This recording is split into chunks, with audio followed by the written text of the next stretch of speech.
Why am I initializing a patch for 20 minutes? Bro.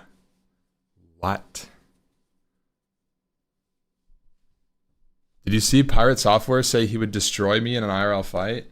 That's crazy comms. Link the clip.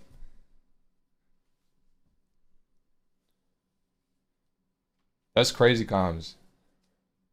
Link it. If you can't provide evidence, then you, sir, are going to timeout.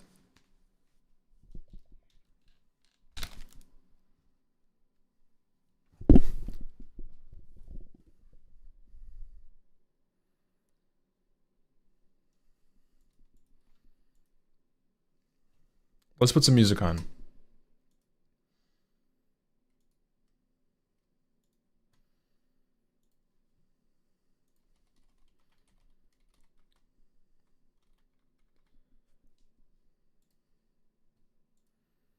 First time chatters stay out in force. Why the stream starts so late? You mean early? I just woke up. Also, am I bugged?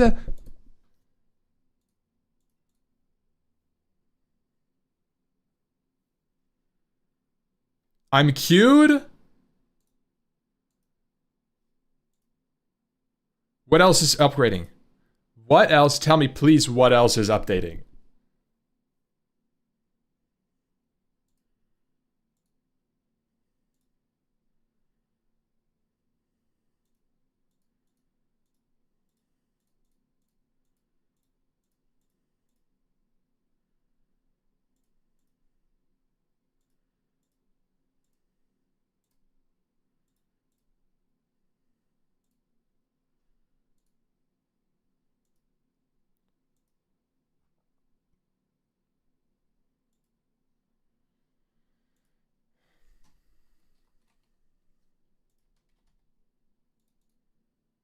Battle.net is getting restarted.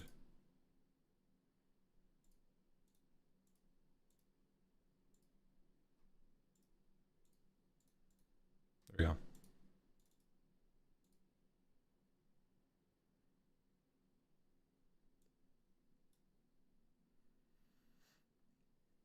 Thought you lived in America? Oh, I do. No, I do. It's I woke up at 9 p.m. No, you're right to assume that it's late for me. I need music. I didn't put music on because of the download thing. Let's just start. We're going to start it a little chill today. Some vocal trance.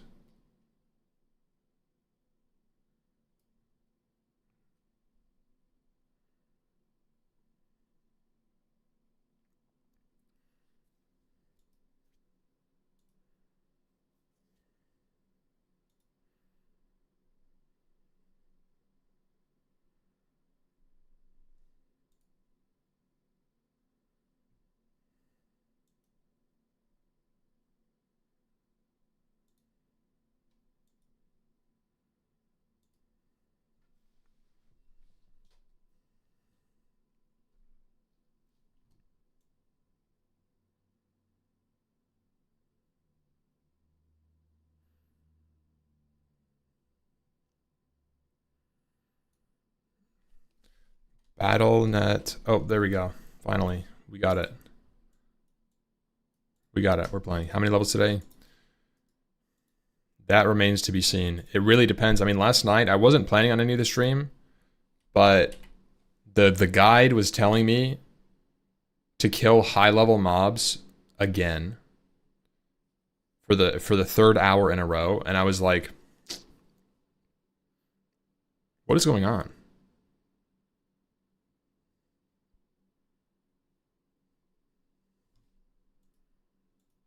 Brother, what is going on? Am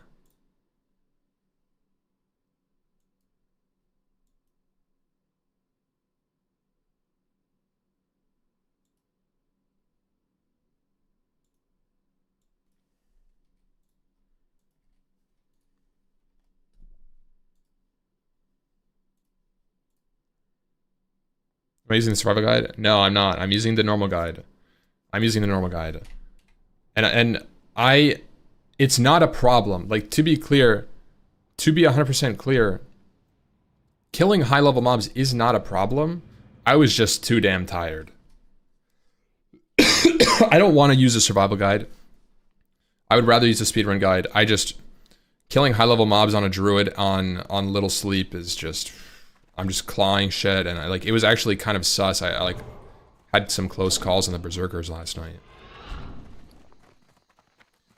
Also, dude, my inventory is cooked. Look at all of this freaking skin in my bags. I'm a hide collector. That's like 20 slots, dude. And cloth, like I don't want to vendor the cloth because we're guild found. No, I do appreciate the troubleshooting though, Jazz. Oh man, I think I think it just stems from like class jealousy. Like so I need some water, bro. I am parched. I can barely speak.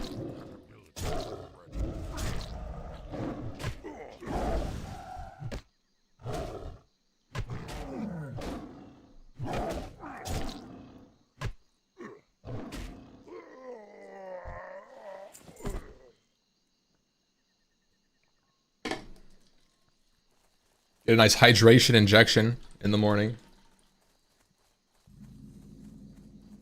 Alright, we're good.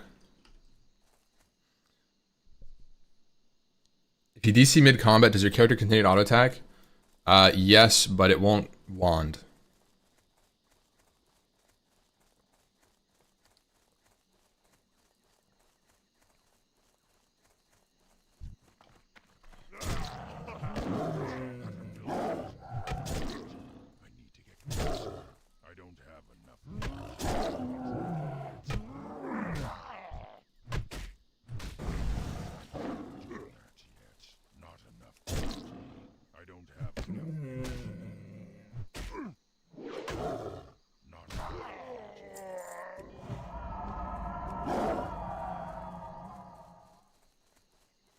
Oh my god, I need to decurse myself. I'm all auto attacks.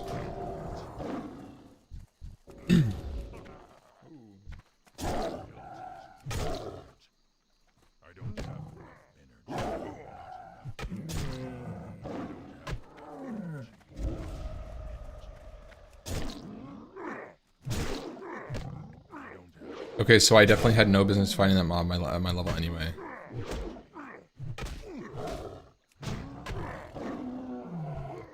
Yeah, warrior sometimes just dies to on-level mobs. It really does, doesn't it? You're like level 20 and you pull a level 21 spider and it stuns you for 8 seconds, and then you're like, huh, I might die if I continue this fight. If I parry one more time, this is gonna get a little close.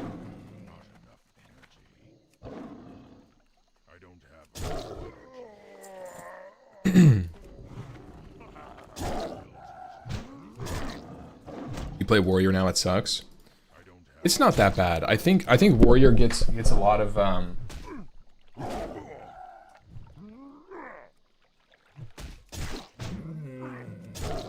Oh, it's 150 now. Damn. Warrior gets a lot of like, not necessarily hate, but it's notorious for being a really bad leveler. When in reality, warrior is only bad when they don't have cooldowns. A warrior can do glorious things with retail. And they can save themselves with retail. And they have fear to run away. And they have charge, intercept, hamstring. They have piercing howl. Like, they can disengage from fights. The only thing that they're weak to is knowledge checks. And if you... And specifically, roots. Warrior dies to roots.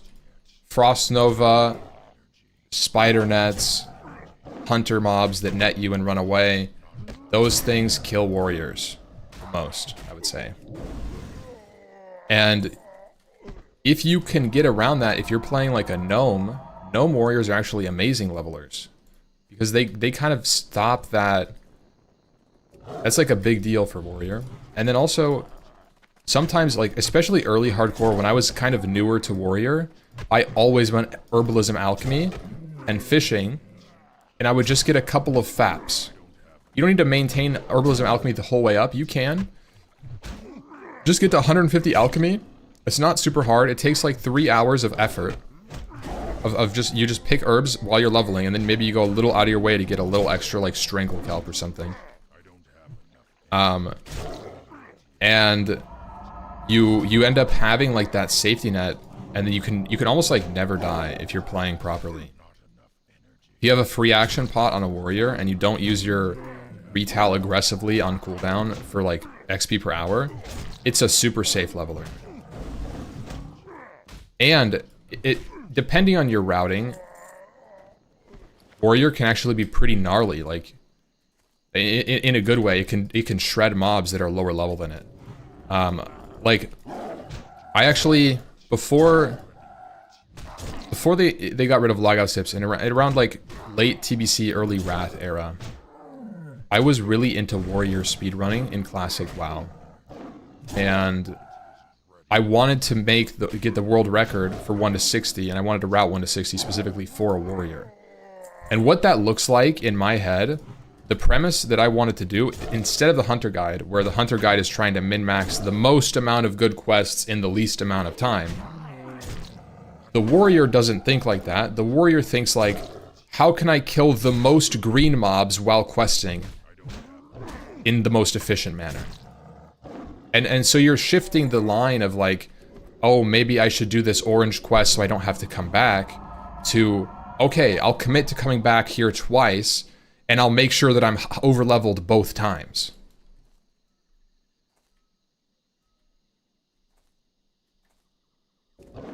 So,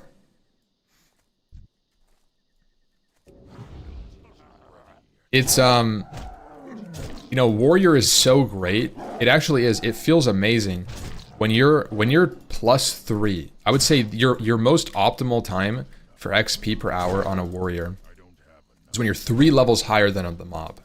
You get higher crit chance, much higher hit chance. You get hit less because they have higher miss chance. They have lower crit chance, and it's amazing. It's a beautiful thing. You level warrior, you know exactly what I'm talking about. Even if you don't mean to like go out of your way to kill green mobs, you'll go up, you'll walk to a green mob, 3-shot it, and move on at 90% HP. And it's great because you would do the same thing to a normal level mob, and you'd miss parry and at 50% HP, and you would get nearly the same amount of XP. The XP is around 20 to 30% different, but the effort to kill the mob is like +50. I love warrior speed leveling. I really wish that classic WoW didn't get rid of logout skips, because to me, that's what made like that kind of niche mechanic made me really interested in the speedrunning scene. I don't know what it was about logout skips, but it felt amazing. I loved it, and I was really sad when they got rid of it. It also kind of sucks for records that are set and routes that are made around logout skips, and then it doesn't work anymore. I miss them, man. They were so cool. Being able to, you know, what it is, I think, is that logout skips are a way to express skill in a game that otherwise makes you travel and walk around a lot. So you find these niche ways to jump on a specific pixel in the Loch Modan tunnels to teleport yourself to the graveyard. And it's very creative, and it's really interesting to me how much, you know, you would log out in Karanos and get teleported to or Dunmorrow, and then you would skip over the mountain into Thorium Point. It was great. It was amazing. And you can still do them using the 8-hour like CD thingy, but it's like on the website. It doesn't feel the same.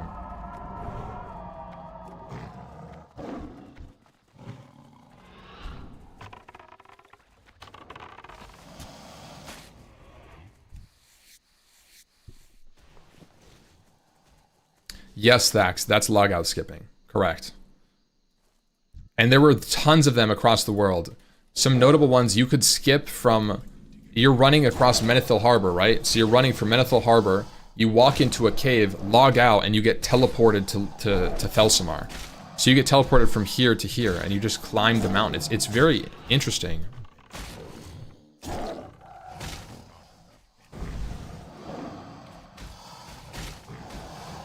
Have a good work, have a good stream. Alright, thank you, bro. Guys, my weapon broke.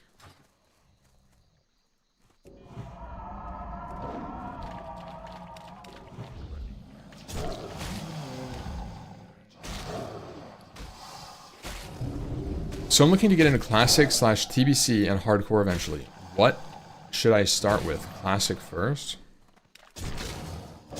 What should I start with? Classic first. Are you talking about Hardcore? Like, should you play Classic Hardcore before playing normal TBC? Or are you saying you want to play TBC Hardcore? Should I... If your plan is to just play Hardcore, and you don't care about keeping your character at level 60, I think the Hardcore add-on is pretty cool. It's a little bit less legitimate. Like, it's a community thing, right? So it's a little bit less sanctioned. If that's a big deal to you, then playing on the Hardcore servers is probably the way. You play Classic Hardcore and you don't play TBC. But you can play Hardcore on the Dream Scythe server. And end up playing TBC when you die. And I think that could be kind of good for someone that wants the TBC experience and wants Hardcore. Otherwise, you're going to have to level twice and or boost.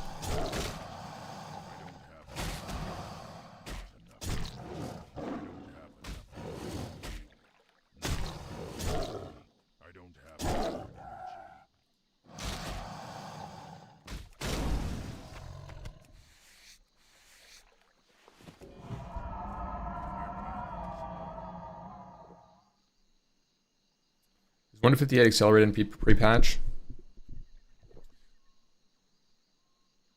I actually... No, it's not.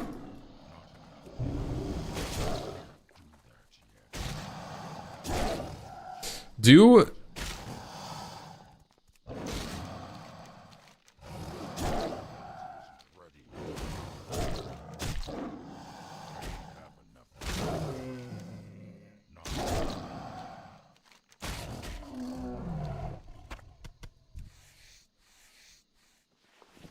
Do you guys think that we didn't get Joyous Journeys this pre-patch because of the boost? Every other pre-patch has had Joyous Journeys.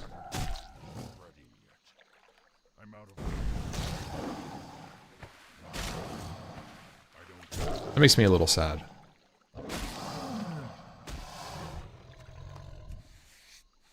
I know, my stat stick is broken.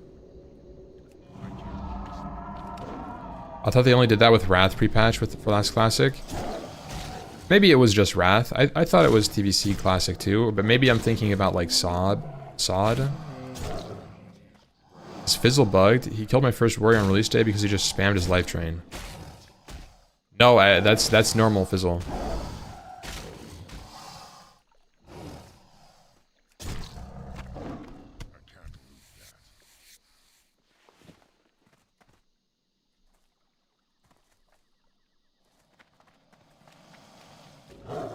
Nah, Fizzle is a nasty little freak. You don't fuck with Fizzle Darkstorm. That's... Of all of the mobs in Durotar, who are the two most deadly? Gazooz in Skull Rock and Fizzle Darkstorm.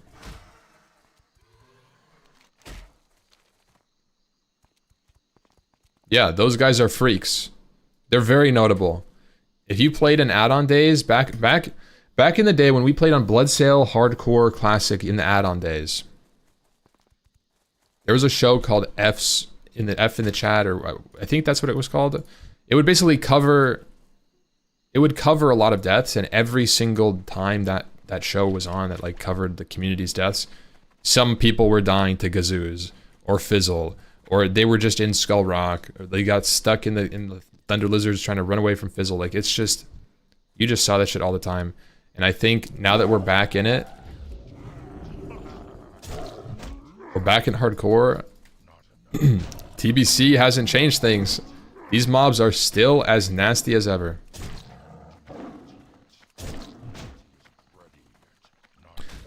On the hardcore heat map, there's a massive bright spot. Oh, dude, it's, yeah. Yeah.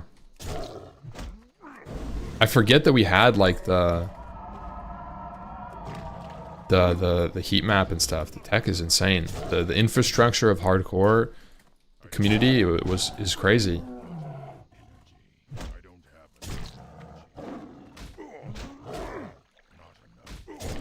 Rare elite quillboard guy. That's, oh yeah.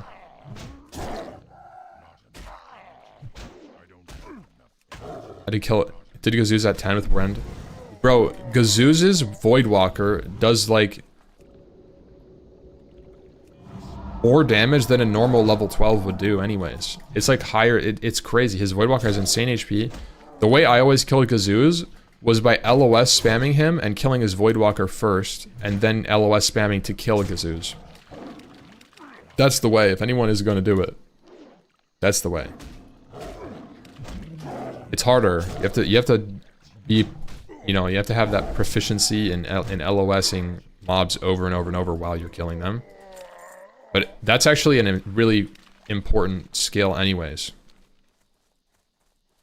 If you guys don't know what I'm talking about, it's like you basically, you stand on a wall like this, like you pull a Gazooz, there's like a wall like this, and you pull him so that he's standing here, and you're standing here,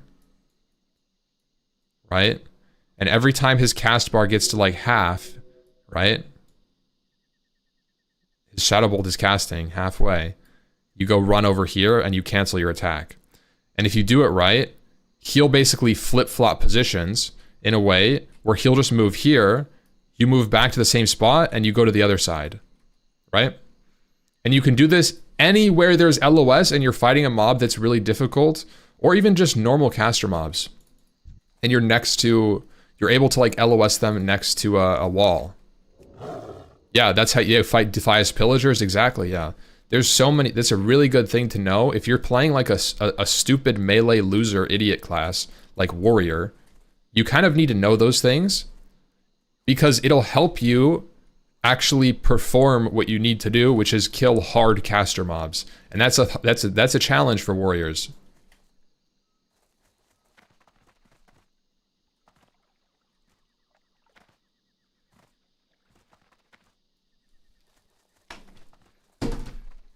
Yeah, you can do it to bosses too, like Argal. In fact, there's mobs in Nax on Faralina, and it's not a big deal now because I mean you go in with full world buffs, but on private servers, the first time I ever saw somebody use it was on this. They would tank 4 mobs on Faralina, all of the MC ads, put on really tanky gear, and there's a little like wall like this in Faralina's room on both sides, right? So this like room, and so this is like the boss room, and then this is like the web. You go in, and then this is like the rest of the room, something like this. Okay, and he would pull 4 mobs to right here, and then go run around and LOS their Shadow Bolts constantly like this while he's tanking. And he was able to reduce the damage he took by a ton. And on the private server that we played on, it was pretty buffed. It was actually closer to Wrath values than it was to Classic values. So basically like the bosses, instead of having like 6 million HP, would have like 10 million HP. So it was much harder. You had to actually deal with the mechanics well. You know, things like Faralina get really hard when you're against an actual timer. Like that. A lot of the private servers actually had really buffed values compared to what we have in Classic. Yo, 76 Harms, thank you for the prime.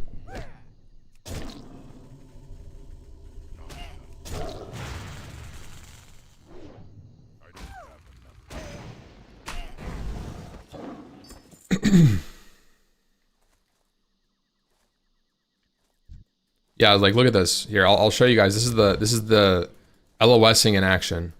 You had L. Let's say this is a really hard mob that you had to kill. I'm out of range. Right? See how he runs to you like that? If you go far enough and you interrupt it, his cast like interrupts, he'll just like commit to running to you. Like this, yeah? Oh. Shit. That's the tech. It can be a little finicky. It's not super hard. You just have to know that that exists. And then you're like, oh shit, that makes it's like super easy. That's how it was before 1.12 patch. We used to raid Nax 3 days a week, 8 hours, and when 1.12 drops, we cleared Nax in 4 hours. Really? Yeah.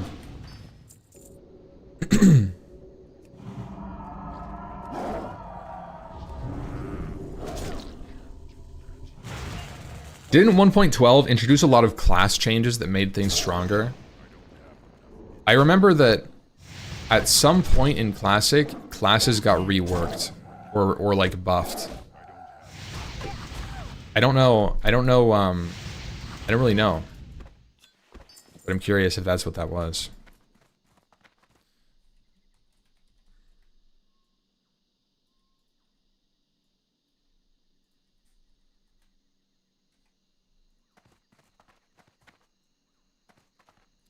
Do you make more money per follower on YouTube or Twitch? You mean like a sub or a member?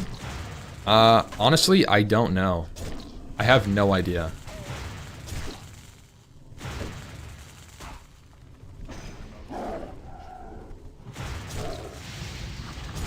I don't know. But, you know, support is support either way, if it's on YouTube or Twitch. Just viewing, I mean,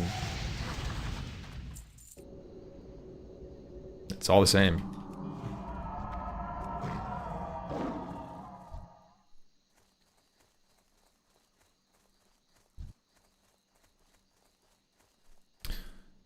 Yes, Zarwin just updated it. Thank you for the catch. They buffed every class with like 20 to 30% haste buffs and stuff. Damn. Yeah, no, like I wish that it's never gonna happen. But if you think about Classic in 2005, raiding wasn't accessible. And I think that raiding wasn't accessible because of the knowledge gap that you had within people. Like, there wasn't like a ton of research, and I think it was also harder to like just Google like, oh, 4 Horsemen YouTube guide, right? And in that sense, raiding was much more of like, you're not playing, right? You didn't play Classic World of Warcraft to necessarily be a raiding simulator. Like, let's say it was like 5 to 10% of the population raided. Nowadays, I think the population of raiders is like 40 to 50%. So it's like so much more accessible. And I know that's not a bad thing, but it just shows how much easier the content is with the difference of today versus 2000 and whatever. Just in the skills that people have, the internet capabilities, the third-party apps and websites and whatnot. And it really makes me wish that there was a version of Classic that had actually difficult raiding. And I don't think it would be really popular, because people really do resonate with that raiding simulator vibe nowadays. But I do think it would be such a cool experience if like raid gear meant something again.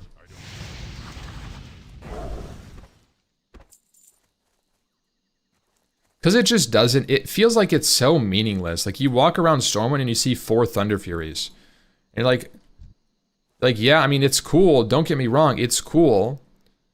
But it doesn't hold the same weight as it, I feel like, should. Constant con with the Prime. Thank you, bro. The state of the internet was so different back then. Finding reliable information. Yeah, it's a whole different ecosystem. It's obviously, you know, like WoW Classic difficulty hasn't changed much, but I mean, obviously the people have. Tech has. You know the site Thoughtbot? Oh, trust me, I use Thoughtbot quite a lot.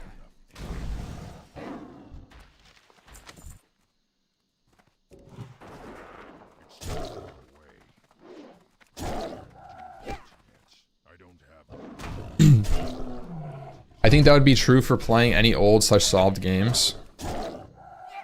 I kind of lost the plot a little bit because I just been yapping, so I don't know.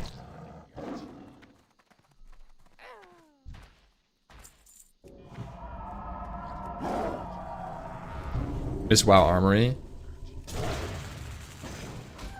Oh, dude, I remember looking my character up on Armory and shit. I mean, I don't really have. I didn't really use the Armory a lot, but it was interesting. Alakazam, yeah.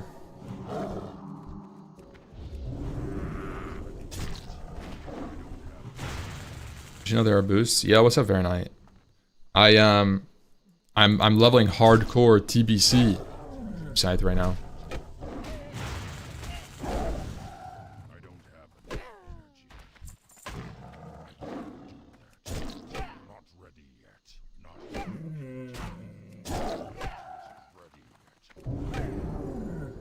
You buying a 1000 hertz monitor?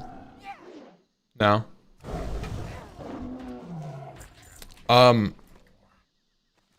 This year is a year of saving for me.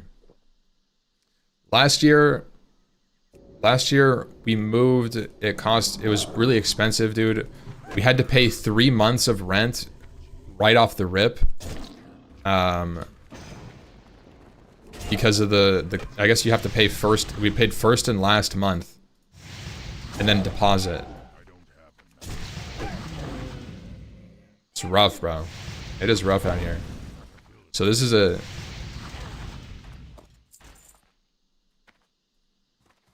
it's a conservative year.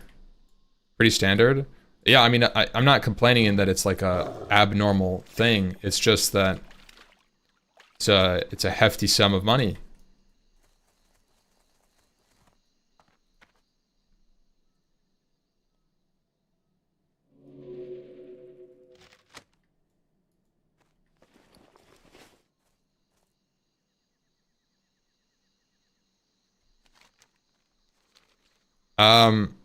I'm a little confused at this step.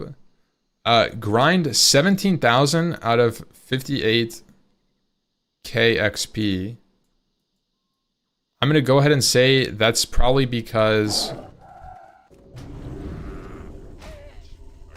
of the nerfed XP value.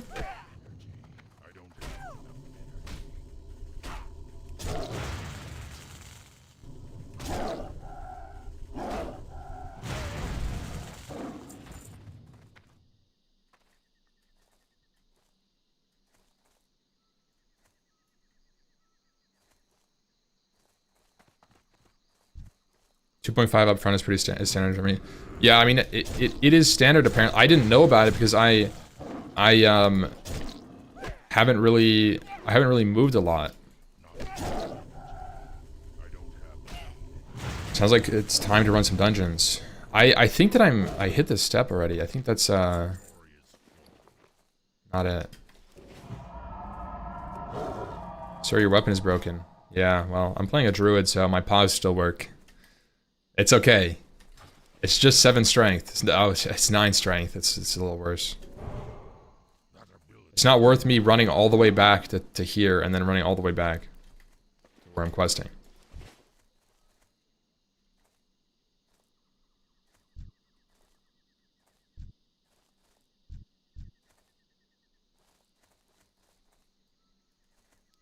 Literally unplayable. Come on, it's not that bad. No, there's someone here. Ooh, I'm killing orange mobs?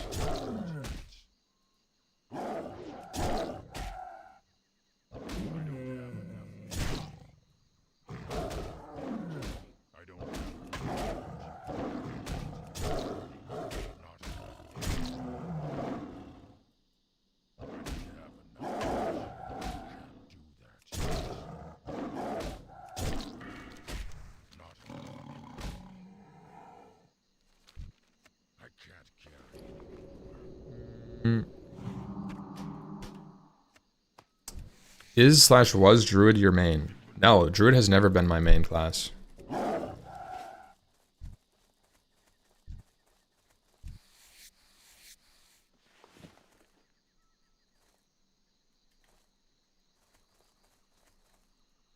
Should Survival Hunter get a feral group in TBC?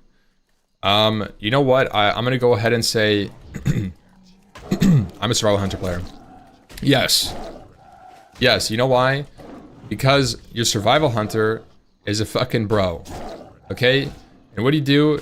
You buff your bros. How about that? Maybe roster 8 Warlocks and only 2 Hunters. Then all the Hunters can get really nice gear, and the Warlocks can deal with the bullshit. How about that? I like that plan.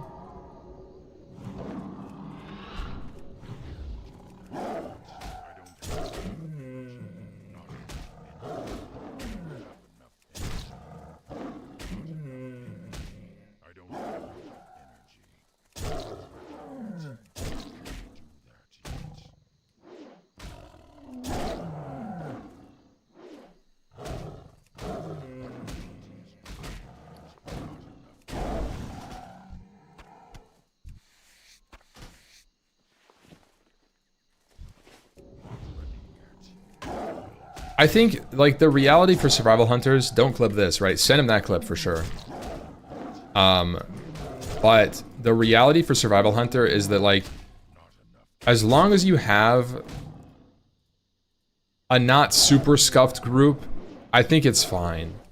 I hate the idea of getting Survival Hunter in the raid and then putting him in a caster group and telling him to fuck off with spell power totems, no battle shout, and just like, you're a support little bee.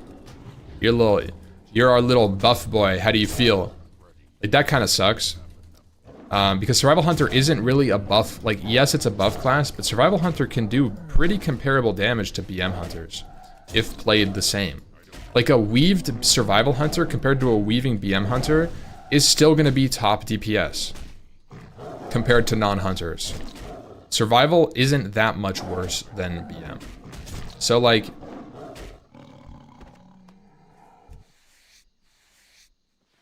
know, ooh, thick leather. We gotta make room for the thick leather.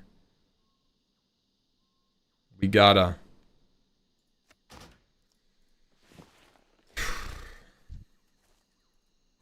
That ability isn't ready yet.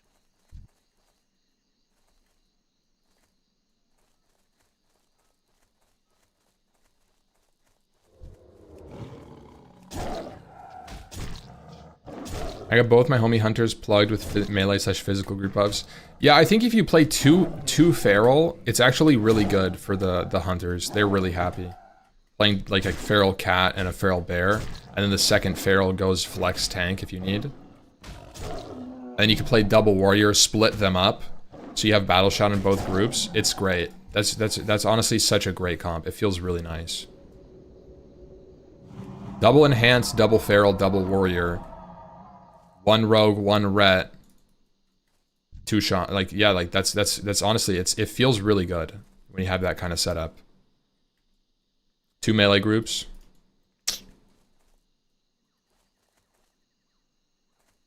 That ability isn't ready yet. I don't have the target. Broken weapon. Yep. Yep. Is Restless Shaman still the meta? Restless Shaman's gonna still be good, yeah, and you're still probably gonna be desired because nobody really likes playing Restless Shaman. The turnover rate on Shamans when I played was so high because people hated playing it. Obviously generalized statement, but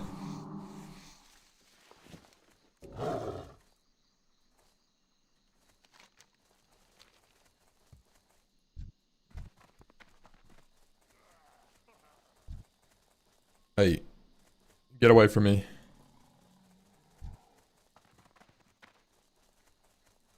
Just boring? Yeah, I mean, you pretty much just spam chain heal. Unironically, you just spam chain heal. And then you drop your totems.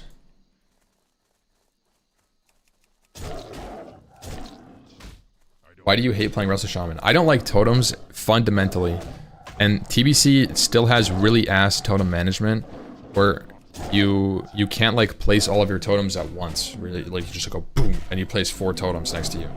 Now it's 4 GCDs, and then you have to like twist your mana totem to drop your mana tide, and you have to place your other totem back down. And it's like the buffs are nice, the buffs are powerful, but I just don't like such short buff classes. Like it just doesn't feel. It's like how I didn't like playing a bard when I was playing EQ. I don't like bard, and it's not that it's a bad class. It's just I don't like that playstyle of like you put up a buff and then you have to refresh the buff after like 20 seconds.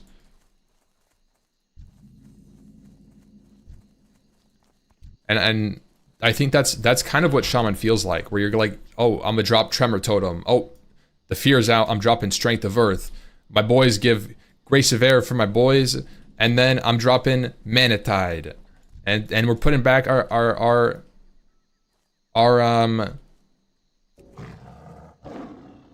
what Mana Spring. You know, it's just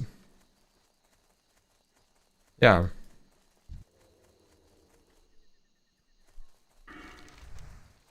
Moving the songs always look like such a pain, bro. We got some EQ enjoyers in the lair. Yeah. I was a downranked chain healing machine back in the day. Yeah, I mean, it can be satisfying to see a lot of numbers and you're just spamming chain heal with like haste. But totems are the game, like the deal breaker for me. And it's a shame because I do like some aspects of Shaman. Where, especially I like how they have Earthshock. I think Earthshock is such a cool ability, and having Interrupt on a short CD, having Grounding Totem, these are cool ideas. I just, you know, like I wish I had an Interrupt on like Priest. It would be so satisfying. It's one of those things that draws me in, and it's like, well, I could play Shaman and be like the ultimate support guy, and I could kick casts and grounding things and make sure our party is really buffed up and heal them. But like, I play it and I'm reminded like of all the annoying things you don't think about. You know, you drop your totem and then your party moves 20 feet and then you have to drop your totems again. And then your party pulls another pack and you have to drop more totems. And so the reality is that like on a raid boss, yeah. On a raid boss, maybe you're dropping totems like at the beginning of the fight and that's it. But when you're playing and you're doing dungeons, you're just constantly fucking slinging totems. You're just slinging sticks the whole time.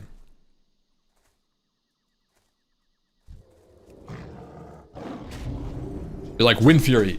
You're just doing Wind Fury, Strength of Earth, Earthshock, Grounding Totem. You move to the next pack, you heal up, like Wind Fury Totem. Like you're just dropping that shit. And that's why in Wrath they give you totemic whatever movement thing, and you can just slide your totems over to whatever location.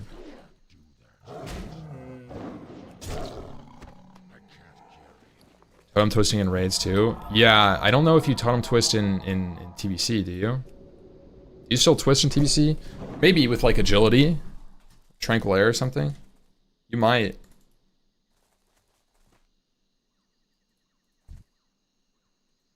God, Wind Fury is so cool though. As a non-shaman player, I love shamans. Like they really are so much fun to play with. Having like a shaman friend heal all your 5-mans as a hunter, and then you're like Wind Fury weaving and mobs just get one shot. It's very satisfying. For real. Like playing a shaman, I think that's one of the things that is another draw for shaman. Is that you are the homie. Like everybody wants you. You're him, okay? You're him. It's like, oh, Ampy Sham? Yes, please get in here. I need some Wind Fury in my life. Please, like, it's gonna be great. And that can't be understated. Being that guy, basically, aka not being a rogue, it's cool. Or warrior.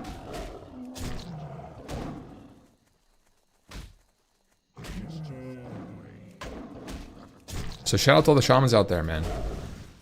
Some people play Shaman even though they don't like it that much because they know it's really good for people.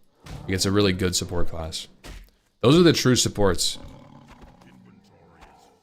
You definitely have carry shamans and you have support shamans. You have the carry shaman building full haste. They don't even drop totems. They just drop Wind Fury. They don't drop Strength of Earth or they don't twist. They're not going to do that shit. Are you kidding me? It's about the parse, baby.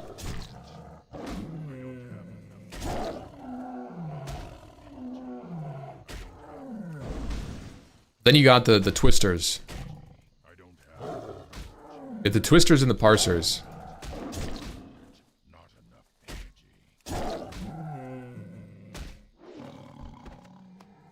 Paladin healer's any good? Like, to keep it honest, they're pretty mid.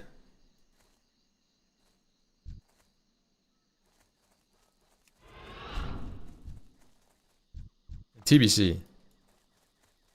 TBC, Shaman is pretty, or Paladin healer is pretty mid. I'm sorry. It is. I wish it wasn't true. Better or worse than rest of druids? Probably the worst healer. I would put Holy Paladin as the worst single healer in TBC. Unfortunately. But, keep this in mind. Even though they are the worst, probably, compared to the other classes, you have to recognize that in TBC, the worst healer is actually much closer to, like, the second and third than you would think. A good Holy Paladin is still really, really good as a healer in your raid. And a good Holy Paladin will still outperform other healers. And so, you have to keep in mind that if you are a Holy Pally, or if you are thinking about playing Holy Pally, you shouldn't get discouraged by the fact that you are categorically the worst option, because you, as the player, might be the best option. And that's what really matters. And if you want to play Holy Paladin, fucking Holy Light your ass off. And I've played Holy Paladin in TBC, and it's fun. It is. I played Holy Pally on TBC, I think it was, oh god. What server was that?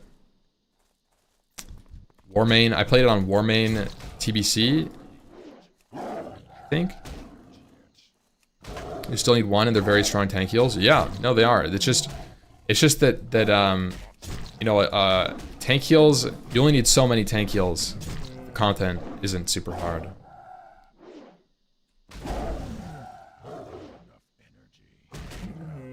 Is every healer in TBC one button? No. I wouldn't say so. I'd say every healer is 2 or 3 buttons.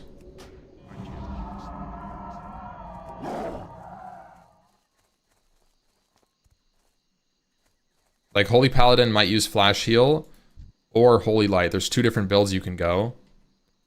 And then, you know, Rest of the Druid obviously has, like, multiple hots. They're keeping up life bloom and rejuve, maybe a regrowth on a specific target. Then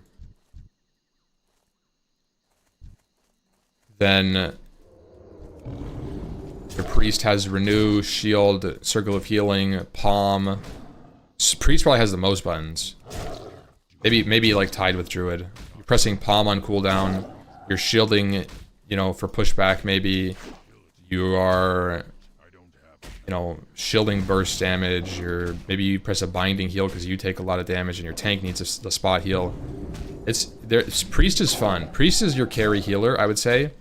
I compared priest healer to, like, feral yesterday, and I never did before, but I feel like that's a pretty accurate comparison. Or priest to fury warrior. I don't know if I said feral. In that, in the same way, Fury Warrior needs support to be a top DPS S tier class, right? You put a Fury in a caster group, they're going to do nothing. But if you put a Fury with a group, and the group is BM Hunter, Ret, Enhance, Feral, and they're buffed out of their mind, they're going to do really good DPS because they scale with the stats so well.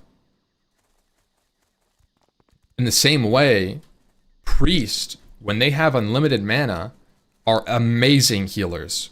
The problem is that mana is a factor. And so when you put them in a group with a Shadow Priest and a Resto Shaman and they're getting funneled tides and maybe they get an Innervate, oh my god, does Holy Priest, they can do some amazing healing. Like a Holy Priest with Innervate can almost solo heal some fights.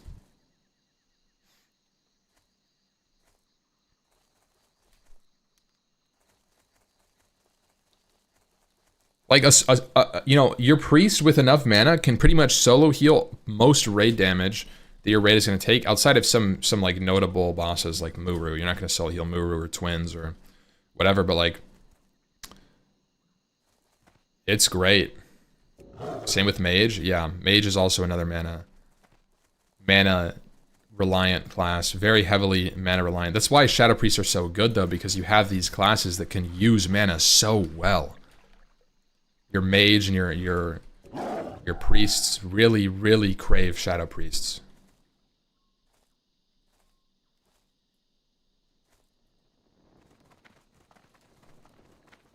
What can I do for you? How are ya? Off with you.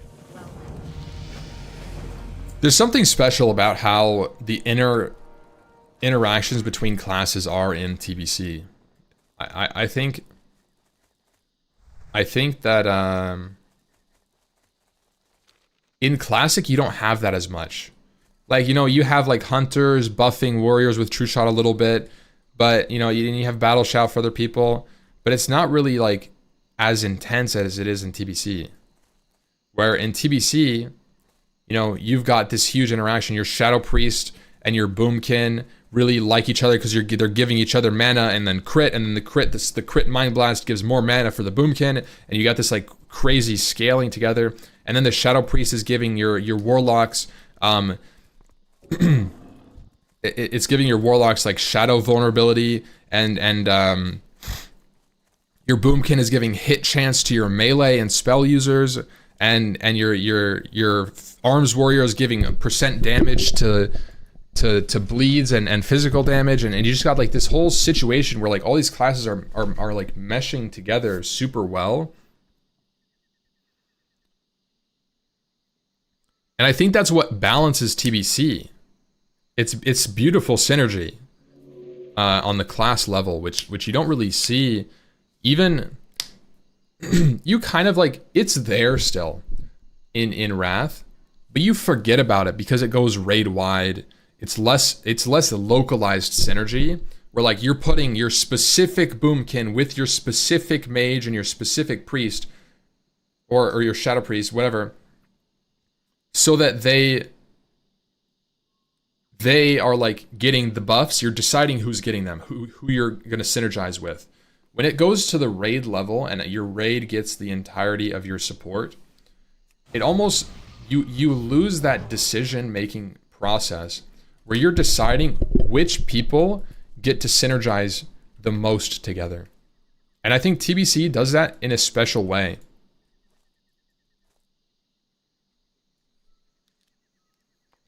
And yeah, you lose a little bit of identity where it's like, oh, the Boomkin is really great for casters. No, the Boomkin is just great because it gives you a raid buff now.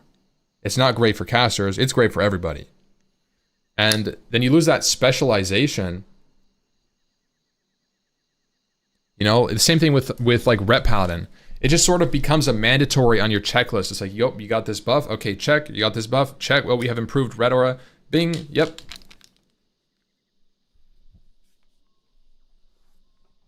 Do you like how Sod did it? I think most of it was raid wide though. Bro really went Nurge. Bro! You got a problem? You got a problem with the Nurge?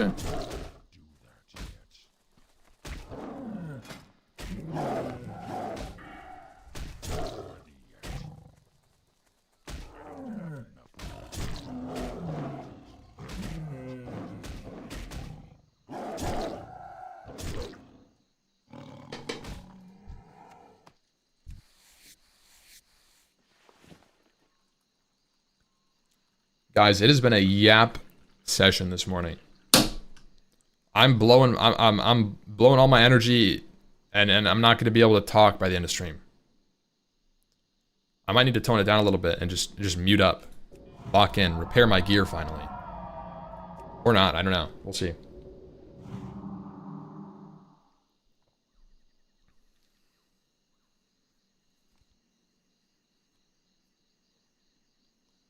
Lost some dubstep. I don't like dubstep. Dubstep. I never got into it. It was pretty big when I was in like middle school. Dubstep kind of came online.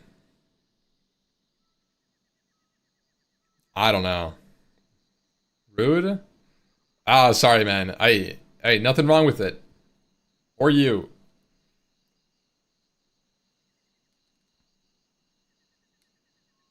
What role will you play at max? I want to tank. What did I do? I did nothing. Don't worry about it. It's fine. It's fine. It's not a big deal. Like, it's okay. I forgive you. I'm out of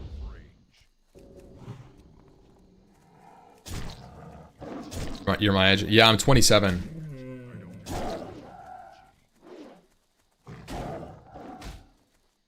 Yeah. I can't believe it. You know, I notice it more and more. Somebody said something like, time speeds up as you get older. And kind of hit me recently. I'm like, holy shit, it really does, doesn't it? I don't have.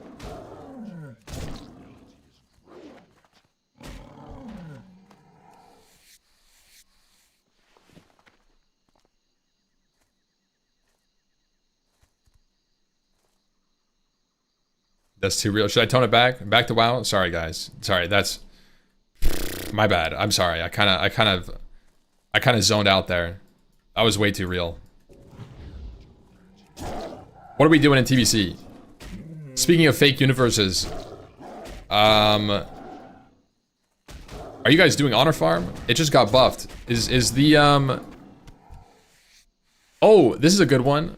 Guys, did they finally update the honor prices of gear? I mean, we got the honor upgrade, honor gain increase, which is crazy. I bet everybody that farmed honor is punching themselves in the gut. They're like, God damn it, why couldn't I just level? I could just leveled my character and done something else. But no, I wasted my time at 100% efficiency instead of 150% efficiency like a little freak.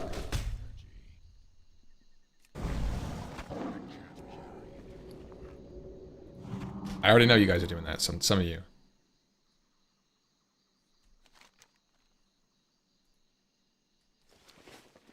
Oh my god, I was so cooked. Do you think the economy is better or worse with this many people packed in one server? I would say the economy is both better and worse due to the population. I would say it's a net neutral. Some things are cheaper because they're more widely available and less desired.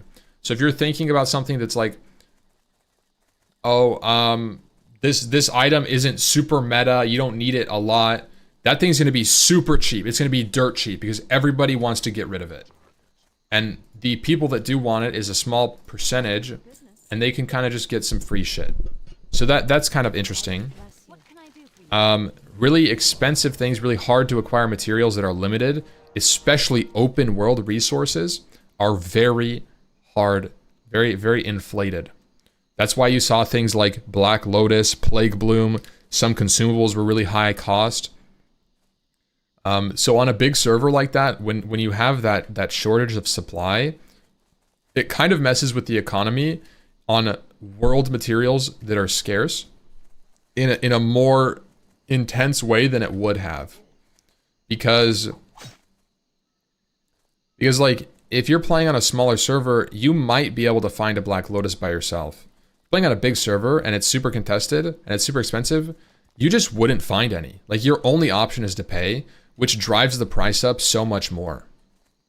It's like an extra level of scarcity that starts really ramping the price up. And on top of that, when you have larger servers, you're gonna have like more people that are willing to pay a higher price proportionately. Like,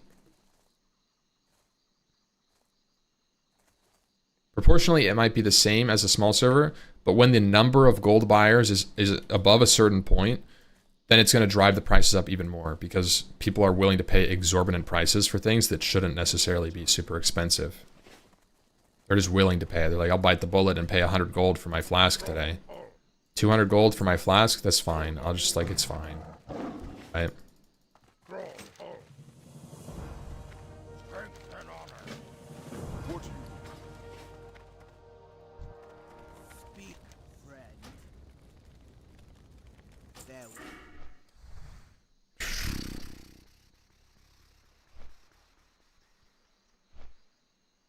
But that makes it easy to farm gold from gathering. Can't pick a lotus, but you can mine a stack of plague bloom and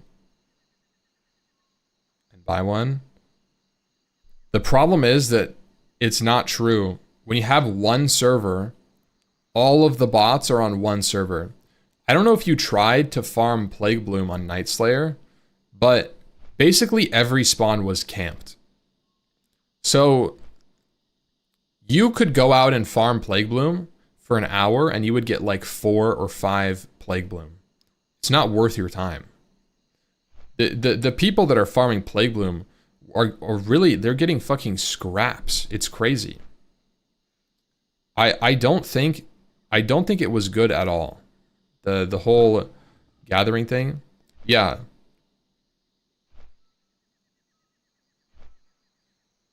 I'm that guy who sent you 3k gold for mining and herbing at the end of OnlyFans. It was all gathered. Okay, hardcore server is different. Hardcore server is different because the congestion on high level materials is way less than it is on both the PvE and the PvP server. Due to the fact that it's hardcore. It's more of a leveling experience for most people. Yeah, hardcore server, in reference, yeah, that's a great point too. Hardcore server also had a lot of layers. So the hardcore server had 8 layers. At the same time, Night Slayer had 3 layers. Did you guys know that? It was literally insane. I remember it. I would log on Night Slayer and it would be jam-packed in Orgrimmar. And it would be layer 1, 2, 3, and you'd log in hardcore and it would have 8 layers and you wouldn't see like nearly as many people. And it was actually that Night Slayer had more pop but less layers. Intentionally, they wanted people to have more conflict on the PvP server, which is a good idea, but it creates that supply issue. And in the same way on hardcore, you don't want as much conflict because it's a leveling experience. Like, you want people to be able to just experience the world without having a queue for Garrick Padfoot. Like, that's not as fun.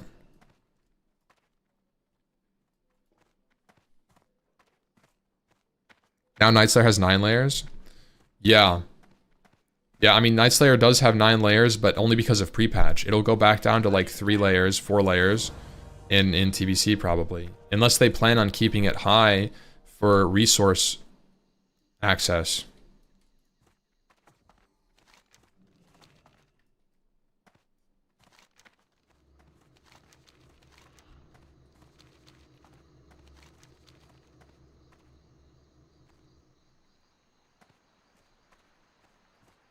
Time is money, friend. Click off the buff? I will not be clicking it off. Sorry, boys. I'm gonna go do Excelsior real quick. I'm just gonna fly up and fly back down. Some easy XP. It may not be the most efficient, but it's easy.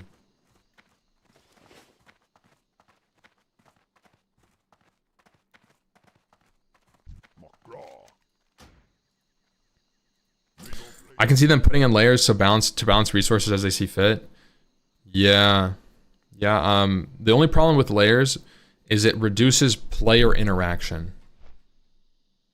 So it's on a PvP server, it can be a tough sell to be like, okay, yeah, let's increase the amount of layers. What that means is there's less interaction in a world PvP sense. There's gonna be less people ganking, which may be a good thing for some people, but it is a reduction of interaction.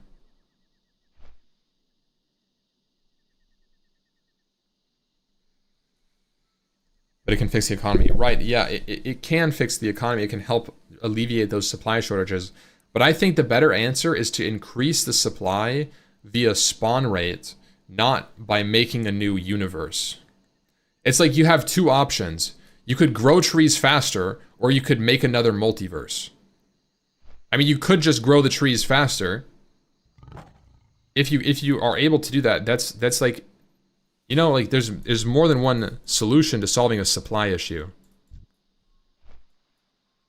I think layers are really bad inherently for the game. I do. Even in TBC, I think it's really bad. Especially how transient layers are. I think layers, I would have less problem with layers if you could only layer in cities. And yes, that kind of sucks for people that are out in the open world and they get to a spot that it's contested and they wish they were on a different layer. But the reality is that you shouldn't be able to avoid player conflict at a whim. You just shouldn't be able to. You shouldn't be able to say, oh, I snap my fingers and I magically spawn a mob. And yes, it's unfortunate that you can't abuse layers, or you shouldn't abuse layers. You shouldn't be able to in the system. I think that that's like a good design decision. Dumb question, but when TBC Anniversary launches, everyone is going to be starting fresh character? No. You can start a fresh character now. There's no fresh server. There's no fresh server, and this mob isn't up. Okay, we're skipping this quest. I'd rather have different servers with connected dungeons and raids instead. Oh my god. Don't pat it into me.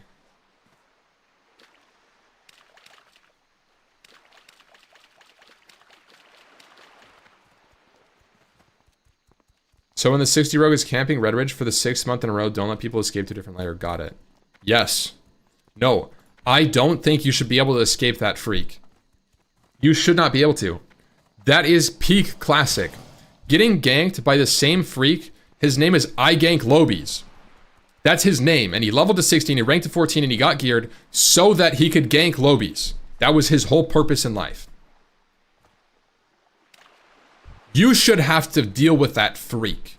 That's part of the universe. That's part of the world that we lived in, Azeroth, right? And if you want to deal with him, if he's fucking you around, guess what? If you really want to deal with him, go call your friends that are level 60 and beat his ass and camp him into the ground. That's the gameplay loop. That's what it's supposed to be. Yeah, you're playing on a PvP server. You're in a PvP zone. Yeah, you got ganked. Boo fucking who? Are you going to do something about it? Or are you going to layer? Layering, I think, you shouldn't be able to just layer. You should have to think, okay, what am I going to do? Am I going to take res sickness? Am I going to res and die again? Is this guy really camping me? What a fucking loser. I'm going to... And then it creates that, right? Like, it creates that feeling. You don't get that feeling if you die once and you just layer. And I think that feeling makes you feel alive. That's friction, man.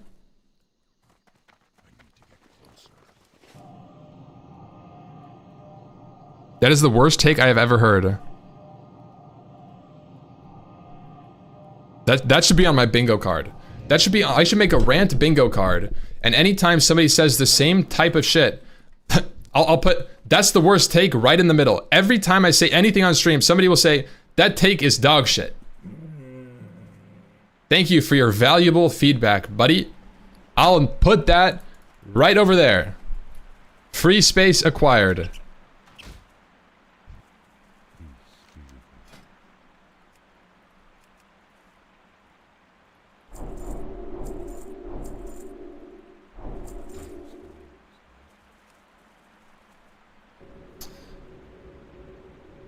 How long is it expected of us to not be able to make a horde player? I just paid $58 to not be able to make a blood elf. You're fucked. You're so fricked, bro. I'm sorry to say it. GG.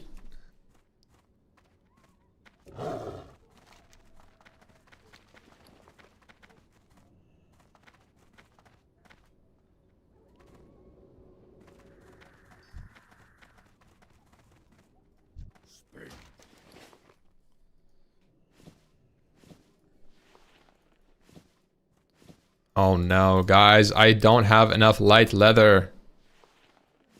How much do I have?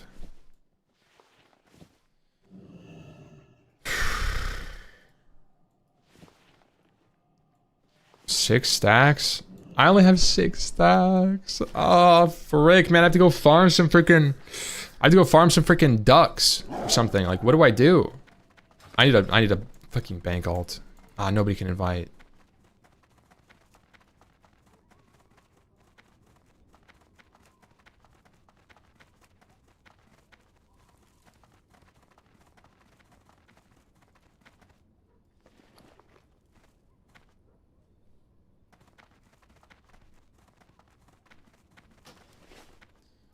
One to 300 leatherworking guide.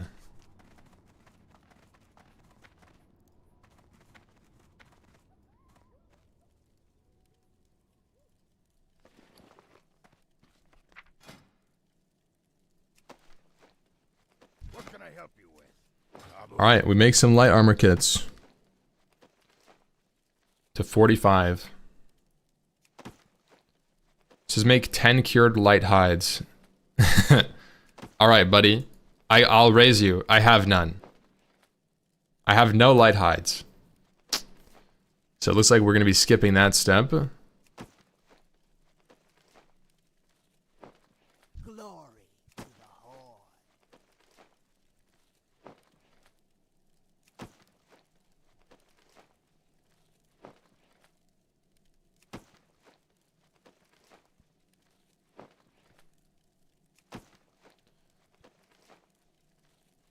Go to 45.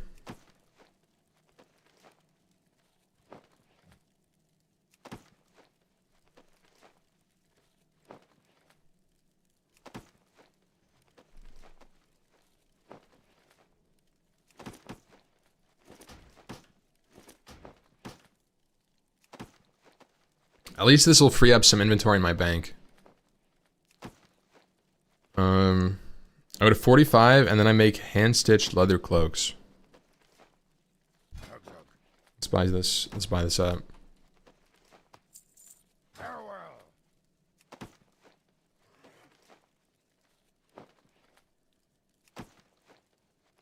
Yeah, leatherworking is for primal strike and heavy cleft hoof.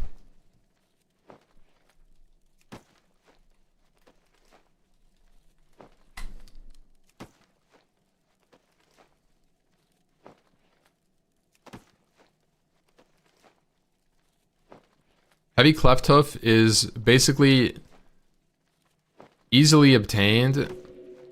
It's just like rep with Cenarian Expedition, and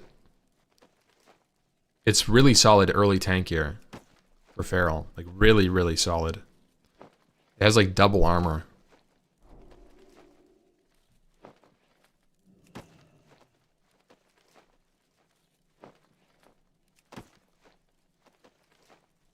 Just have to get the revered, it looks like.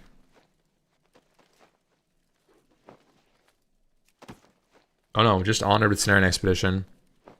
And I can make this like as soon as, pretty much as soon as I ding level 70, I can make this. I just have to farm like 100 cleft hoofs. 200 cleft hoofs while I'm leveling. I'll probably just grind in Negrand, I'll probably just grind on cleft hoofs. Until I have the, let's see what it is. 40, 34, Jesus. So 94 thick cleft hoof leather. Yeah. And this is skinned by, it's a 30% chance. So basically I kill 300 cleft hooves, 300 cleft hoof bulls, and I get my items.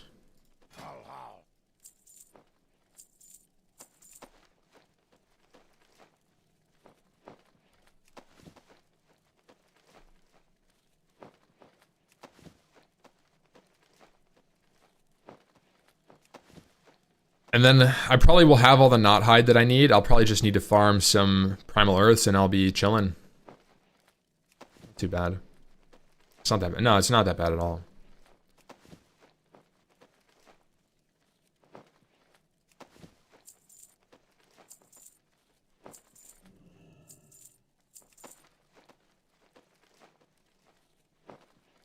Farm another weave in pre-patch. Yep.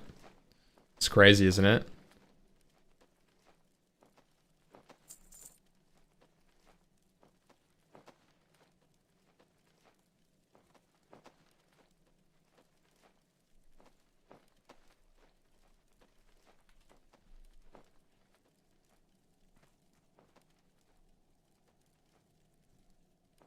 All right, embossed leather gloves. Strength and honor for the horde.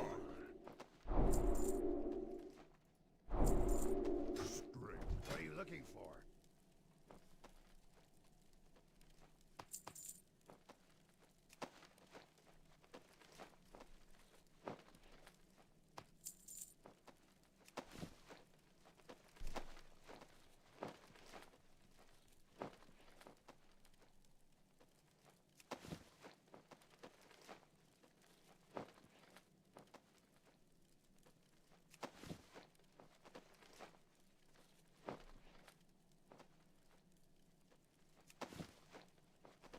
In original TBC, I made bank as a Skinner leatherworker.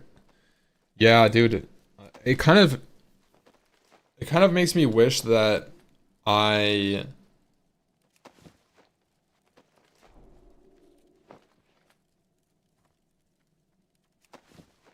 It makes me wish that I could do some like trading in guild, or like there's like a guild like trading auction house, some sort of situation for trading. It is really fun to kind of sell goods. I like farming. I like selling things. I like making money from farming. It's satisfying. It's pretty much all that I did in TBC Classic. I just played the auction house and I did jewel crafting.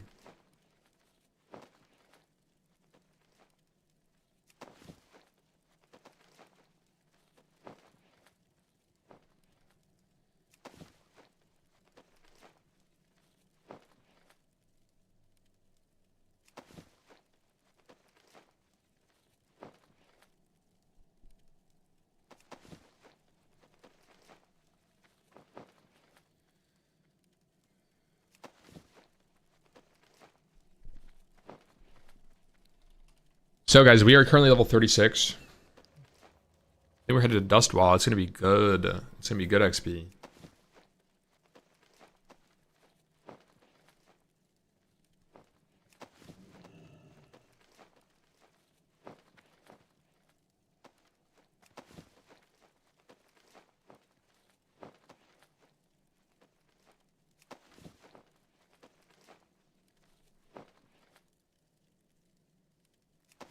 I am solo self-found. Well, it's a guild self-found.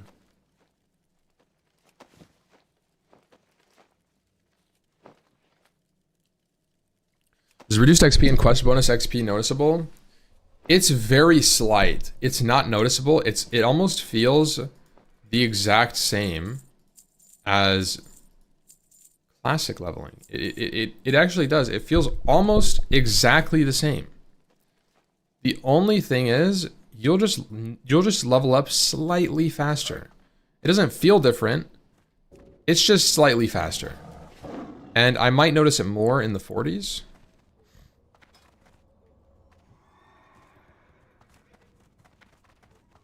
But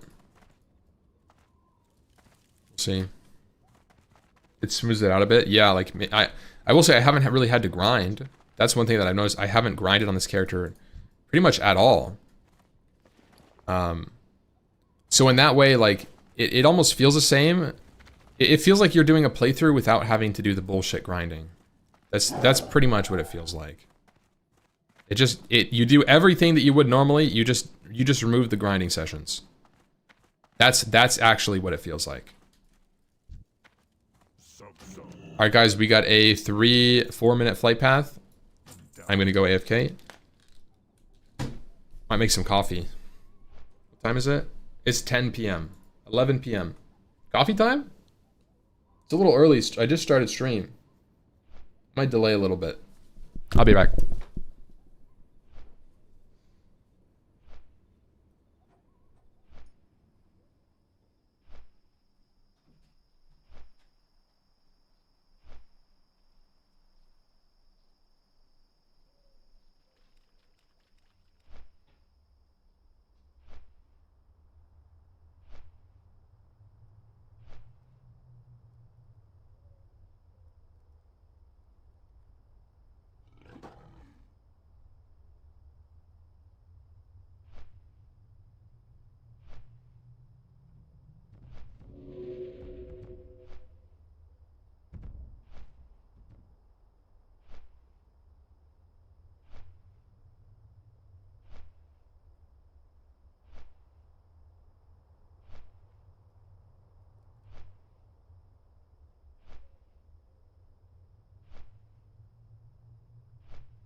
We're back.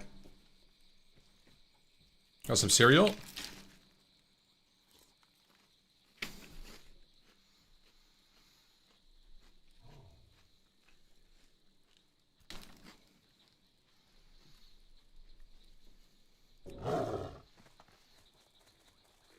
Cinnamon Toast Crunch.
What do you need?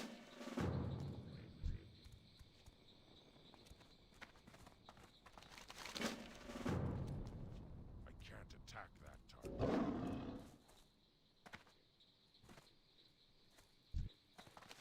Epic music. Thank you. This is the classic playlist.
What can I do for you? You need something? Hey there, greetings. Can I help you? You need something? Can I help you? Hey there, greetings. What can I do for you? Not ready yet. Greetings. Hey there, forget something? What can I do for you? Can I help Oh you? shit! Hello. You need Need something? help? Hey Hit there. him. You need something? Can I help you? Greetings. What can I do for you? Forget something? I'm kind of busy. You're getting on my nerves. Start from range. Route 1. Can I help you?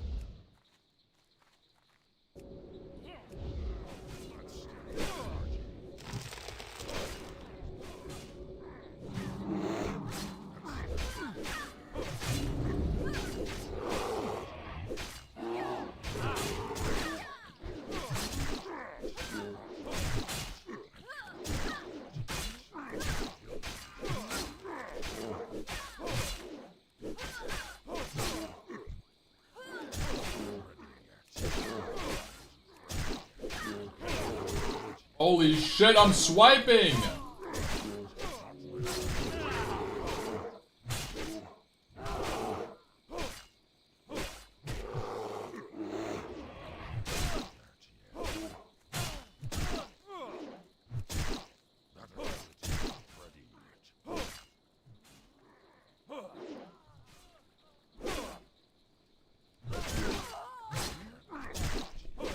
Not ready yet.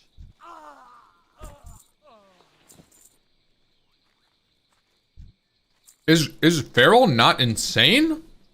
Did you guys see that? Bro, I straight up 1v4'd. And I was half HP when I ended.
I don't have energy.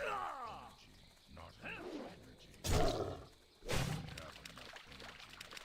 enough energy. Not enough energy. Build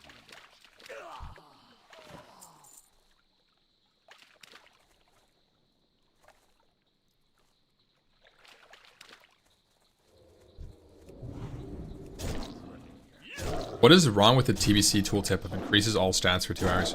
Why do they change the tooltip from informative to less informative? So cooked. Who did that?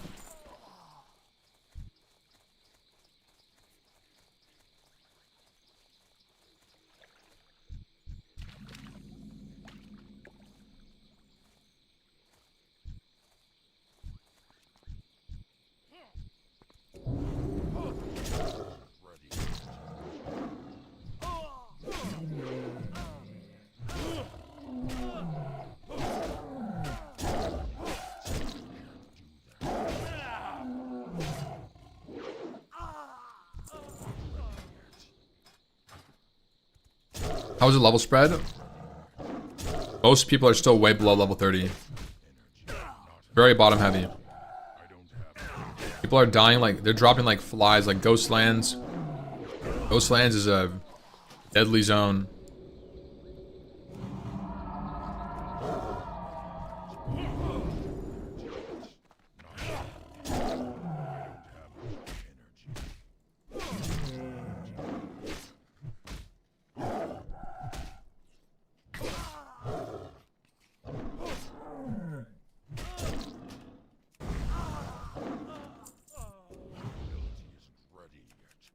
Are you racing for first 60? No, I'm not gonna get it. I'm gonna no life to 70. I'm gonna no life to 70. Oh, did you mean 70? I'm not racing for 60, no. I'm chilling. I'm taking the economic route. Trying to get my leatherworking up. as high as I can while I'm leveling kind of naturally. That way, when I do farm it, it's not as bad. Like, for example, I already did a good amount of... Oh, I'm gonna have to go bear form here. Drop the bear, go demo roar, and they do no damage anymore. Start swiping. Execute, command, swipe. Boom. Boom. I actually just got a new rank of swipe. It feels so... I might just do AoE pulls. I might just pull like 3 mobs and swipe instead of going cat. Like, look at this. Look at that DPS, man. It's crazy. Every swipe is the same amount of DPS as a claw. On 2 targets. On 3 targets, it's more. And it's easier. It's like easier to press swipe than claw, I'm pretty sure.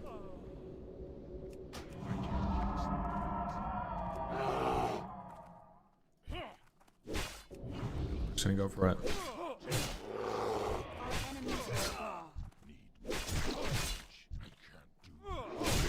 Swipe. Swipe.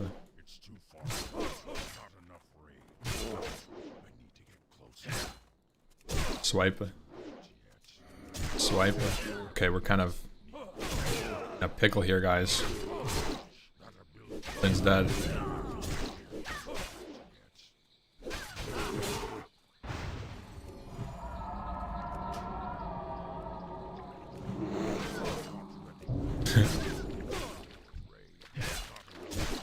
And we're full HP.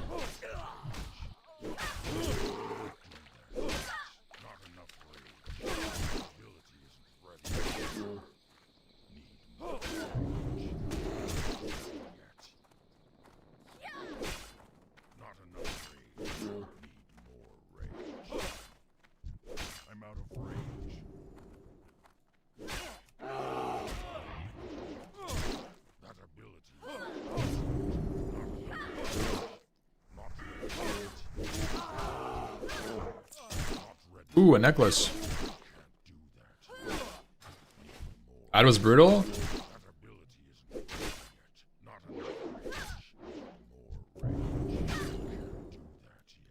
Yo, my dude with the prime. Thank you, bro.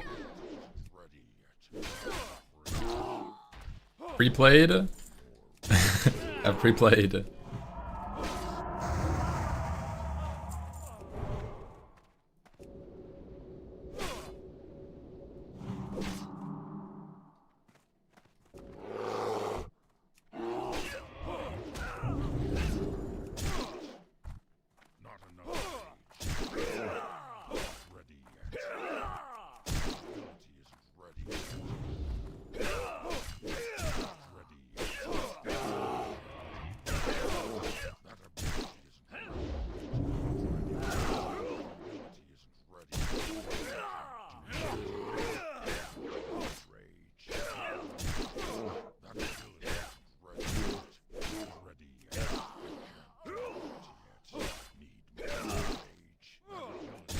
So you have much more mana.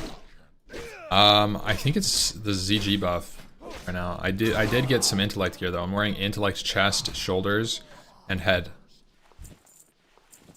Throw on the MP5 neck. That's gonna be kind of cool. The bear form shifts much less actually than cat, so that could be it. Oh, bro, my cereal's getting soggy. I gotta eat this.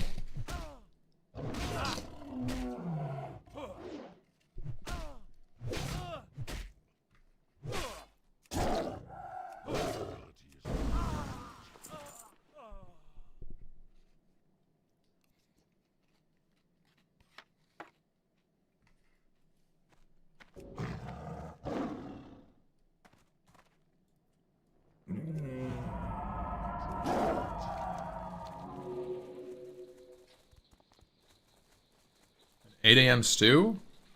Oh shit. I'm not really sure what that means. Like an actual stew. You're stewing right now. At 8 AM. And that guy's just cracking. Need something?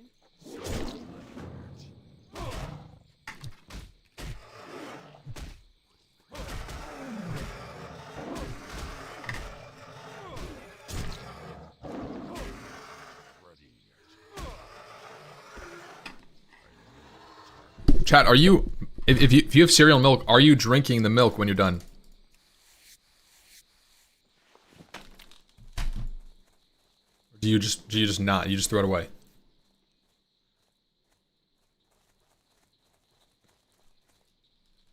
%. All right, okay.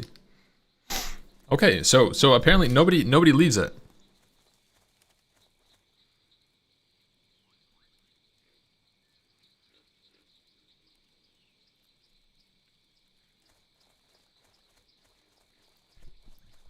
You finished the milk before the cereal? I've used a very little milk, and I still have milk left over. I had more cereal. I've done that, actually. That's a common occurrence. Sometimes I'll bring the box up with me, so I can add more live at the computer.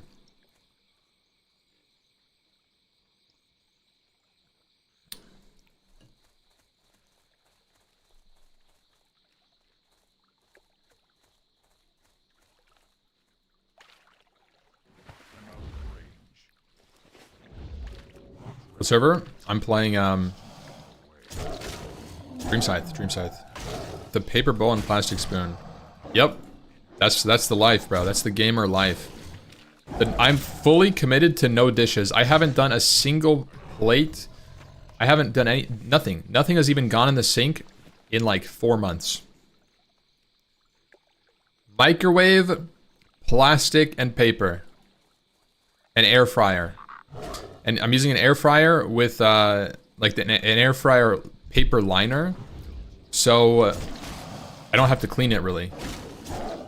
The earth thanks you. Hey, I only pollute with paper and plastic. I don't really do anything else, so I probably, honestly, have the same carbon footprint as most people. You eat more microplastics than you eat food. I'm speedrunning cyborg. Straight up consumer mentality. Do you recycle? Yeah, yep. Boxes and shit. I don't recycle the food bowls.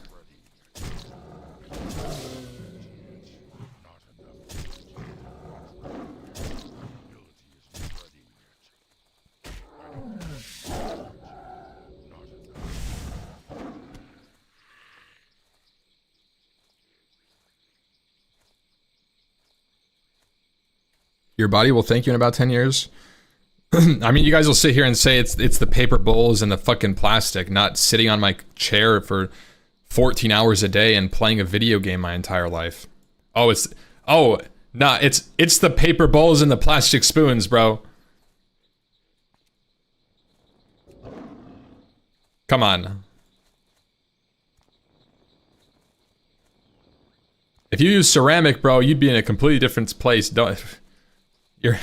Your neck would be fine. Trust me.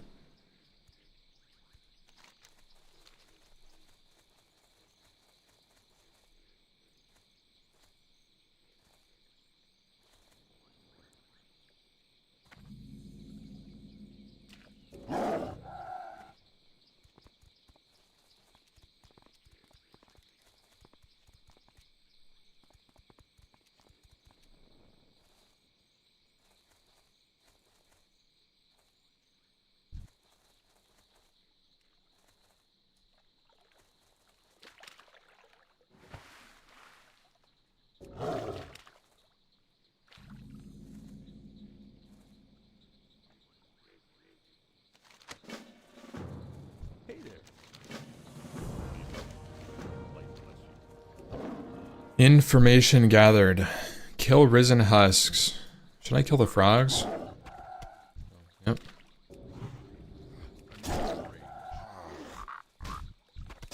What a quest. It's frog legs.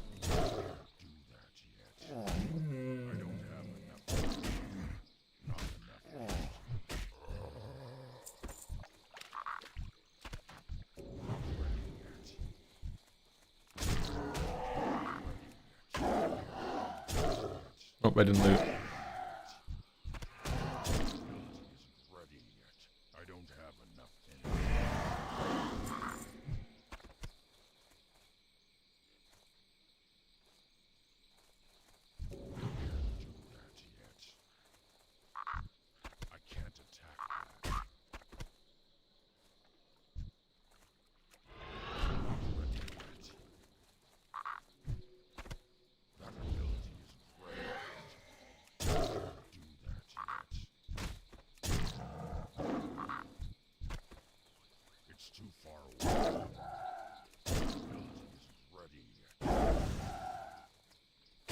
Feeling powerful right now.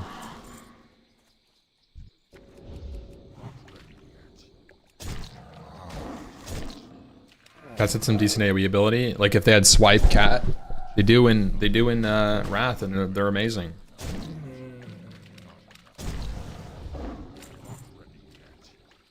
I feel like I'm starting to come online though, doesn't it? Doesn't it look like I'm actually shredding these mobs? Well, I'm clawing them, but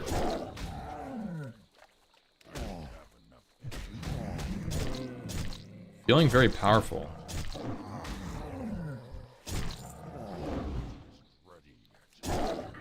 I think it's the talents kind of starting to kick in a little bit, getting some levels, getting base attack power increase. I'm starting to get Mark of the Wild points. Getting new rank of Claw soon, hopefully. I think 38 I get a new rank of Claw. Double Nurturing Instinct means my regrowths are going to tick for insane amounts here.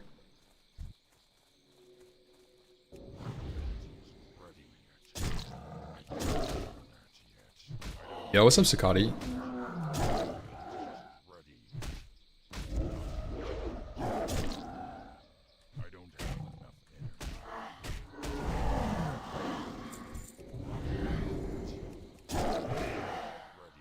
Yeah, you can't front shred.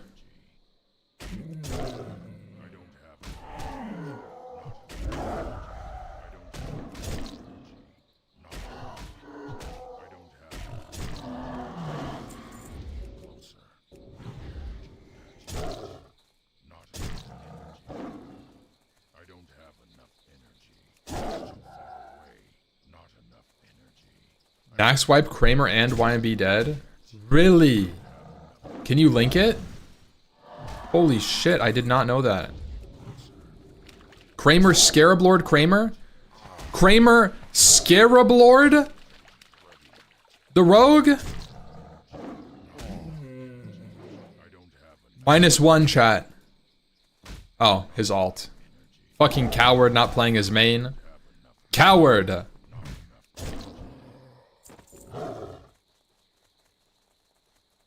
In a speedrun? He's griefing. That character's retired.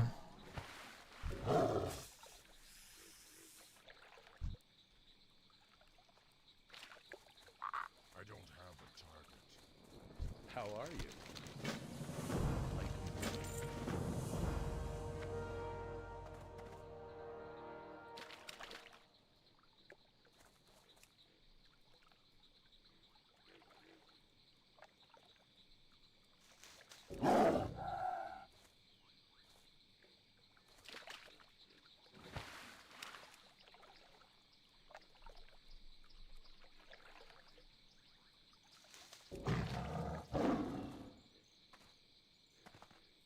Oh shit, okay, let's watch this.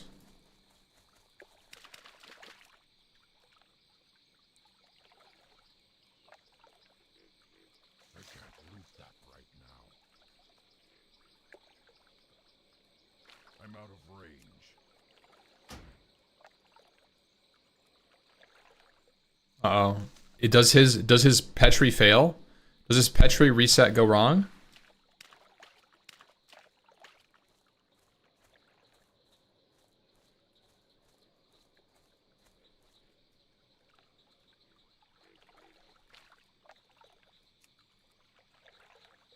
uh, 37, 3-second interval on. Explosives. Kill, kill, kill. How long, Kramer? 30 seconds. Don't move. so- Stop moving. Stop moving. Oh, no. Run. Oh my god, Petri, Petri, Petri, Run. Petri. Petri out. Fuck. Drop group, and Petri. We're dead.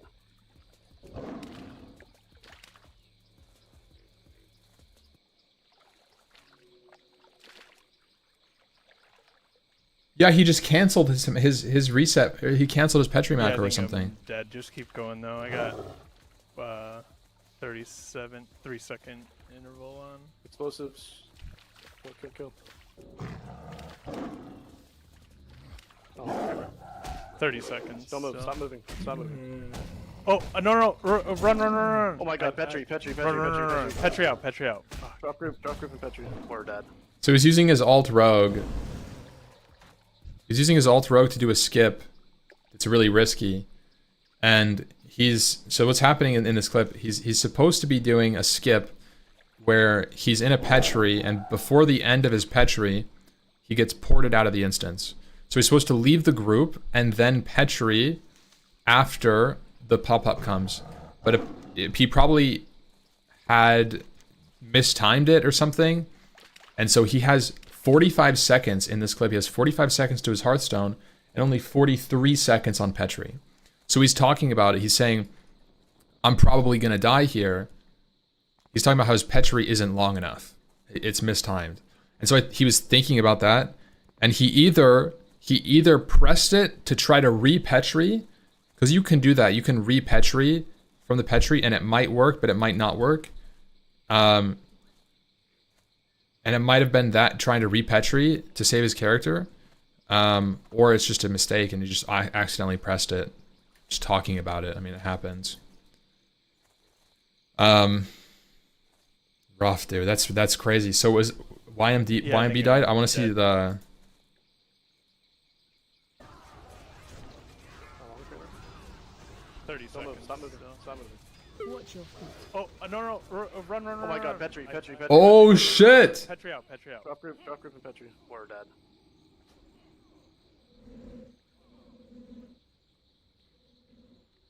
You can type Why would slash it hurt camp for while you too? petried.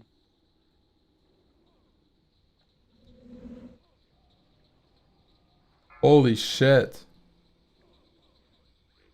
I tried to read Petri, sorry boys. We might need a pally to divine. He tried to re-petchery and his petchery re-petchery failed because he had a lot of mobs on him. Dude.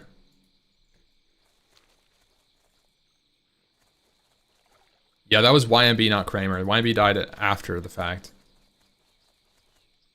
The incident. Damn, bro, that's crazy. I mean, that's hardcore. I'm surprised only 2 people died. That's a very quick recovery because those mobs really kill you quick.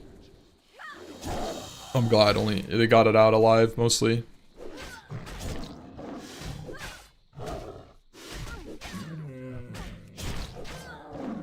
Must be really worth. Well, they're speed running. It's not saving hours. It's saving minutes on a speed run time. They're trying to get as fast as possible clear competitively. So they're taking risks. I mean, it's obvious that this isn't mandatory. You don't have to do this.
Yo, Mr. Piccolo, I appreciate it, man.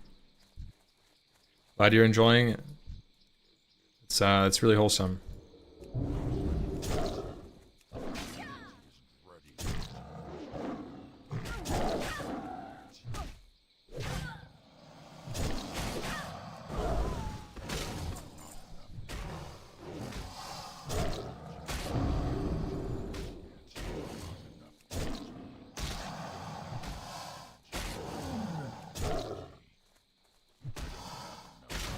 W first time glorper. Here. How's the Druid doing?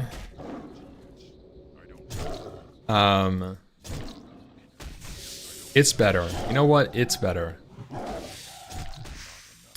I was having some second thoughts about Druid. You know, when I was wrathing. Yeah, I was. To be completely honest, I was having second thoughts about it. I'm still pressing claw, but I am hopeful that one day I will learn how to mangle.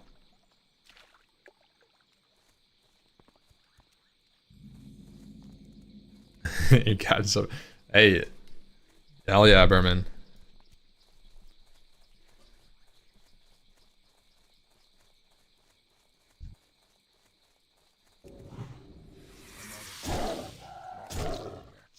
Yeah, once I get 38, 38 is going to be a golden level. I mean, that's going to be Claw and maybe Rejuve. That is going to hit.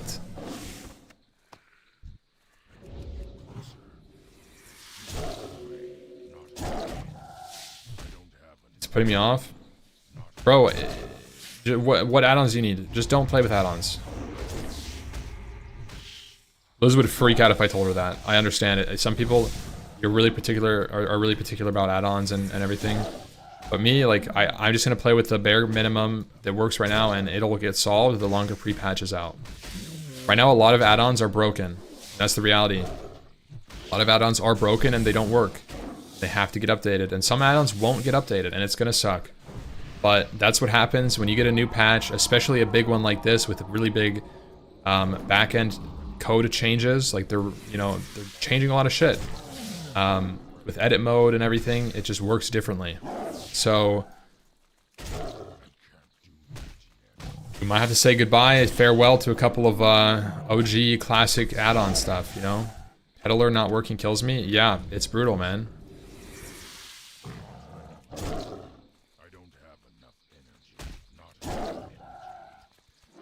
So I didn't know that unpopped Dark Mist Eyes, these Venom sacks, dropped off of these spiders. When I was speedrunning Mage, I did this quest for... I didn't do this quest because I was like, well, it's not that efficient.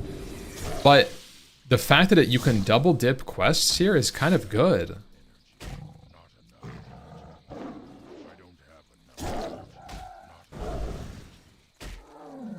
Maybe I should have done this.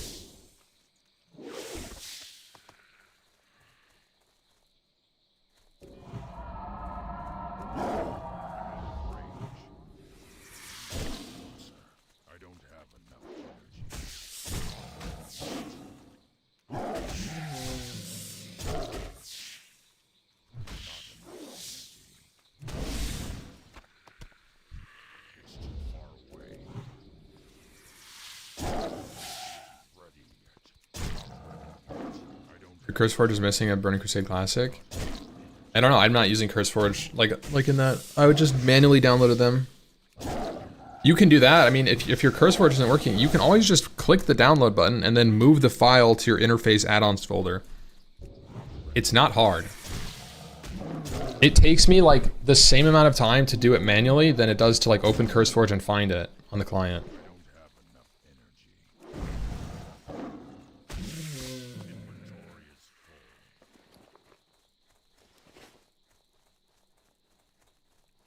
Oh.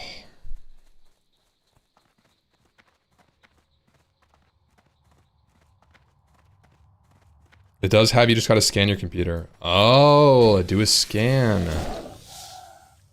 There you go.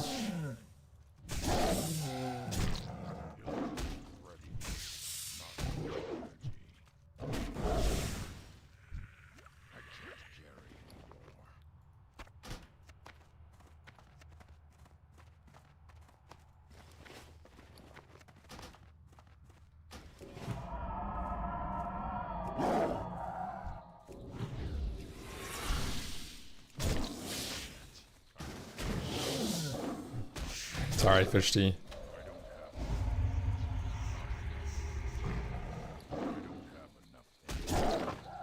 Shared quest drops. Remember we had that conversation yesterday? Shared quest drops. No, sorry. I don't want to play with you. I'd rather play solo. Frick off.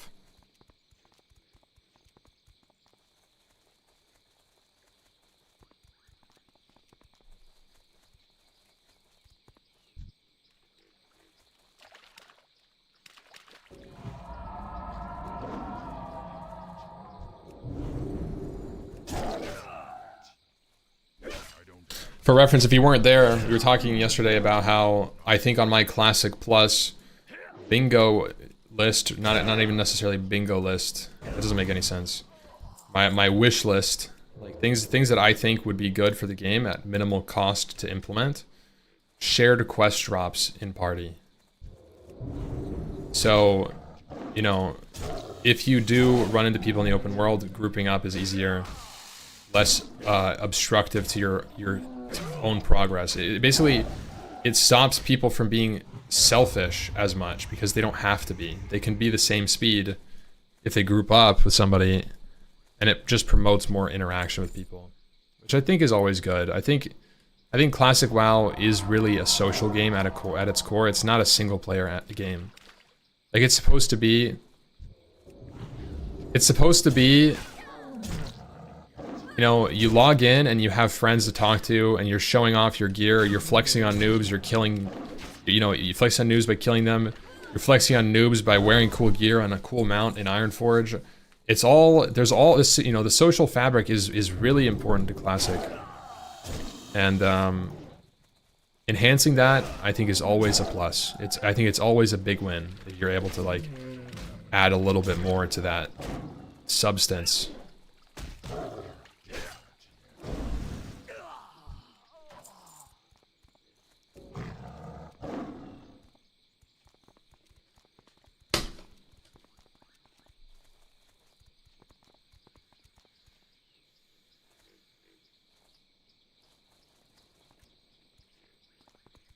Flexing your Salamander Epic Boost Pack mount on poor people? Oh, your Warp Strider? Yeah.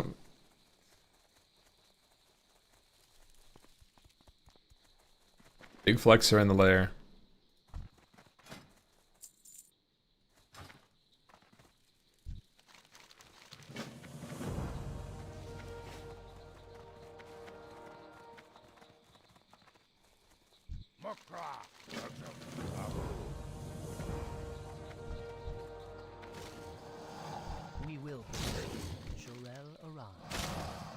Oh, we finally upgrading our bracers?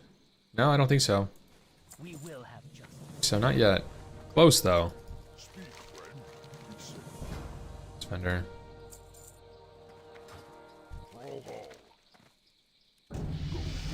$37 +1, chat. Ooh! Big stick!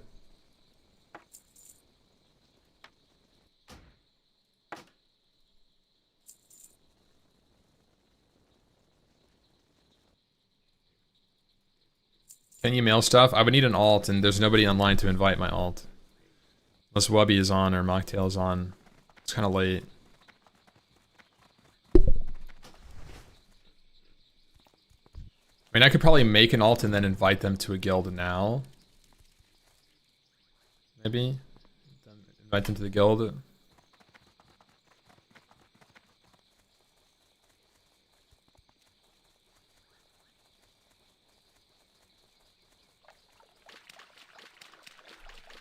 Someone in the guild? Yeah, maybe. Can I mail you leather to send to return? To me, please. No bank alt is rough.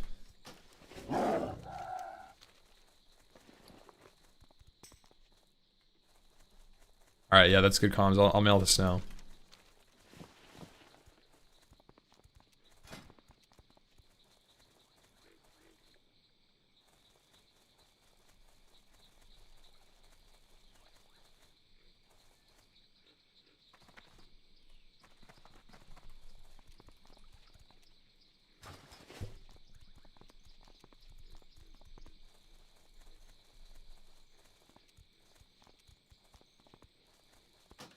Dungeon leveling bad. You can't farm dungeons in this community challenge. It is illegal. No speedrun splits. Yeah, I don't know if it's working. I haven't even tried for the TBC patch, you know?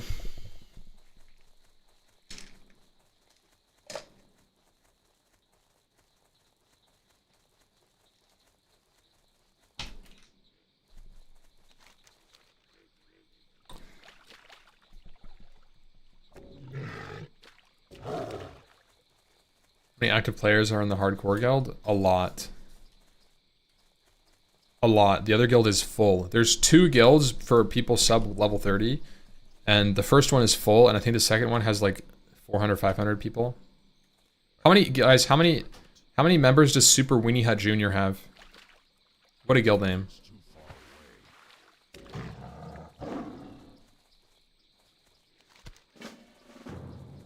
Good day to you.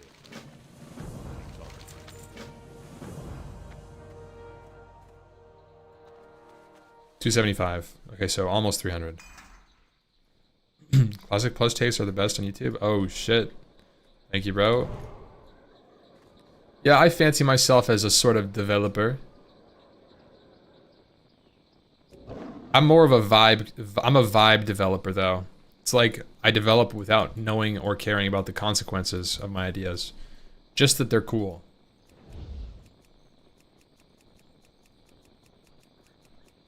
I can't attack that. You think the dungeon delve should be enabled? More entertaining and fun for everyone.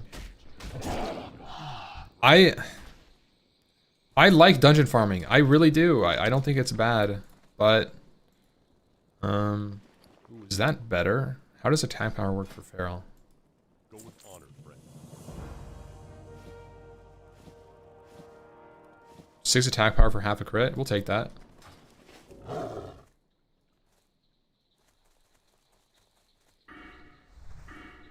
Agi.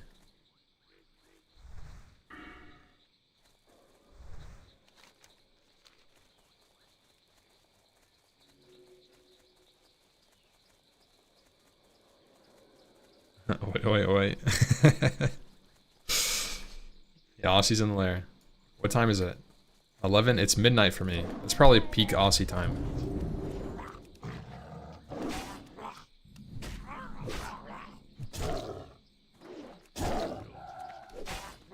don't have enough energy.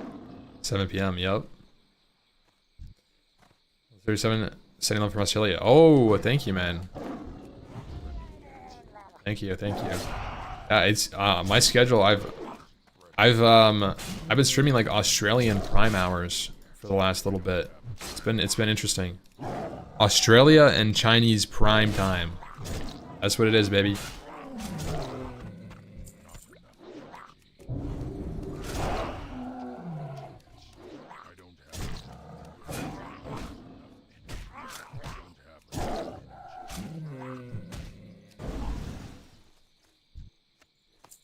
I'm out of range. It's too far away. Not enough energy. Work from home gamers are waking up now. It's 9 a.m. Yep. Yeah, dude, this time slot is actually so cracked. It's very high international viewership. Because like obviously NA viewership is down bad at midnight PST. That's 3 a.m. EST on a weekday. Yeah, right. Who's up? Only degens. It's degen schedule. Working dads in NA are down bad on the stream. Fortunately. Can't make the times.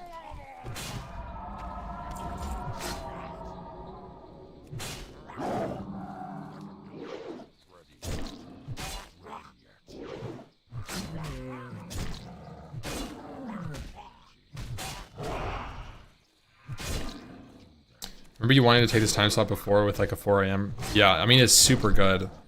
I mean, you can see, if you just look at my viewership throughout the day, today I'll probably climb upwards of 2K around 7 a.m. my time. And then over the next 3 hours, I'll drop to 1.5K or less. And that's because people are leaving. The Europeans, the Australians, they stop watching as much. And then the NA guys who are up go watch Zaryu. They go watch Soda Poppin'. Because really, that's what they were waiting for in the first place. And I mean, I understand. That's how it goes. But that's the reality. So like this time slot is like omega goated for streaming WoW, because you don't have as much competition with giga streamers.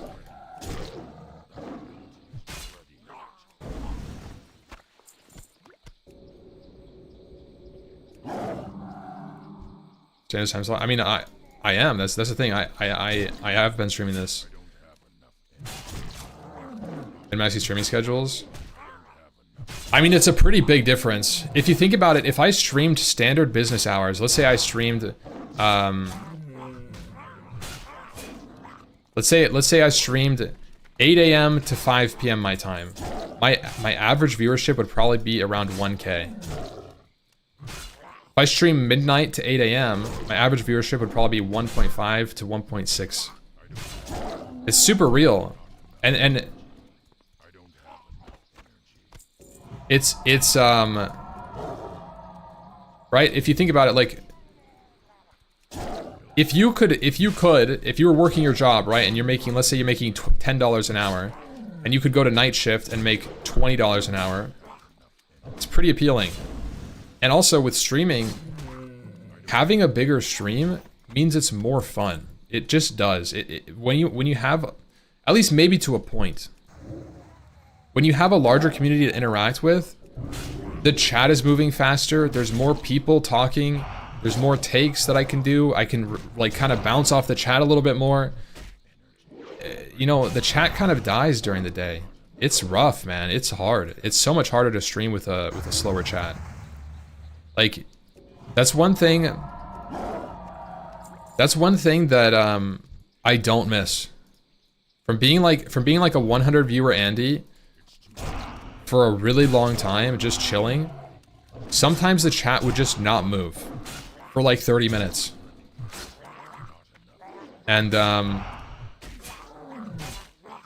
yo! My layer! I'm in combat!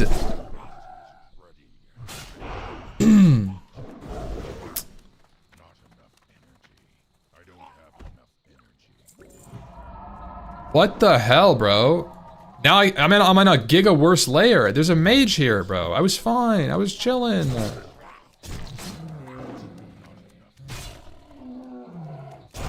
Man. What a vibe killer. I had to deal with this freak tapeworms on my layer.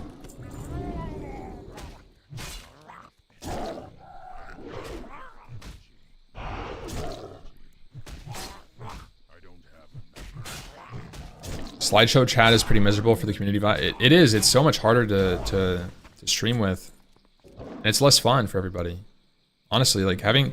I think the sweet spot is between 1.5 to 3K viewers.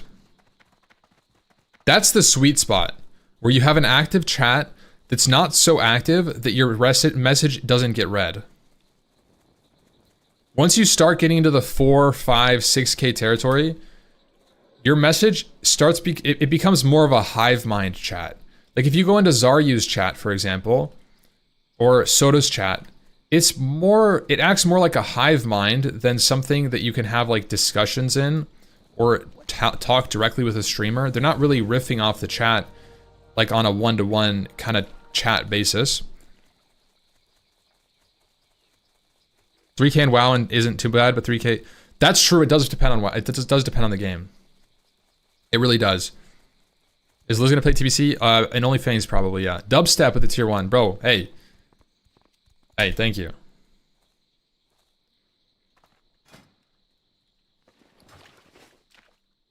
Grind? Grind! Are you kidding me?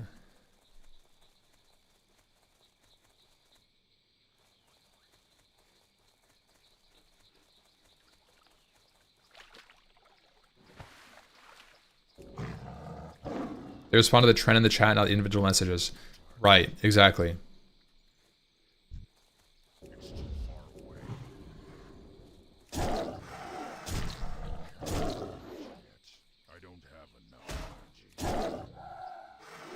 No, I think you're right, yes, maybe. I think that WoW viewers, you're right actually, this is a good point. WoW viewers are notoriously lurky.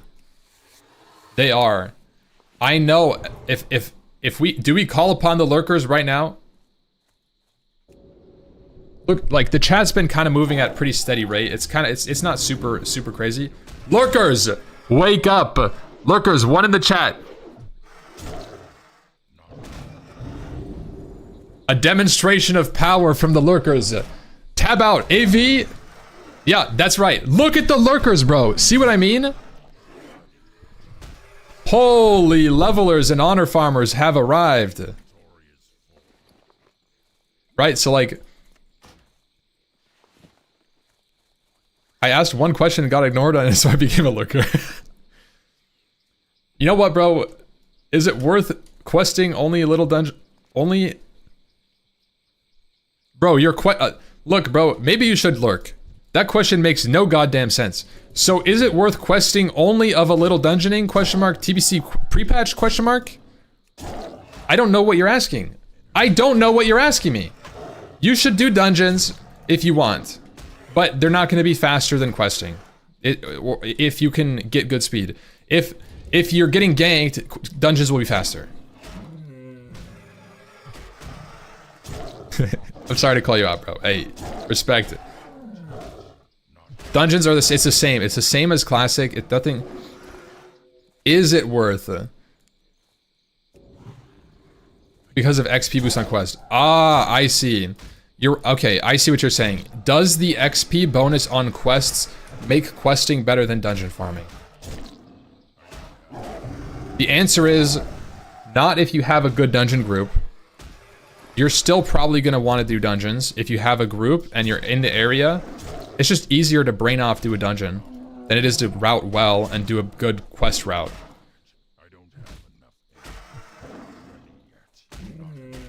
Thank you, lurkers.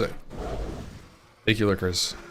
Display to your power, and then disappeared once again. How it should be, but no. WoW lurkers are notoriously lurky. Like I would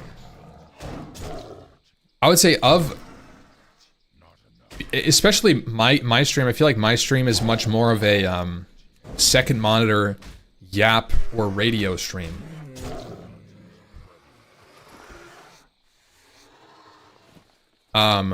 Right, like, and I think WoW especially, WoW is one of these games where like you probably do just have a you know, second monitor stream on. And I mean, I do it when I'm playing WoW too. So it's super lurky. You know, like there was a time where I was like 300 viewers average in like early days of like, you know, hardcore all-star kind of thing, and the chat is still really dead. Like you know, if you have 300 viewers and you're like a variety streamer, your chat would be super active, and it's not like insanely active, but like comparatively, it's a big difference. Do you dual stream to YouTube to get subs yet not read the chat? I respect it. Okay. I'm dual streaming to YouTube. Yes, I make some money, but the revenue from YouTube streaming is like, I'm not doing it for the revenue. I make like an extra $300 a month or maybe a little bit more for dual streaming to YouTube. It's not very much comparatively. It's like a small percent of the streaming revenue, right? So it's not for that. It's for VODs. YouTube stream VODs under 12 hours are saved permanently. That means in 2 years, you can come back to this stream, random stream, midnight at, you know, January 16th, 2026. You can just pop into this stream and watch the VOD. And that's the real reason I YouTube stream, and I know it. I should read YouTube chat. I just don't have the setup to read both Twitch and YouTube. So I just straight up don't read it. I don't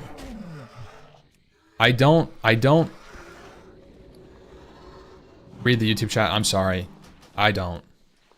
But just know that if you do want to chat, I will chat on Twitch.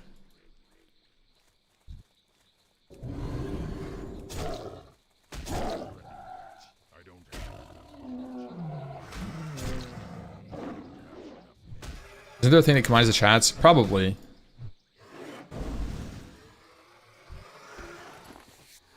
Yeah, I just don't have it set up. For the longest time, honestly, for the longest time, nobody chatted in my YouTube stream. So I feel like it's a... Stop, hey, stop typing in my YouTube chat, guys. Freaks. It's supposed to be quiet in there. That's for the lurkers.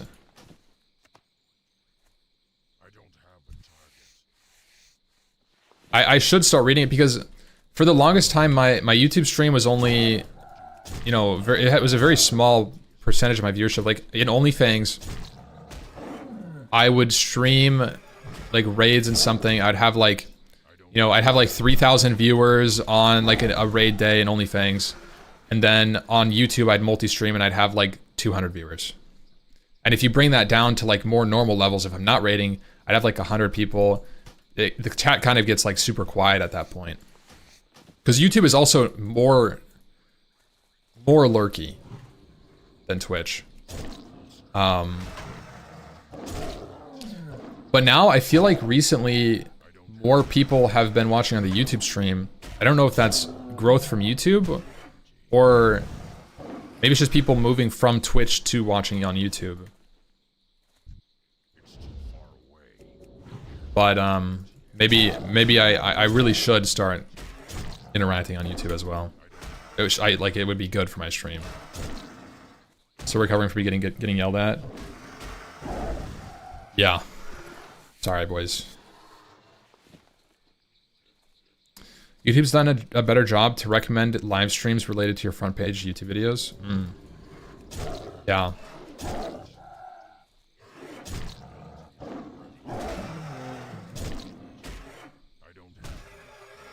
I also have, I honestly, I understand too, because I also have YouTube Premium.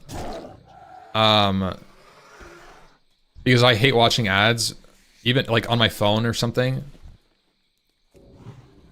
And I imagine if I only had YouTube Premium, I didn't have Twitch Turbo, I'd watch on YouTube too.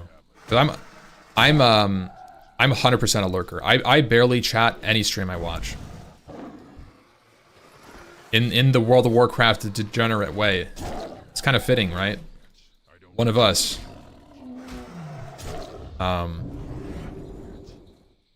Don't stop streaming to YouTube. I lurk on YouTube, it's just less chaotic. I don't even play the game and just chill watching. Oh, I'm not going to stop. I will continue to multi-stream YouTube forever as long as I'm streaming. Because I think it's such a tragedy to lose, like, when you stream to Twitch, that content is transient. It disappears after 60 days. Outside of minuscule clips, or if it's a really special thing and you can highlight it, which you only have a certain amount of hours you can highlight on a Twitch channel. It's the archives. It's like the memory bank for the stream. And I think it's such a tragedy that I hadn't done this earlier, because I wish that I could go back and watch my 2019 leveling. And reference what I did. Or, you know, I wish that I could go back and watch some of the OnlyFans like early interactions that I had with like Grubby or Lucari, you know, stuff like that were like good memories. And I just can't, I could kind of experience that again if the content was there. And I know it's the same for viewers too. Like some people really wanted to watch my Frontier 1 VODs, and I had to say, no, I don't have them. Like, sorry, bro. They're nowhere. They don't exist anymore. And Frontier 1 being like our world first push for all the hardcore raids and stuff. It's just gone. I have some VODs of it, like recordings of just the raids, and I have some full, like Jasmine Knight posted some full raid VODs that she downloaded back in the day when she was doing editing stuff on it, but like, that's all we got. Yeah, mage practice speedruns. Yeah, exactly. Exactly, man. I know.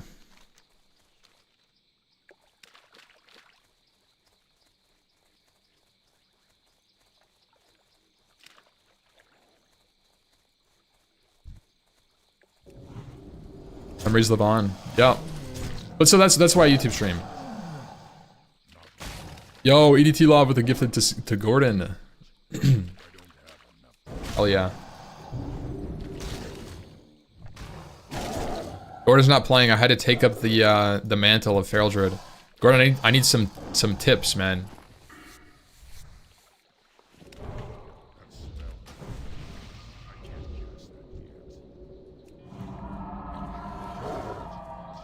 No tips? Ah, GG. I was actually thinking, it's funny because you mentioned Nature's Grasp being like the best talent, 1-point talent. And I ran into a situation, I don't know, it's such a blur, but a number of hours later, I ran into a situation where I'm like, holy shit, I almost died. I pulled, it was, I pulled 4 mobs in an escort quest and I didn't want to reset them. And I couldn't really stop and root one of them because there's 4 mobs on me. I couldn't get distance. And I was like, dude, if I had Nature's Grasp, there would only be 3 mobs in this pull. And it's like, yep. It's very good. I think that the survivability gain of taking Nature's Grasp is actually really high. Because even if you just pull 2 mobs, you can press Nature's Grasp and one of them will be deleted for 20 seconds. However long it is. However long rank 1 roots is. 12 seconds?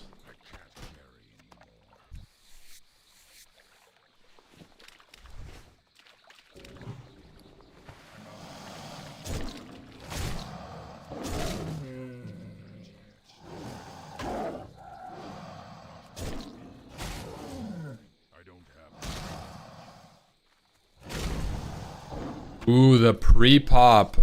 The pre-pop. That's the tip we needed.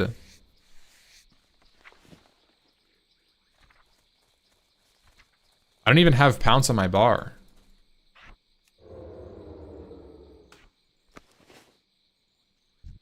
Should I be pouncing? I feel like pounce seems insane. Wait. What happened to my pounce bleed? Oh no, it's there.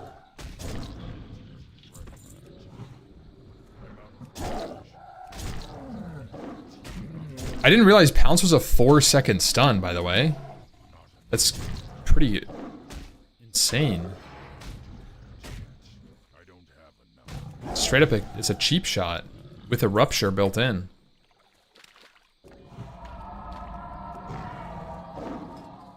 Oh, I have brutal impact. I have brutal impact, so it's gaining 1 second. I took this talent because I figured I didn't really need feral aggression 3 point or 5 points. I was just taking this for demo roar.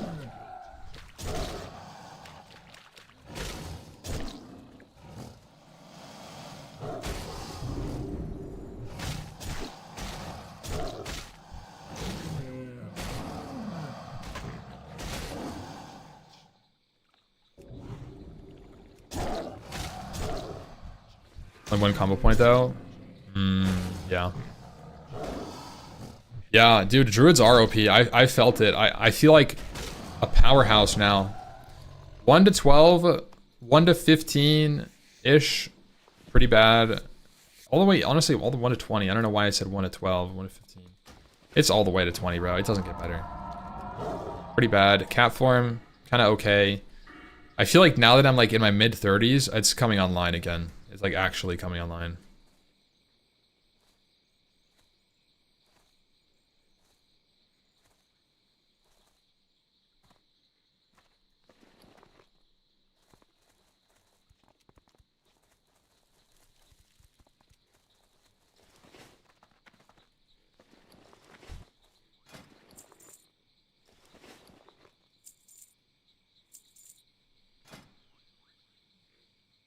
I think I'm gonna keep the Agi strength. I feel tanky enough.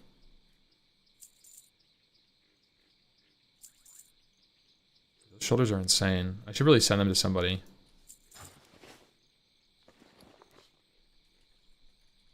Level C dank. No. Okay, well, he's not a line I'm veteran. GG.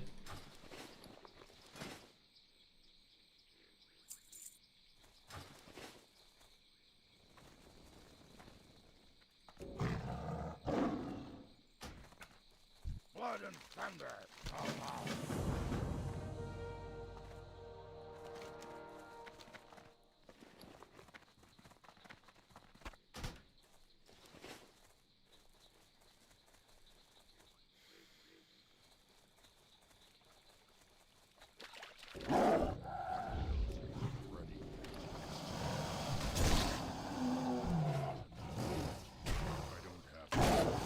I don't think I'm grinding, bro. I don't want to do this. Are you serious? Grind?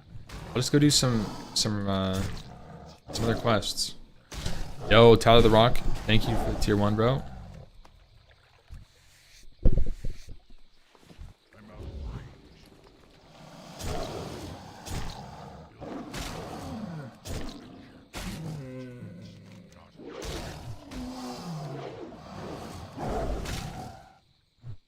It's a whole year. Oh my god. Selling point for officials, Mr. Salesman. For Druid? Selling point for Druid? Selling point is that Mangle is crazy once you get it. And they're probably, I would say, one of the strongest levelers, 60 to 70. They're great. They're great tanks. They're great solid single DPS, you know, single target DPS. They don't have AoE. They're very flexible. They do a lot of things. Did I sell you on why official servers are coming?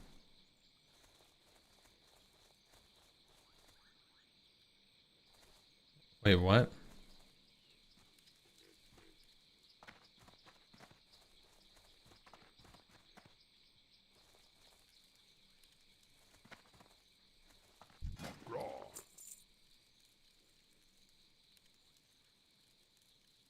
Yeah, but it's not a Makara tourney. It's just an arena tournament. It's like a dueling tournament, right? I don't think it's Makara.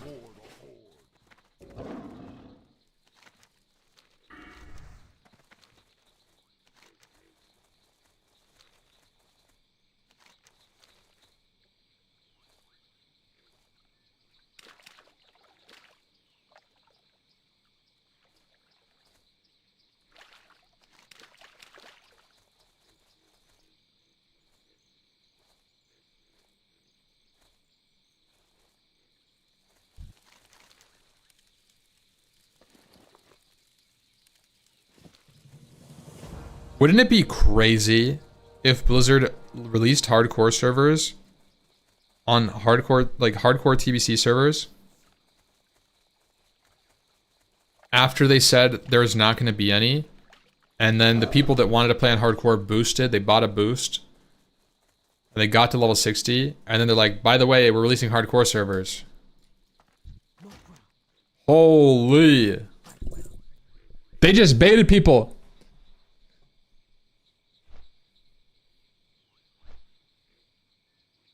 Playing Druid, I thought you would... They might, honestly... Dropping a TBC hardcore server in the middle of TBC could be interesting because it would give them time to kind of have one person fix the problems, like Terran Gorfiend, death mechanics. But like, I don't think it's gonna happen. I wish. The only other thing that could make that catalyst, like that happen, is the catalyst of OnlyFans. Like if OnlyFans is like, yo, we're gonna go crazy hard again and get you a Omega advertisement, they could do it. It's not actually that hard, right? But I don't know how viable TBC hardcore is.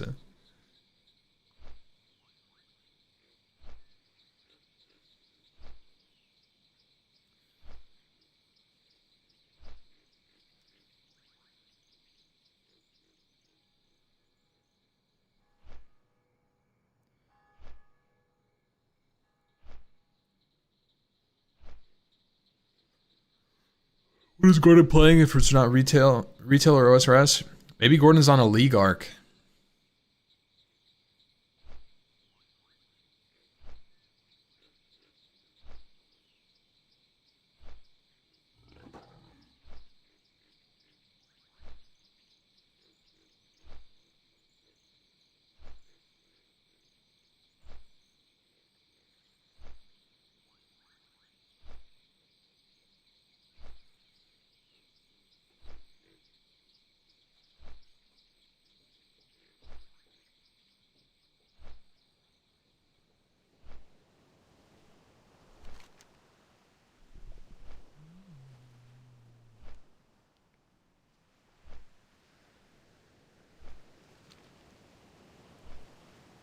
Are you gonna skip the 40 mount?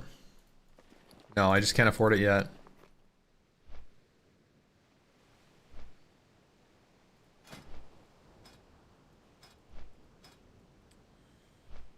Oh.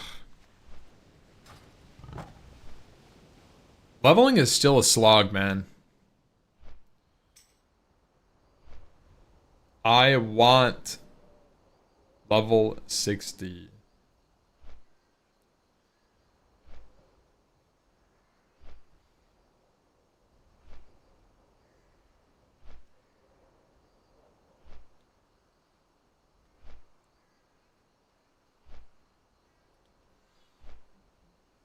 Do you remember tier 3 was good for warriors for dungeon grinding? I didn't level a warrior. I boosted my warrior.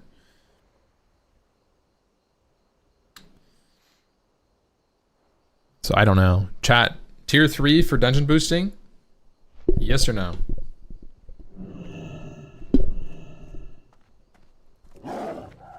Are you poor for some other reason? I'm poor because I don't loot, because I'm skinning everything. My bags are perma-full.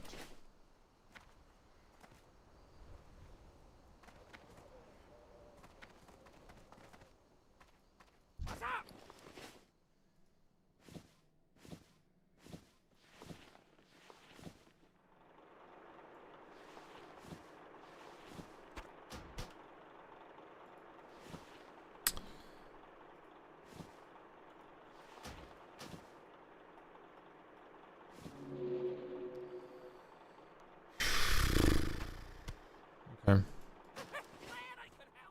Yeah, we also have a ton of abilities.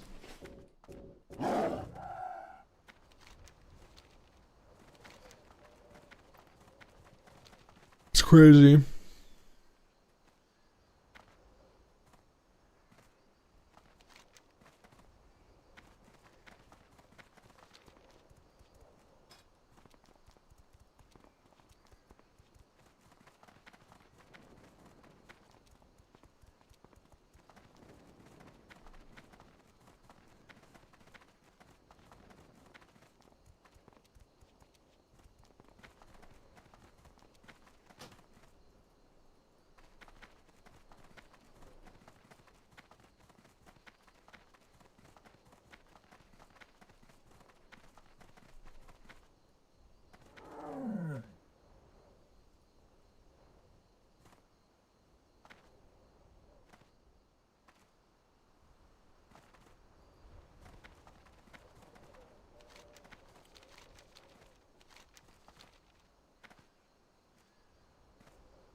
Milk? What? Does this look like... Does this look like milk? This is just a cup. Did you think that was milk? Can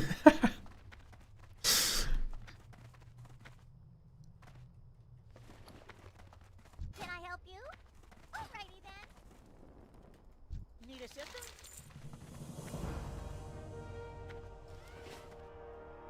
Bro's drinking a cup of milk. Yo, keep it real. Talk to me.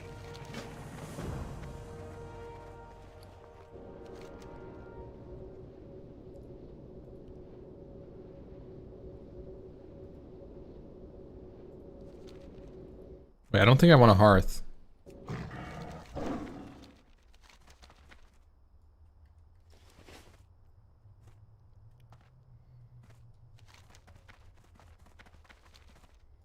Hearth bad.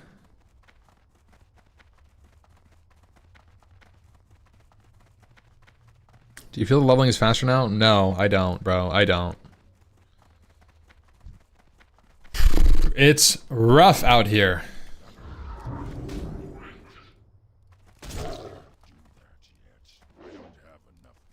I'm level 37 with 30...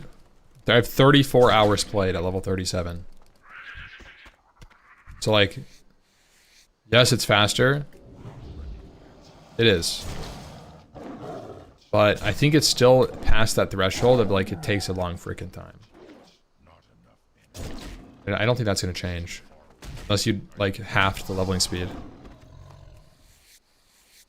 And I'm self-found. Yeah, I can't spam dungeons either. Yep.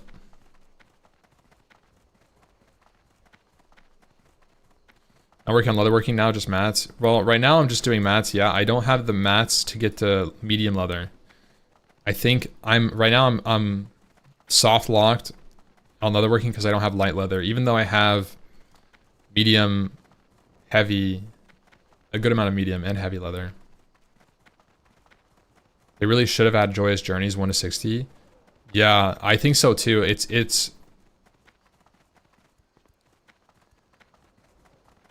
It would have been so much nicer to have Joyous Journeys. I think people would be really happy with it. But then again, if you have Joyous Journeys and increased XP rates, people are less inclined to pay money for the boost.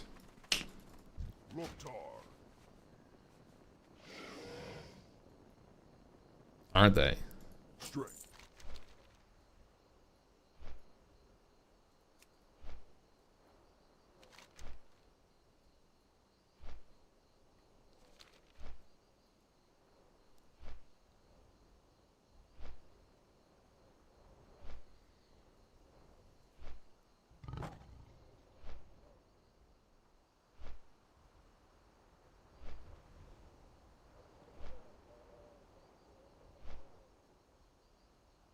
Joyous Journeys is like a 30% XP buff or something.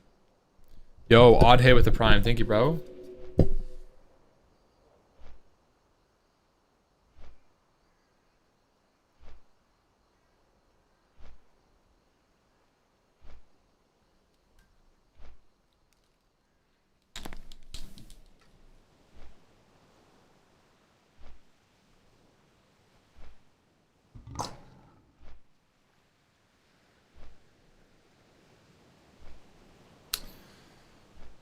Oh, man.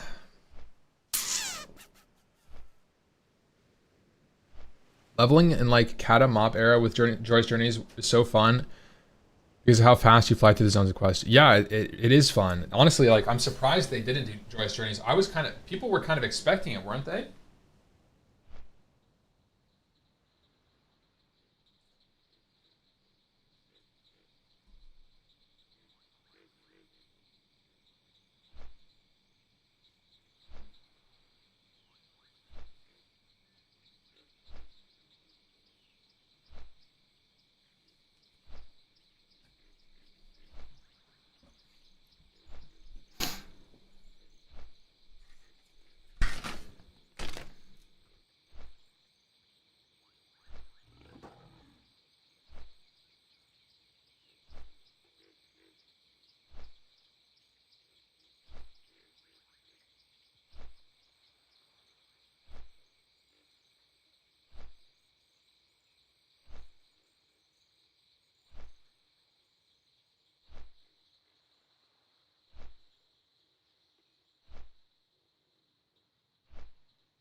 Liz isn't interested in TBC baseline.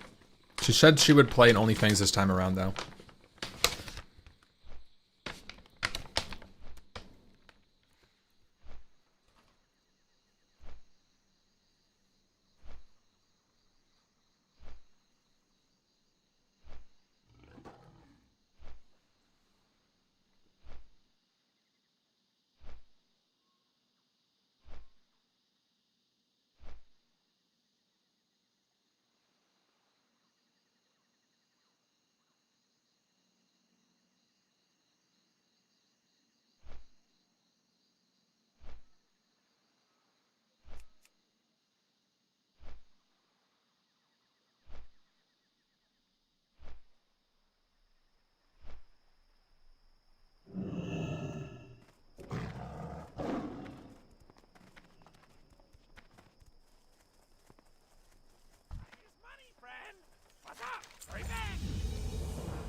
classic devs were in OnlyFans?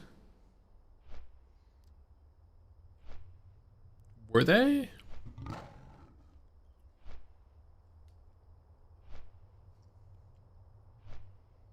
I don't remember any classic devs playing in OnlyFans. Artemis?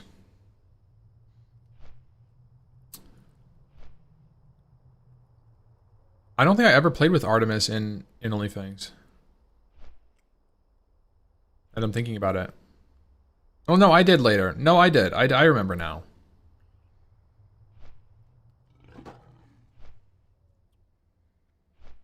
Yeah, I was gonna say I don't think Artemis is a dev though. I mean, she has influence in the dev team. So maybe she... Artemis is so chill. I remember Artemis was on, it was in Swamp. Played Sod.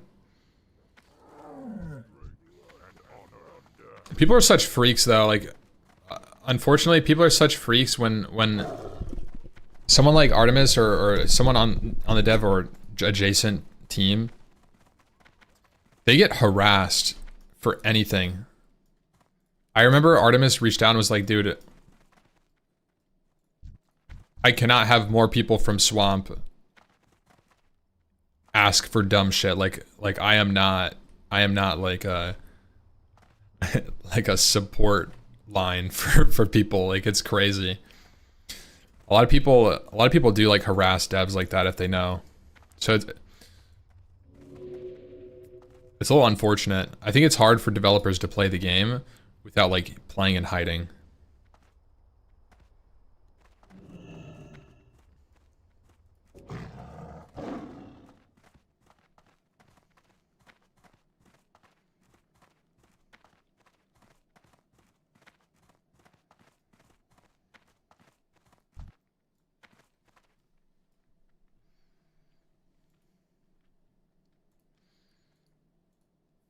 Chad, I wanted to make my rogue. I'm gonna make a rogue on PvE Alliance.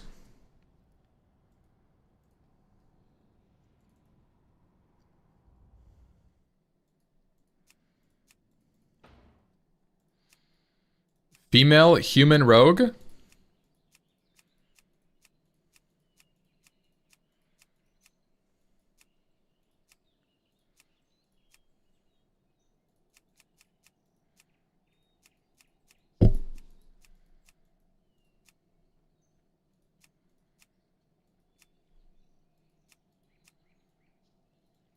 No, I have, I'm playing with Savix, and I don't know if Zaryu's playing in the guild.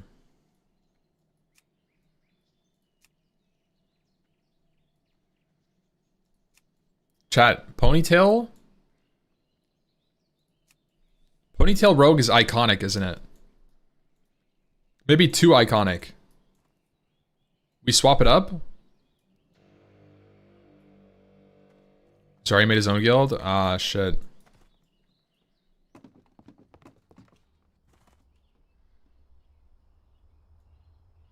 The Karen cut? The Bob?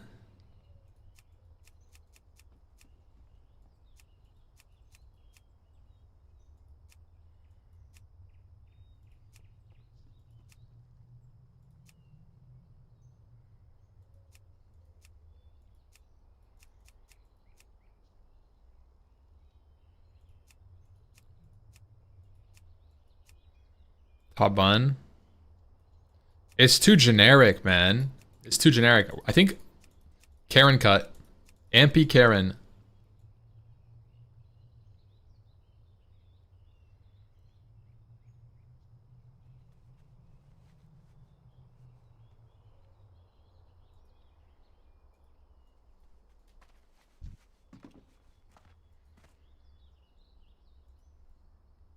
Fairlina hair? Grand Widow Fairlina. Oh, true, it is. Ew. This one? Ew.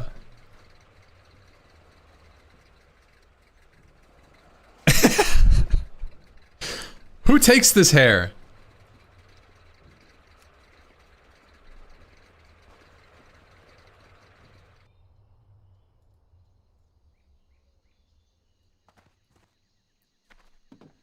Amplina?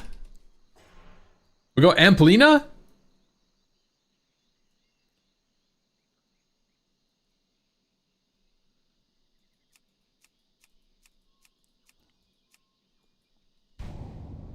Hey, it worked. Honestly, it works. Only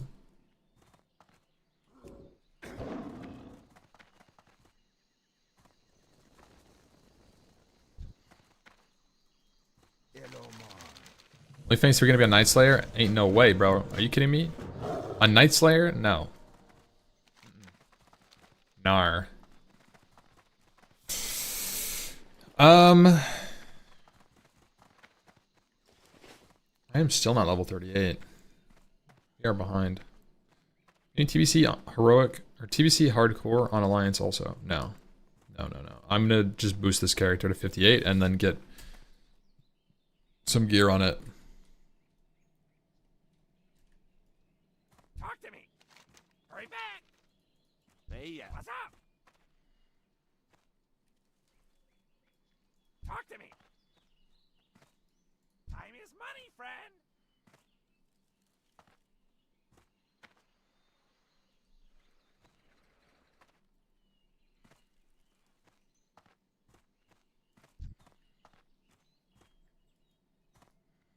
Chad, if you want to see some Giga Rogues, no. It's cool. It's cool. The boost is already purchased. I would just have to do it. Wait, actually, no, I don't have a boost. But Amplina might as well already be level 58. Back to lurking. I see you, bro. Damn, Gordon, thank you for the gifted subscribe. Holy shit. Big W.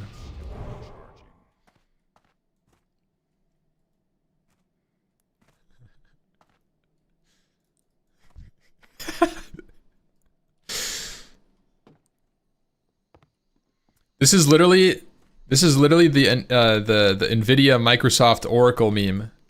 Oh, thank you, Gordon. You know what? I'll gift you a sub. Here you go. I gifted him a sub too.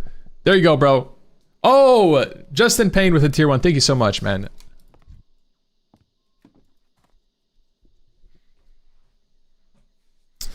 And if you're a dev and you have to hide, your game is thriving.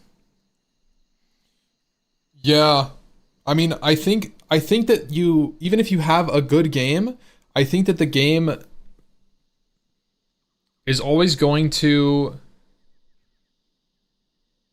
or the players are always going to like turn to that person and be like, yo, did you know this is a bug? I found this bug. You gonna fix it? It's like, well, but yeah, I mean, I got shit to do, bro. I'm booked. Thank you for letting me know. Yo, my friend got banned. Can you unban him? It's like, well, thanks for telling me that's not the right channel. I think that's the problem. People, no matter what, if they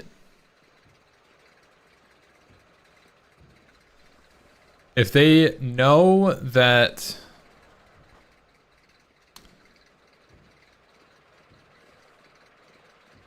you're involved in making the game or changing it, they're gonna be like biased to come to you with like random bullshit. I think that's unavoidable.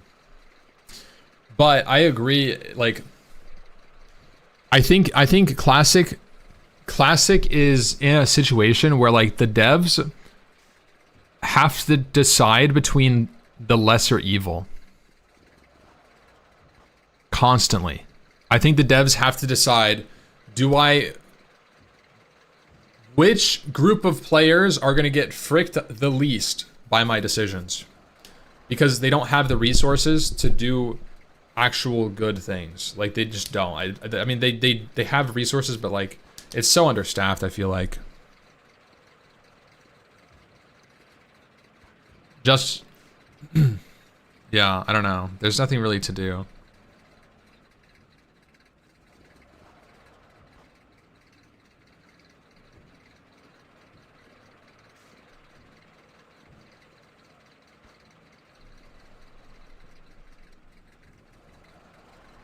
WoW 2. I'm a big WoW 2 enjoyer. WoW 2 would go crazy. I would love a WoW 2. Wipe that shit. Wipe it up.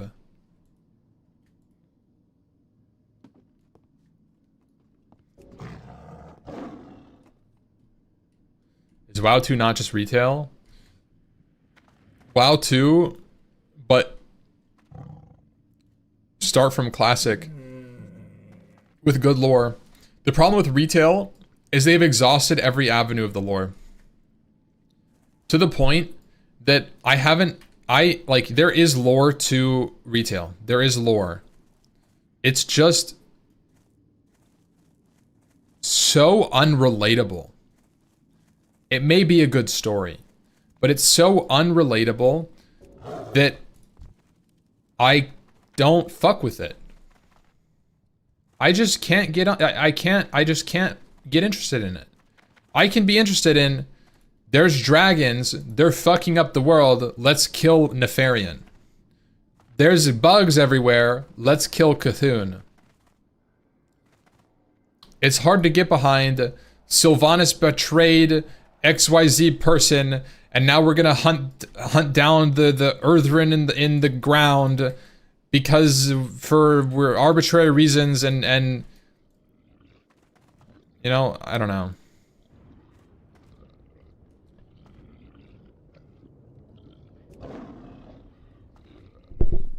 So like I think a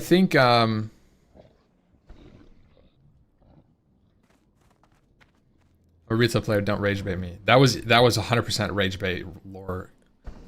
But it's true in the sense that people that like retail lore, I'm happy. I'm happy that you can enjoy it. I sincerely am glad that you can enjoy it. I just don't. I don't, and I haven't for a very long time. I haven't resonated with the lore. Honestly, ever since WoD. Ever since Warlords of Draenor, I don't think I've resonated with anything about the lore.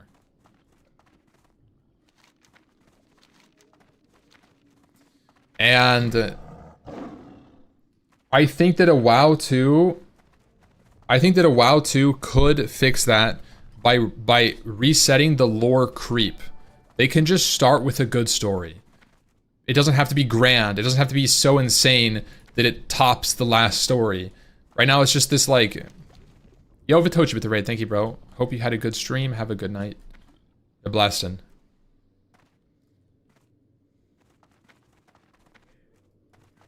Where am I going?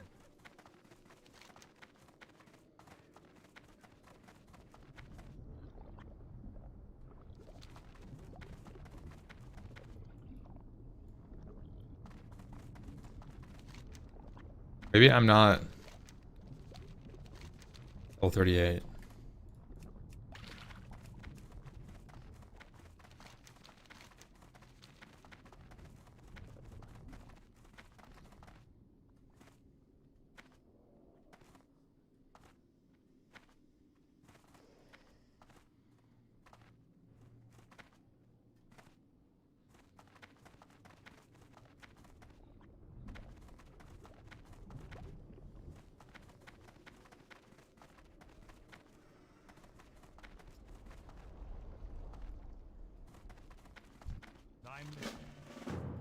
Speak quickly.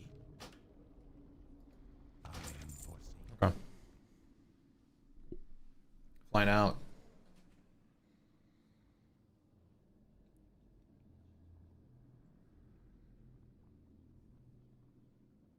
I don't want to be a doomer, but Blizz will never make another good game. Don't say that, please. Even if it's true, don't say it. Come on.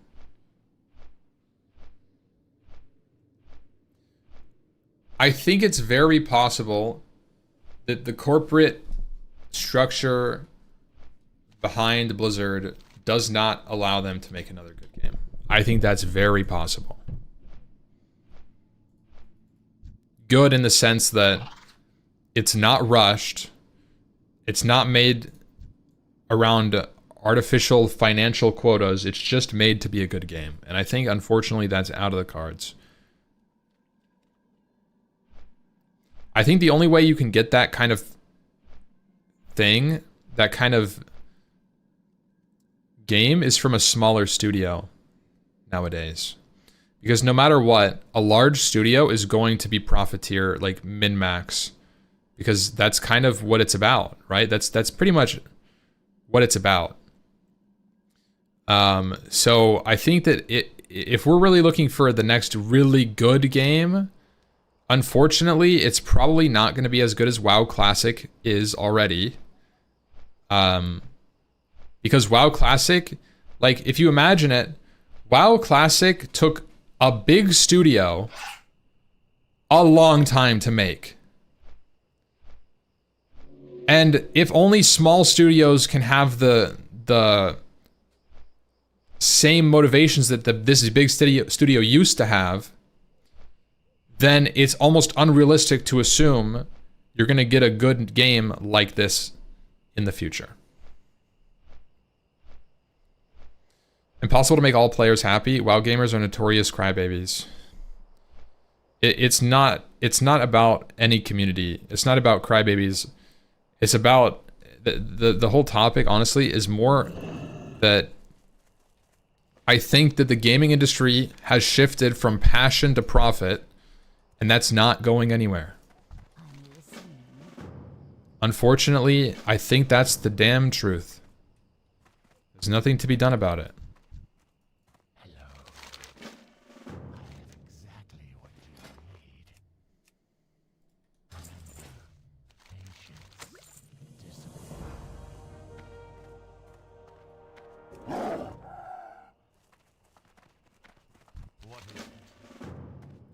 The only, like, the only thing that could happen, in my opinion, this is possible. Like, you could have some, like, millionaire, billionaire passion, who has passion for games, make a game studio, and then literally have a charity studio or some bullshit. Like they're okay to not be an omega capitalistic business, right? And I think that's the only way you would get like an actual insane game. Ashes of Creation, Valve. Yeah, I think like Valve, right? They already did that. The unfortunate reality is I think Ashes of Creation, like, it's trying to be that, but I think it's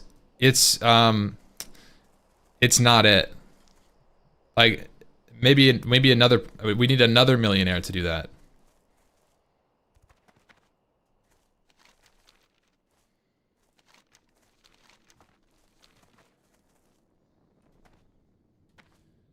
Riot is making an MMO that could be big.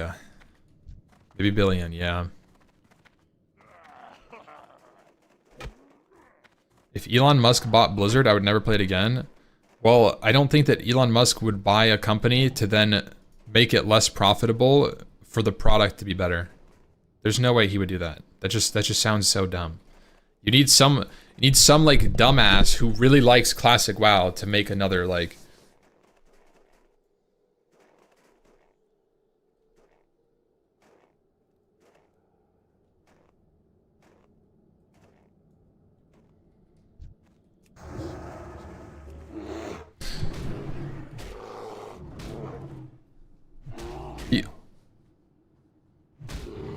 Less profit to make the product. He's saying to afford less profit to make the better. Yeah, exactly.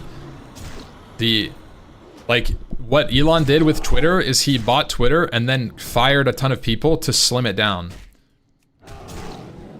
Right?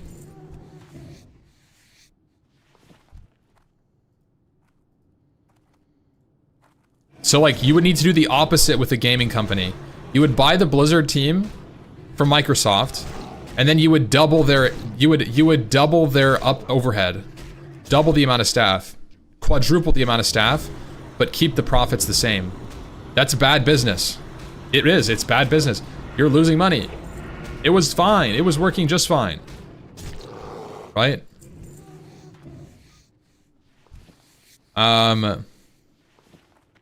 Why don't the Dude, what is wrong with this? Do I have to... Oh, kill mountain lion for fresh carcass.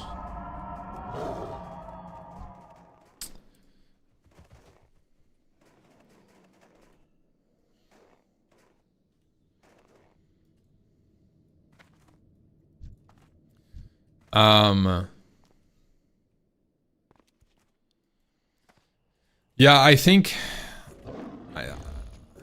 for Blizzard, strictly from a profit POV, nothing is wrong. Look at all of us lining up to take out that.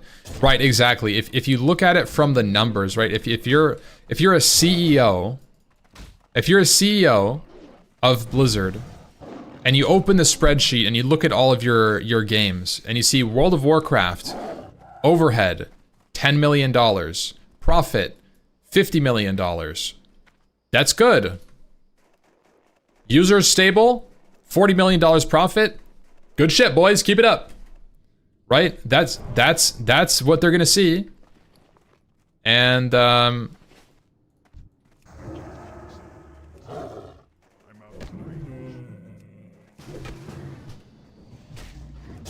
looks weird.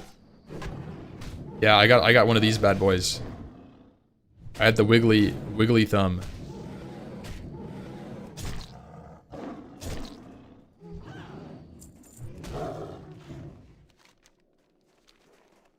I don't have that quest.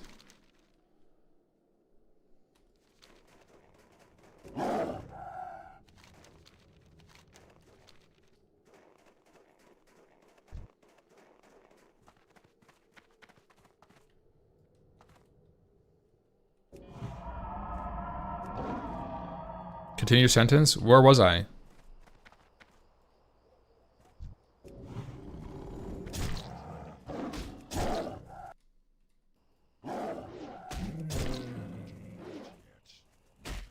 $10 mil, 40 mil. I was saying something like, right, if you look at it from a numbers POV, nothing's wrong with the game. Even though you can see, if you're playing the game has been enshittified and it's slowly breaking and cracking.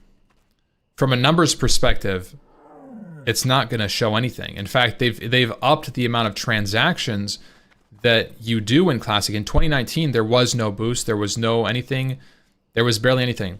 And over time, we're getting supporter packs.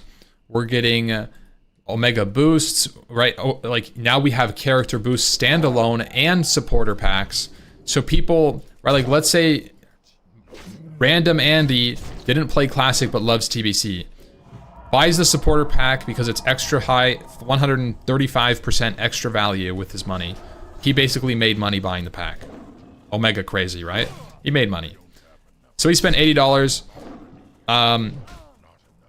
bought 2 WoW accounts, and then bought another boost for a second character. Bro just spent $150 on the video game and hasn't even played. Fresh player, $150. Blizzard is raking it in right now. That's the gameplay loop. Starting off with everybody else. Omega catch up. And I think over time, right, like you're gonna see this. We got the boost. And then probably down the line, we're gonna get WoW token again. So we're gonna have boost, WoW token, and supporter packs, and monthly sub, and probably paid transfer services. So you can transfer server. It's gonna be like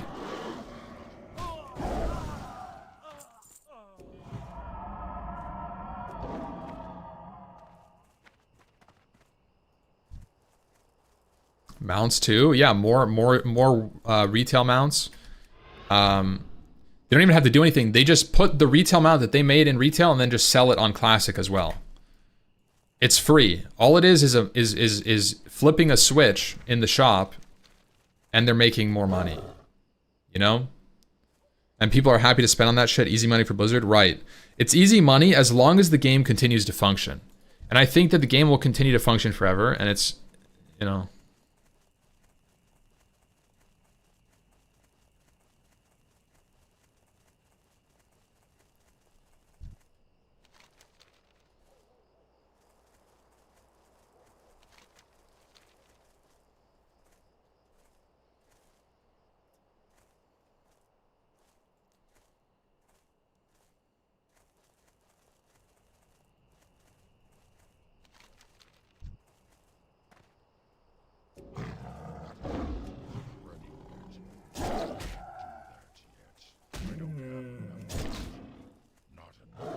I don't blame anyone for playing Classic and TBC. The games are good, but as long as people play it, no reason to work on anything new.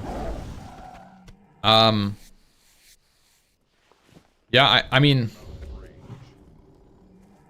I agree to some extent, but I think that this is probably like the last really popular time they can get away with it. Like the fresh thing is always going to be fun for people. Fresh TBC, fresh Classic, fresh Wrath is always going to be fun and will always bring players. No question in my mind. They could release Wrath 10 times in a row and people will still play it as they play private servers, and they always have.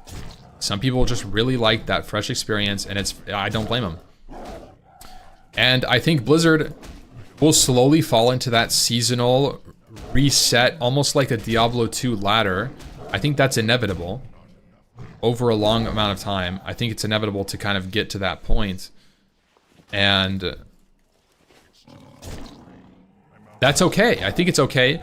But the reality is that not everybody likes fresh, especially after the second or third time.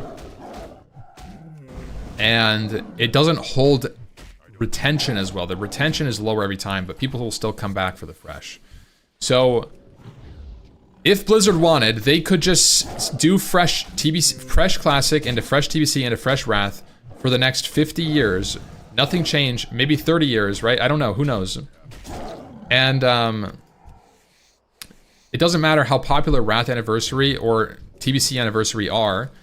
As long as the first month is fun, it's worth for them to do, because they can sell $100 million worth of boosted characters, which costs them nothing.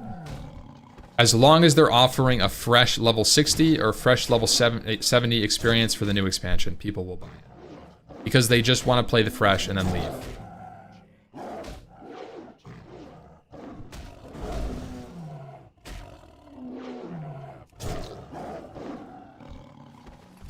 Pika and Ampy leveling in Classic 40-year anniversary in the year 2050. I hope that I'm still not streaming Classic WoW in 14 years. I would like to get to a point with streaming that I don't care about my viewership and just play what I want to play.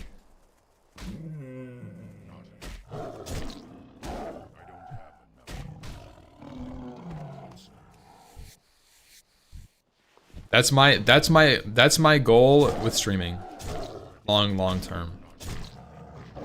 Because I am more of like an archy player. Like I'll play arcs of different games, and you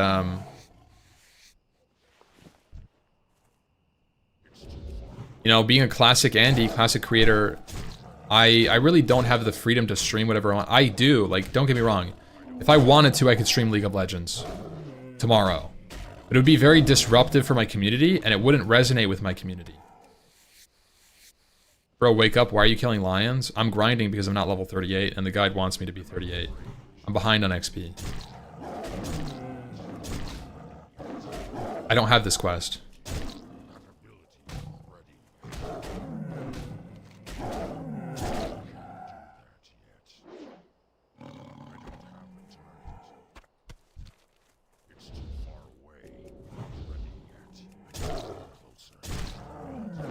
You played on Asia servers recently. Do you think a similar approach would work to bring more players as a Classic Plus experience?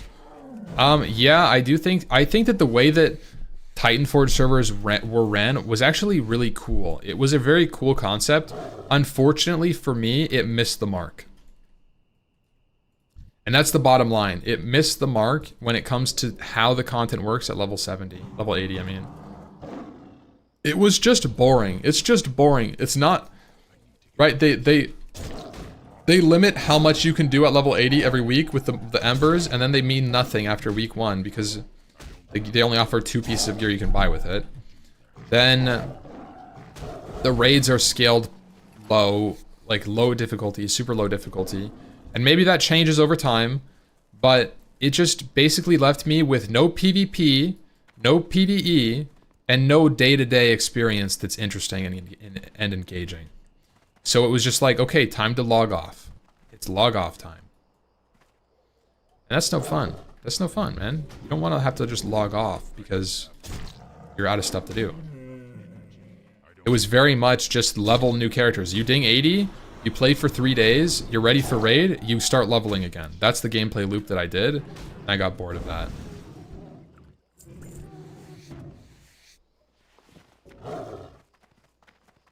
I'm a Titanforged? Yeah. I started watching WoW streams again a month ago, was hyped about TBC, never played. After seeing people getting boosts all the gold in the game, it threw me off. If it was a fresh TBC, I would 100% play it, but I don't want to be in a rat race to catch people. It's not how I want to play WoW. Now, if you're hyped about TBC and you want to play, the fact that people are paying to skip the journey doesn't mean that you have to as well and participate in this proverbial rat race.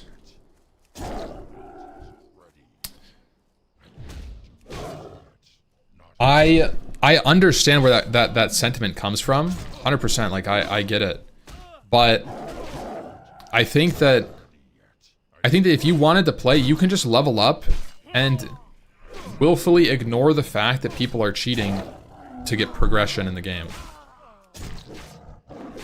Because at the end of the day, it really doesn't impact you that much.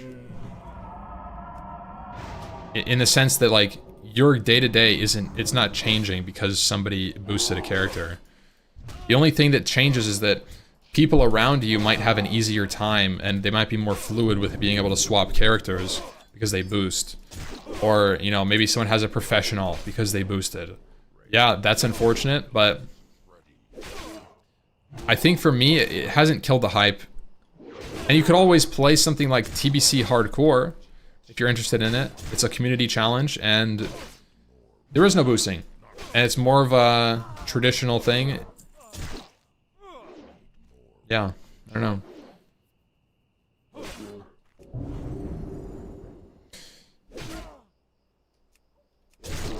Oh.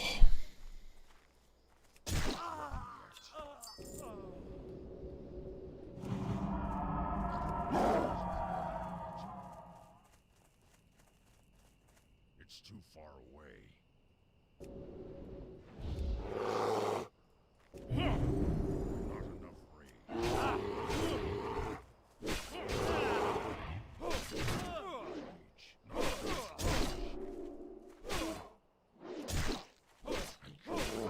Swipe the guy in the shield.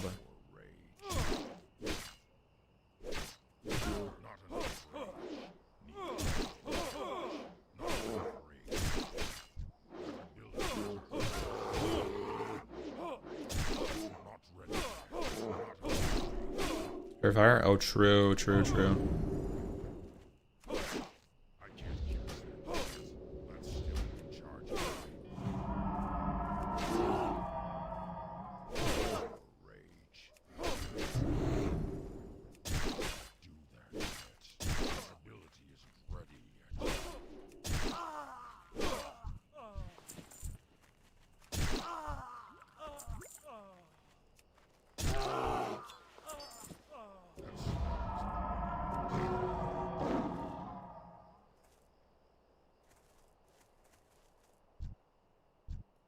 I was demoing.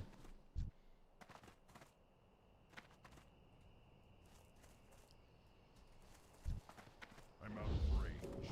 Not ready yet. It's too far away.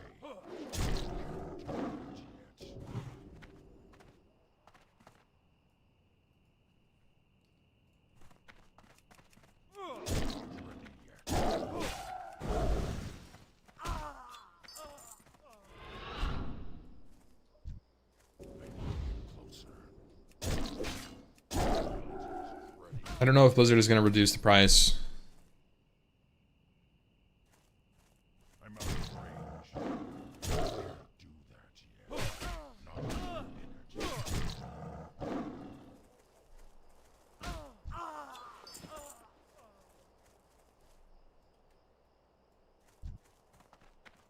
It's too far away. I need to get closer. Thorns is so crazy. It just insta-kills them.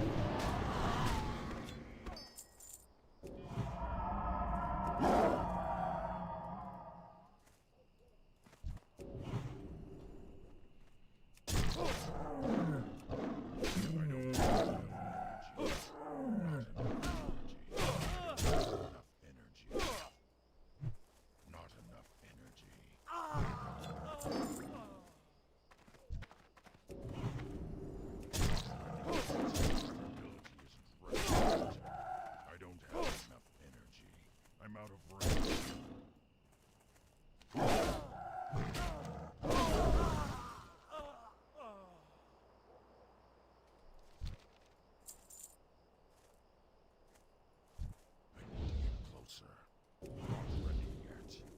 What's your view on Sod? I didn't like Sod.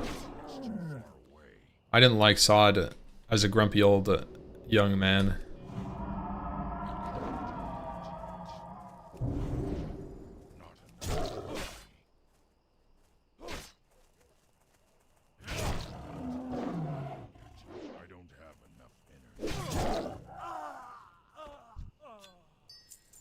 Malicious Andy, just keep trying to make a horde.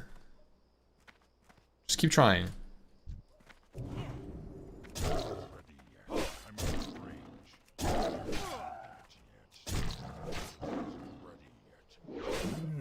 Sod would have been fine with GDKP in the game. It would have. Straight up, you can't change my mind on that. GDKP was so good in phase 1 Sod, GDKP was so fun.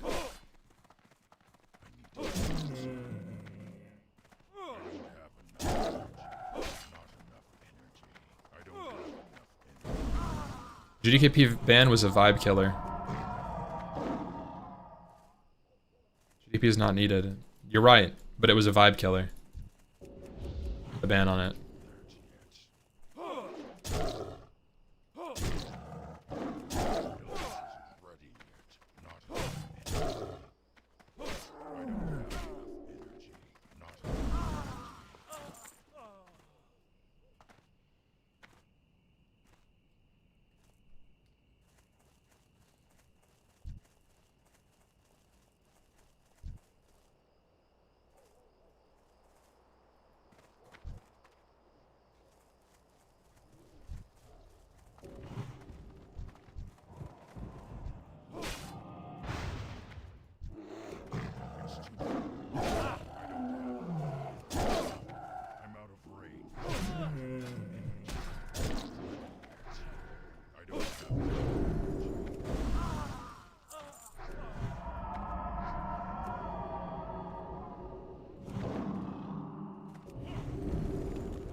Because remember how I was talking about LOSing? That's the exact tech.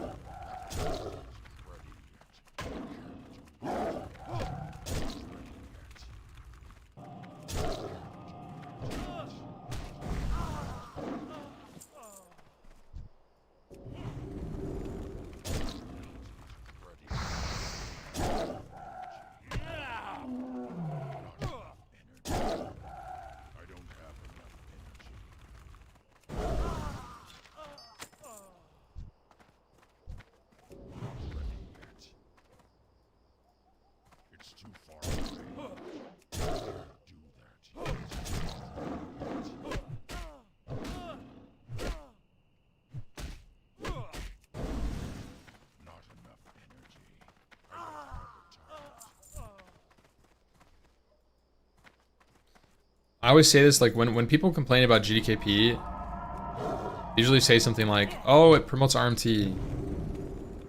Oh, it's cheating. It's pay to win. But they don't say anything. Those people, they never say anything. When I come back and I say, okay, well then the people that are buying gold and RMTing, they should be banned. They don't comment. They don't say anything else. Because they know I'm right. The GDKP isn't the problem. The problem is that people are allowed to cheat and use the system to abuse it. The problem isn't GDKP, it never was. The problem is gold buyers and Blizzard allowing that problem to grow so rampant that they realistically can't permanently ban people for it because of how rampant it is.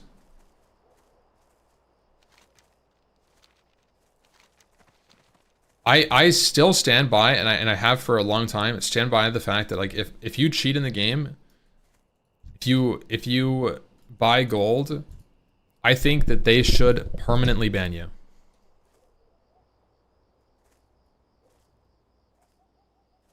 I do. And I know that's kind of like intense, but let me tell you, if that was a thing, a lot of people would not buy gold.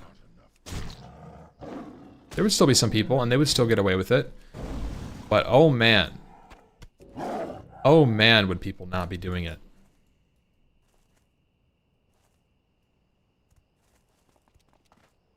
'07 Soda and XCT, 100%. They should be banned. I'm surprised Soda didn't get banned. Like, genuinely. He should have been banned. Soda should be banned. On that account, at least. I don't know if he should be permanently IP banned from Blizzard forever, right? I don't think that's true. But I think that if you buy gold, you should lose the account that you bought gold with. Or that it impacted.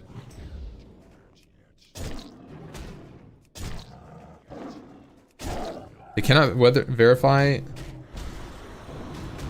I don't believe in permaban due to false flags. Innocent people could get perma'd. That's what's happening right now. You're seeing it. I mean, you may not realize this, but people have been getting false flagged for multi-box bans. This is actually really common. People that have played more than one character get reported, auto-reported, right? And then they get permanently banned on both accounts. Account closure. Nobody's talking about that. The real problem isn't that the false flags exist, but rather that false flags are actual bans because nobody reviews bans. It's all AI chatbots. So like, yeah, perma bans are bad. If it's a false flag in your perma, that's a pretty big deal. But if there was a GM to review your case, you could get it reversed.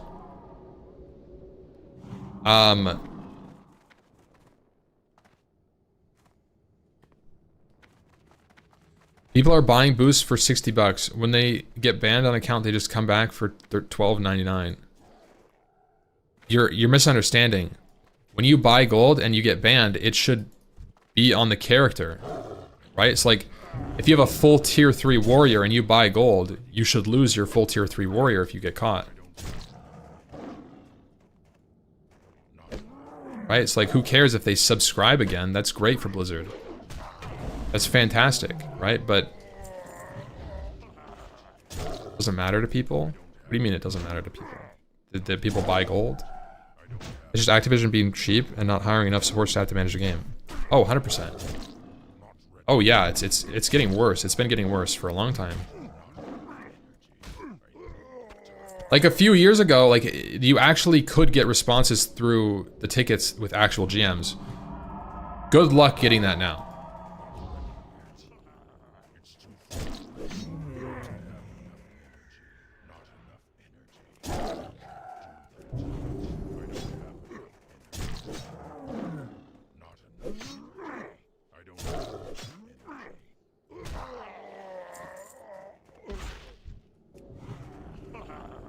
You just have to spam a little bit, eventually get a response. Not, like, that might be true sometimes, but it's 50-50, and if you push it too hard, if you can get an auto reply that's like, stop submitting appeals, you're banned. If you respond, we'll delete your BattleNet. That's what happened. That's what happened. That's what happened, to, I forgot his name. We had a dedicated crafter who got banned on his alt. Or banned because he was multi-box tagging his alt, which is just /follow like a wand. It wasn't multi. It was a priest, a dwarf priest, and he was boosting a night elf hunter. I don't know why I can't remember his name right now. It's Jab. It was Jab. It was Jab. Okay? He got banned for cheating. For cheating. Cheating and exploiting. Okay?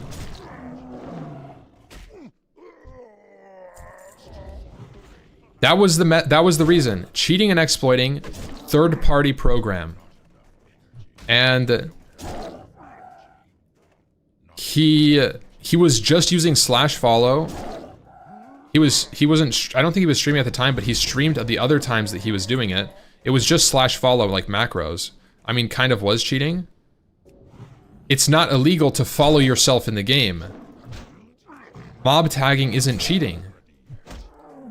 If you use software, yes, if you use third-party software, you can get banned using multiboxing. But he wasn't. This is the thing. It's dangerous. I know like 4 people that have had this happen to them. Not using any software, false flagged because of auto reports.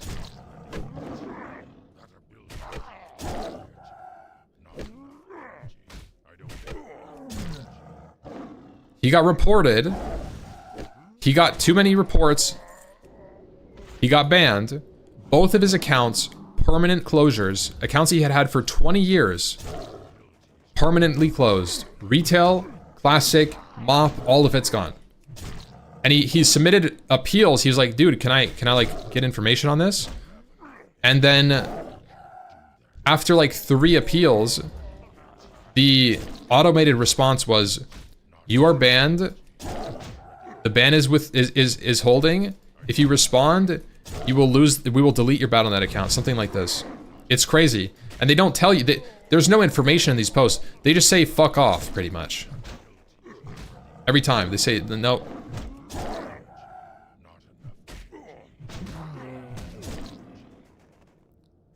The automated systems are crazy bad right now. Like they have been getting worse and worse over time. The abuse of it is crazy.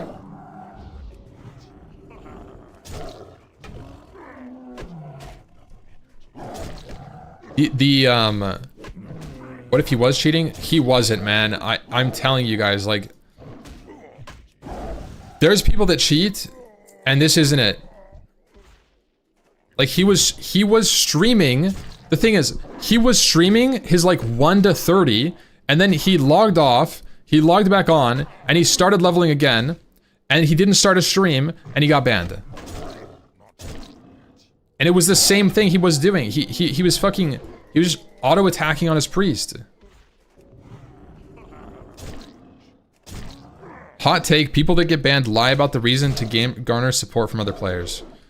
You're correct. I understand. I'm telling you, dude. I'm telling you, bro. This isn't it.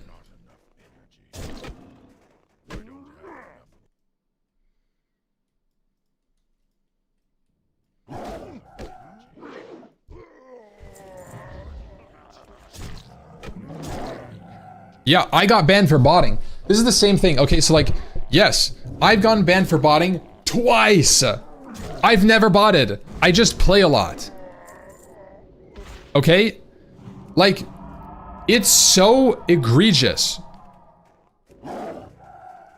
They have false flags happen all the time. I was streaming for 30 hours. At the end of my 30-hour session, I got banned for botting.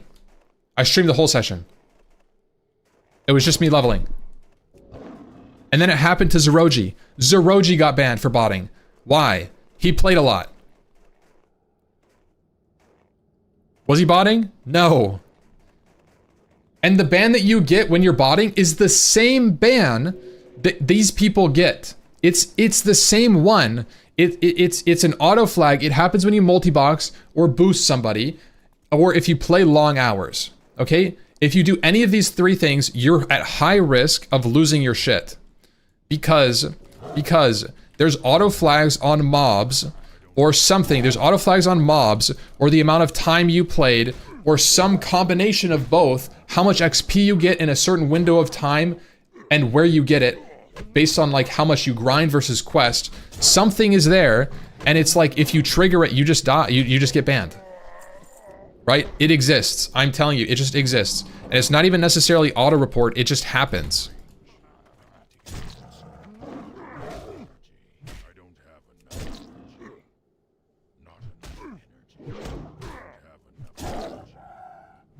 Yo, what's up, Bobby? Yeah, we are blasting. Not quite a Hunter Blast. We're level 37. Zeroge is almost level 50. It's freaking crazy. They just have a bad system. I don't think it's a bad system, okay? I don't think it's a bad system. It's probably good at catching bots. It probably reduces the amount of bots. The problem is, they don't have anyone to review when it's wrong. And they're okay with the collateral. They're saying, as long as it's banning 99% of the time it's banning bots, it's fine.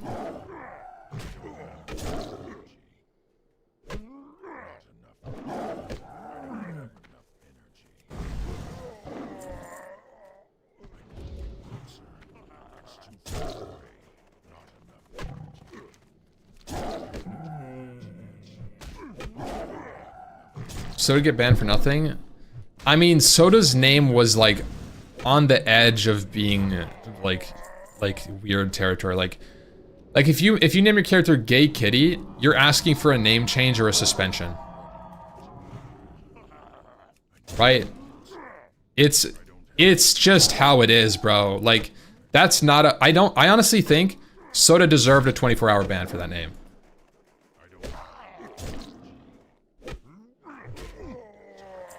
Bruh? It's not... What do you mean, bruh? Why? It's a weird name.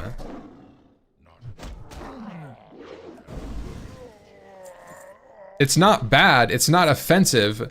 It's just weird. There's nothing wrong. You're right. There's nothing inherently wrong with it. You could name yourself Gay Fart. Okay? There's nothing wrong with the name. You could say anything. You could be named fucking Dickman. There's nothing wrong with this name. But there are names that are just weird. Okay? There are names that are just weird. Okay? And that's the truth. And weird names deserve a name change. It's just the truth.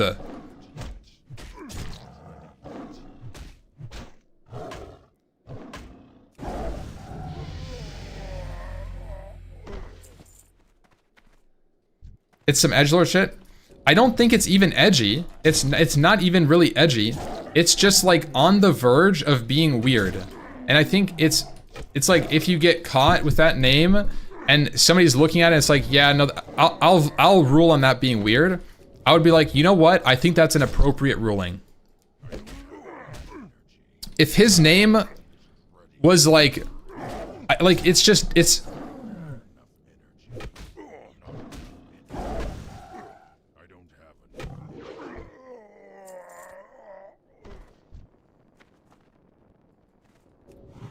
Liz said it was a master port ban and he was offered to rename it back to Gay Kitty. That's funny. But I think I still stand with what I said, that it's like kind of asking for it. Like if he named his character something that wasn't Gay Kitty, he probably wouldn't have gotten master port banned. Because there's probably some flag where like if you right click somebody report and say inappropriate name and the name is Gay Kitty, it's probably gonna be like, okay, you know what? Like I can see it.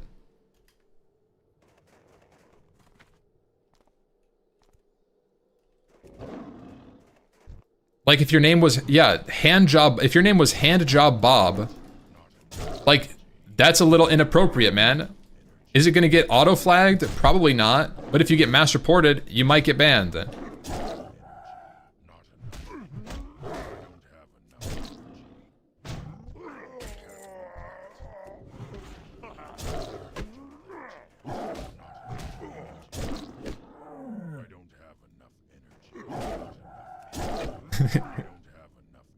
So sensitive. I'm not even sensitive. I don't give a fuck what people's name are. But it's just that like there are names that are names, and then there are names that are like clearly it's like a little weird. It falls in the territory of like, okay. And there's nothing, it's not offensive. I'm not offended. I might, whatever. It's just a little, it's like out there.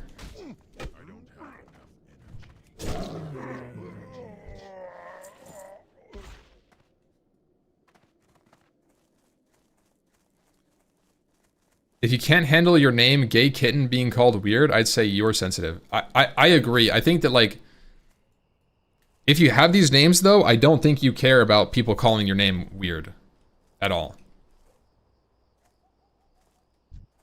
It's too far away. Not ready yet. I need to get closer. People are a little too sensitive with WoW names. It's just for fun until it's done with bad intentions. I mean, Not enough energy. I don't know. There are some names that are crazy. I've seen some crazy names, and they're not necessarily in bad faith, but it's like, holy shit.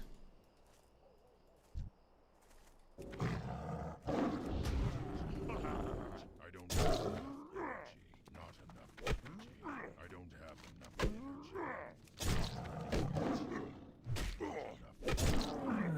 I don't have. That's crazy, Garbear.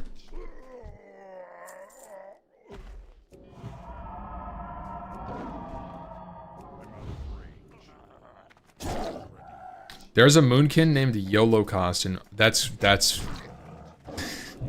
yeah, I mean that's the kind of name where you're like, Not enough energy. Ready yet. I don't have enough energy. Ability isn't ready yet. I don't have enough energy. for a rabbit thistlebear. You need to go south further, bro. Or north further.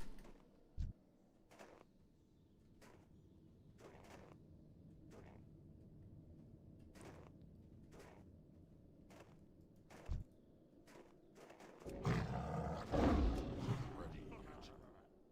I'm out of range. I don't have enough. I don't have enough energy. Not enough energy. I think that there's also some responsibility for names to be like within the scope of the WoW universe a little bit. Not necessarily that like references are bad, but I mean I always played on an RP server and you would get punished, and I think this is probably why I feel like this. You would get like name changed if you got reported with a name like if your name was Druid Killer X and you were playing on an RP server.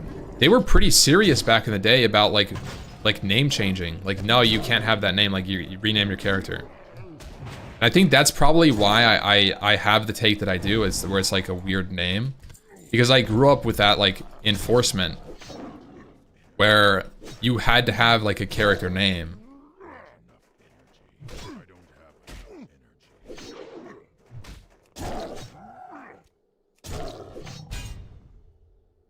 What if you are a Druid Killer? Well, you could be Ampy the Druid Killer.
So weird should be banned? No. I didn't say that weird names should be banned. It's that if a weird name gets flagged and they get banned, I don't think that they should get you know, like a 24-hour ban. This is my stance, right? This was my whole stance. If Soda, like, obviously we know he didn't get banned, but let's say he did. Let's say Soda got banned because his name. I don't think it should get overturned because it's fair game. If he had a weird name and he got banned for a weird name, well, guess what? He sits out for 24 hours. It's not a big deal. Rename your character in 24 hours. It's not a big deal. Like if it, that's kind of what my stance is. If you have a weird name and you don't get reported and your name is weird, fine, it doesn't really matter. But if you do get reported and your name gets flagged, I don't think you can cry about it, right? And that's my take. I don't even think Soda's name was bad. I just think it's fair game. I don't have enough energy. Not enough energy. I don't have enough.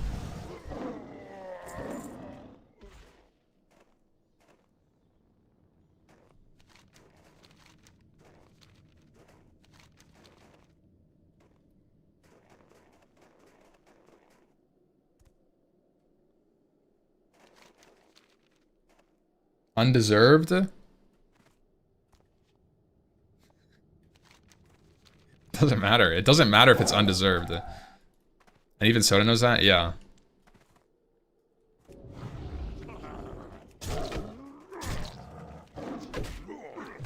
If Soda made that character on an RP server, he could have argued he was self-inserting his IRL persona into the game.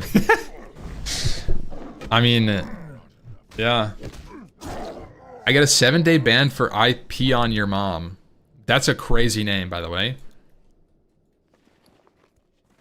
Peon as in peon, P-E-O-N, like an orc.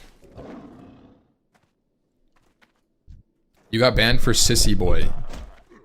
Right, like this is like an example. I would say Sissy Boy is an example that like I don't think that name is inherently bad or really offensive. But it's fair game. Like I said, fair game. I would say.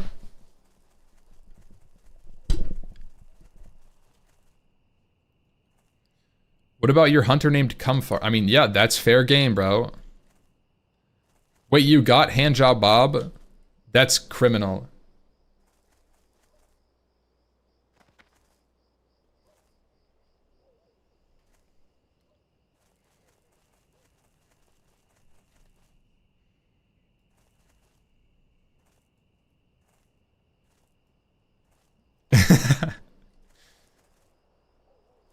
That's a crazy name. That's a crazy name. Somebody in the chat suggested. I was reading the chat. That was a good one.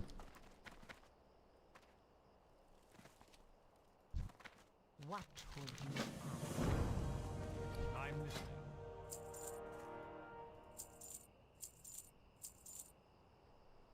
Victory. What do you require?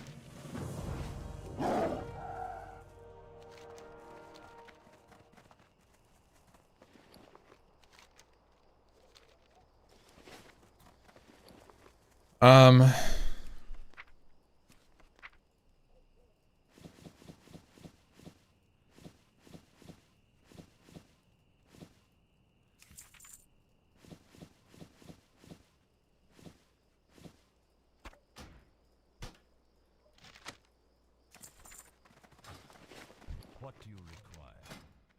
Beware the living.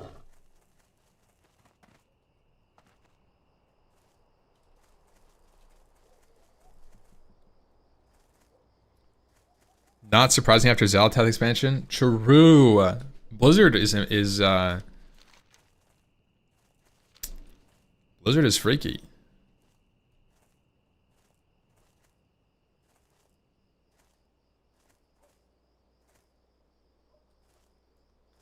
That's crazy, Raka. That's crazy. Brother was named Cervix in Vanilla to Wrath. Then he got force changed.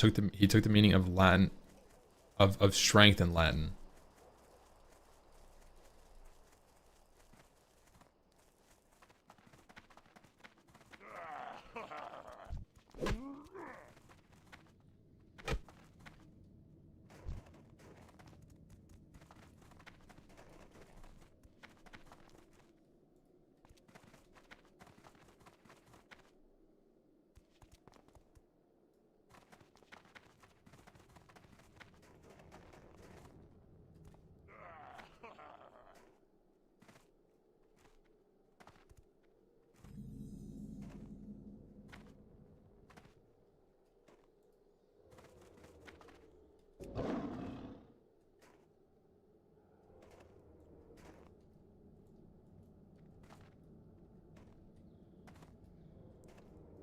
How does it feel to objectively watch dudes who are realistically worse at the game than you, who have better stream numbers than you?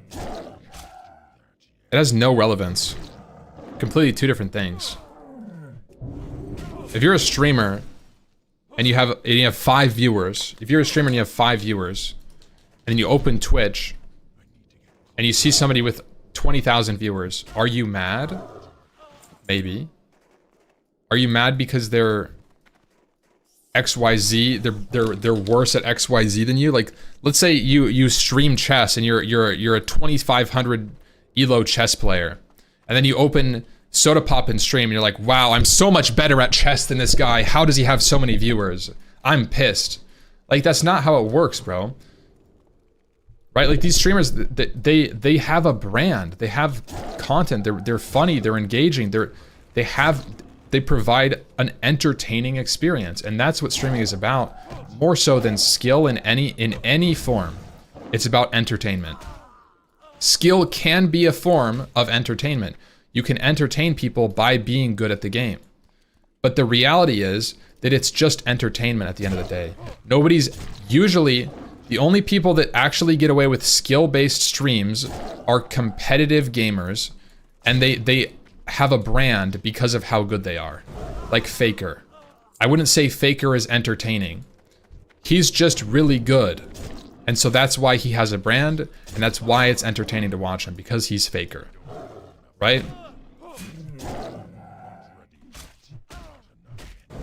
So it's not. So no, it doesn't matter to me how good somebody is, or even like my reference to other people. Like I don't even compare myself to other streamers. I don't think I've ever compared myself to any other streamer. It's not something that you really. I feel like you just don't do that. Everybody has their own thing going on, and I feel like comparison is really hard, because at the end of the day, your stream is only as good as you make it. And it has nothing to really do with other people. It can be affected by other people's schedules, I would say. It's competition in that sense, but like, at the end of the day, it's you.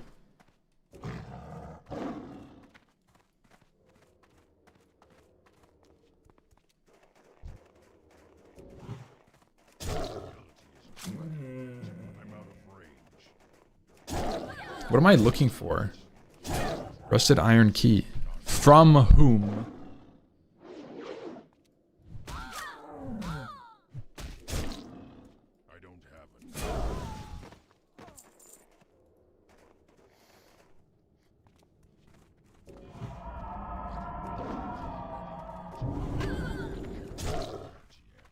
It's too far away.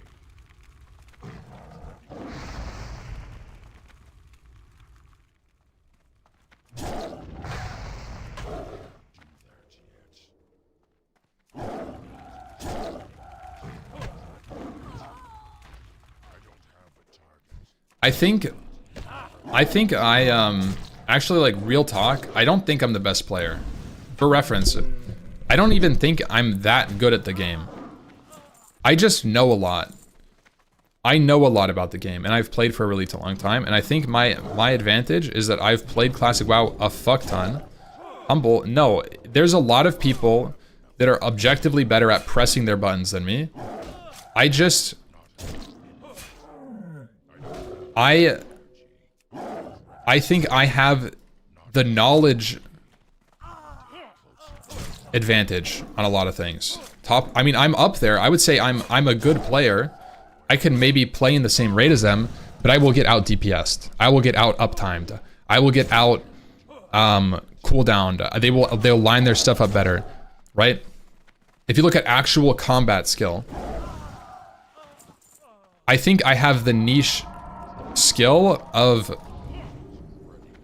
specifically like raid leading, and my experience across every class in vanilla gives me an edge against those other players that have kind of specialized in like combat skill. Like I would say Alondo is an example of like somebody who's honed in on like combat skill, right?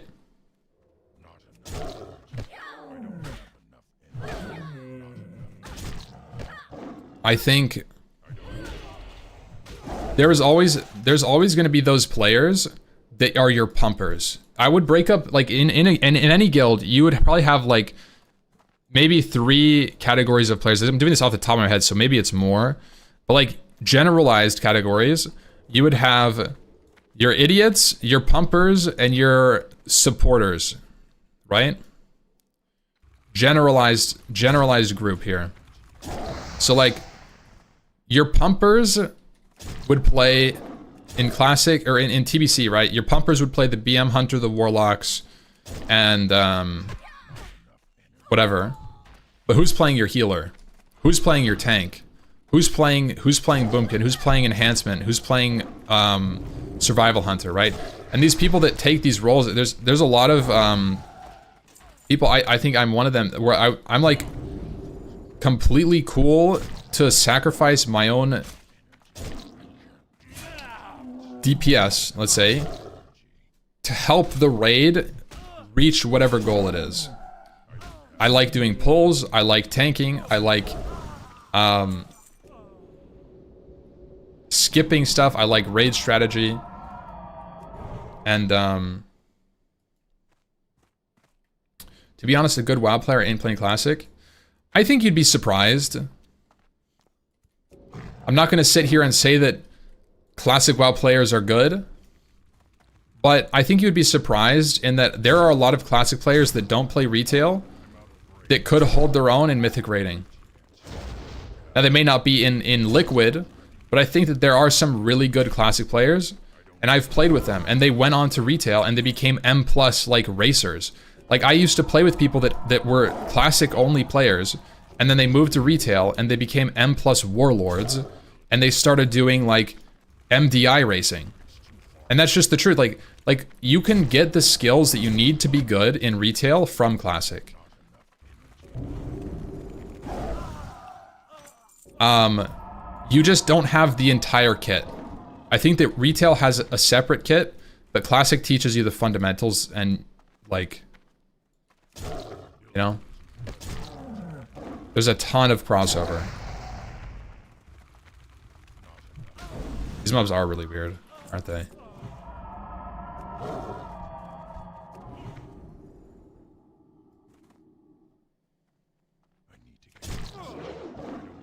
That's true for most roles, but not healing.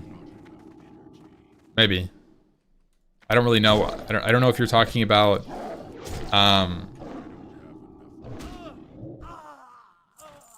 healing in which one. Magnus with a prime. Thank you, bro.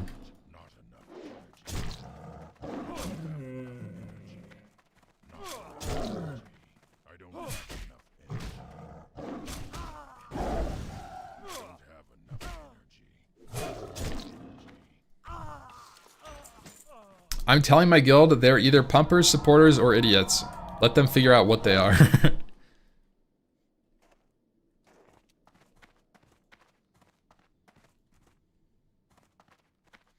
So what do the idiots play in the raid? Asking for a friend. Okay, so like, let's say you have a raid of 25 people. Anyone can be an idiot, anyone can be a pumper, anyone can be a supporter, no matter what class they're playing. It's not a class thing. Okay? It's a player thing. You will just have idiots in your raid. You know what I'm talking about. A lot of the time, idiots will go towards classes that are in most demand.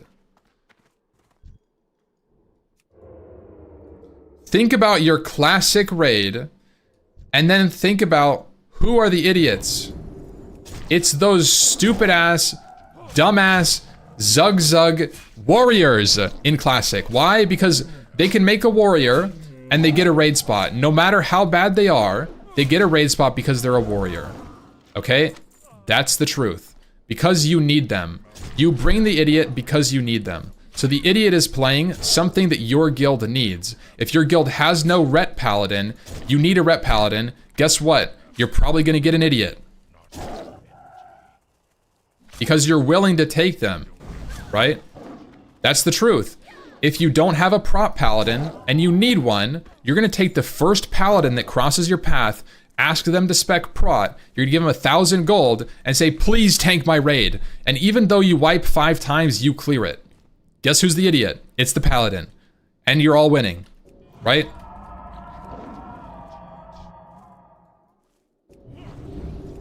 Oh, so now people are idiots, but not when talking about streamers. Take the rewind.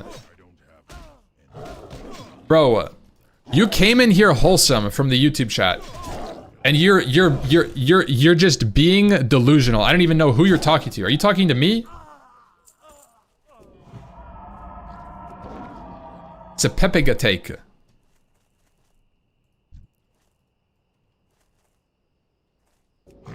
I'm calling a hypothetical player an idiot. Yes. It's too far away. I'm out of range. Yes, there are hypothetical. Yes, I'm not even calling anyone out in specific. I'm telling you guys the dynamic of raid structures and how people fit into it. And you guys already know. If you've ever raided, you already know. And if you don't know, well, then you unfortunately you fall into this category of player. But you are bringing people that you don't necessarily want to be there because you need them.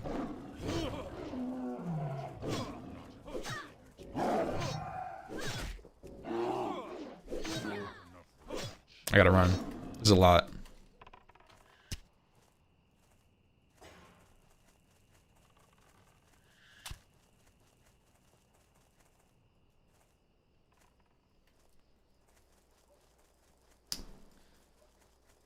He's right about the meat shields. I mean, that's literally what it is.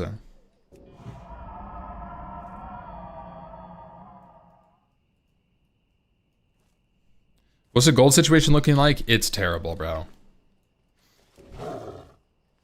21 G.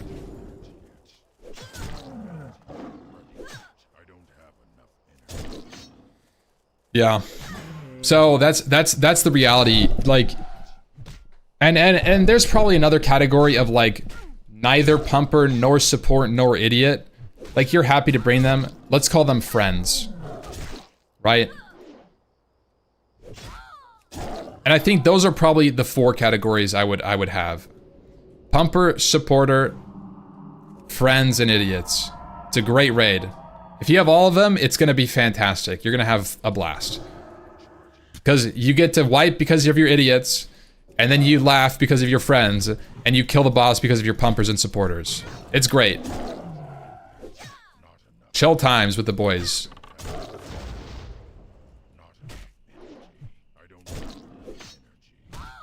Feels strong, man.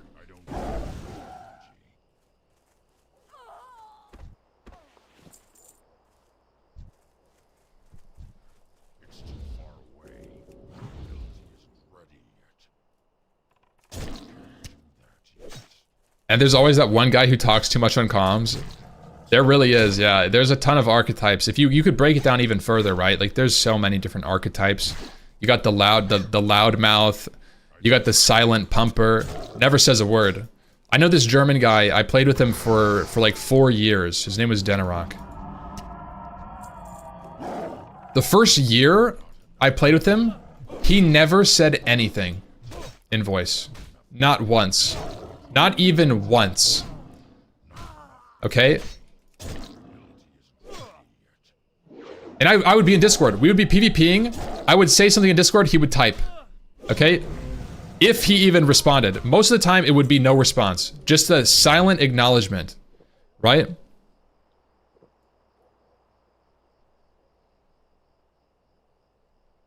And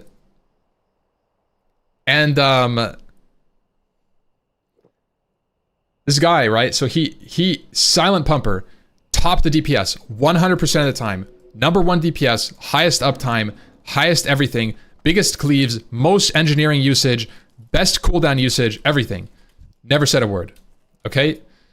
Fast forward 1 year later, he finally says something, and it's the thickest German accent I've ever heard, and he says, okay. And that's all he says. German efficiency, baby.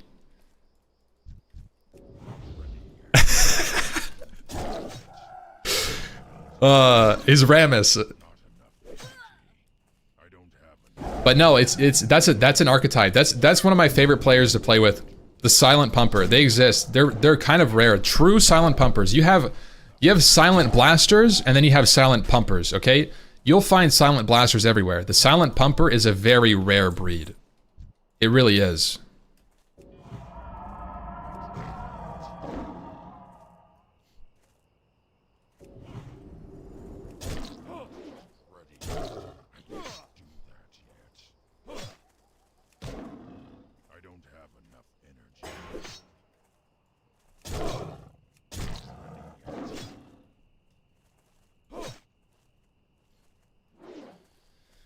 Starting TBC, you can have silent pumpers everywhere. Just press Bloodlust. True. What's the difference between a pumper and a blaster? A silent pumper is a better version of a silent blaster. It's getting a little nuanced here. There's a lot. Okay? So like the silent blaster is pretty common. You actually find this person a lot. This is your number 2, 3, or 4 on the meters. Only superseded by the silent pumpers. Or the patters. The patters do exist. They're pretty loud. We could write a book about player archetypes. Yep. The patters. Oh boy. The loud patter. The bro that says, stop cleaving, and then presses Seed of Corruption. Don't pop my seeds.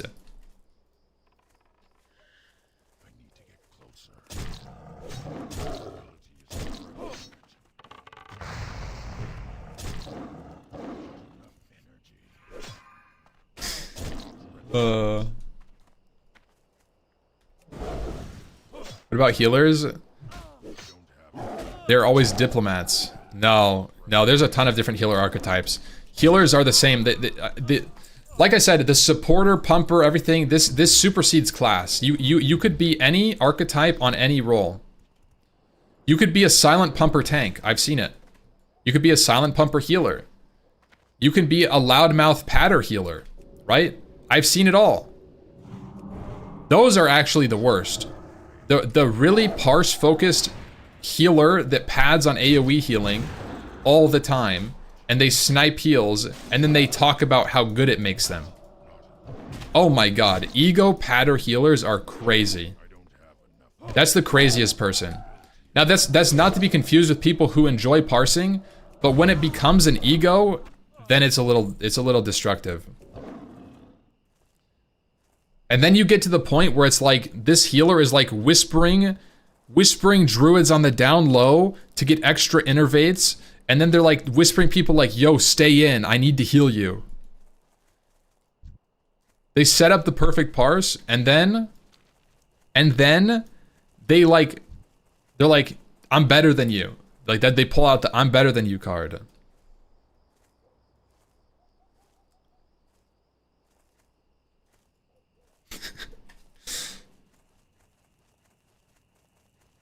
Yeah.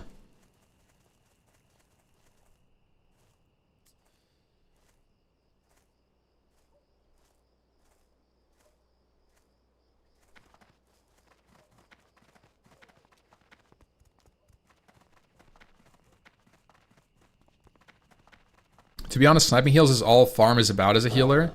You're not wrong. Like the healing meta on farm raids is pretty stale, and I mean it comes down to like parsing or just like chilling. So I mean, it's fine. The problem isn't that people snipe, it's more that it's just like an archetype that I've seen.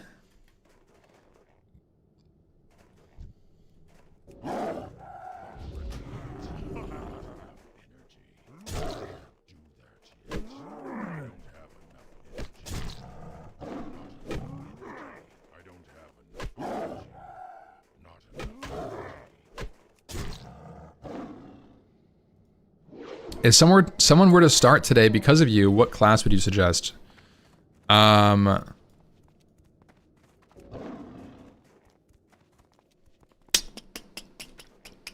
TBC? I mean, it depends on what you're playing. What you like. I would give you, let's go through it. Let's say healer, tank, DPS, guys. What are we suggesting? For a tank, I would suggest, honestly, tried and true Prot Warrior. I think Prot Warrior is very satisfying to play in Classic, and TBC. But in TBC, it's satisfying to play. You get intervene, you have high mobility.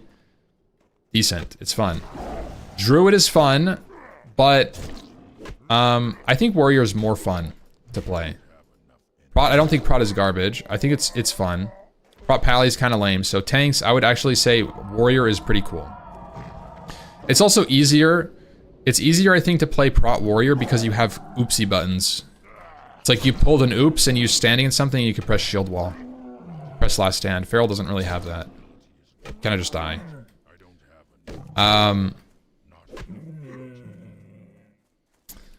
Heals. If you were gonna play TBC and you wanted to play a healer, there's a couple, like, there's 4 healers. You have Priest, Shaman, Druid, and Paladin. The value in each is probably, your Priest is your carry healer. Your Shaman is more of a support buffer. Your Druid is a tank slash like heal over time situation, and Paladin is great at keeping tanks up, but unfortunately it doesn't. I think Paladin doesn't hold up compared to the other 3 healers. It doesn't get beacon until Wrath. Shaman is really desirable. I think that's what makes it a go-to for everybody. People say, oh, you want to play a healer, play a Shaman.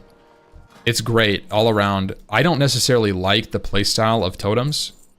I think it's kind of annoying to have to place them all the time. So I would suggest Priest if you're trying to be a healer. Priest or Rest the Druid. They're both pretty fun and they're pretty active healers. You have a lot of buttons to press. A lot of situational things, like Druid gets Nature Swiftness and Swift Mend. Priest gets Prayer of Mending. You have Priest Shield, Circle of Healing. Our Druid is not fun at all. I actually really enjoyed healing my Resto Druid. I did. I played Resto Druid a little bit in TBC, and it's fun. It's kind of a repetitive gameplay style. Because you're like clicking between 3 different tanks and then keeping like Life Bloom and Rejuve up. So it's like your rotation is Life Bloom, Rejuve, Life Bloom, Rejuve, Life Bloom, Rejuve. And it changes depending on who you're healing. But yeah.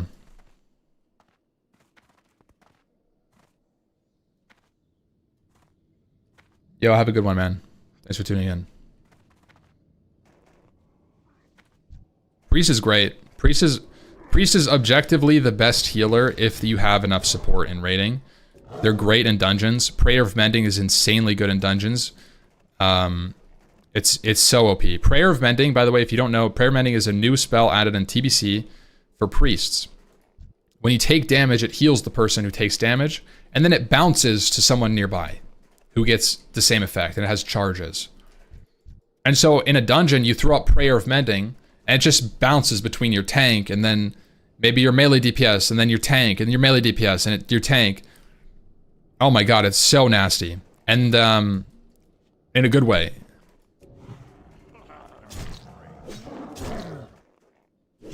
And then you get Circle of Healing.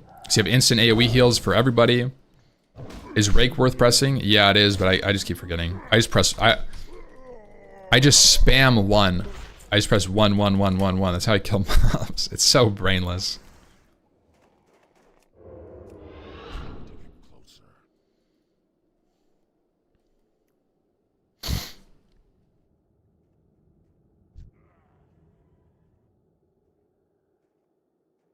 It's too far away. Claw all day until Mangle? Yep. We're clawing.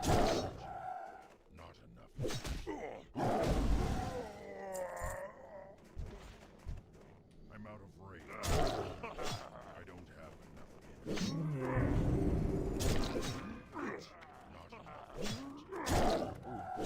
This is a little gnarly. Oh, you know what I can do? I can come up here, get a war stomp, get distance, use the bridge.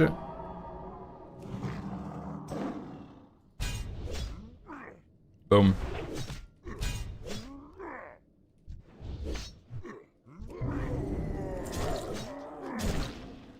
War stomp is so nice.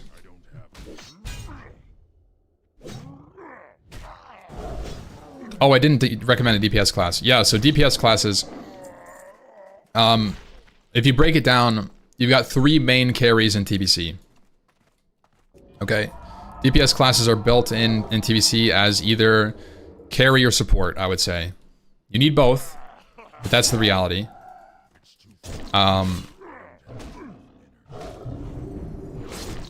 Your carries are going to be Hunter, Warlock, Fury. That's it. There's not that many spots for Fury. So I think, honestly, I wouldn't suggest playing Fury to anyone. Everybody wants to do it. It's fun. But it's very contested, and if you don't already have a guild, you're probably not finding one. Mage?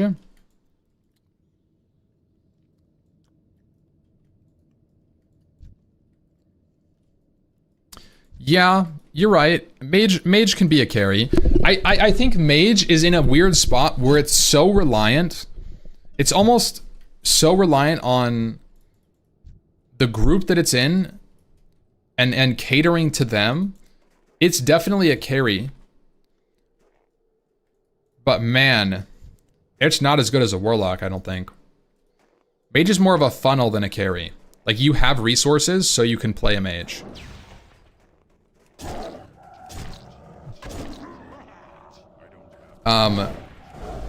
It's also a carry. I mean, going by that definition, it would be a carry class.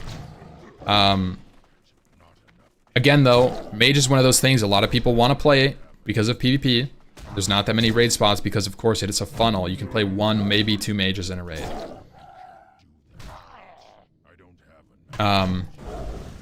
So, those are your carries. I'm not really going to break it down too far for DPS classes. More just show, like, what the situation is like, I guess, in the meta. Hunter, I mean, you can think about it, right? Do you like casters or physical, right? And then you'd be like, okay, I like casters. Well, if you wanted to play a carry caster, there's 2 options, mage or warlock. If you wanted to play carry physical, you're playing hunter or fury. And then you've got support classes. I would put all of the rest of the classes in support. Rogue, arms warrior, survival hunter, affliction warlock, everything. Boomkin, shadow priest, right? All this stuff. And there's more pumper, like the pumper class support, like survival, rogue, and affliction are kind of more of a in-between between them, but they're ultimately support classes. They're brought for the utility more than their DPS number. I like rogue, but why is it so bad in PvE TBC? Rogue isn't actually that bad in TBC PvE. It can do really high DPS. It's just not a hunter or a warlock. Rep Paladin, yeah, Rep Paladin's kind of decent support DPS as well.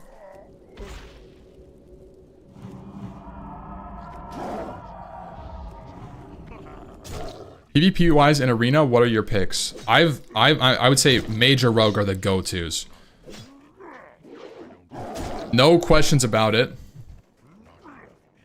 If you're trying to PvP, mage or rogue, pick one.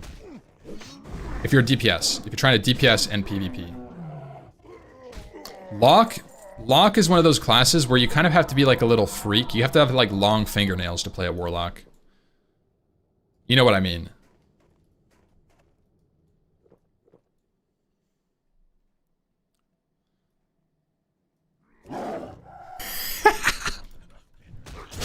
You guys don't agree with that take? Was that a shit take?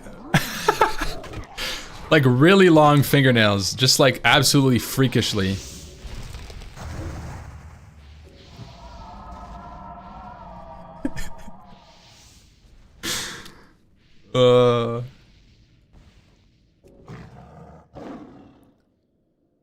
I don't like this boss.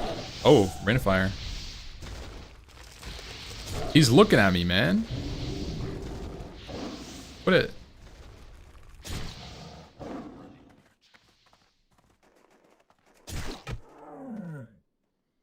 I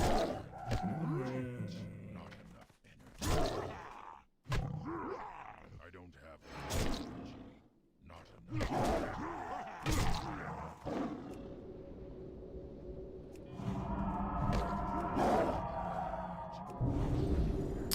But anyways, so like, yeah, I mean,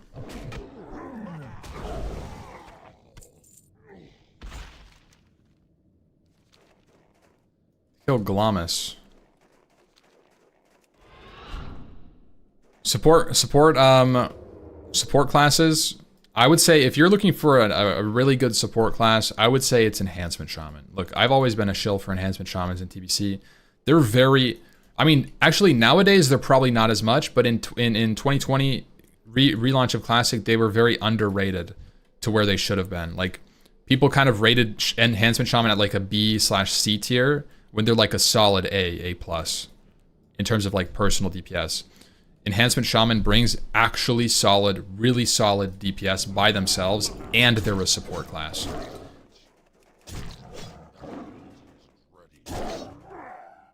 It has a high skill cap too. Like a good Enhancement Shaman will own a bad Enhancement Shaman. Whereas like a bad Warlock will not do as bad compared to a good Warlock. In the same skill difference, like a Warlock doesn't have as much skill expression. Because it's ultimately still Shadowbolt life tap, you know? What are bad? Bad specs are true support specs. Like if you're thinking about support like Hunter and Classic, where you're only bringing them because they're bringing the buff. Boomkin, Shadow Priest, Ellie Shaman. Those are the bad support classes. Those are also, I would say, the more undesirable classes to play.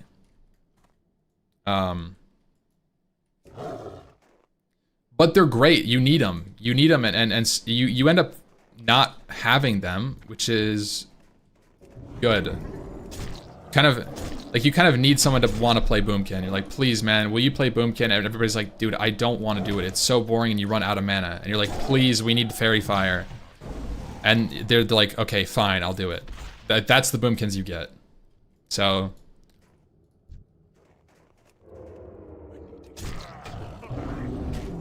I actually love Boomy. Yeah, I mean, I know a lot of people like, you know, whatever classes, but just general sentiment, I've always had trouble finding Boomkins.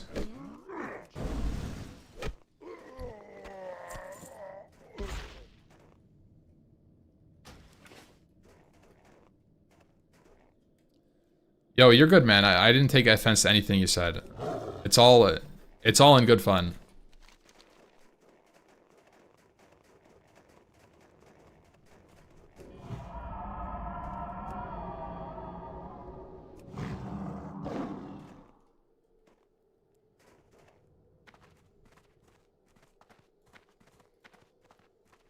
You gonna use Shred? Well, I'd have to be behind them.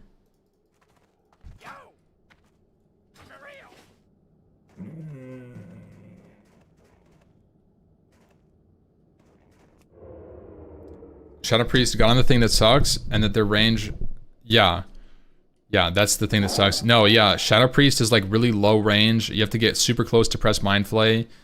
You don't do that much DPS. You never get Lust. that was the funniest part about Shadow Priest was you never got to get Lusted.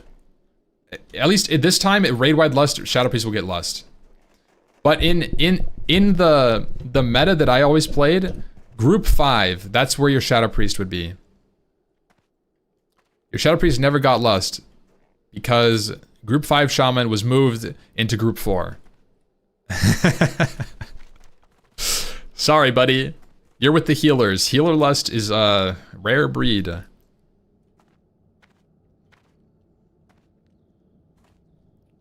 Keep pumping though. We need mana.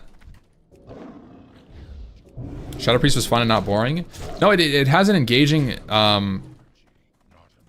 rotation. I'm just saying from an objective lens, the DPS that you bring as Shadow Priest is not good. You're brought for the DPS, for the buff and your mana batteriness. So it would classify as a support class. Yeah, no AoE on Warlock or on Shadow Priest either.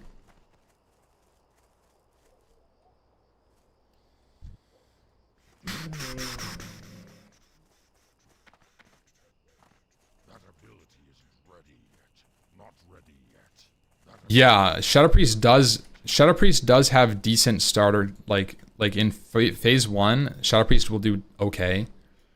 But the problem is that Shadow Priest doesn't scale with crit like at all. And they don't really scale with haste that much either. So like the two big scalers, crit and haste, aren't good for them. Because haste doesn't affect dots, and crit doesn't affect dots. And most of their damage is dot based.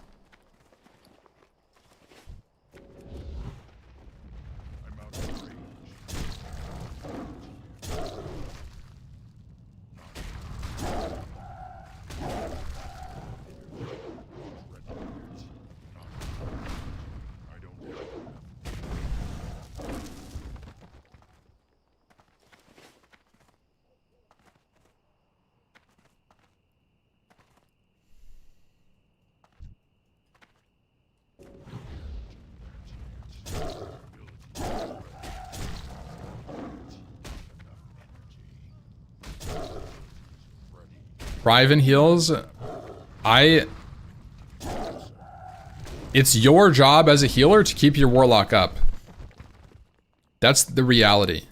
Your job is to heal the Warlock, even if he's tapping. And it may be hard to manage, but he's probably not over-tapping too much. Now, there's time where Warlocks shouldn't tap. Like, if you're taking a mana break as a group, the Warlock should sit down and drink and eat food. Tap twice, drink, eat.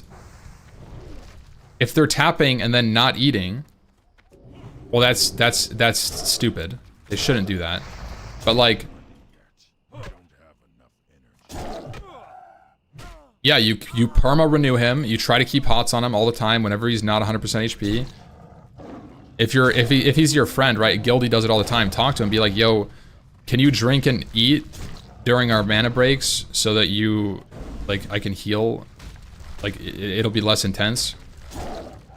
Or if you're like on comms, you could be like, yo, tap a little bit so I can heal you, right? And then you make sure he's always got a renew that's like working.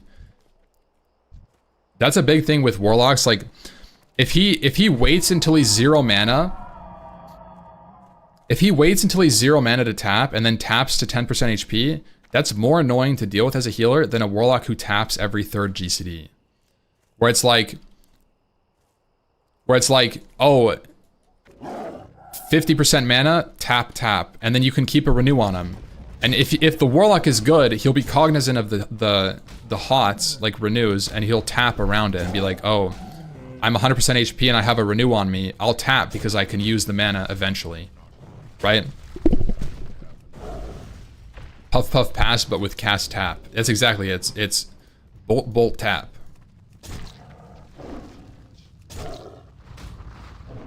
If you're a Warlock player right now, this is a good topic.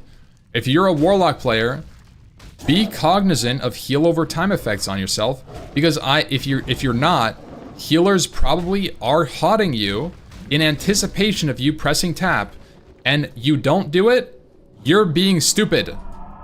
You wasted their mana. They thought you were good, and then you weren't. So you have to make sure that you're cognizant of that, so that you can you know, make your healer play better, right? That you gotta be cognizant of hots.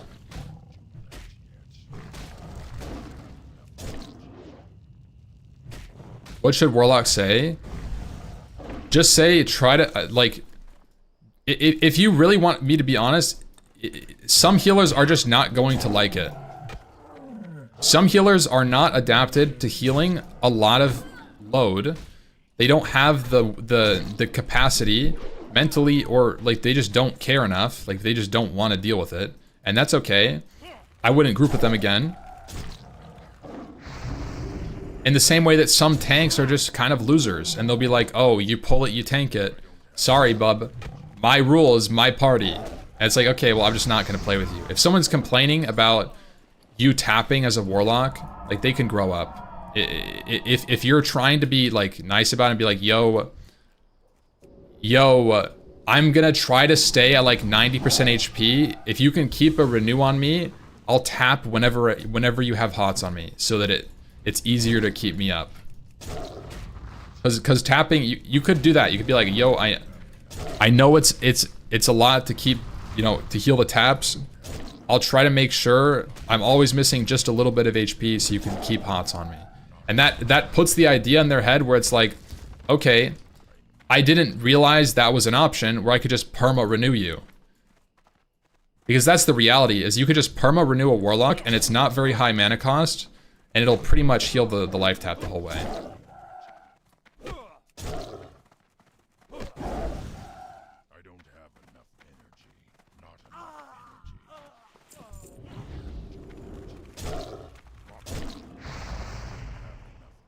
energy. I hate the locks that just fuck over stress healer and immediately tap to 4% after it pulls. Yeah, that's the warlock that you don't really want to deal with. Like, they don't need to tap to 0 HP, but as a healer, you have to recognize that it's not your job. This is something else that's important. It's not your job to keep everybody at 100% HP. It's your job to keep everybody alive. And if you're not in combat and a warlock taps down, like I've done this before, where I'll tap to 0% and I'll bandage. And so if a warlock is doing that, healers have to be aware that maybe they're planning to heal themselves too. And it's not that you're the only one capable of regenerating their HP, especially if you're out of combat and it's no stress. It shouldn't be stressful for you in that moment, you know?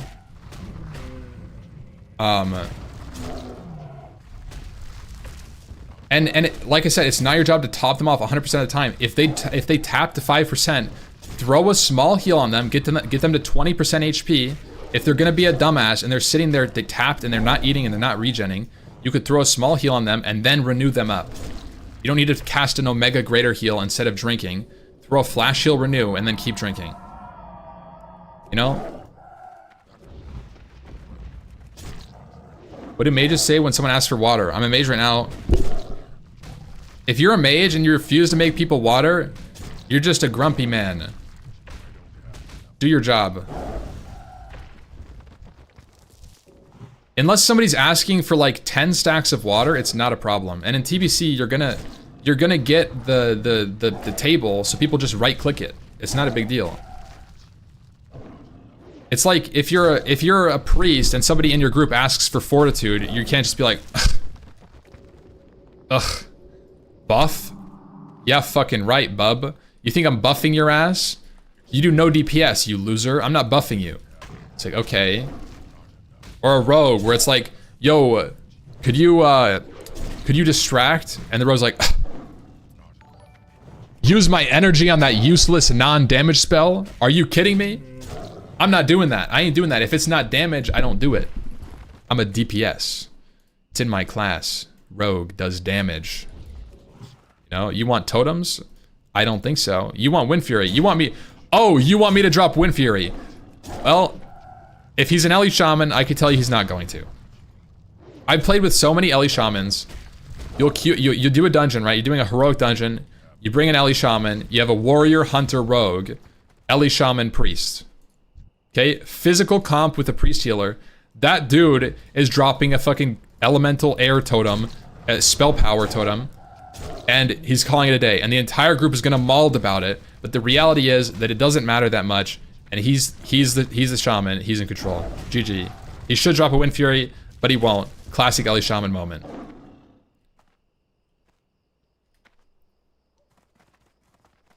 It's the same kind of Ellie Shaman that drops Totem of Wrath to maintain their Fire Ellie for a minute.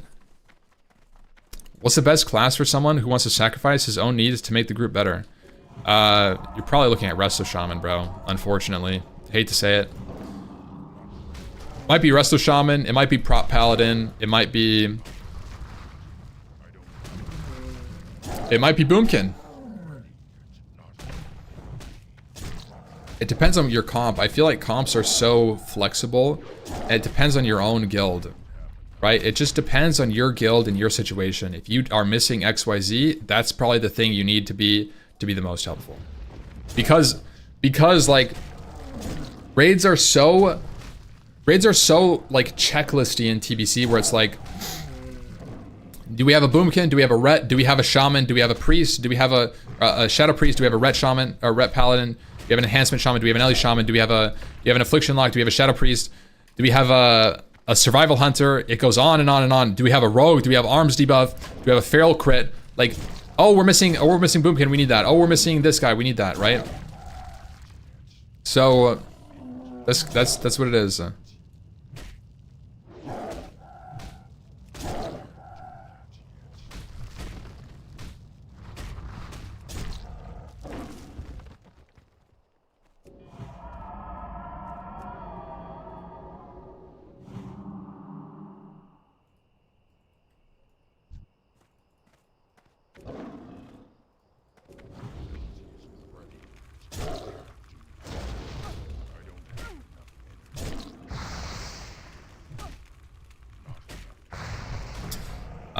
Why do you need an Affliction Warlock? Affliction Warlock brings, what is it, 5% spell damage?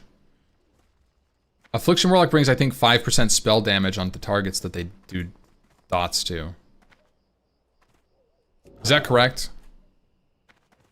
It's something like that. 3%? Yeah, 3%. 5% fizz. Oh, it's 5% physical damage reduction as well.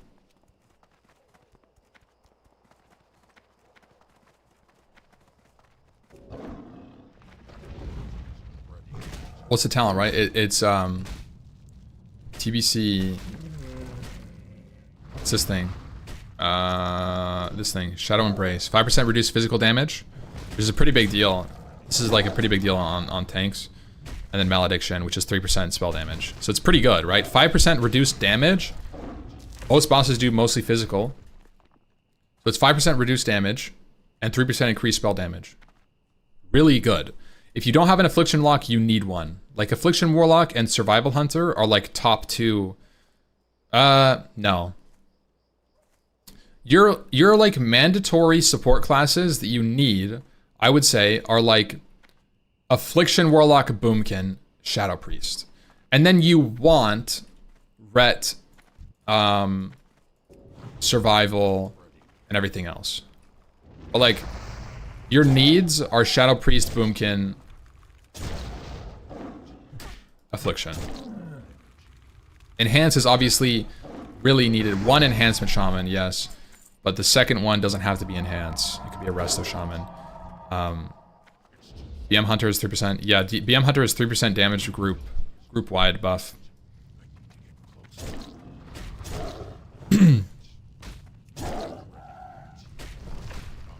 Ellie Shaman is needed? No, it's not. That's the thing. Ellie Shaman, Survival Hunter, and Enhancement aren't required. I would say you need one Enhance, but you don't need an Ellie Shaman, and you don't need a second Enhance. You could play a third Resto Shaman.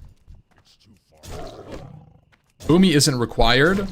Boomy isn't required, but you need a Druid that has the debuff. So while Boomkin isn't required, you need someone spec'd Boomkin, right?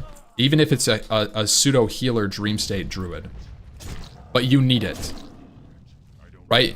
Because it's 3% hit for your entire raid. It's spell and physical hit on targets with Fairy Fire. You need it. If you're actually min-maxing, Druid by itself is probably the strongest support class with that, followed by Affliction Warlock. Are they trying to balance the specs and classes in this version of TBC? I don't think they're doing anything now. The only thing that they changed was what? Raid Lust?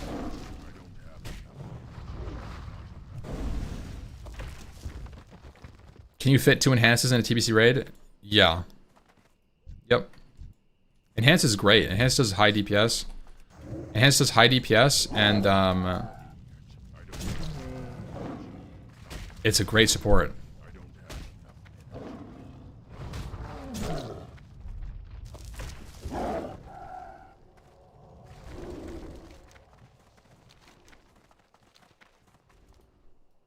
Demo Warlock? I don't think Demo Warlock does anything. It's purely like selfish. It's kind of cool though. You get Shadow Fury. I don't think it does anything though for the group. In fact, I think you only play Demo Warlock if you're going Fire. Like Fire Warlock, but you need a Fire Mage to do that. Rely like well.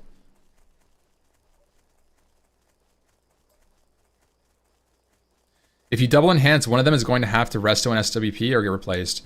Yeah, that's kind of what I'm saying, is like 1 enhance is mandatory, I would say. 2 enhance is a comp decision. Demo is Wrath, yeah, Demo's Wrath. Oh, Demo? Oh, you're right. I was in Destro. Yeah, no, I don't think it does anything. It's only your spell damage, not group spell damage. I know in Wrath it's that. Rogues may LTPS hunters against demons with Warglaves? Probably not. Hunters do like 4k DPS against Brutalis. Nah. Hunters are really fucking gross. Especially if they're weaving and or auto hotkeying. It doesn't matter, either or. Like if they're trying to weave naturally, they're gonna do well. If they're auto hotkeying, they're gonna be unstoppable.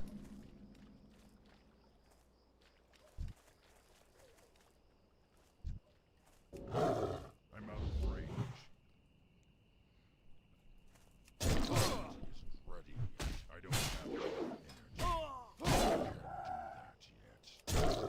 How do you auto hotkey? Well, I'm not gonna tell you guys how. It's like a third-party program, but people use it to cheat and basically auto weave.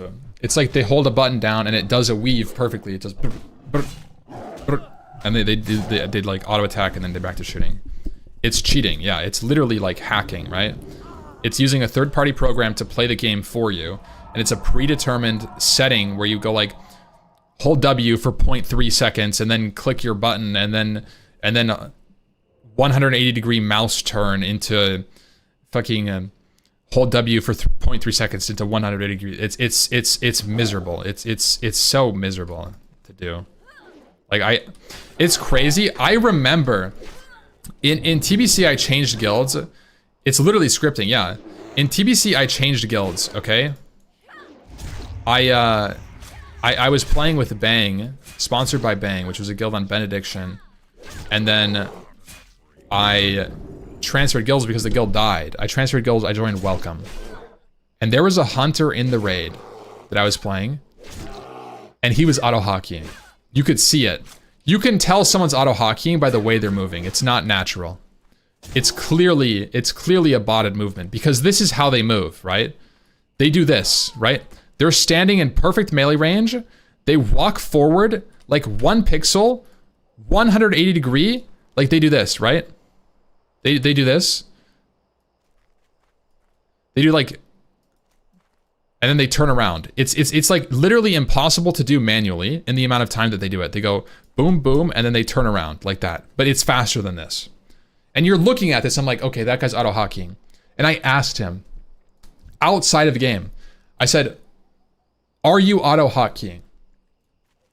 And he said, no. I'm really good at weaving. I practiced a lot. And I just sat there, and I was like, this motherfucker.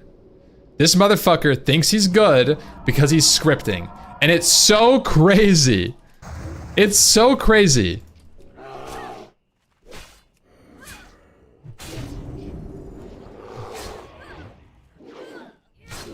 Holy shit. Same behavior as a guy on steroids. Yes, it's the same exact experience. It's literally that. Some guy takes fucking 500 milligrams of steroids every day. He's juiced out of his goddamn mind. He's got omega acne. All the signs are there. He's raging permanently. And you ask him, are you on it? He looks you dead in the eye and says, I got good genetics. I'm natty. Bro, it's so fucking... It's the same shit. They get an ego from it. It's crazy.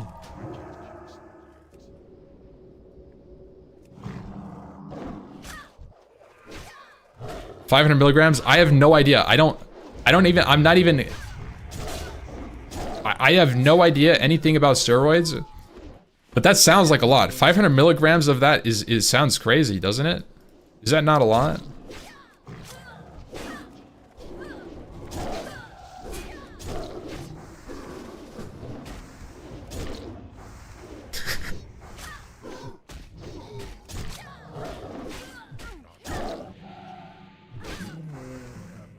That's crazy.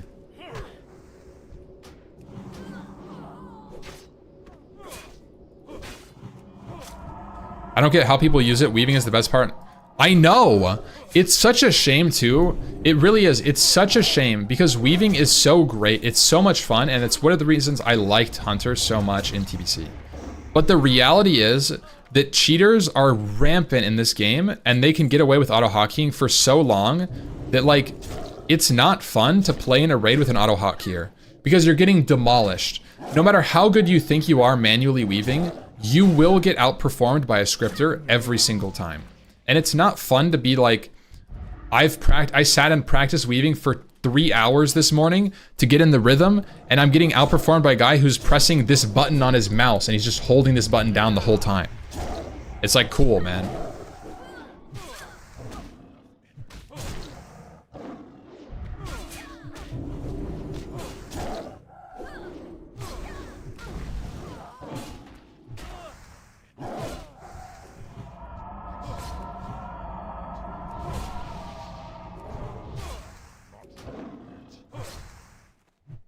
Now imagine that scripting in PvP. Oh yeah.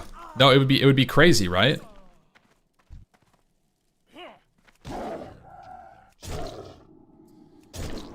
How does the button turn them 180 degrees? Well, it's an auto hotkey. Like, it's basically a script that they mapped out to run every so often. I don't know. I haven't used it. I just know that this happens. But that's the reason why I don't want to play Hunter anymore. It's because it's like it just doesn't feel good to feel like you're behind for not cheating. It just doesn't feel good. It's not a fun meta to like opt into. It's like, you know, you're trying your best, but you're not going to beat the cheaters no matter what you do. And that sucks, man. That sucks. So you have to join them. That's how it feels. It feels like you have to, there's this pressure to join them. And that's why auto hockey got so popular in the end of TBC. It wasn't popular at the beginning, and then people figured out about it. And it became huge, like super quick, because of how easy it was.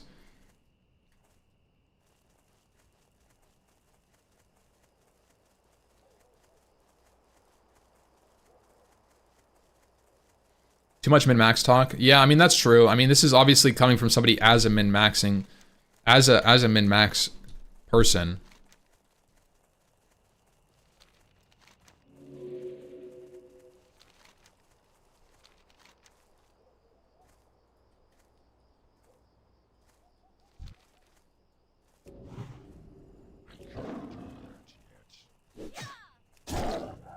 Didn't I quit WoW? I'm speaking about the re-release of TBC. I played a Hunter in original TBC, but I only cleared Karazhan. I was 10 years old.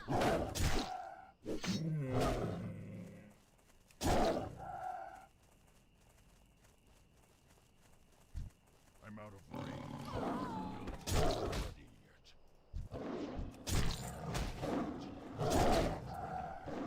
Ampy, but for 5-man and occasional 10-man, I have a warrior, mage, and rogue that I want to play in TBC. I hope it's not...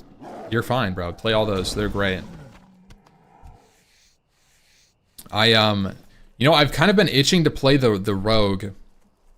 So my setup, I'm going to play Feral on hardcore. I'm gonna play a rogue on alliance, and then a mage on horde. So 3 characters at least. And I might play a 4th character, another mage. It depends if I die on this character. I'll probably play a horde mage, a night slayer. And I'm excited to play the rogue, honestly. Like, I'm excited to learn rogue. I'm excited to try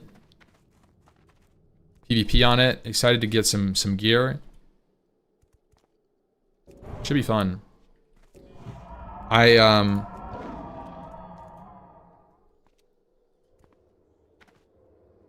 have the character made. I just need to buy a boost.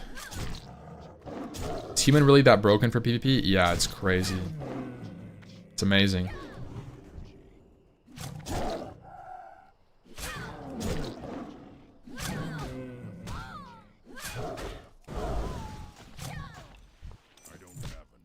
Fastest 40? No, Zeroji's level 50 already, bro.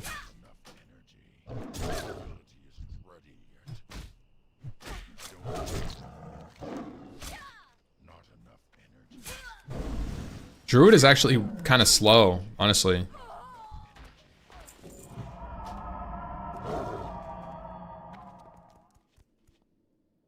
Who's 50 is Zeroji on Hunter.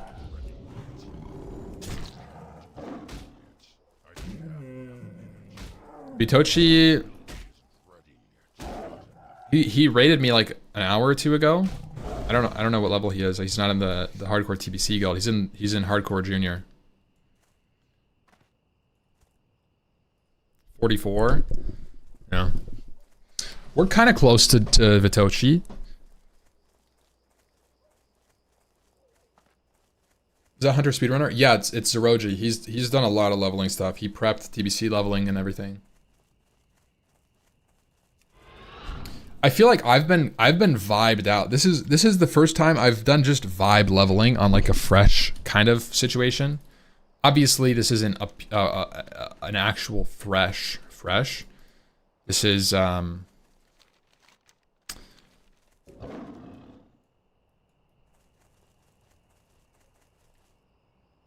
know, it's not fresh. It's just a server. But it's fun. It's fun being able to sleep a lot. It's fun being able to not like push myself past the burnout, the grind, whatever. It's nice, man. More in moderation. It feels good.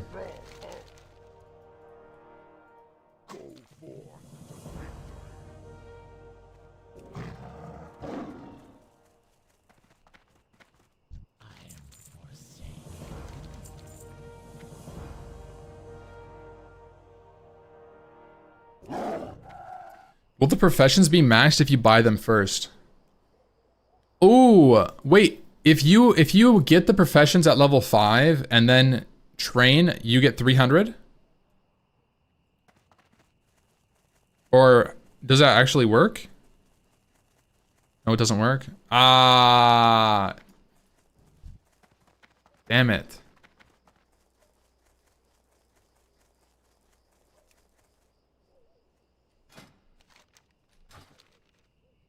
I did that quest already.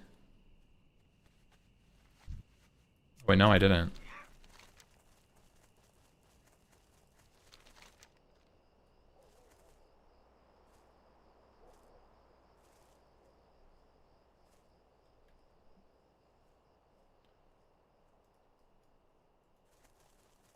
What do you require? Dark lady.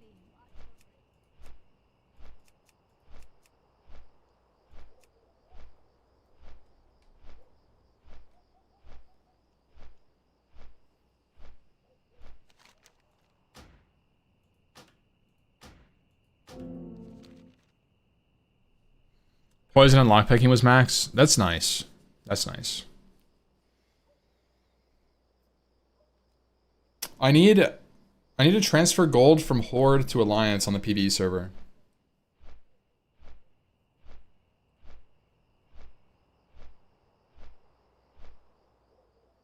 So I have gold for my rogue. Can't you fly? Why can't you fly shapeshift in TBC? Yeah, it's kind of lame. Is that legal? Yeah, I'm just gonna sell it on the auction house probably. I'll just take the cut. I'll transfer like 500 gold and get like 450 or whatever the thing is. It doesn't even need to be off stream. You know, I just buy my own item. It's against TOS. No, it's not. It's not against TOS to use the auction house, the neutral auction house. You kidding me? It would be against the TOS if I traded someone gold and then they traded me gold on Alliance with no transfer of the gold. That's a 1-to-1. That's going around the cut. That's gold trading. I think that's illegal.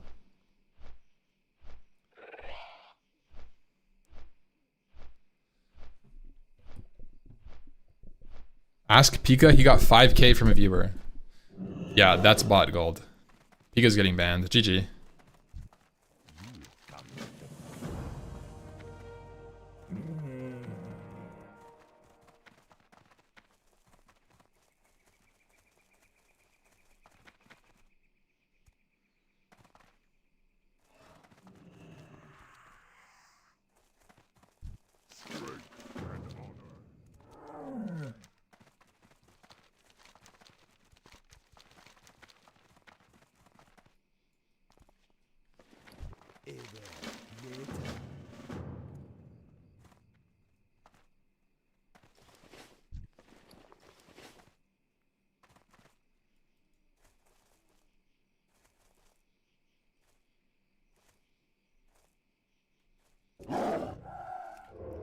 Hold on. I have to go pee. I should have gone on the flight path.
All right.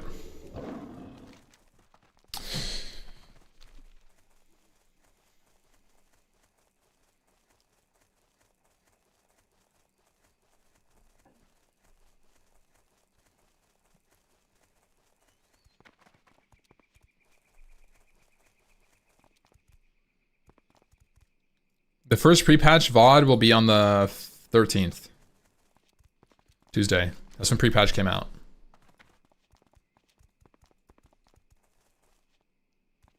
It should be the 19-hour one, probably.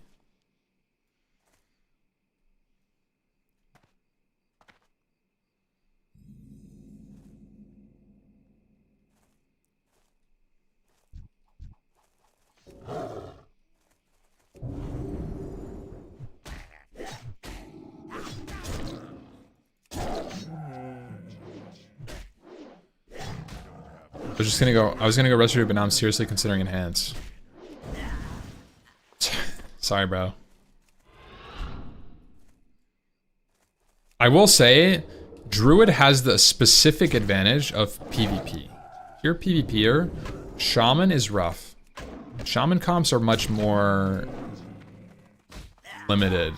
You pretty much either play Resto Shaman, Warrior, or like some weird shit like Resto Shaman Fire Mage.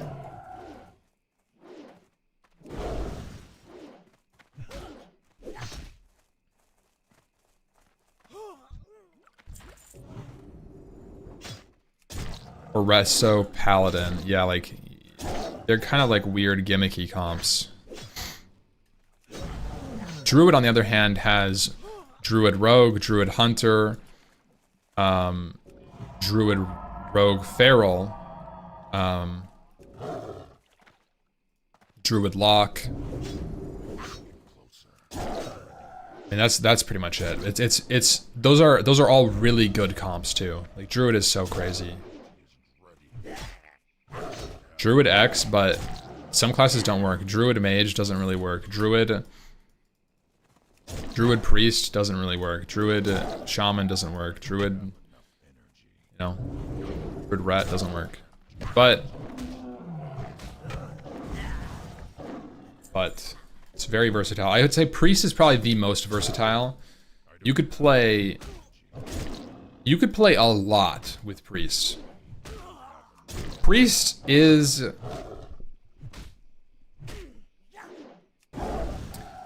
playable as both Shadow and Disc, and you could play Shadow Mage, Shadow Rogue, and then as a healer, you could play like anything. Priest X, literally almost anything. You could play Priest Rogue, Priest Mage, Priest Hunter, Priest Warrior. It's actually pretty good. Early seasons, Priest Warrior owns, actually. That's an underrated comp. Priest Enhance. No, Enhance, that's the thing. Enhance doesn't really PvP. Enhance is not very good in PvP. Shaman in TBC is not particularly insane outside of Resto in PvP. Ellie Shaman can do some gimmicky shit. Enhance can do some gimmicky shit. Like, you could probably get like 1800, 1900 queuing Enhancement Feral, or not Enhancement Feral, like Enhancement BM Hunter, and just trying to nuke people. And you walk at them in wolf form, and then you try to one-shot them with a Wind Fury proc and a BM Hunter. And like, that's your playstyle. You lust the Hunter, and he tries to kill someone. Right?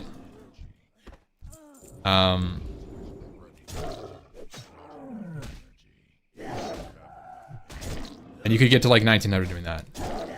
And that's kind of like where Enhance falls off. Because once people have brains and you're not playing against like undergeared players, it's kind of less fun. You're not going to get away with as much as you did.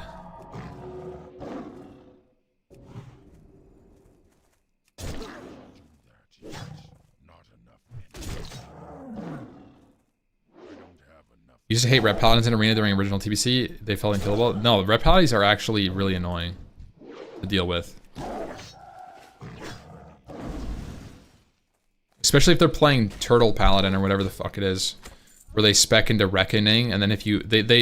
Turtle Paladin, or what, I don't remember what it's called, Tortoise bullshit. It was some bullshit spec where they basically... They have a shield on, and they're just not attacking. They're just running around, and if you attack them and you crit them 5 times, they get 5 stacks of Reckoning. They tell their Shaman to lust, they pop wings, they throw on a 2-hander, and then they hit you with the Reckoning stacks, and they try to kill you. Cactus Paladin, yeah. So like, basically this idiot runs around, and if you ever hit him, and he gets Reckoning, you might die. And he's wearing a shield and he's unkillable, and then the Shaman is just a Resto Shaman, and they're almost unkillable, because this idiot Cactus Paladin is also helping him heal, and like dispelling him. It's super cringe. It's super cringe.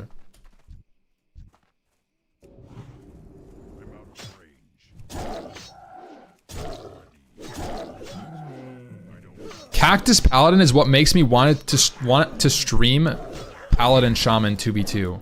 Like, I think it would be funny to just be chatting shit with the stream and just running around on a Paladin, and it's like, oh, guys, we got a Reckoning. You know what that means? Pop the fucking lust. Let's go blast. Is it bad that it kind of sounds fun? It sounds fun in theory until you play it, and then you kind of just get rolled by a bunch of comps that are actually know what they're doing. And then you'll face somebody who's an idiot, and you'll be like, oh, this is great. But then you kind of will, unless you're insane at it, you're gonna just get to a point where you're getting farmed. It's not gonna be fun.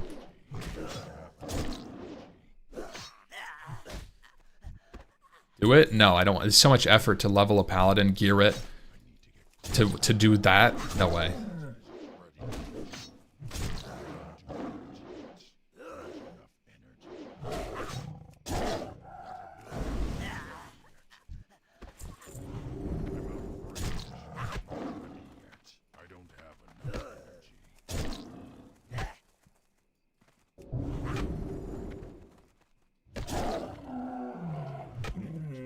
Just boost it?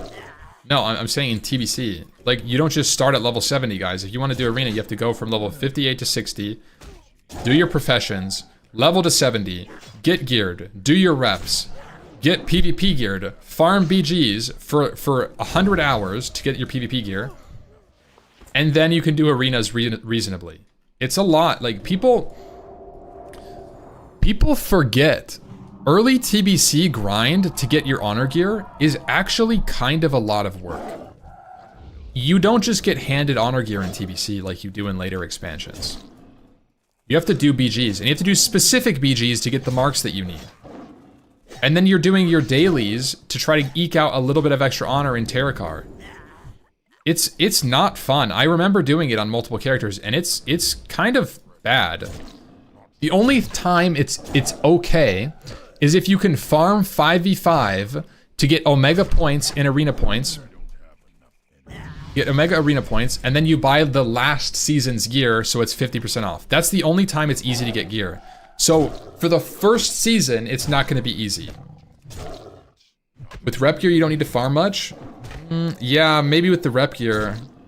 But like, you're still gonna be at a disadvantage probably compared to the epic stuff. You're trying to actually climb, you're gonna need to farm still, bro.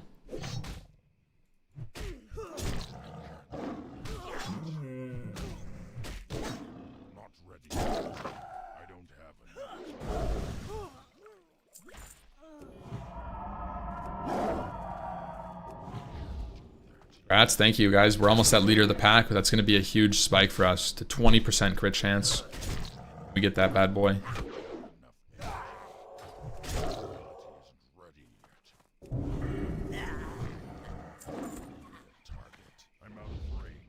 How do you have XP bar showing the numbers? I don't know. I copied my WTF folder from my old client, so all the settings transferred automatically. I have always, I think I ran a command, like a slash command way back when to get it to show.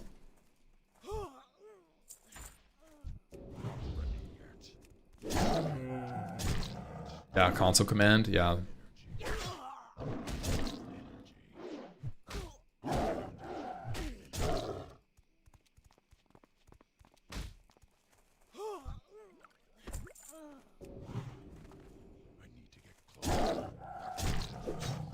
No, they didn't, Pevola.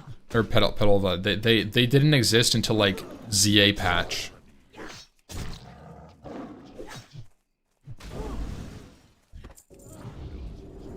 Slash console XP bar text 1. There you go. Chat big dub.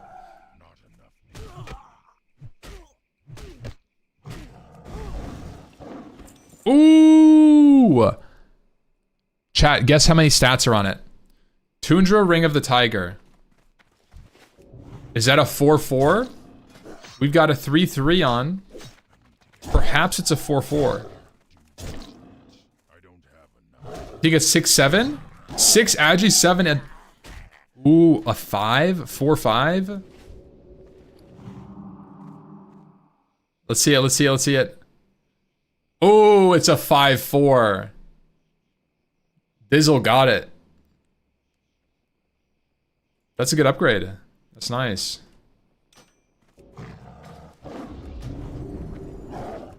I was expecting a 4-4. Such a low level ring. Level 28, man. I'm level 39. I know I'm killing low level mobs, but shish. I don't have enough energy. Not enough energy.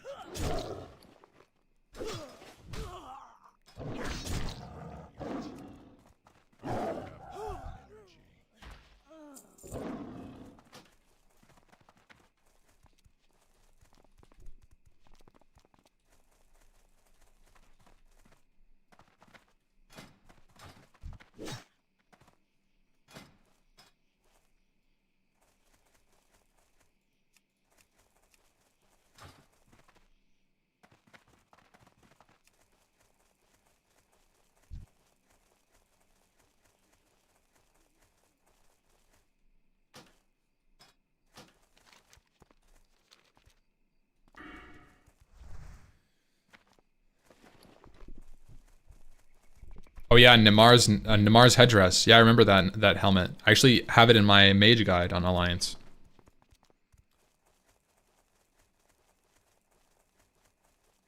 How long does it take to gear full rank 14 at pre-patch?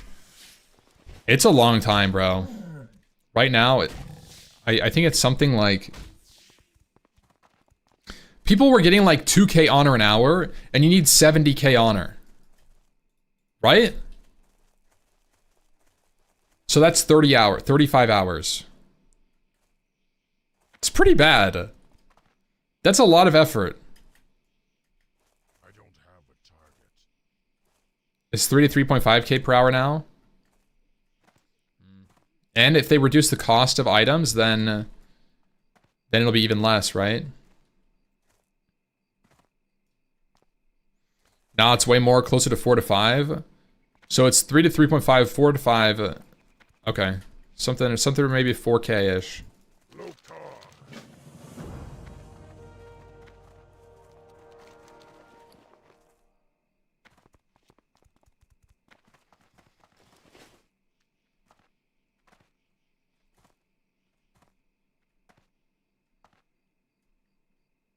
There is no reduce, just the increase.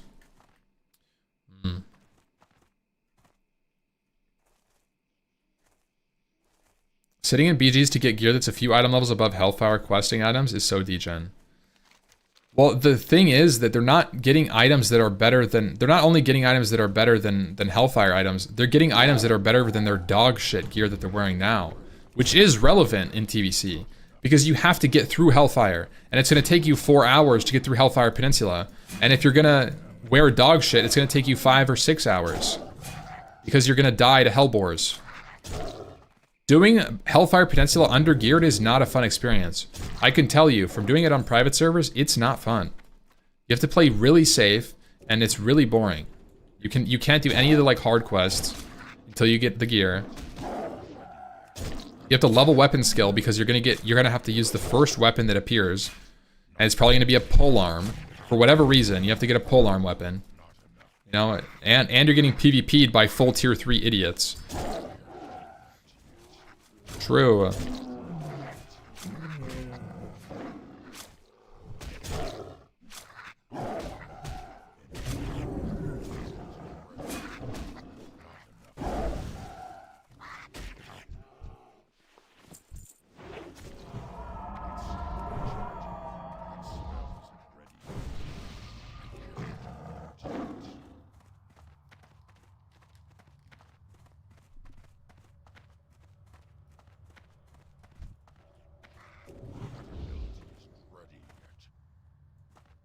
I'm out of range.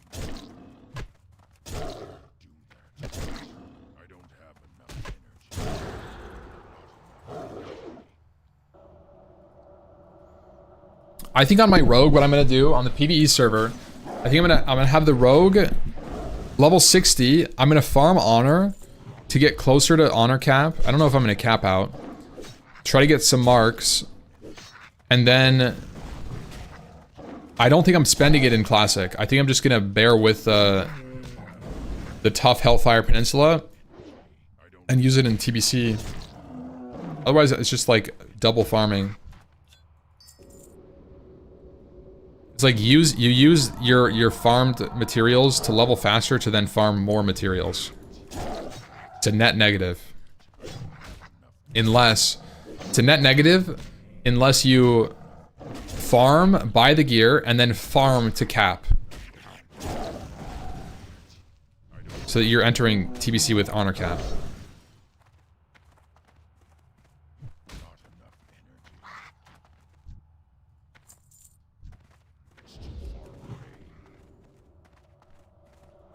That's a lot. That's a lot of effort. That's like 60 hours of PvP. Makes sense at the 150? No, it doesn't make sense. You get like 3 times the amount of honor at level 70. In level 70 BGs, you just get more honor.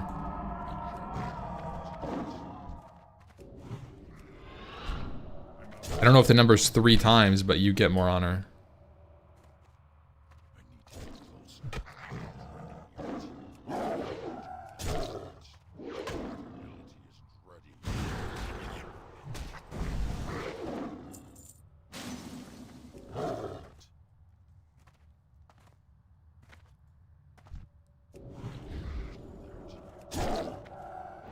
Is a PvE server better than a PvP server in today's climate if the player base was equal?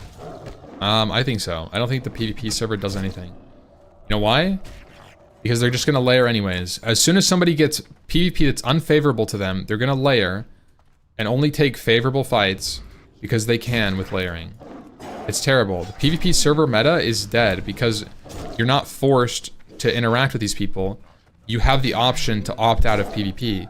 And let me tell you, anytime somebody's gonna get ganked, they're taking the option most of the time to opt out of PvP as soon as they can. And that's what makes the PvP server like so meaningless. It's not that simple. Layering doesn't save you that much from world PvP. Yes, it does. Yes, it does. Because you're interacting with one person who's gonna, let's say you're interacting with one person who's gonna just be PvPing at one spot. You layer, and now you can just clear the spot, and yeah, there might be someone else on this layer, but he might not be here. It doesn't always get you out, but most of the time, layering is gonna fix your PvP problem.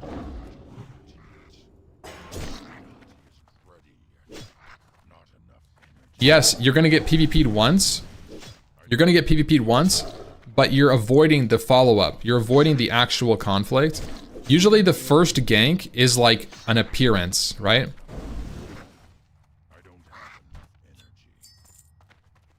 Let's say you're world PvPing, you're running around, you're getting ganked, right? The first time you get ganked, you get attacked at 20% HP, you didn't know there was a guy there, and he one-shots you. That's unavoidable no matter what, pretty much.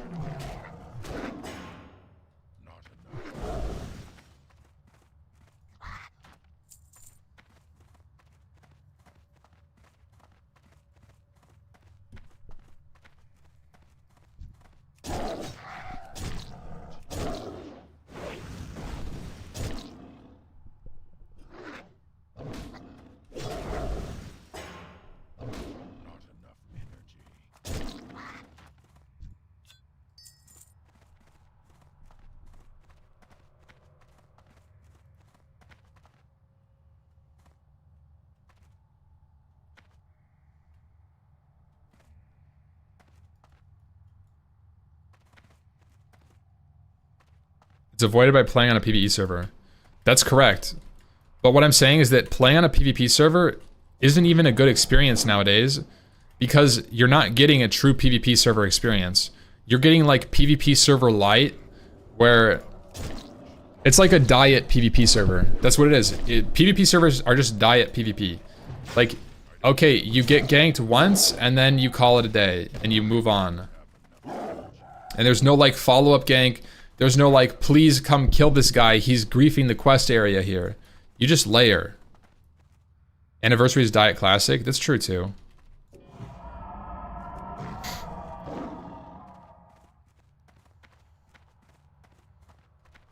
Take a holiday in New Zealand or Australia, preferably both. Why? That's crazy. I mean, that sounds super expensive, bro. I do think a holiday sounds nice, but man, maybe a local one.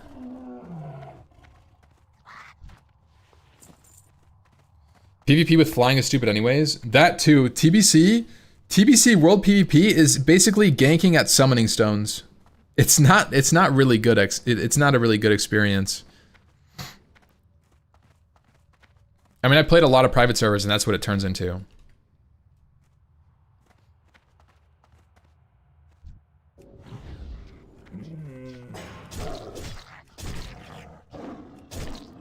Daily areas? Yeah, maybe like Ogre Law and Netherwing will be PvP, but like...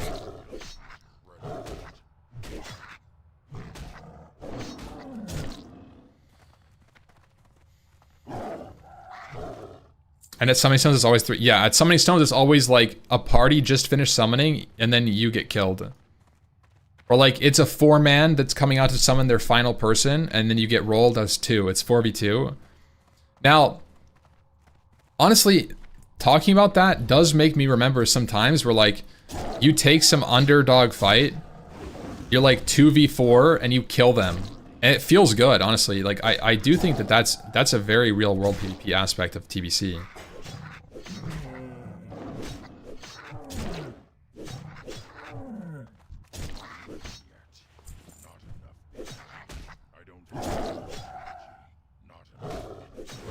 Dude, Parachute Hunter is so grief.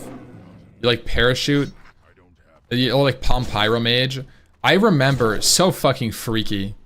I remember I was playing on a private server once, TBC private server, and I didn't have an epic flying mount. A mage rolls up on me, PvP flagged. We're both PvP flagged, right?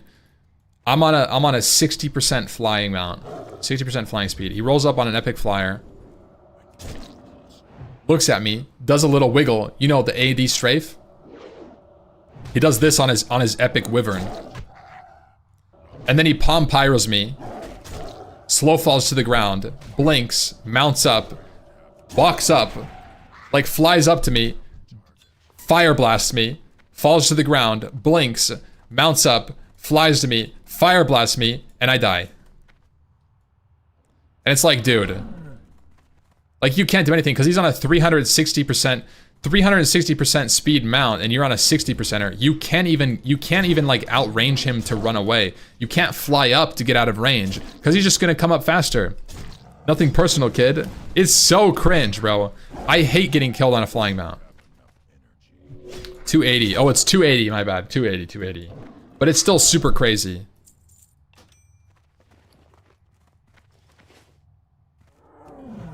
.360 wasn't out yet.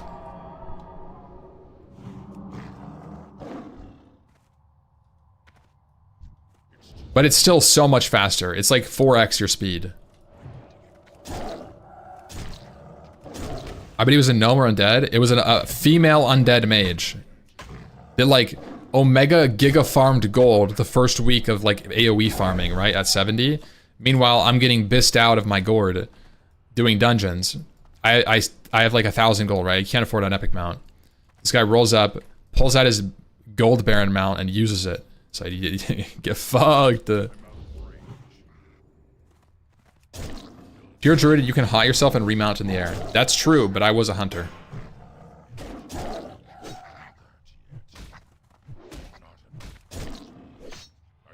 Not much to do there. 60% in old TBC. Before, I think it was before patch like 2.3 or 2.4 or whatever, it was some patch, you had a 60% flyer. That was the base mount, it was 60%. And the epic flyer was 280. It wasn't this 150% flyer for base and 280 for fast. It was slow as shit. You would rather ground mount most of the time, unless you had epic flying, because it was still faster to run in a straight line on your ground mount than it was to fly.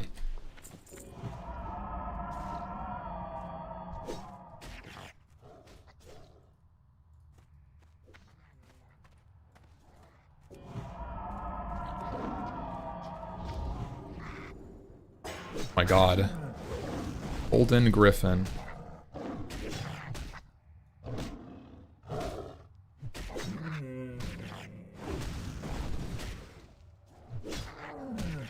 So he says, This is indeed one of the new flying mounts available at 60. This mount costs 100 gold, and the riding costs 800 gold. It's 900 gold total.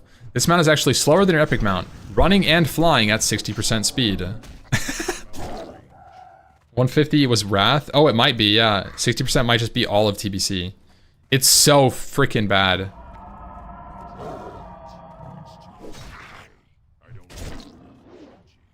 Like, you would... I remember I would fly up in the air in Chat Wrath, and then I would auto-run, like, towards... you'd fly up high enough, and then you'd auto-run on your flying mount to go towards Netherstorm, and you could go AFK for 5 minutes, and by the time you come back, you're barely getting there. Or you just take flight paths. Flight paths are actually kind of goated if you don't have an epic flying mount.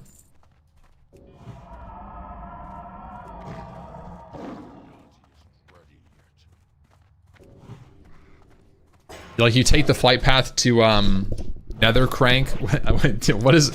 What's the tiny little shack goblin town outside of Tempest Keep? It's not Nether Crank. I just don't know what the fuck it is. What's that town called? No, it's not Area 52. It's the other one. It's the little one. It's the baby one. It's the shack. There's a tiny little shack with a flight path at the Summon Stone to Tempest Keep. Cosmo Wrench. That's it.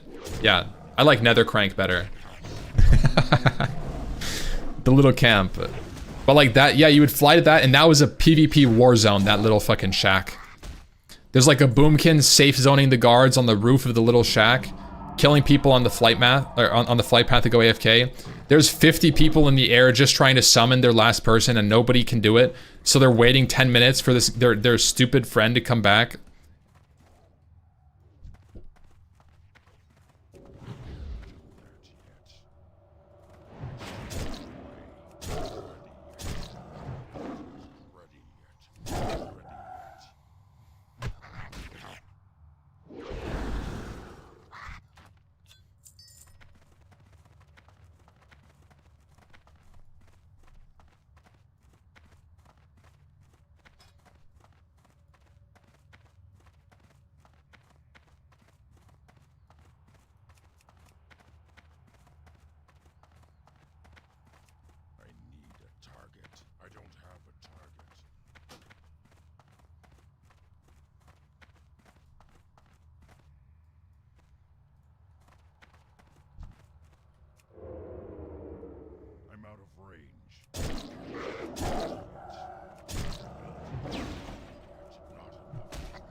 What macro? What? I don't really have any macros.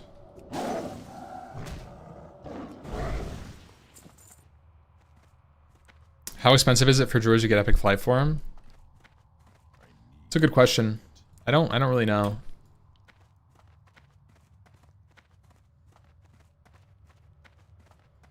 I think it's expensive with the group, the quest.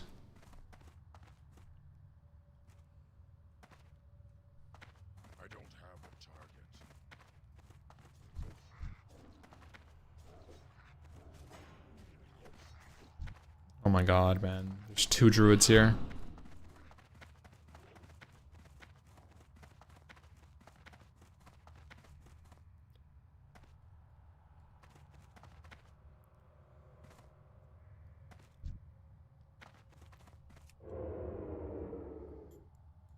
I'm out of range. I don't have enough energy. My ability isn't ready yet. Not enough. I don't have enough energy. I don't have enough energy. Not enough energy. I don't have enough energy.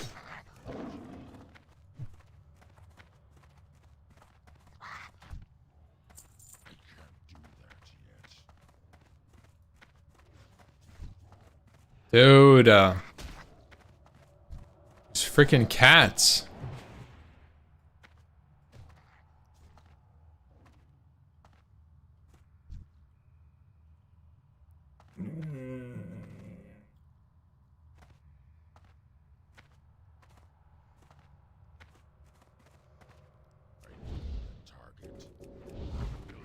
Oh.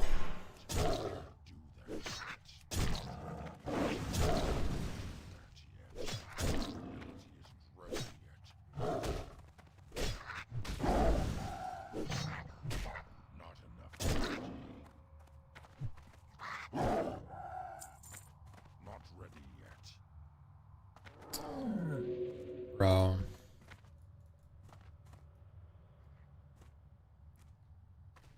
This is so inefficient. I need to like It's too far away. maybe go outside and just find the rest of them. See if there's anything out here. Have enough energy. Yeah, we got mobs out here. Not enough.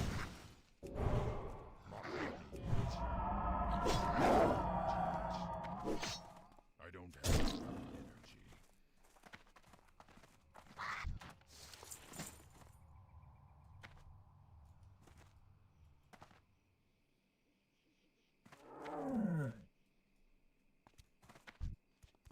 This is where all the mobs are.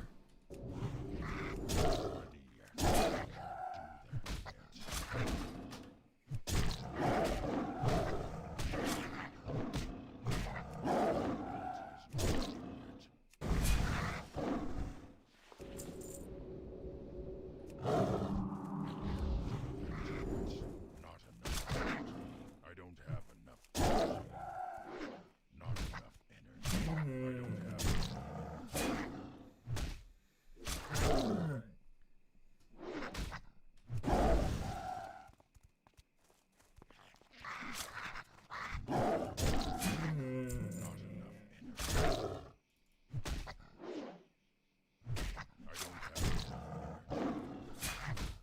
Not enough energy. I don't have not enough energy. I don't have enough energy. Not enough energy. Ready.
I needed to show this 1 sec.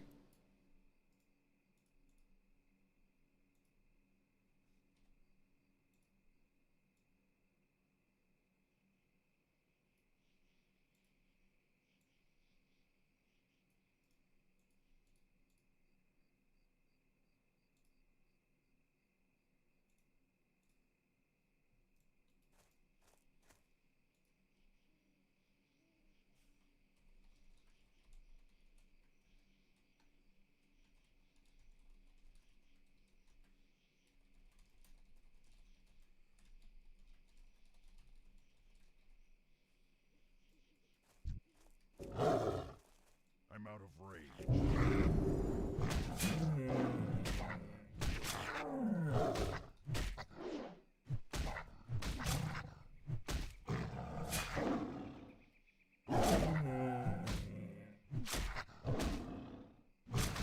I need to get closer. Not ready yet. Isn't ready yet. I don't have enough energy. I can't do that yet. Not enough energy. I don't have not enough energy. Ooh, I don't have what's that? It's a vendor item probably. It's an offhand.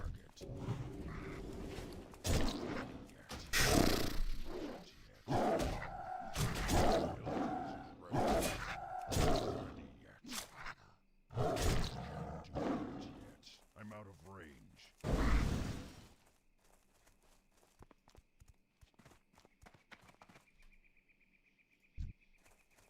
Ah.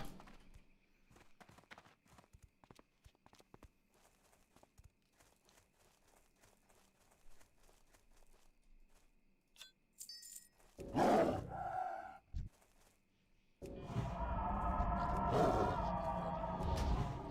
don't have enough energy. Not enough.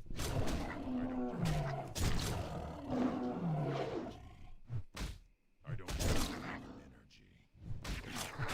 Not enough energy. I don't have enough energy. There we go. Let's go turn in. New lizard mounts? I don't have one of the new lizard mounts. Those are so cool though. I can't wait to get one.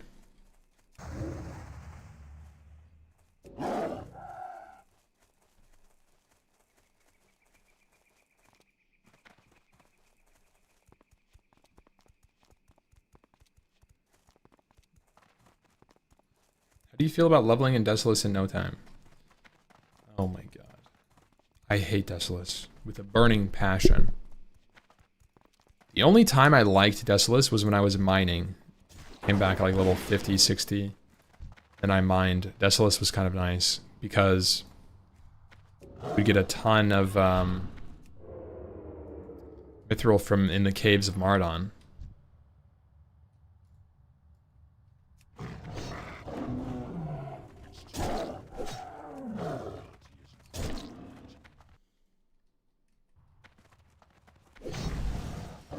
Gosh, this guy got owned.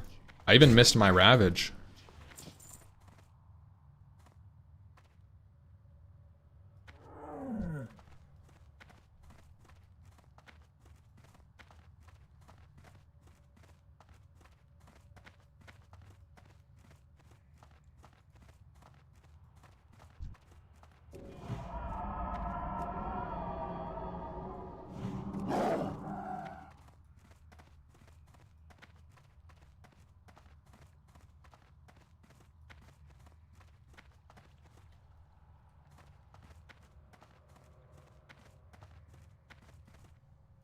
I'm out of range.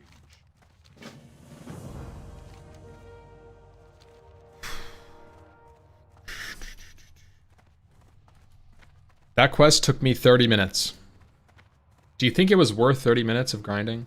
Or I guess it was just wasted time. Because I was just running around. 30 minutes of running around. I don't know about the XP per hour on that.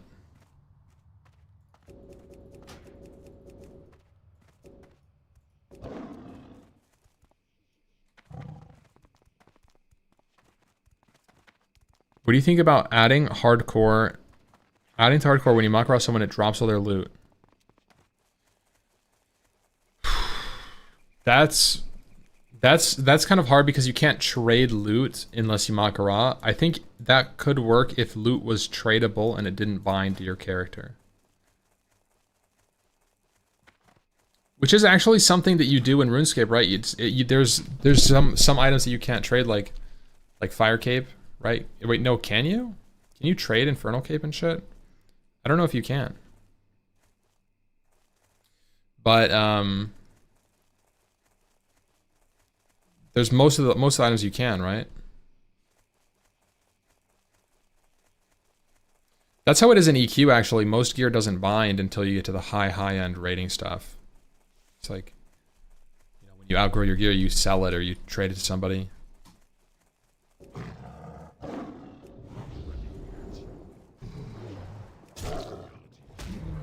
Which is kind of an interesting system. I really like how EQ does it.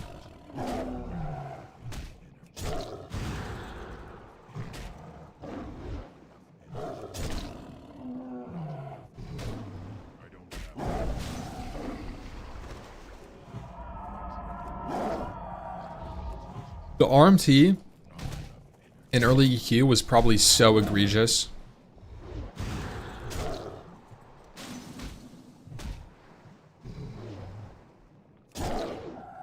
Because most of the gear was tradable. So like, if you got a really good item like Cloak of Flames, which was really good early,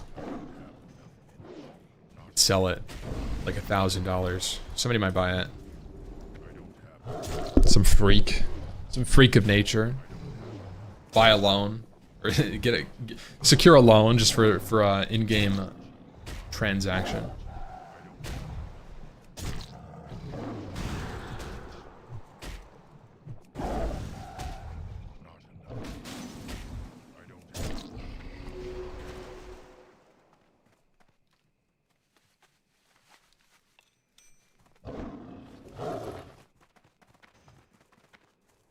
Use the word freak a lot. That's my go-to.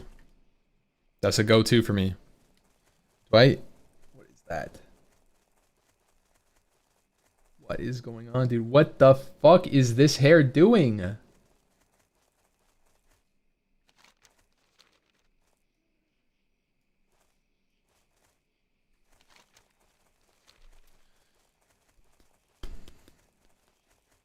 Go cut it off.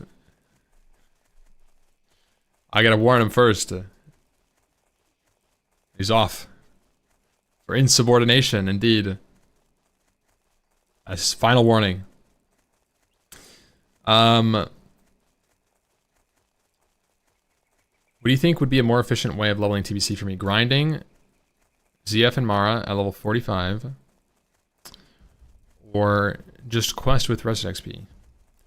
Honestly, you're probably better off grinding dungeons. What's up, DGC? Hope you're doing well, bro. I am itching for a fresh, bro. I'm itching for some substance relating to an EQ fresh. P99.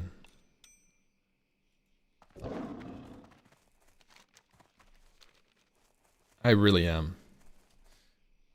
Unfortunately, TBC is coming out right now, and OnlyFans is probably coming out, so hopefully it's just not in the next, like, 6 months. Hopefully it's, like, in like, 9 months.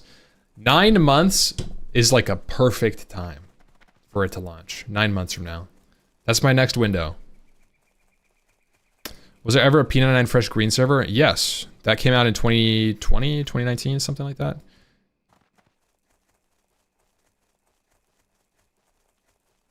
EQ is very much for nerds. Yeah, it's a terrible game, but it's super fun. Monsters and Memories really has that EverQuest feel. I probably will try Monsters and Memories when it comes out, but dude, it looked so scuffed when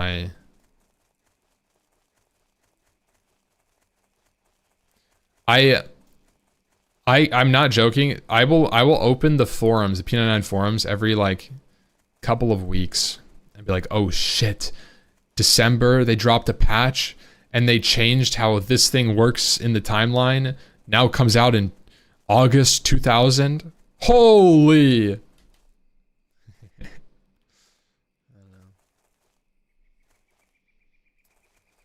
9 months from now, we're getting Classic Plus announcement during BlizzCon. When is BlizzCon?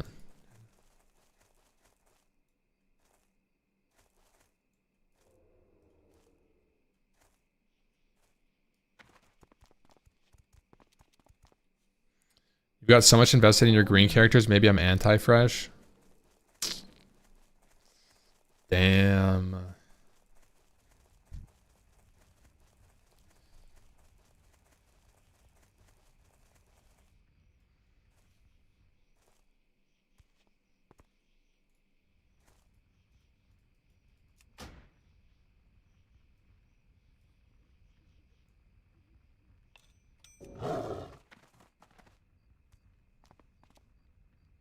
I could do with a reset. I'm a reset kind of guy. Play a character, complete the character's journey most of the way. Even if I don't finish, always ready for a fresh.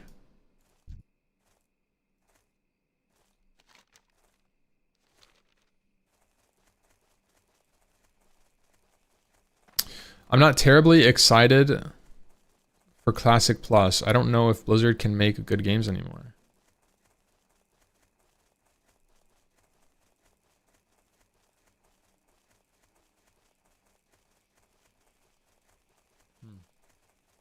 Interesting. I think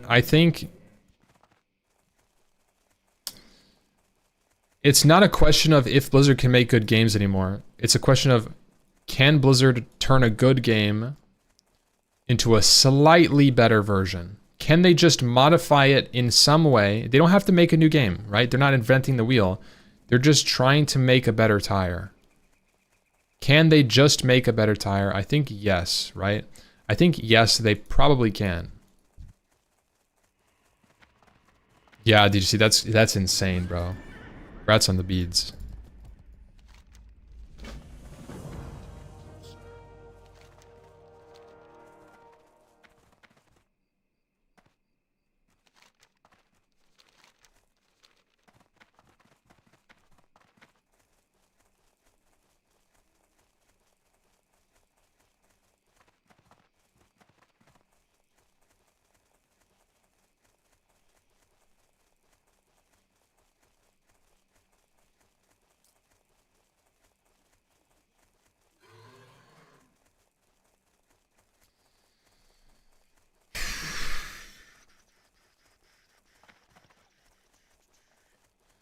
I think Classic Plus could be great, but I fear that Classic Plus might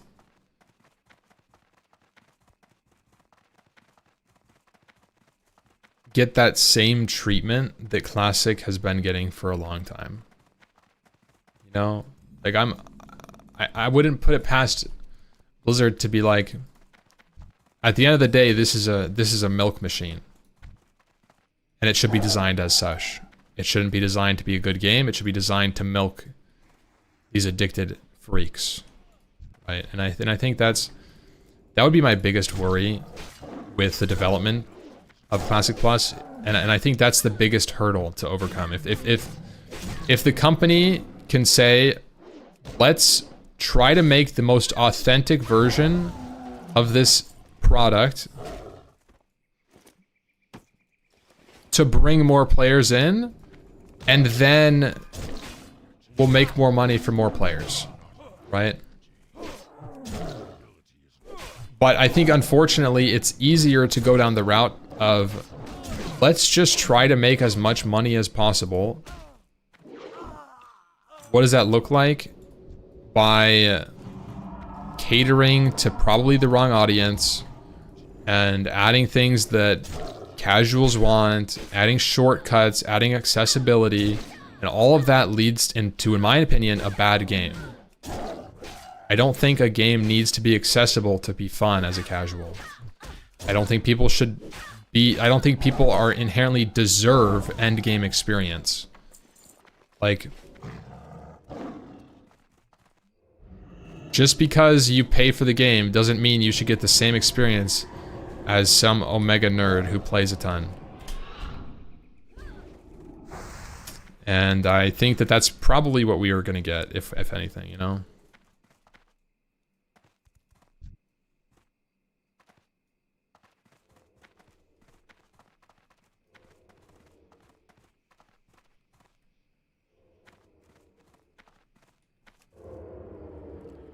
Well, yeah, the casuals bring the money. Yeah. Right.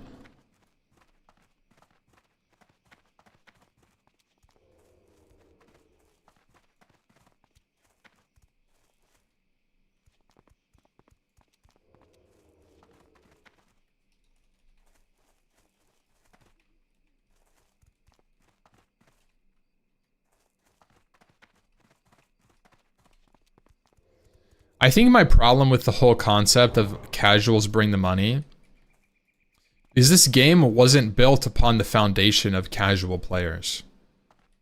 This game, Classic World of Warcraft, was not made, well, in this sense, it sort of was made for casual players in that they offered a good world. It wasn't an endgame simulator. It didn't have super high barrier to entry in terms of what you want. It didn't give you expectations of what you should get. It didn't push you in a direction that you should go. It just made a good world, and that caters to casuals because it's a good experience with a good world, with a good lore and good systems, and the gear feels rewarding, and the combat is smooth, and it's just great because casuals can do whatever the fuck they want. They can level, they can do anything. They go kill any mob, it drops something cool, and they're happy, right? And it's a very casual game comparatively to EQ. Just as an example, an old school MMO. But it wasn't necessarily catered towards people deserving anything. And that's the difference between what we're talking about now. When we say catering to casuals, we assume that catering to casuals means make the game easier, make the game more accessible. But what catering to casuals, in my opinion, should actually mean is providing new experiences to people outside of endgame barred content. You shouldn't only focus on level 60 high-end hard stuff because that doesn't cater to most people. It should be like you're adding more depth to the existing world, and then casuals are like, holy shit, this is cool. I've never done this area before. This is new. And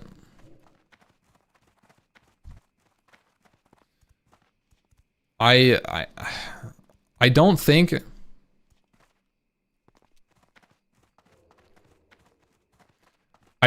people differentiate this concept of casual and accessibility, and that's a difference. In classic, casuals leveled. In vanilla, a casual player would log in and level from level 30 to 31. That was their gameplay experience. Their gameplay experience wasn't a faster leveling experience so that they can get to endgame and experience endgame as a casual. That was never the outline. Right? So adding something like a boost doesn't make any sense. Adding things like faster leveling doesn't really make sense. Maybe higher quality leveling that might be faster, that could make sense, in the sense that, like, instead of making people go grind because there's not enough quests between XYZ area, maybe you could supplement it with new quests, right? Add new quests between 40 and 60. Right? And that would be a way to make the game a little bit more casual friendly, because they don't have to just grind and do, like, go through grueling parts of the game. Also, Merez just died. Oh my goodness.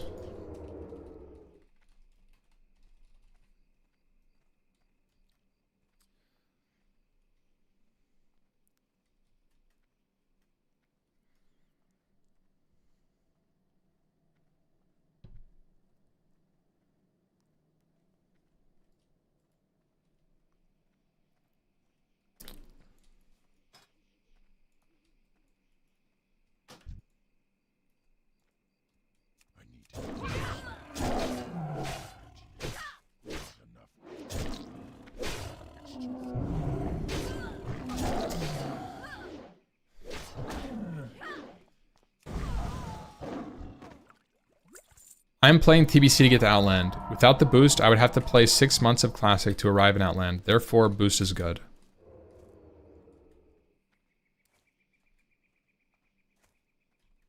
I think you're wrong. I think you're wrong in the sense that you're playing TBC to get to Outland. That's an expectation. And I don't think Blizzard should cater to expectations in the game. Blizzard, it's not, I mean, it is, but it shouldn't be such that Blizzard should cater to the expectation of delivery that someone thinks that they should get. In the sense that, like, they should provide an experience that's based on the person's willingness to play the game. That's all Classic WoW is, right? There's no expectation. When you log into Classic World of Warcraft, it's not pushing you in any direction. It's not telling you to do anything. It's just giving you a character, and it's providing a world for you to interact with. There is no expectation. It's not solving a problem for you. It's not doing anything.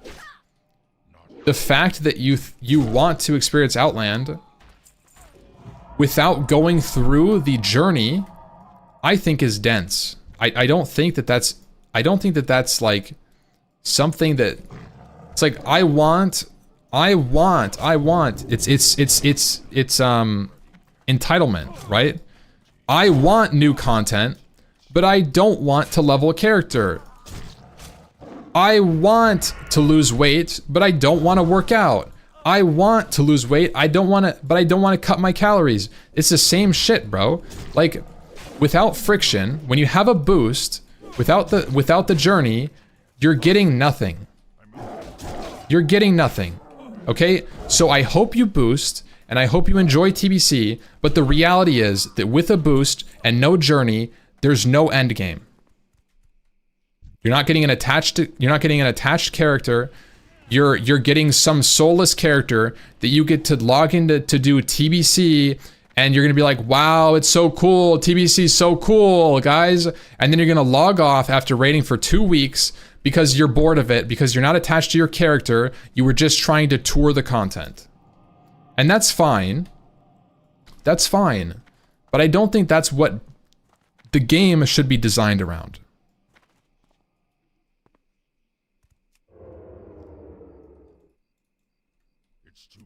Like, maybe Blizzard should release a museum tour server for this kind of thing, and then keep all of the microtransactions in that, and then provide like an actual, like, normal server.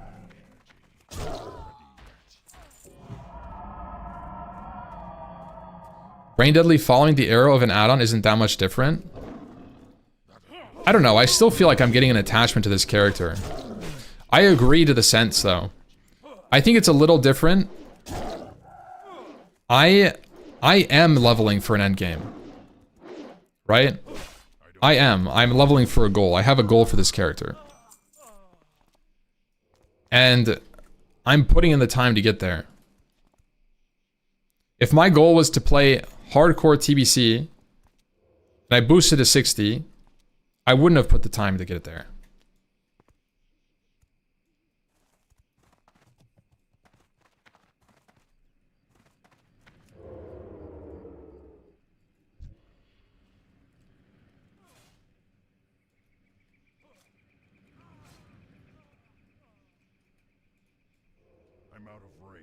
Try new side. I mean, I'm not even arguing with anything. I'm just we're yapping right now.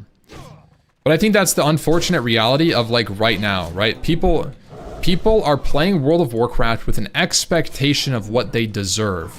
An expectation that they should experience all the new cool flashy things that are being introduced to the game. The reality is they don't deserve anything, and they want what they shouldn't have. Like, they shouldn't get a free pass to just get everything. That's how you get, like, a soulless game, right? Because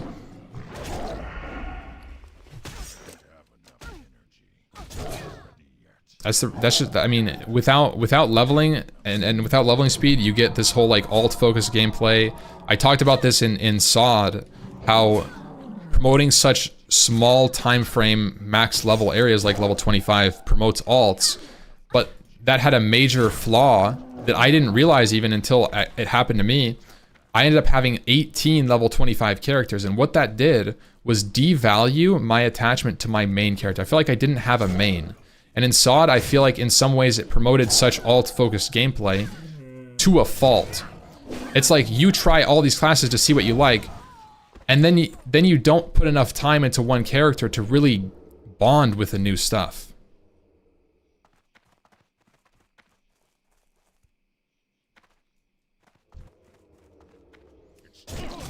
I don't know if anybody else noticed that, but that's what SOD felt like to me.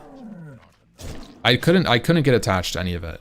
It felt so transient, and it felt so like pointless. It's like, oh, we're gonna be here for like 2 months. This is our, like, pseudo max level stuff. Go level some alts, mess around. It was very much like for fun, and I get it. It was fun for people, but it just wasn't for me. I like to have more of, like, that fundamental gameplay loop that you get in, like, Classic. I'd argue that having 18 characters is a you problem.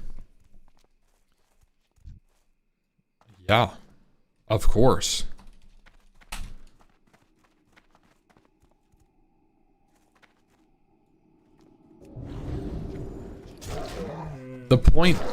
the point is more that the game didn't have substance. It focused on alts.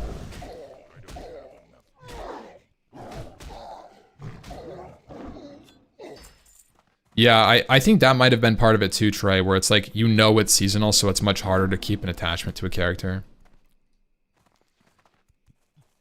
You seemed like you were having fun with 18 characters until they banned GDKP. I was. And that's the thing. I wasn't getting an attachment, but I was getting a simulator. It was a rating simulator. I was treating SOD as a rating simulator. And it was fun. It was a GDKP, bidding, fun, rating environment where it was super social for me. And I was grouping with a bunch of people I'd play with for a long time. It was a GDKP community. We were building a Discord. There was a ton of runs going. I rated like 3 or 4 times every single day. It was a lot, but it was fun. It was a blast. And that's why I had so many characters at the end of the day, because I wanted it. It was fun. But then they removed that part of the game that I enjoyed. And then all of a sudden I have 18 characters that I don't give a fuck about because I don't have a connection with anything. It wasn't even burnout. It was just, right? I didn't develop a connection with the characters because it was so alt focused.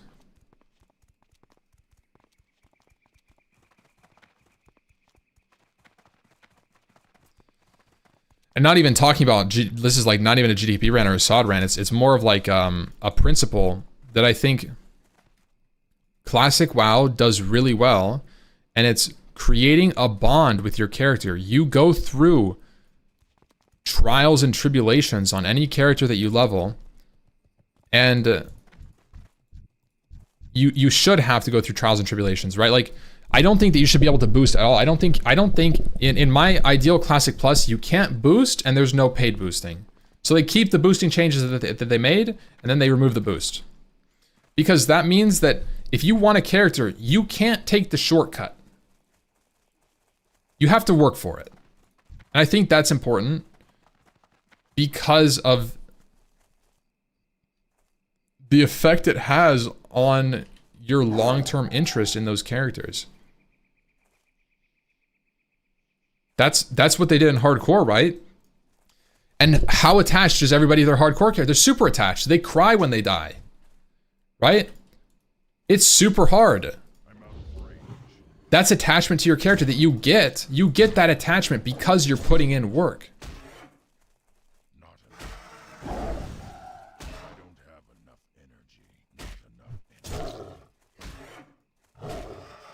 I did, yeah, but did I cry? I cried when I died, man. Yeah. Did the DC? 100%.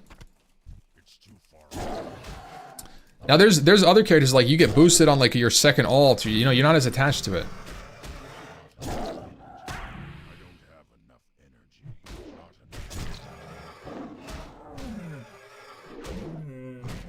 Having one server for dads where you can buy levels, gears, and consumes, and a separate server where you can actually play the game, simple solution.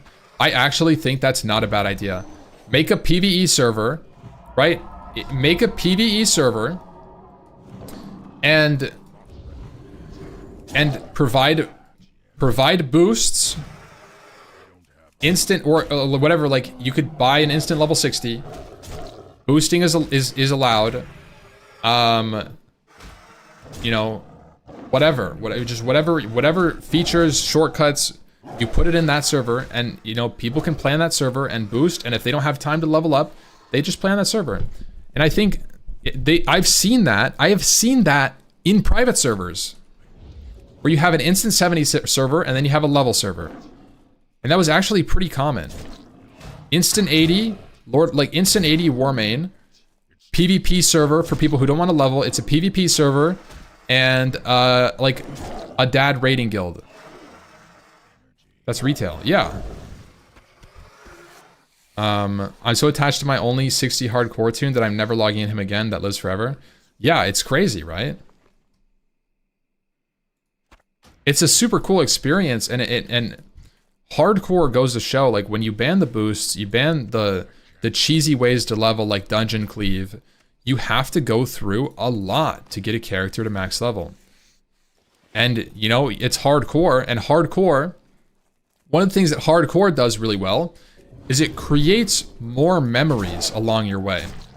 And I think those memories are what creates more attachment. You'll remember that time you got to 5% HP. You almost lost your character. You remember that time you leveled up you leveled up your engineering and mining because you almost died. And you didn't want to go through that again. Right? And that's what's really good about hardcore is it helps facilitate the creation of those memories. It doesn't create them itself. Hardcore doesn't create memories. It just provides a structure of thinking where if you died, you have to delete, right? And that helps create meaning to your day-to-day mob-to-mob experience, which is kind of lost on us nowadays, right?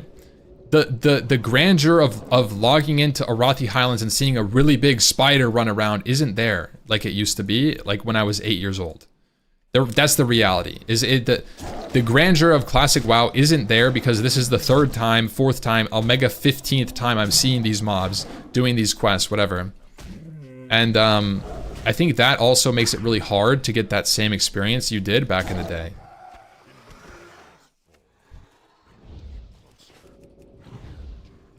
When did you get so based? I don't know, I grew into it, bro.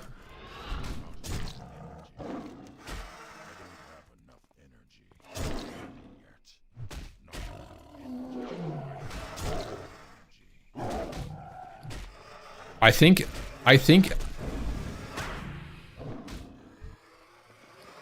no memes aside, I think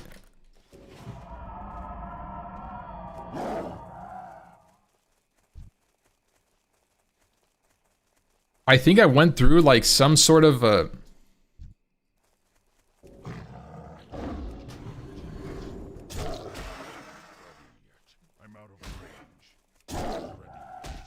like mental transformation over the last couple of years.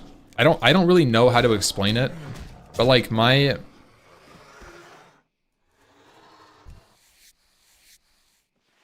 just thinking pauses. I don't know, dude. Like, yeah, I mean, I'm thinking about it, dude. What do you want me to say? I'm terrible. I'm not very fluent in that, like, I can just spout out a proper thought without thinking about it. I feel like it takes me a bit. I'm really bad at it, actually.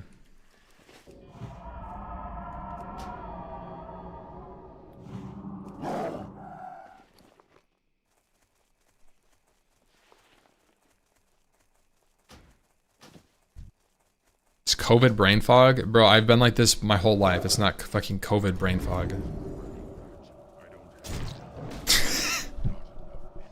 Don't worry, man. I'm not worried.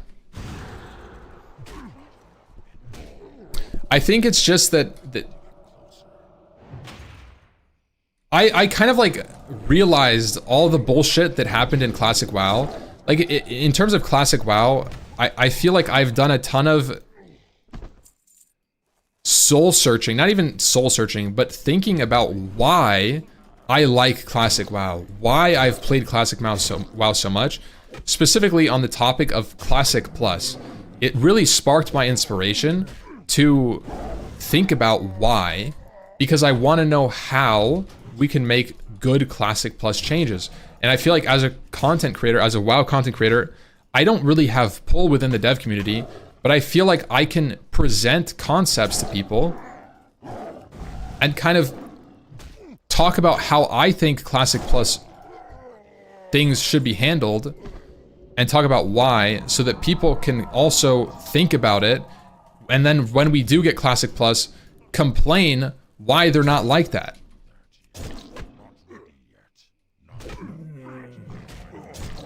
Could you write down a document on why you like Classic WoW? I have a 9-page paper that I wrote on Classic WoW theory. I took a week off of stream and I sat down and I read a 500-page book called Making Virtual Worlds. And I wrote this, and I wrote that paper. I'm not joking. Release the AMPI files. I've heard about it. It's kind of dull. I wouldn't recommend it. It's kind of outdated too. But there were some good concepts.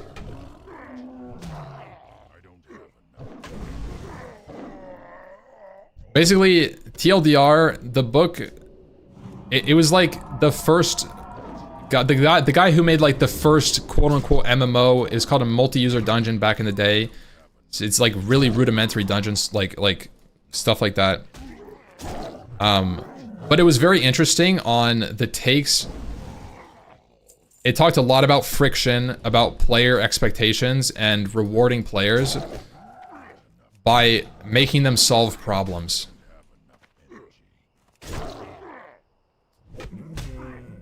Right?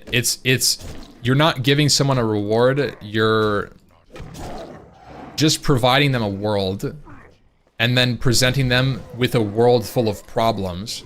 And then they decide what they want to do. There's no whatever, like they're deciding what they want to do.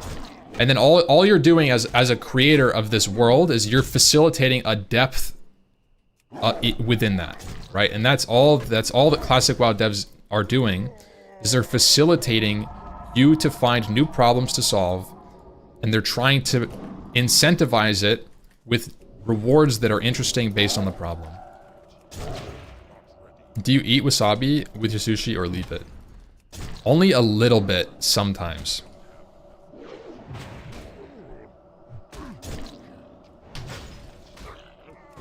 This is TBC Classic.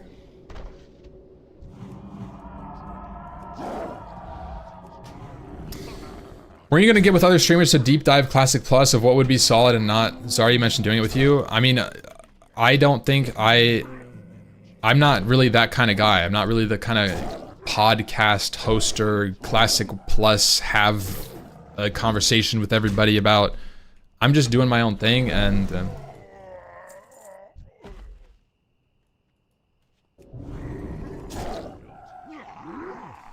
think every designer eventually rediscovers Dungeons and Dragons. I kind of see what you're saying about that.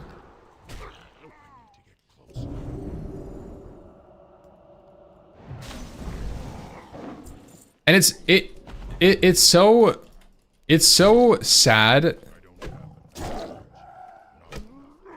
thinking about all this stuff sometimes.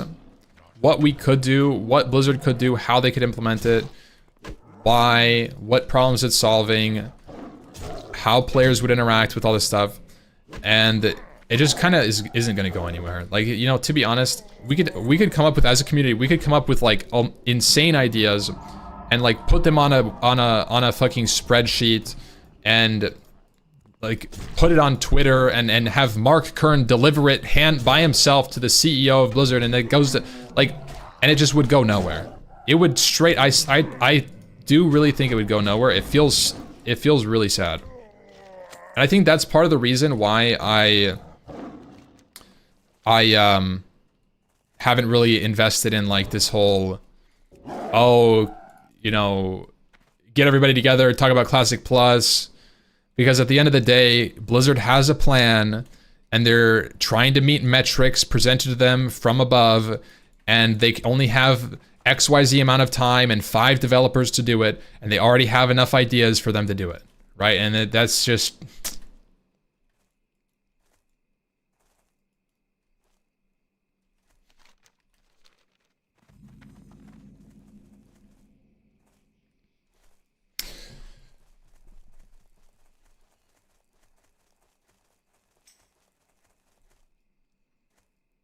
At least if you try, I'm not, it's not that I don't want Classic WoW to be great, Classic Plus to be great.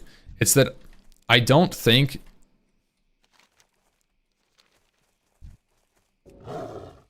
even if there's a small chance, I don't think it's worth the small chance. I think it's such a small chance you have a meaningful impact on the Classic Plus development as a random streamer.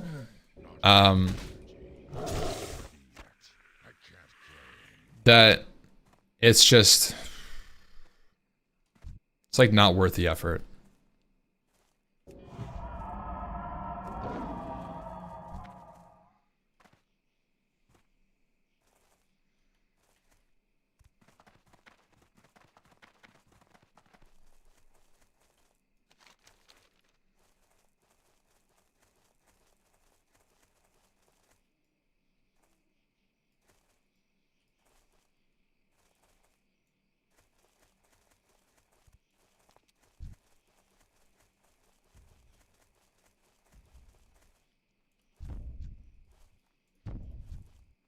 Yeah, did you see that's a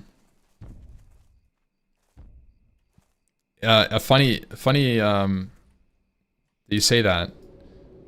After I kind of wrote this like paper situation, I mean it's kind of rambly, it's not good. It's part of the reason why I haven't like released it or anything. It's a super scuffed paper. But I started watching like D&D like world creation. I was like watching some videos on that and I don't know. I think it's funny, I think that I would be interested in like making a game, but I think by the time, if I can get the resources to do that kind of thing, it wouldn't, I don't think it's even like, who wants a 2005 style MMO released in like 2050, you know what I'm saying? It's fucking cooked anyways.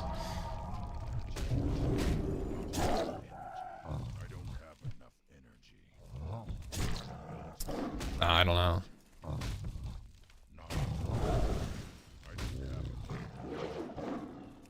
There's a guy making that actually.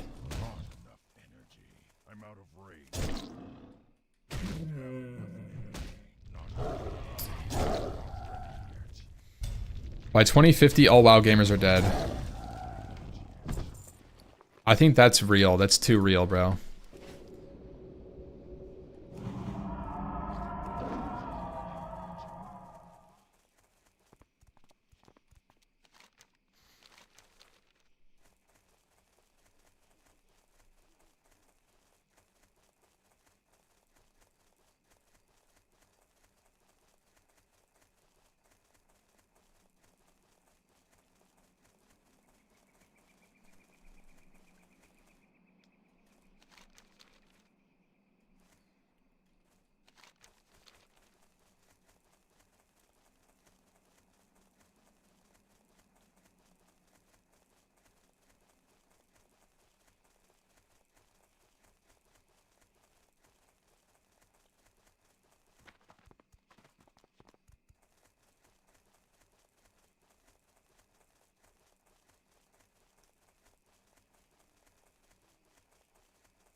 Yeah, I mean, making a game is really expensive, especially an MMO.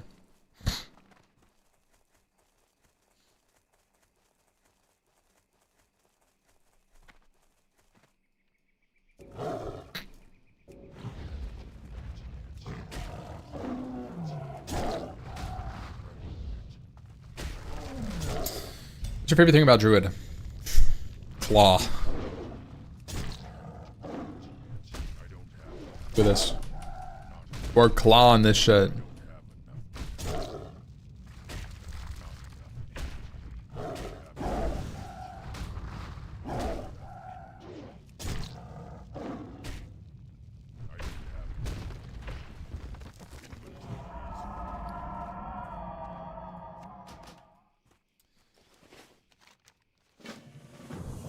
Chat, any AI theorists in the lair?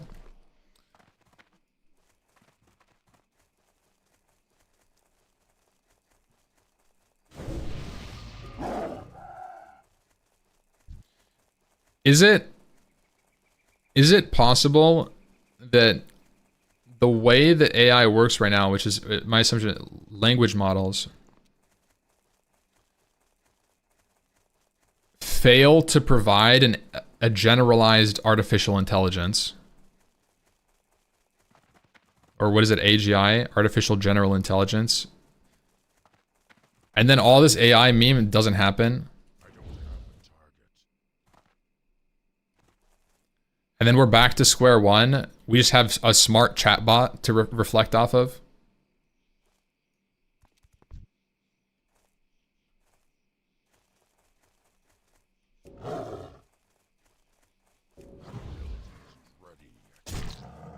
I think that's best case. I genuinely think that's best case scenario.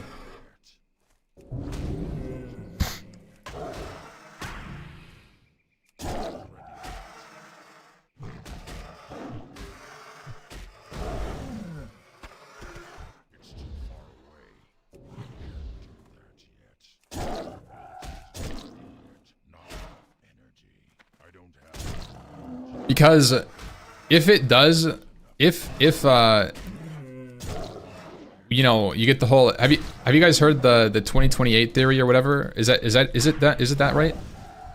Basically, artificial intelligence takes over the world by 2028. That's like the doomer meme. That's not a better option, I could tell you that. I want to play World of Warcraft for at least 5 more years. I don't want 2 more years, man. You're gonna stop it, kitten? Thank you. Can they at least get us Classic Plus before they take over the world?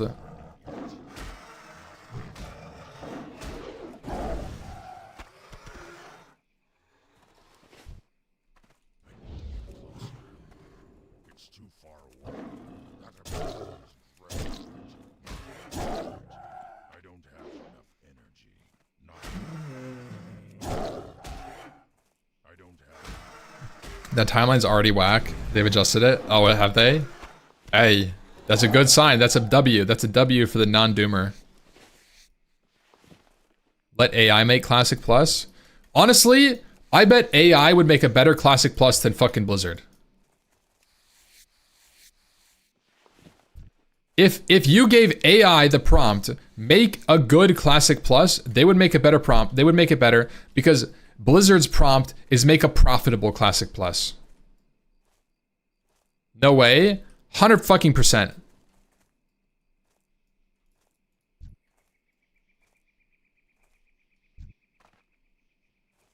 Yeah. Meta's VR goggles would make a better Classic Plus than fucking Microsoft, okay? Are you kidding me?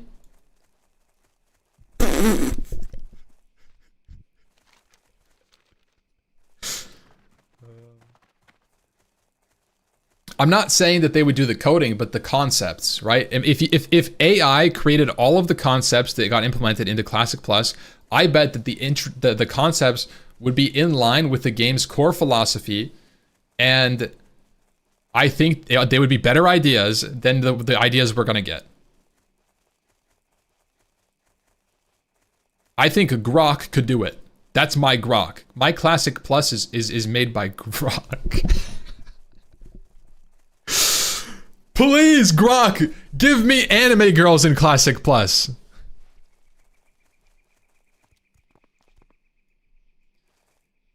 You can type undress %T in chat and it would undress the spider in front of you.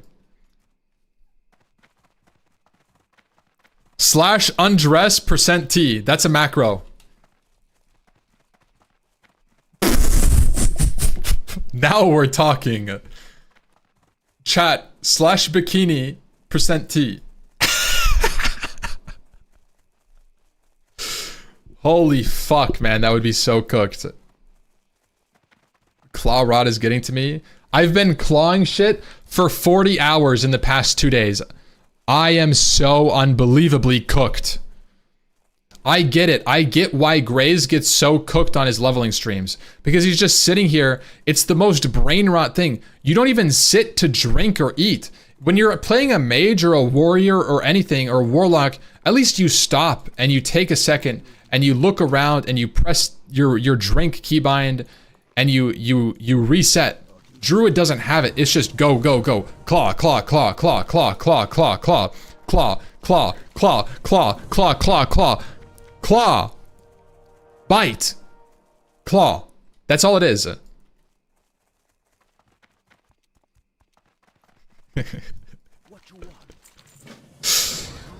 I get it. I finally get it. That's not better, I don't think. Seek help, Ampy. I'm getting all the help I need, guys. You guys are here with me. What do We're working through it. Claw rot. Yeah. Oh, it really is, dude. It really is. Wait, I should check in on the YouTube chatters.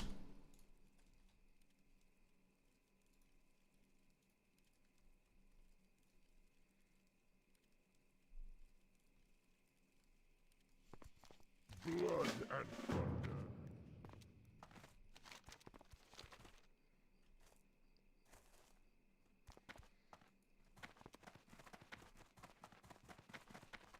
What you want? What are we doing?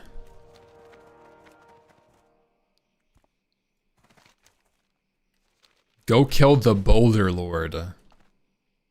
Hello, YouTube. Yeah.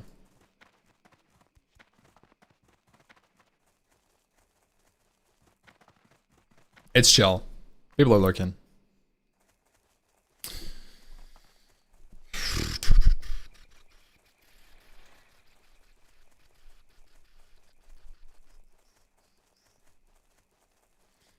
We got some good clips today. It's great. We got Claw, Claw, Claw. Grok makes Classic Plus. Do you think clam weaving will be in this timer? I hope so. I hope, yeah, that'd be great. If you could open a box, it would be just like RuneScape, like animation canceling. You're like 3-tick clamming, fucking skinning in WoW. 3-tick clam boosting. I'd be all over that.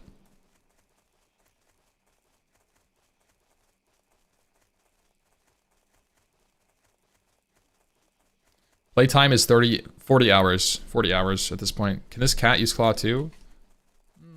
No.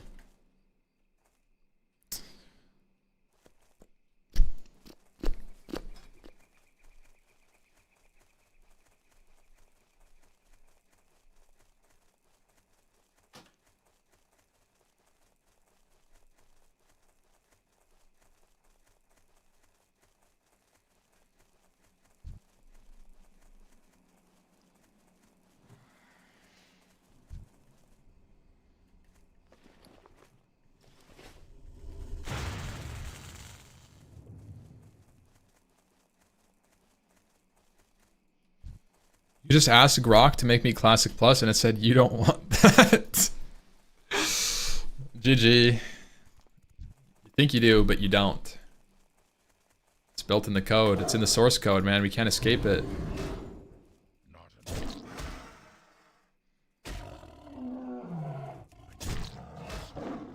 I don't have enough energy. Not enough energy.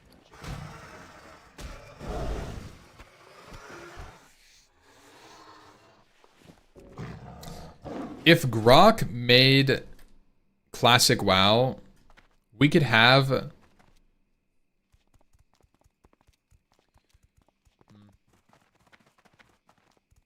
I mean... What if you had paywall transmog? Don't let Blizzard hear this. Paywall transmog. That was on private servers, where you would buy a transmog token. I remember it. That was a big one. Yeah, it worked. We are lucky we don't have that.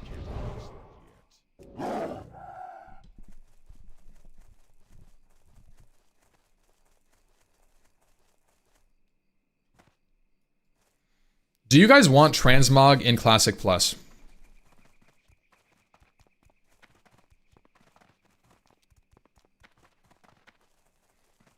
I already know the answer. You guys don't have to say anything. Come on. Damn. I don't want it either. What about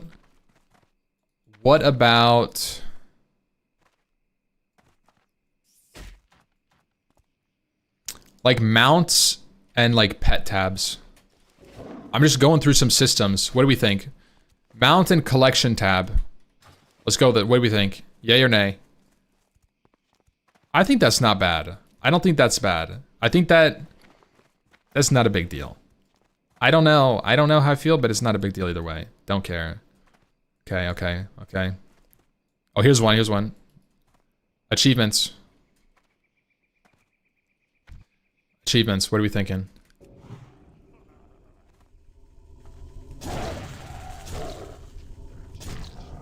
Yes, but good ones. No. I'm kind of in that same boat, actually. I think achievements, but make them meaningful. No boring achievements. Oh, you hit level 10. Here's an achievement worth 10 points. Fuck off. No, the only achievements should be actual achievements. Right? Kill Ragnaros with less than 20 players. That's an achievement. There's no achievement for killing him. You just killed him. Congratulations, you killed him. That's not the achievement.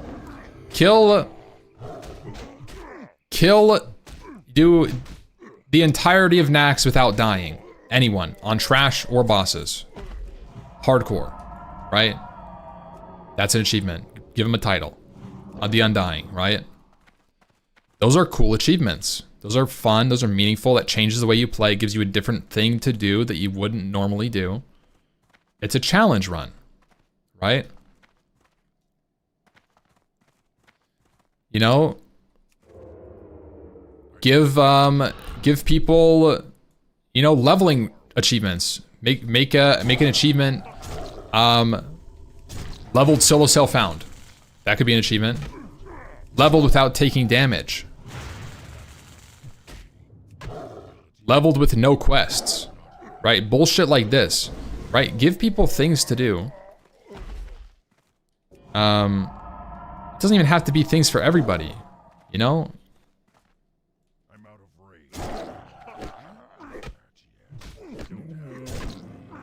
range. Complete all quests, complete 3,000 quests in Classic. You know, stuff like this, right? Give people Lore Master. Give people real things. Exalted with 30 factions. Copying Turtle Playbook. Thing is, Turtle WoW has been developing Classic Plus ideas for like 15 years, or like 10 years or something. How long has Turtle WoW been out? Probably just 10 years. Like, of course, yeah, these ideas are things, if they're good ideas, they've probably already been done by Classic, like, Plus servers, like Turtle WoW, you know?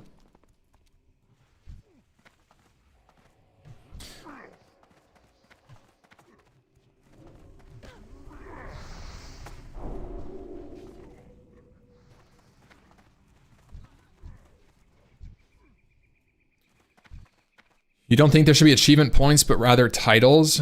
I think that you can do achievements without having an achievement system in the game, you know?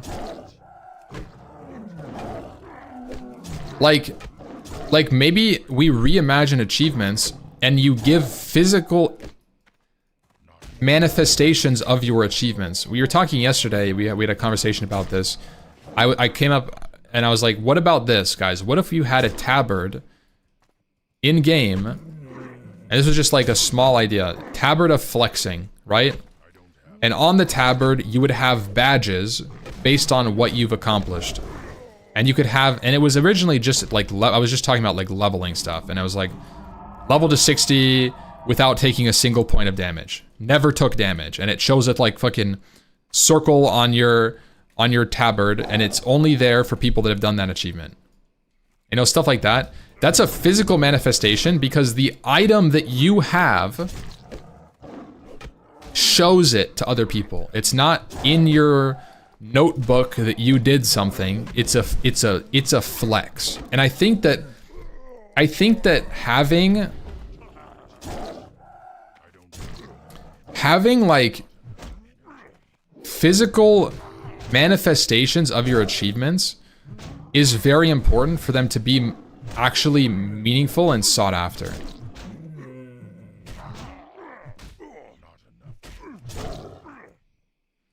We're back on the tabard rant. This is just an idea we talked about. It was just a reference to the idea. I'm not going back on the tabard rant.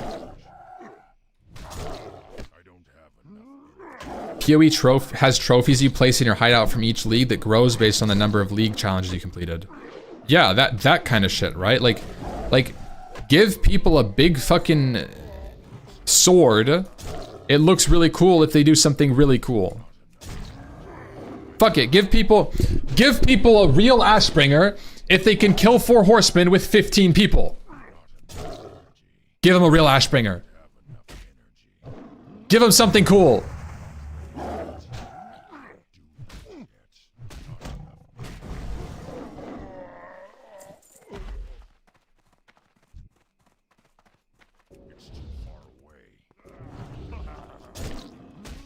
I need to heal.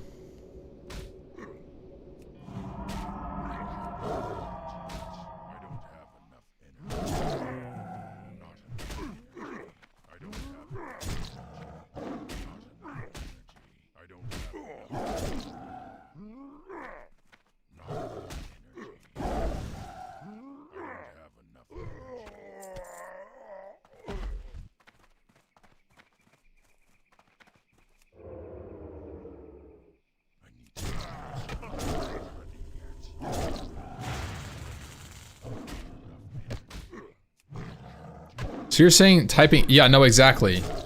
Yeah, exactly. Make love, not Warcraft. Yeah, that's not a good achievement. You know what else isn't a good achievement? Ding level 10. You know what else? Explore Elwyn fucking Forest. Congratulations, bro. Here's an achievement. You mapped out the entirety of Elwyn Forest. 10 points. 10 points to you, Bubby. Come on. You got it. Explore Moonglade. You just teleported there. That's all you did. You teleported, right? And explore every zone. Right. That should be the only achievement. The Explorer. Explore every zone.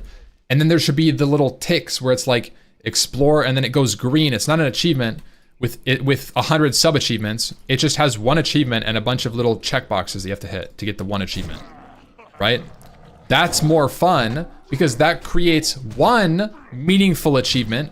You don't get this achievement inflation that you have when you do that sort of like complete RFC, really. Complete RFC is an achievement. It should be, if you're gonna do that, complete RFC with no one above level 10. That's an achievement. That's more fun. Right? That gives someone a reason to do the content in a different way than they would have done otherwise.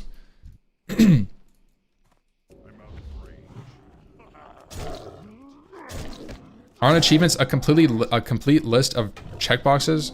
Yeah. I mean, they are, but the point is more that like there is a lot of achievement inflation that's supposed to just pop up and make you feel good about doing nothing in the game.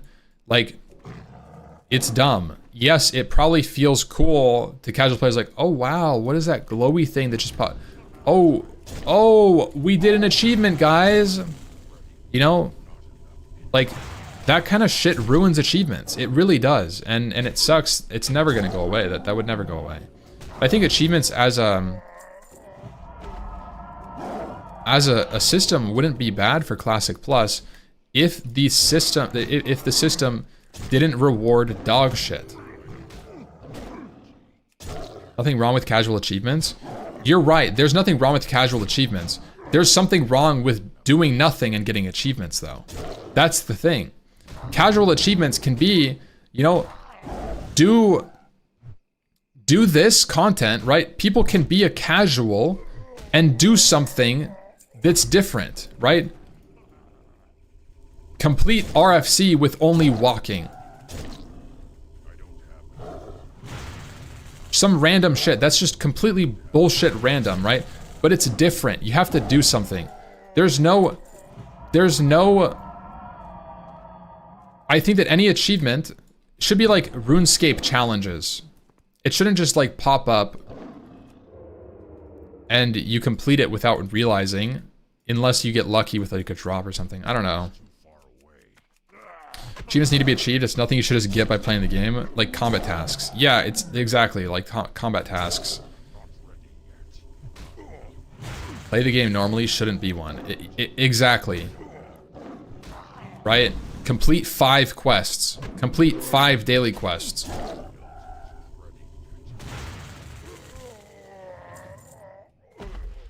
you shouldn't be able to get an achievement without going for it. Right. That is exactly what I'm trying to say.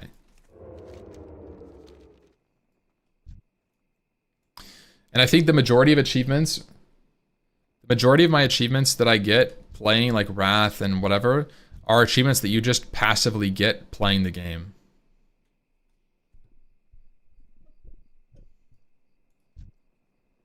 Micro progression is a nice feeling. I think that you can get that same micro progression as checkboxes towards your achievements, right? And it could still have a pop-up. It doesn't have to not pop up. It could be like, you completed a step in the Explorer, right? It says you completed Discover Elwyn Forest. It's not an achievement, but it could be like, oh shit, we made progress towards our goal, right? And that is what I want. I think that sort of thing is much better than... What is the difference? The difference is that the value of achievements are kind of brought down by the amount of random dumb achievements there are. You know, like let's say if you care about achievement points, let's say getting exalted with 40 reputations is worth 40 points. 40 achievement points. Exploring 4 zones is worth 40 achievement points.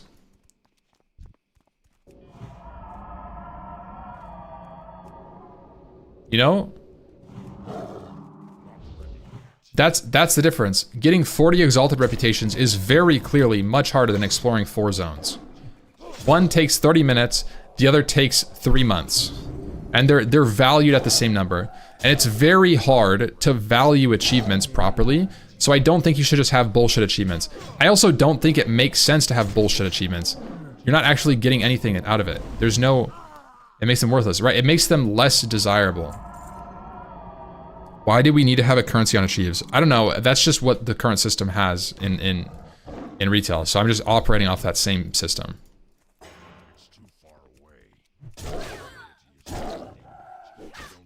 The points are a way to show your overall progression with achievements. It's the same thing. I mean, RuneScape has it in their achievement system too. Points equals accumulation of your total achievedness.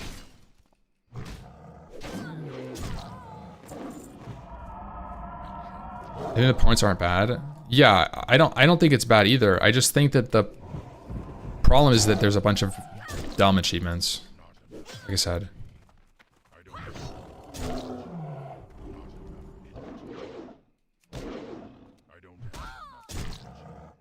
Who cares? Nobody goes by points? Some people do.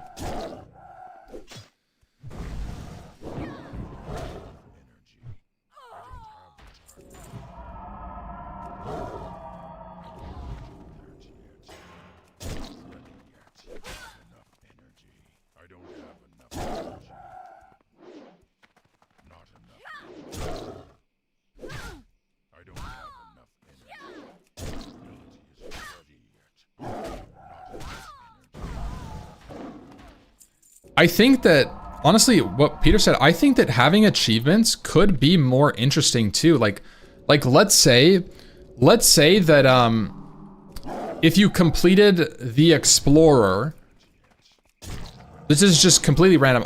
Let's try to find a better example. Okay, let's do this. Let's say that if you completed this achievement, and the achievement is like, craft 1 of every single item with leatherworking. Okay? It's dumb. That's hard. There's a ton of random recipes. Okay? But at the end of it, you unlock a new recipe. You unlock something.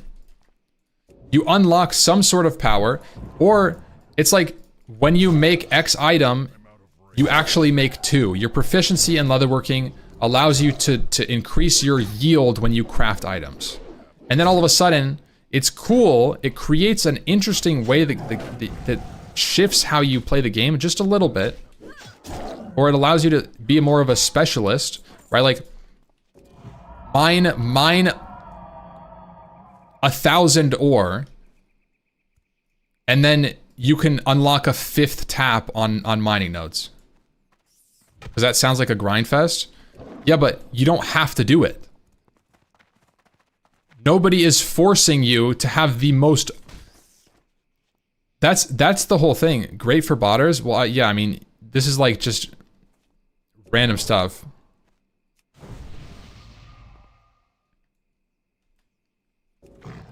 But like, the idea is that they're not strong enough that it's like mandatory. But if you want to do a lot of like, let's say you want to do a lot of mining with this example, it would be cool. You would be a little bit more specialized after you mined a lot.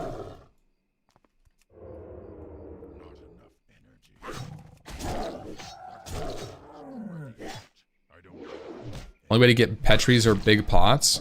Yeah, but you only need one person to do it, right? That's the thing. You only need to do it if it unlocks a recipe. If it unlocks some specialized version of that content, like let's say if you know, if you have an enchanting, you learn, the achievement is you learn every recipe as an enchanter, and the reward is, let's say, and we're just spitballing here, by the way. This whole idea, the whole thing about like actually giving rewards to some sort of achievement system outside of points and a pop-up, a physical, tangible reward that you notice, right? So let's say learn every single enchanting recipe, and then at the end of it, you could say you have a 10% chance to recover a material when used for enchanting.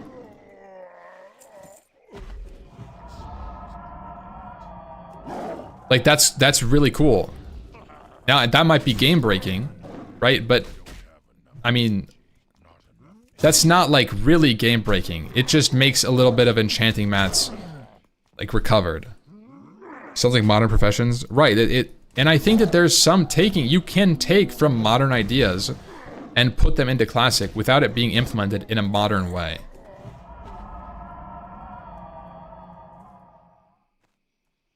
And that feels good. I don't think that feels like it's not classic. If you think about what classic is, that literally happens in TBC, where you specialize as a transmute alchemist, and you can proc extra transmutes. It's literally the same idea, right? You know, and it's the same thing. You could add that. You could be like, learn 200 crafting recipes as an alchemist. And at the end of it, you can maybe proc an extra flask every so often. 5% extra flask proc chance in vanilla. That's a pretty big deal. That's cool.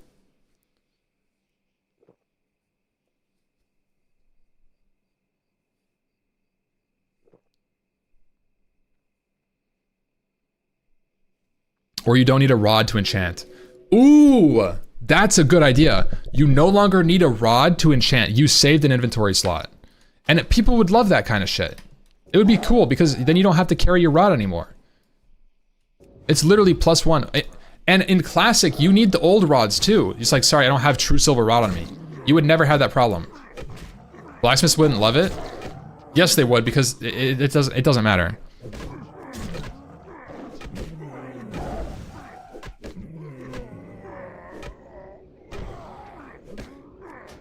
Reduced amount of vendor mats. Tool belt like RuneScape 3? Yeah.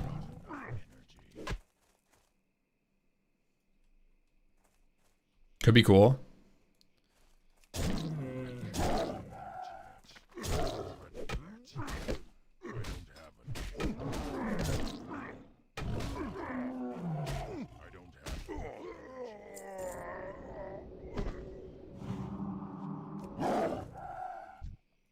And I mean, you could have more generalized things where it's like, you know, a generalized crafting thing where it's like, okay, craft 10,000 items from whatever profession, and you unlock the tool belt, and you can put your blacksmith hammer, your arc light spanner, your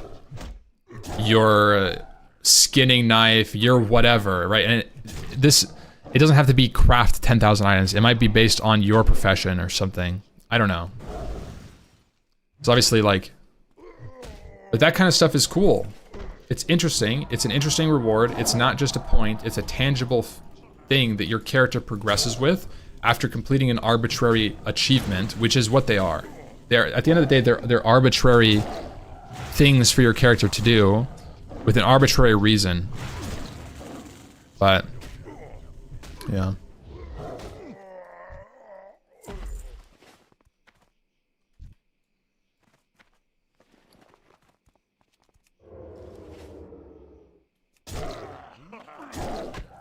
Need to condition players that these aren't mandatory, such not everyone is going to get them because some might be really hard. I think the fact that the rewards shouldn't be that you need them. That's all you do. You just say it's like, right? If you think about this, right? Not everybody got rank 14 in 2019.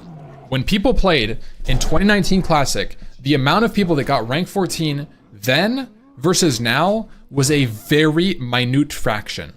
Okay? The people that weren't ranked 14 understood they weren't going to get it. Even though the gear was BIS, they couldn't do the achievement. They couldn't do what was required. If you think about that like an achievement, if you have a really hard achievement that's very time consuming, and the reward is good, but like there's options elsewhere, people are gonna be understanding, I think. Naturally. I don't think that you have to condition people. People might be annoyed, but you can't listen to them complain and change it because people are annoyed. People are entitled no matter what. Not everyone gets Scarab Lord. Not everyone gets full tier 3. Not everyone gets ATS. Not everyone gets Thunder Fury. Not everyone gets rank 14. That's the way it goes. They did change it. They did change it, and they shouldn't have. The system now is terrible, and it promotes rampant AFK in AV. It promotes people to do a PvP system that they never would if it was actually challenging to get rank 14. They would never partake. It's forcing people to do a system that they don't really want to do for an outcome that they shouldn't really have access to. It's a terrible system now. It's actually a net negative on the game, I think, to have the current rank 14 system. They spent development time and it's a net negative.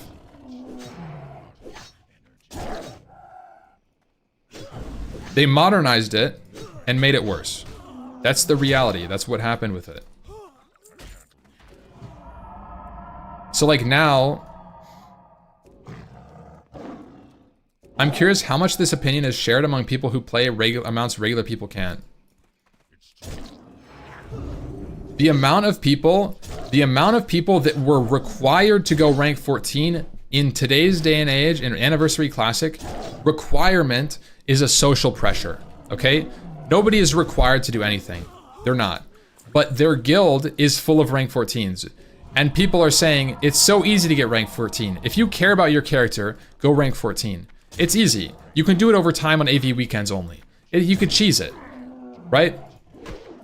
They made it super easy and accessible to the point that it became the way you geared your character. You don't need to get full prebis. Just get the rank 12 set. It'll take you like 4 weeks. I think that it actually genuinely changed the way that people engaged with early game content in Classic. Less interest in Ubers, less interest in ZG, AQ20, MC, all this stuff is dog shit because you can just get rank 14 gear.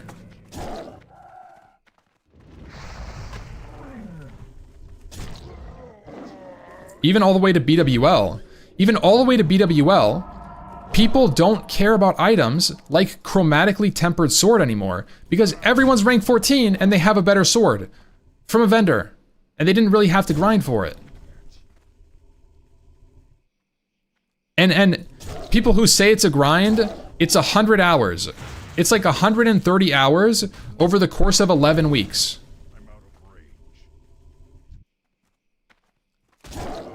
Like, come on.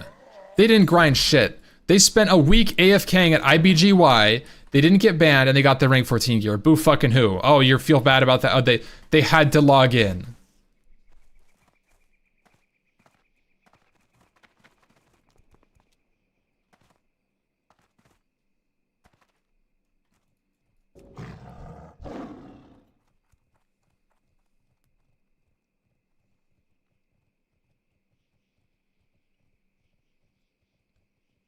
people who did that shit in the past don't exist today? Yes, they do. They would do it the same way. Rank 14, people would go rank 14 old system no matter what. You could release it today and people would still go rank 14. In PvP, a shit ton to get it. I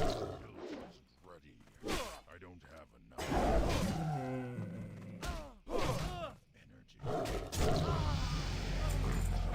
enough. Level 40. You're the pack, baby.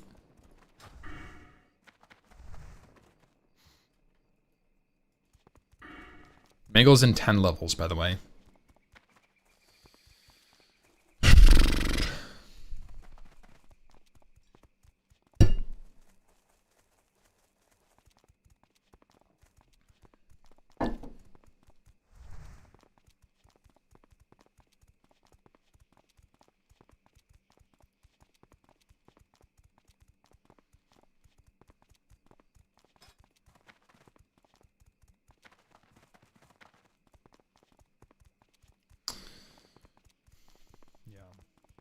Well, that's like achievement talk, right? That's the classic rant. We talked about rank 14 gear, a little bit of entitlement, a little bit of casualization.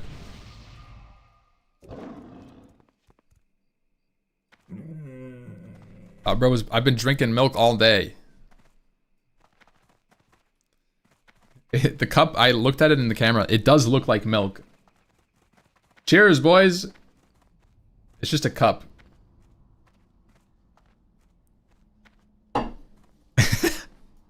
Some ice cold milk gets my mana back.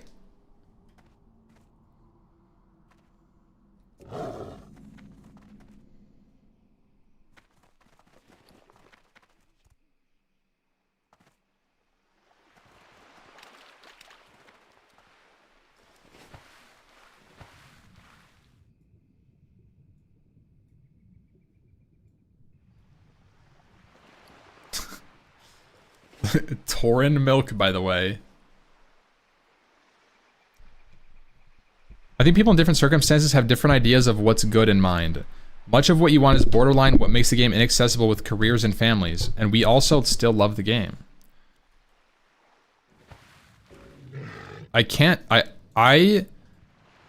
If you are being sincere, I appreciate your comment. If it's rage bait, it's good. Unfortunately, I don't think that the game should be accessible for people that don't have the time to play it. And that's a harsh truth. It's a bitter pill to swallow for people that really like the game and they have a career and a family and a well-functioning, healthy life and brain. The reality is, you should not be able to get all of the good things of an MMO with all of that. That's the reality. And what you're asking for is for them to make the MMO bad so that you can get what you want and keep your functioning life, family, fiance, wife, 5 kids, 3 dogs, sports, clubs. You go out with your family once a weekend. You camp. You have 3 extra hobbies. You watch TV once in like 3 times a day. You're just chilling. You shouldn't be able to. It should, like we talked about this literally every single day since I've started leveling. Every single day. This is a fucking repeat daily rant. Okay? Classic fucking WoW. Classic WoW should and can ruin your life. Classic WoW should mind control you to drop out of school to play more so that you can finally get a purple pixel and flex on noobs. That's what I did. I dropped out of college to play fucking World of Warcraft and get better gear. And that's what it should do. You should want to do that. Bring back the days of dropping out of school to play video games. Nobody wants to drop out of school for Anna-fucking-versary. It's terrible. You don't even need to drop out of school. They make it too easy. The raids come out 3 weeks after launch. You could fucking do it in your sleep.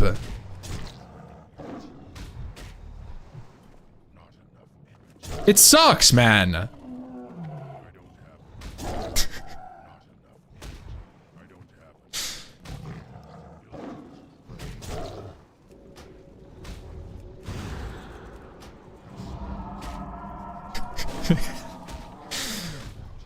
Like, that's the problem, right? So that's the thing. That is the thing. What you're saying, and oh wait, I turned into this guy. I almost thought I couldn't turn in for like another round of it. Right, so like back to the guy who said, right, all that. Yes. All of this does contribute to an inaccessible product. And you know what? As much as you say you want it, you say how much you want to be at the end game. When you get there, and it's not challenging, and it's not gatekeeping, and it's not taking a lot of time, and it's not hard, it's less meaningful. Your journey is less meaningful because you wanted to reach the end.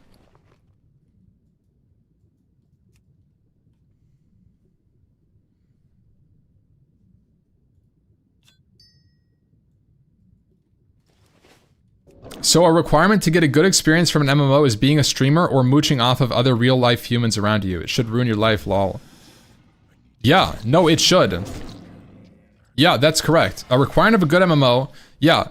I think a requirement of a good MMO is that you should be willing to sacrifice things that you have in life to play a video game more. That's the core of a good video game, isn't it? You should be willing to sacrifice. Sorry, babe, I don't want to go out to dinner. I want to keep leveling. Why do you want to keep leveling? Tell me why. Because it's more fun than than going out to dinner.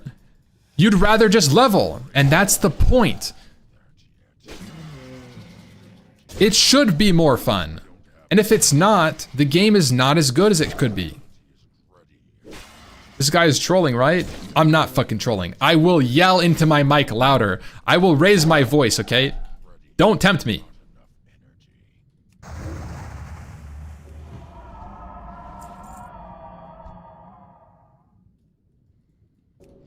What if someone is a blue-collar worker that works 80 hours a week and doesn't have much time to play, but also doesn't have a great life?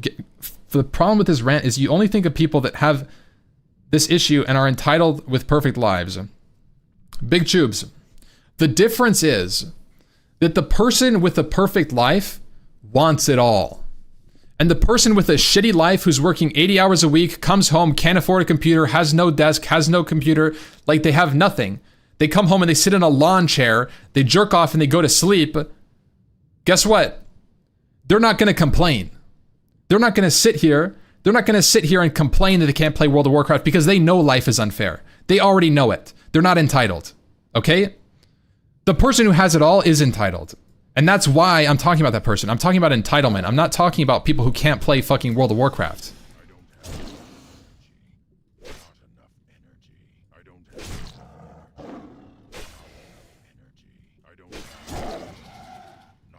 That's the difference between those two people. Yes, neither of them can play and get to endgame. But that second guy isn't going on Reddit and complaining that he can't play. Because he works an 80-hour job and makes no money and can't do anything. Imagine hearing this muffled rant. Dude, yeah, he should suffer in silence. No, it's just World of Warcraft is probably not on his mind, man.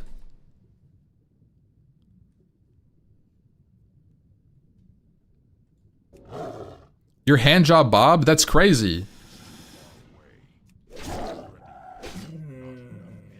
This only really works for people without the slightest ambition and people that make money off of the game like a streamer. You need to think about reality. People need to focus on their lives as well. People need to focus on their lives and not just a video game. Did you play Classic? Do you remember the fucking documentaries on teens ruining their lives to play classic World of Warcraft. You remember watching those videos? That's what it's supposed to be. In its greatness, classic World of Warcraft was a game that was better than your real life. And that's why it was so good. And it was worth it. And it was worth it to drop out of your real life to go into a fake life. No, it's not supposed to destroy lives. Yes, it is. Yes, it is. If the game isn't good enough to make you destroy lives, then it can be better.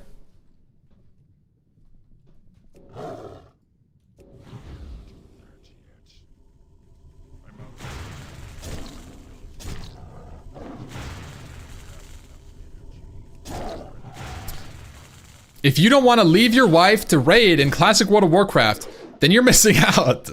Okay, Blizzard is not offering the authentic experience.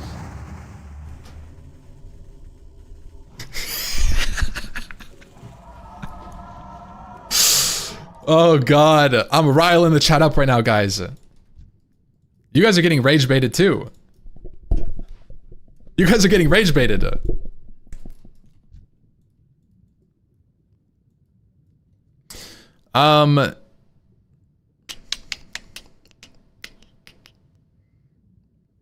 Readjust your goals in the game. If you don't have time, don't readjust the game.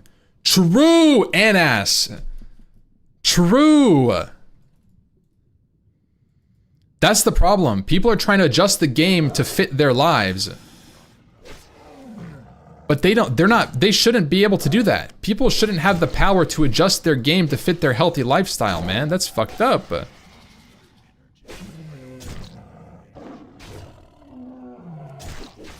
We have little proof of the gaming going to shit since you had enough time outside of the game to get a fiance. True, exactly.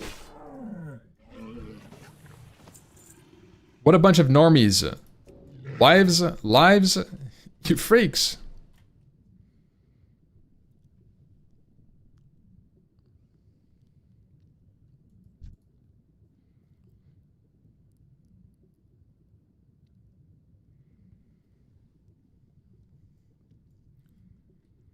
We don't want healthy, family-loving people in this game. Exactly. Degenerates only. Basement dwellers and cretins. Undead rogues and feral druids. It's all we get. Just... Never mind. Never mind. How come people with 5 kids and 3 wives are so entitled they think they deserve my loot?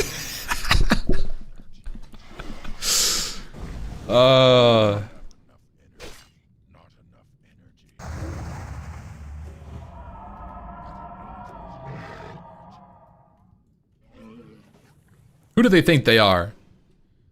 What happened to my mob? And we need the casuals to prop up the player base. But the thing is, all these casuals and entitled players, they say they want it. They're gonna complain, and they're gonna cry, and they're gonna scream and say, please, Blizzard, give me everything I want. And if they don't give it to them, those motherfuckers are gonna eat it up. Just like they did back in the day. Just like they fucking did in 2005. They're gonna eat it up. Dude. They are. They're gonna keep playing and they'd be like, oh, I wish I could raid, but I can't. Oh. And they're gonna log in level in fucking wetlands. And they're not gonna have a boost to buy because they shouldn't. They should just be fucking exiled to Desolace. And they have to level like everybody else. Oh, boo fucking who? You can't experience the game at an end game level because you don't have time to level boo fucking who? You go experience Desolace then, you fucking stupid no time loser. No, I'm serious though. Like these guys, they complain about it, but they would be here if none of the convenience features were there. They would still fucking be here. Okay. Base question mark. The base signal is unsure. I can't tell. You can be a casual and not entitled. True. And I respect that. I respect the ability to acknowledge that you can't have it all. That you acknowledge you have a good life and you spend time doing things you want to do, and it just so happens that things you want to do aren't World of Warcraft. Therefore, you don't have time to do the things that you really kind of would like to do in World of Warcraft because you're spending your time doing things that actually matter to you. Like, fuck off, bro. All these entitled people that are like gonna sit here and be like, I just spent 2 hours knitting with my wife. It was such a great experience. And I took my kids to soccer this morning. It was so great. I kissed him on the forehead. God, goodbye, son. And I came home and I couldn't raid. Are you kidding me? Like, fuck off, man. Like, enjoy it. Enjoy your life, please.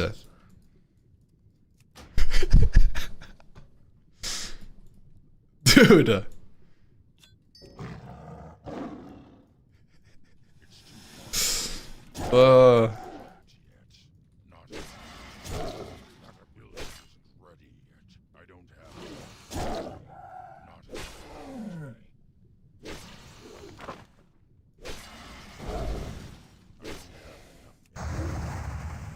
No, but actually, memes aside, there's not that many people like that. Those are just the delusionals.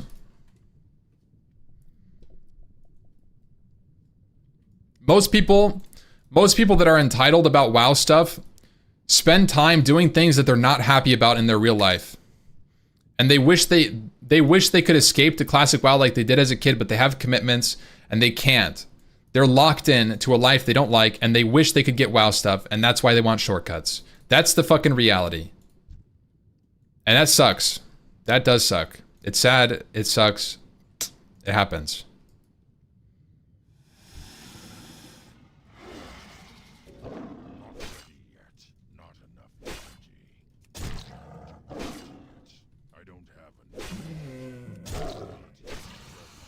F for the homies. F in the lair. Bro, stop. They're already dead. I'm sorry. I'm sorry. I don't have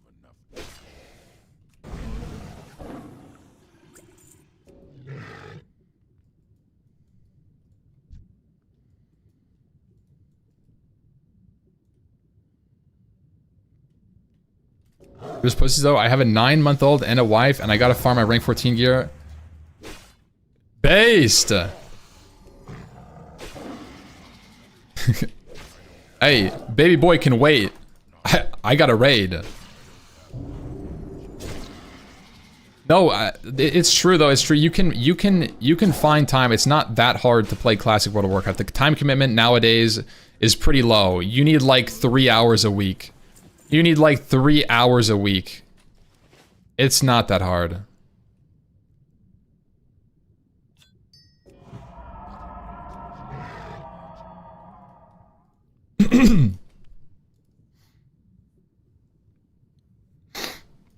Being a single father of 2 and generally having 1 to 2 hours gameplay a couple times a week, would you agree buying the boost is okay or take the 5 months to get to max? Well, luckily you would get rested XP all the time, so your XP would be halved. The amount of XP you need is halved.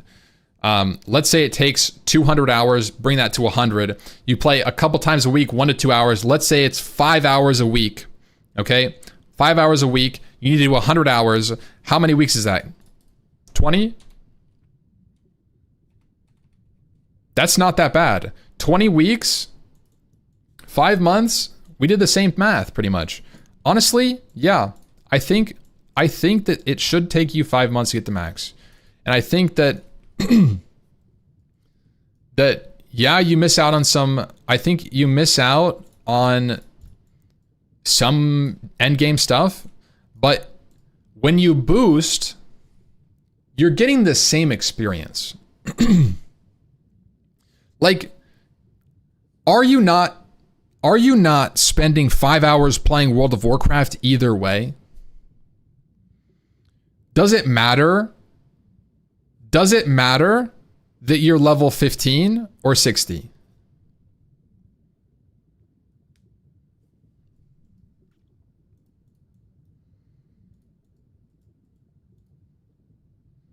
Because I have fun. I have fun leveling. I genuinely do. And I have fun raiding.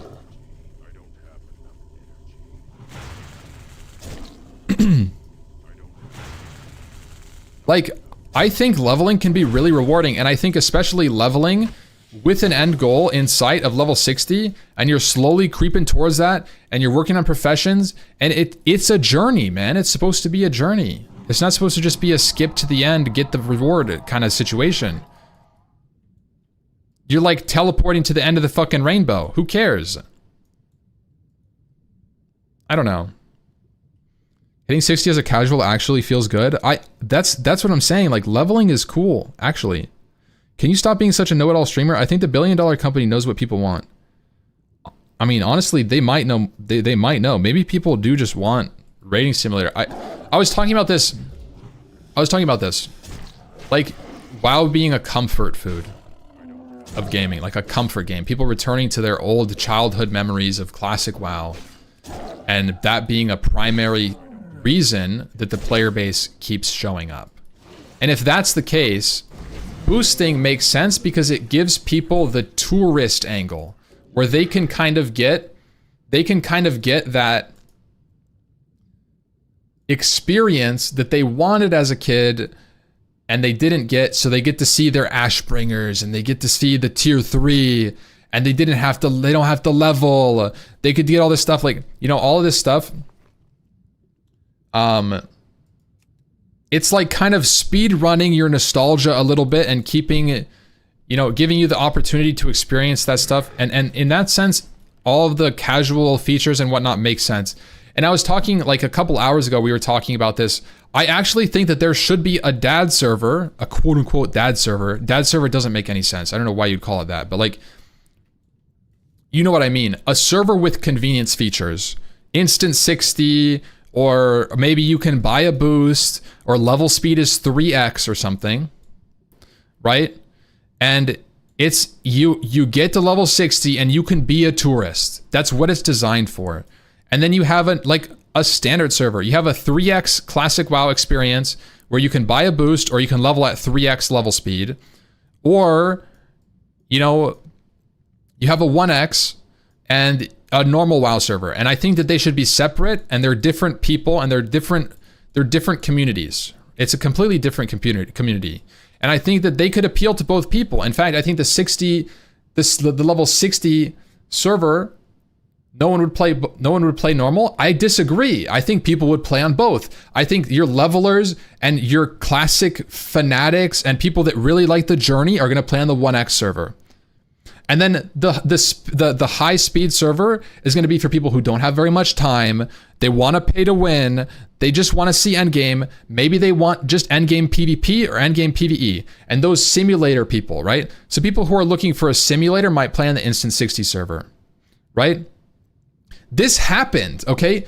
This was how private servers were structured for a really long time.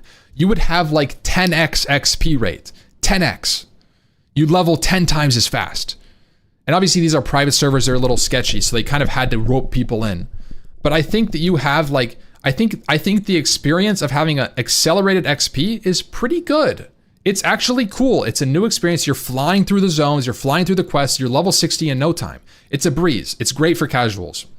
And you lose that journey, but you gain accessibility, and I think that's okay. I think that's an okay sacrifice. I just don't like there being a one-all solution for no, like, you have to play in accelerated or you have to play in 1x. And that's what happened in I played on a server hosted by Phoenix WoW, and they had a 12x server and a 1x server. And I played on the 12x server because I was a kid. I didn't have very much time to level.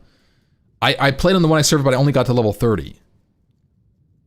And I think that honestly could be a cool solution going forward for like a seasonal classic. They released 2 servers alongside each other, one with accelerated rates and one with normal rates.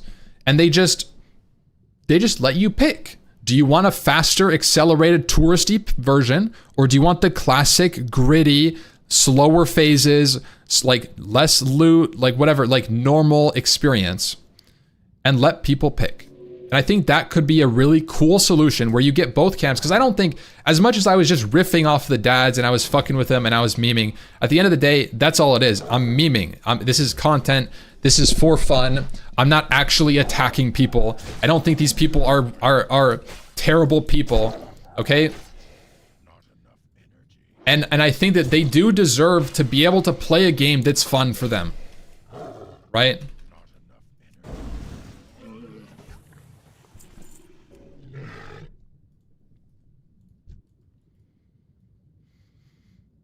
So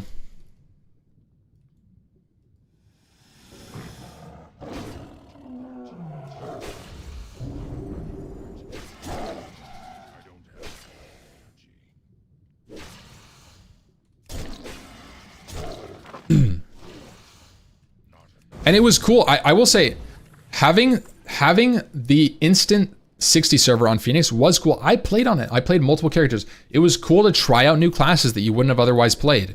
It was cool. It was almost like how the PTR kind of popped off. Was the PTR fun? Did you guys play the TBC PTR this time around? I did. I played a mage, a warrior, a warlock, a paladin, a druid, a hunter, a rogue. I did arenas on mage and rogue. I did a ton of stuff because I didn't know what I wanted to play. And I think a lot of people kind of played it. Not everybody, but a lot of people messed around on the PTR, and I had a blast doing it. I think having a standalone arena server or an instant 60 or instant 70 or some sort of accelerated rate server could be really cool for that sort of experience, and it's not offered anywhere else. Like Henhouse. Yeah, like Henhouse was pretty big for a while, wasn't it?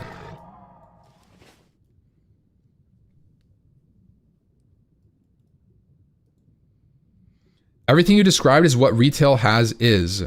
Yeah, but the problem is that what retail has isn't in Classic. So like, imagine if you had what retail had, instant high level, you know, characters, fast progression like that, but it was in Classic World of Warcraft. That hasn't been seen. We haven't seen that. And that's what I'm proposing. That's like what I'm saying. It's completely different.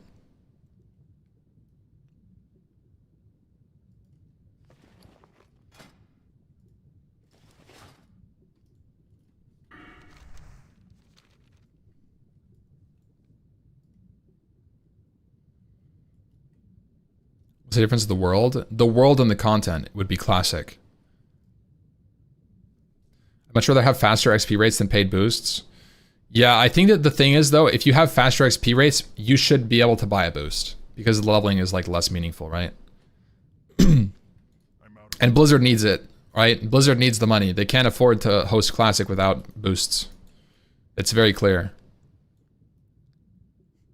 Do you think at this point of the game's lifespan, letting people cross faction or no? I don't think faction is okay to breach.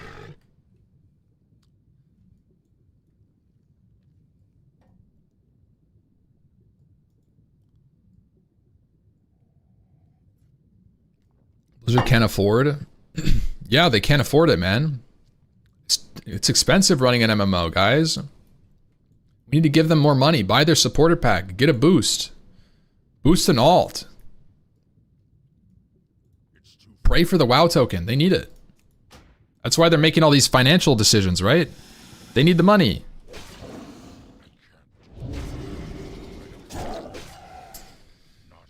Leveling warrior on 12x sucks. Oh, I agree. I don't think it should be 12x. I think max XP rate is 3. If you think about the XP rates being 3x, and you say baseline player levels to 60 in 10 days played, then they would level in 3 days played, which is actually pretty quick. Experiencing all of that in 3 days played on somebody like a speedrunner would get it in 24 hours. They would level 1 to 60 without going to sleep with 3x rates.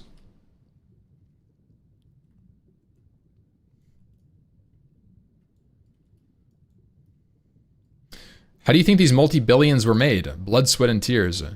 And boosts.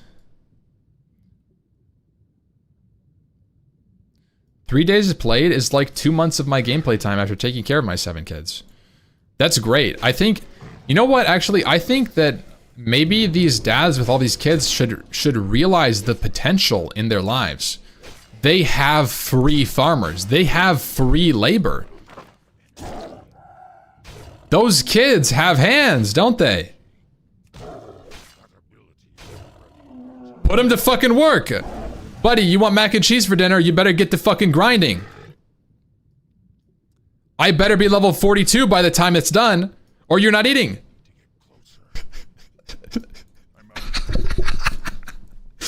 Just kill the tigers. That's all you need to do. You see a cat, just kill it. Just press 1 over and over and over and over. That's all you have to do.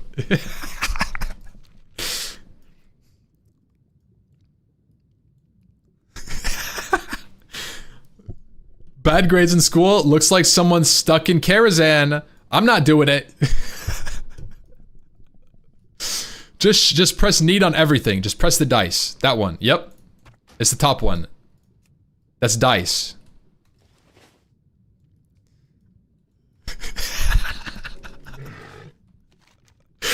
Dude. That is gold.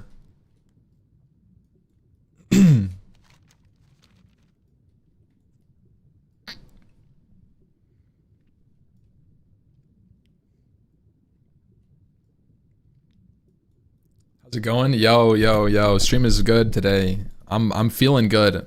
I'm feeling energized. I'm level 40, man. I've hit that point in classic leveling where like, ooh. Chad, this is a nice Zoomer song for everybody. It's actually a super old song, right? It's coming back.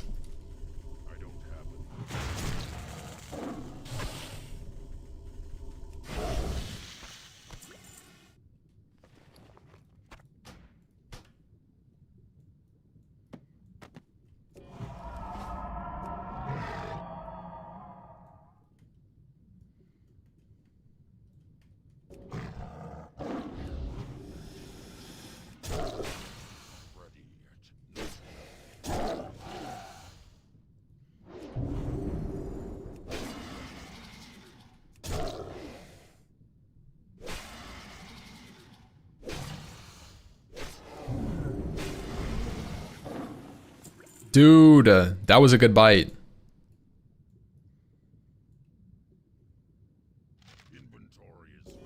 No way, no way. I'm gonna drown.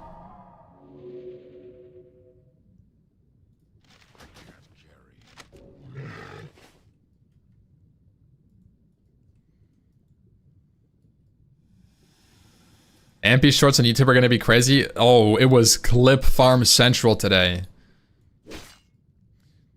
The funniest thing is people think on YouTube when some of this stuff gets posted to shorts, people are going to be serious. They're going to be looking at me with the lens of seriousness. I can't believe he said that. He hates children. He hates kids and he hates families. How could he do this? I thought you were cool until I heard what you said about dads. That's disrespectful. Do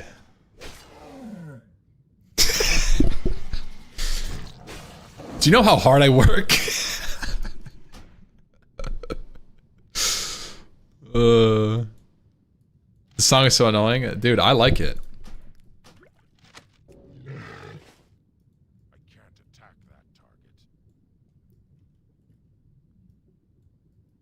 I'm cat jamming right now.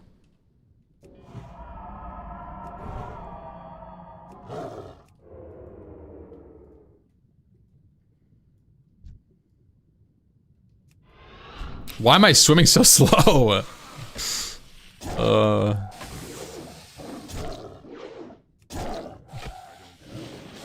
That was bad. I think the modifiers like multiply or something. Stealthing and water. Double negative. Ooh, this is a good one. I gotta listen to this, guys. Jam out with me for a second. I'm not talking. I feel like Jerome doing that. Old school Jerome.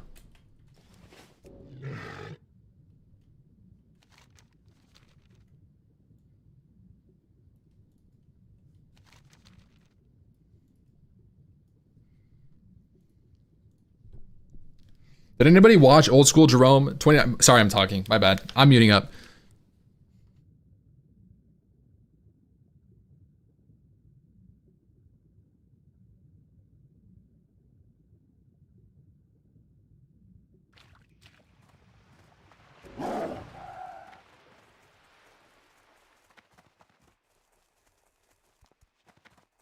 That's what he would do. That's what he would do the whole time.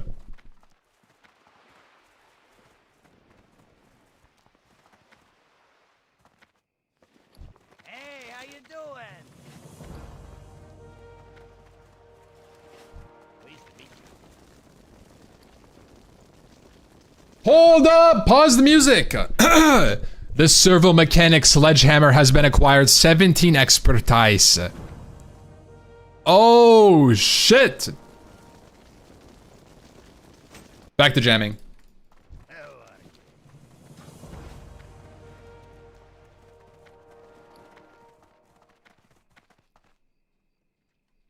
What can I do for you? Expertise is 3% hit chance. Listen, 3% hit chance? That's way better than 15 strength. I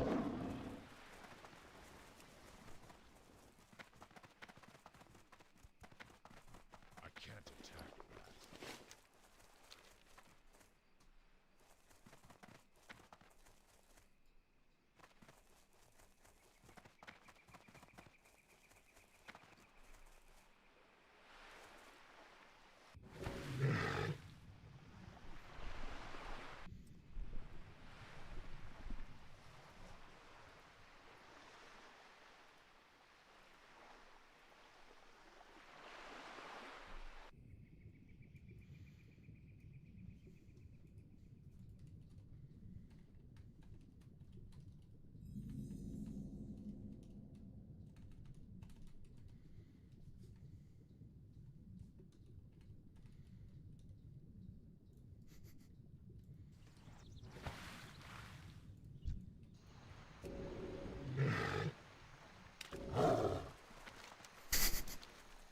All right, back down.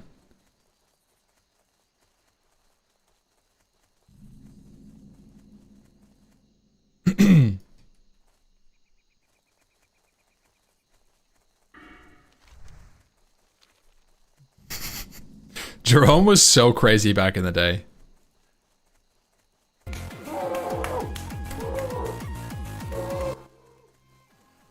How is he so flexible?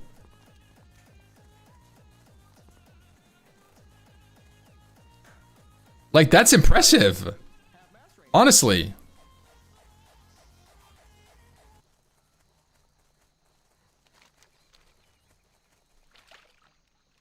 That's not his own feet.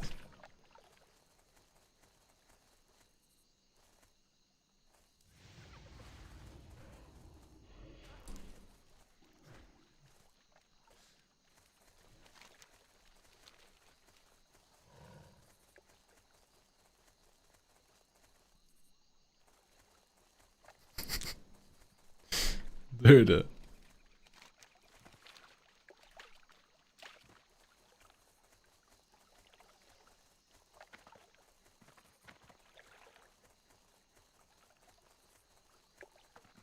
Hmm.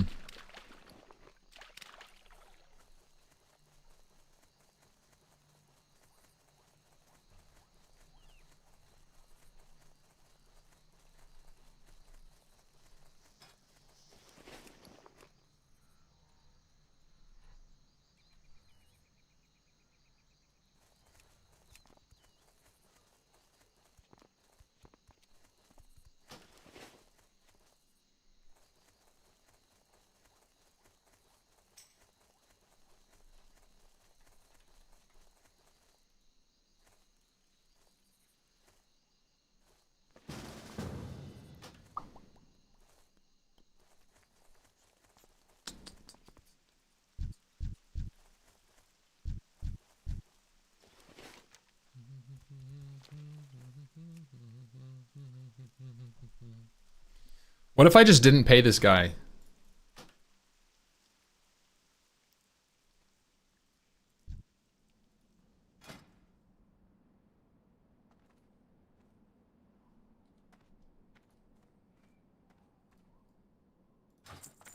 I'll pay him. I'll pay him.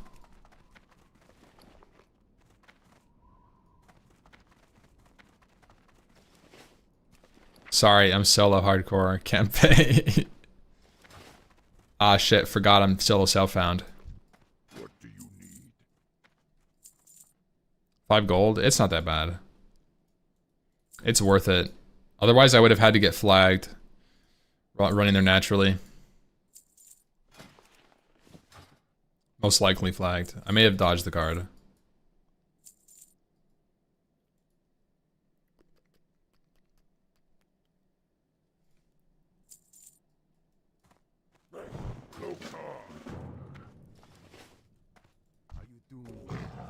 So I have 10 million quests to turn in. How am I supposed to accept these quests? How?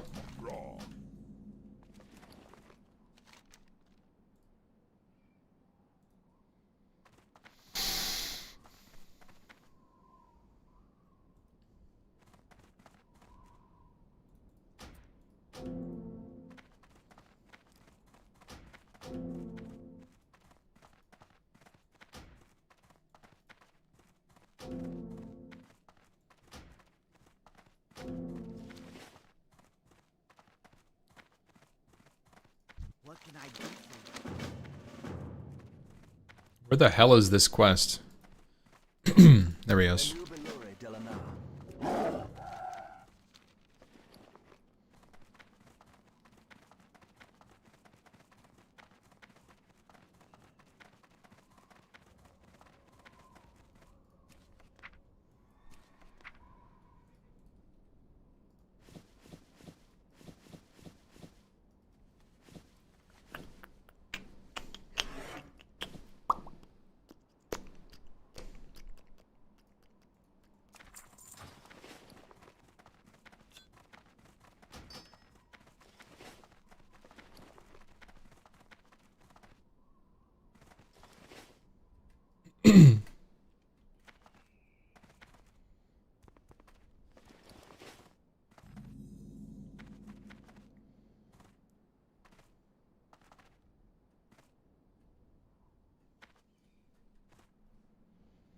How do you have Soul of Iron on TBC? They just have it on TBC.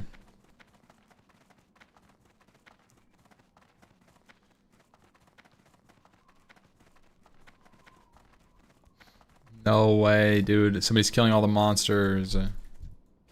It's Fearing Pooty.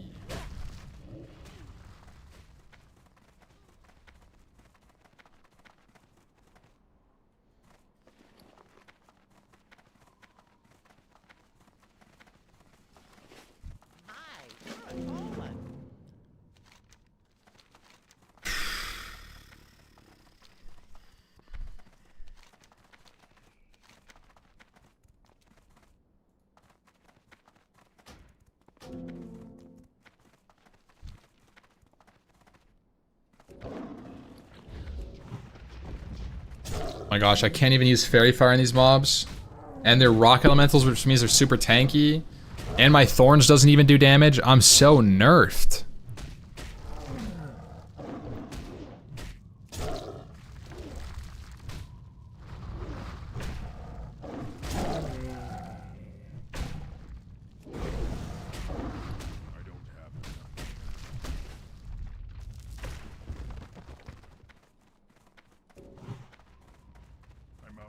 And I can't bleed, yeah.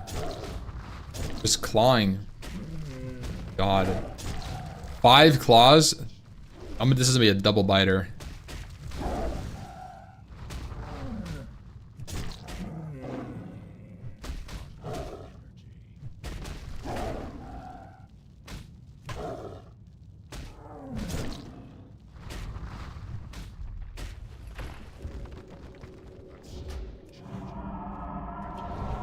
I have not played Monsters and Memories. I will try Monsters and Memories when it comes out.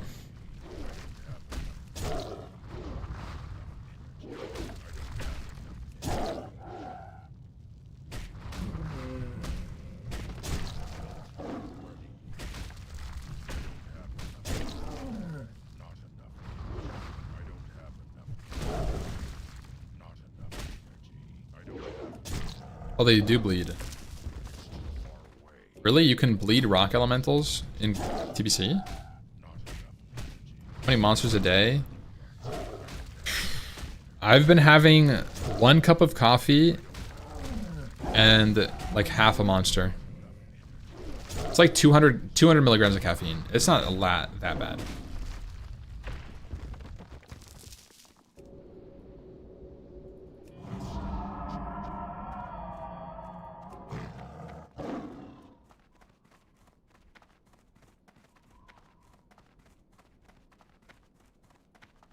Do you lift? Yeah.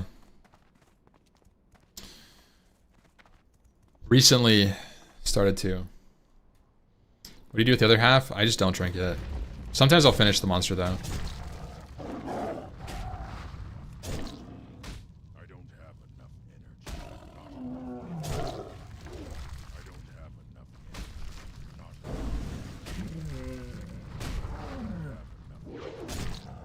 Is this character gonna maintain heroics? Yeah, I'm hoping so.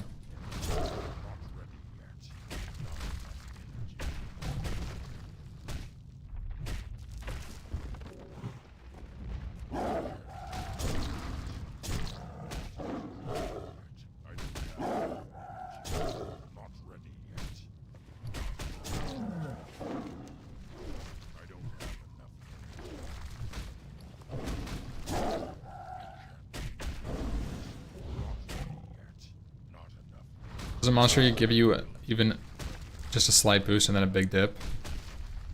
Monster just makes me really chatty. It gives me...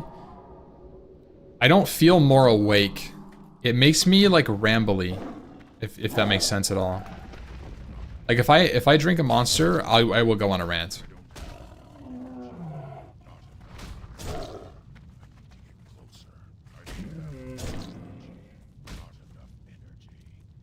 Do it. Dude. You drink a monster every day? No, I don't generally drink monster. The only reason I'm drinking monster is because I'm pretty sleep deprived doing this bullshit.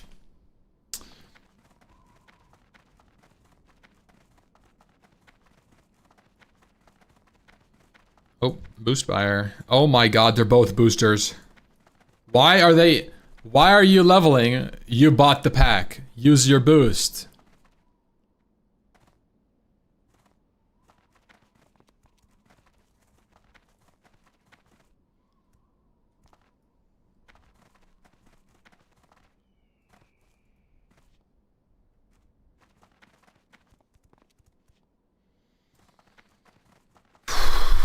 Anyone able to layer me?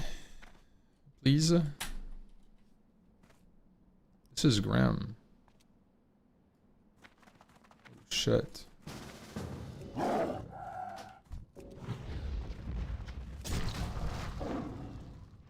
Oh shit, I don't have thorns.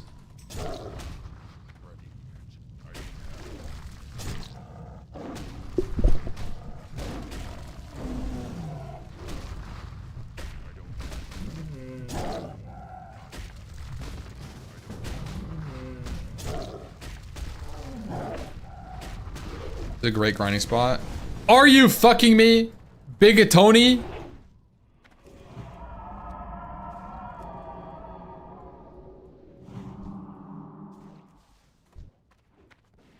Why didn't you tag? I wasn't paying attention, man. What a freak. Fucking Tony, man. Fucking Tony.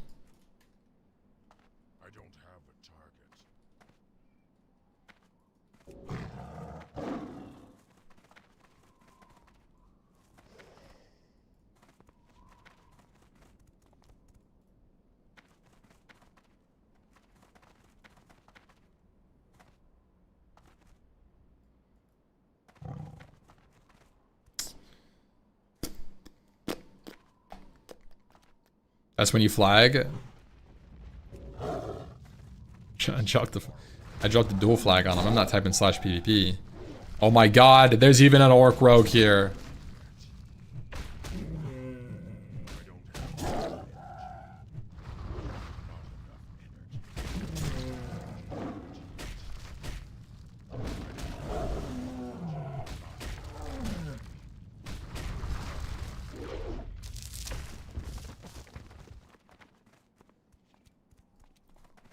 Oh shit, oh shit, oh shit, oh shit. Tony! Let's go! Kill that shit. Kill that shit, Tony.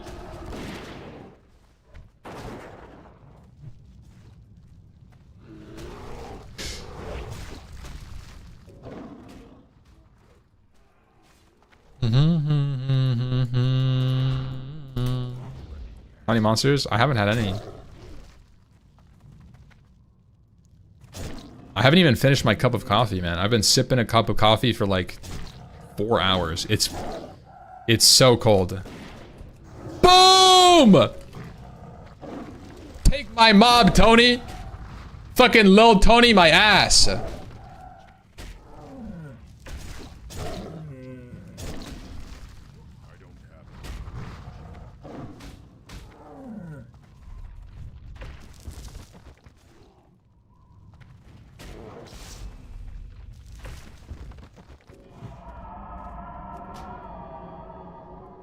He slashed side at me. Brother, you multi-shot my shit. You started this. Slash point. You did, Tony. It was you. It wasn't me.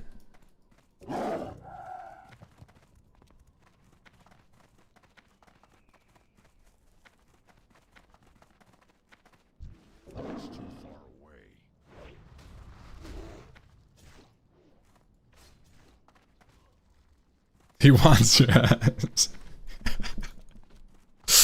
He's Alliance. I can't buff him.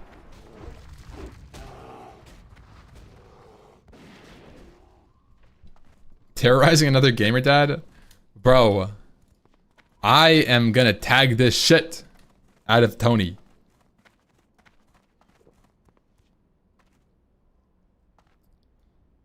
Bruh. Yo, what up, Sims? You gotta get out of here. It is dangerous. Danger territory. Cats are very territorial animals. To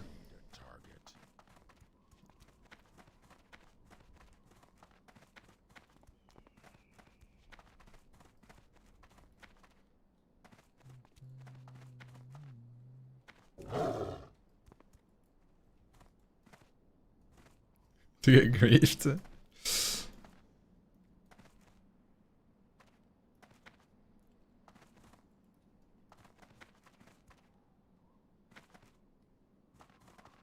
It's okay, yo, what up? What up, Taruli? I'm waiting, I'm waiting, I'm waiting. Boom! Get fucked, Tony! Get fucked! Alright,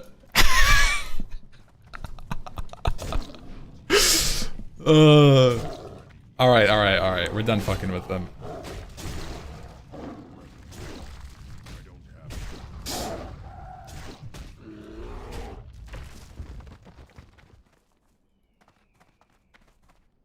But I will tag.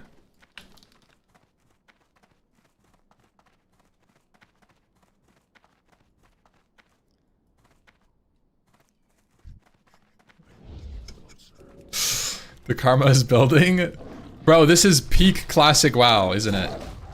If this was a PvP server, I would be fucking meowing his ass. I would open up, I would pounce, rake, rip, run away. Because I don't know how to PvP on a druid.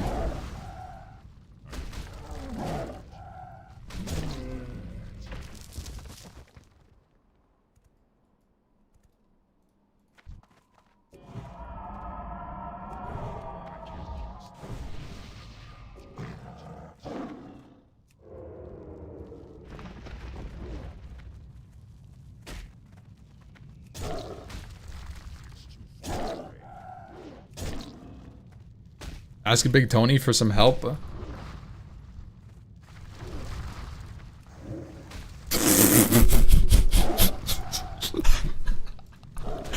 Tony.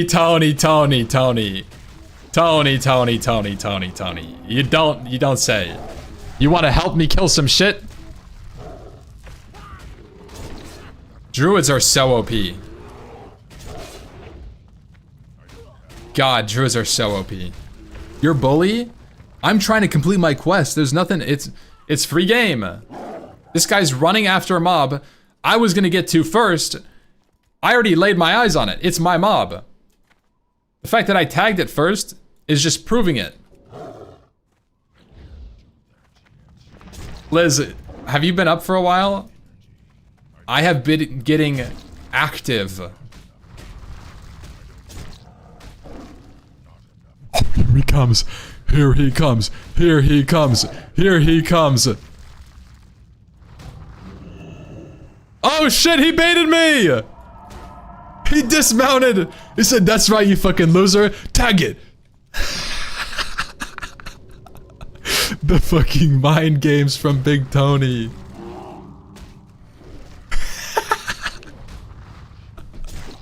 He's not following me. We're just in the same quest area. You woke me up with the last boom? You gotta rewind the last like 5 minutes. I've been tagging this freak.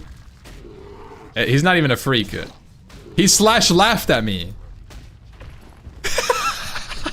Tony's a great... Dude, Tony's a gamer, man.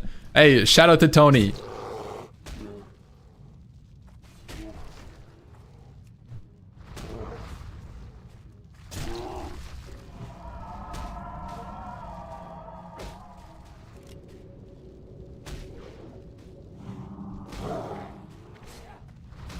I'm not taking another one, bro. You could have it.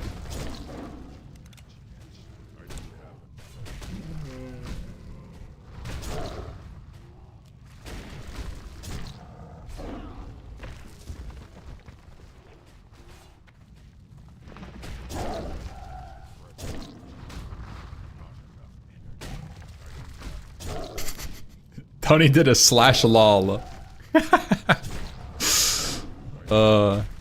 Give him some credit, he's a dwarf, which is Giga Chad. Bro, it's true.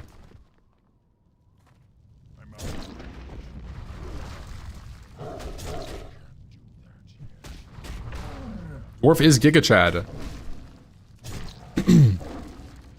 Oh, he's firing this shit up. Damn, thank you, bro. Big ammo trap.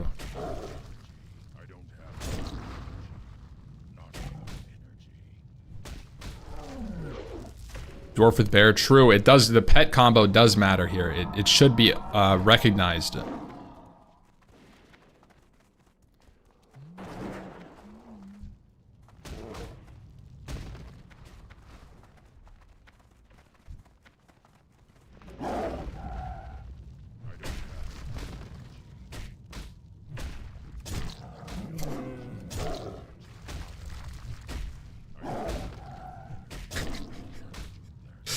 Bro, that was great.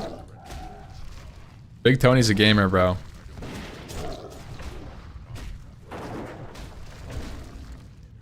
Yo, Victor with the gifted. Thank you so much, man.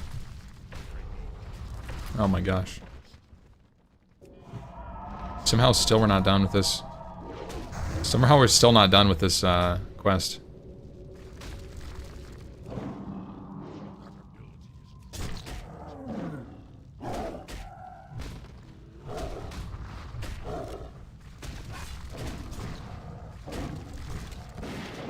Yeah, are we farming? Bro, that's an ammo trap, not an explosive. There it is. Salute to Tony on the way out. Let's go.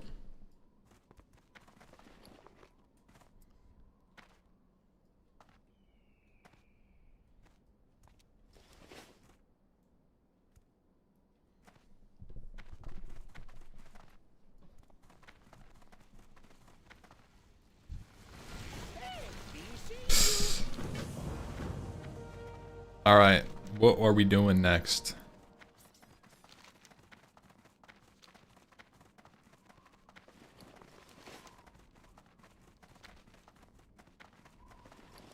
Wait, is Blue Pearls only...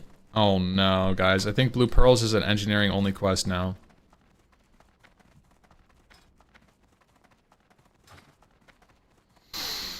I wasted... I got a bunch of pearls for nothing.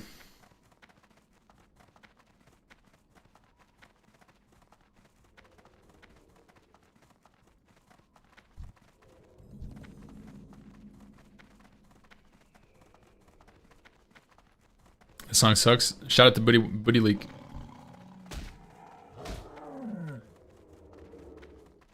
Birthday, thank you. Thank you, bro. I just turned 40. Big one.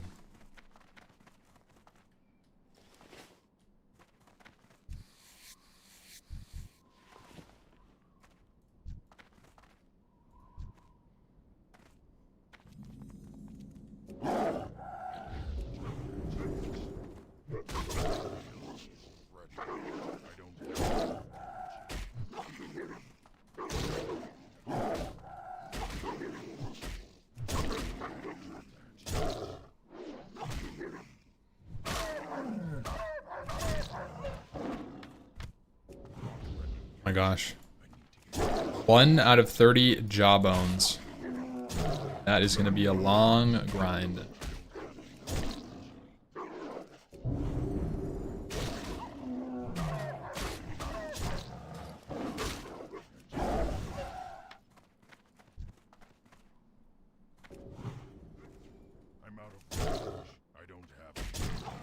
And the grand quest? It kind of is, isn't it? Kill 30 Cleftos.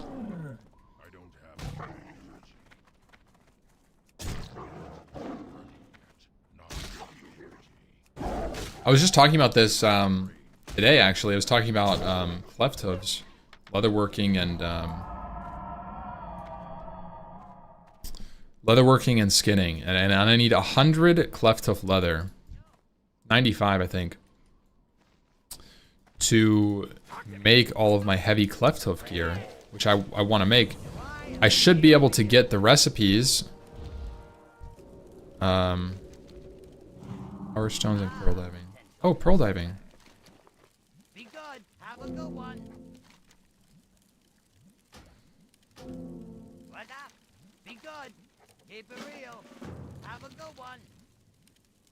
Be good. Sick. I guess it wasn't an engineering quest like I thought. It just wasn't displaying on my my questy. Yeah, so the grand quests were 30, and then that went to 10. But there's 3 steps of each, so it'd be 90, 90, 90, and then you get the bosses. That is a lot. Or maybe there's only 2 steps, and then it would be 60, 60, 60. Are there 2 or 3 steps for the Negrand chains? Maybe the 3rd step is the boss. I think that's what it is. Still, it's a lot of grinding. And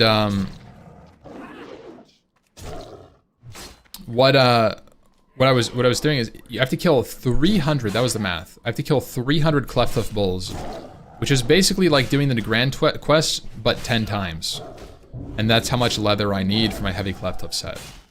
And I'll probably do that grinding. Like I'll probably grind Clefthoofs to fill some XP gap, because I'm not going to want to do all the quests as a hardcore player.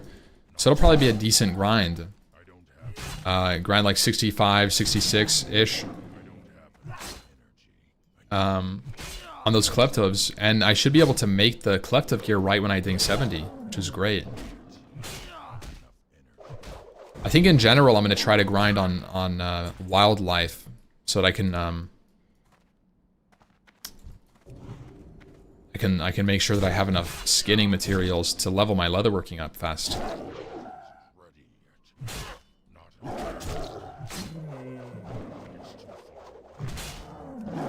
I'm so excited to be a leatherworker.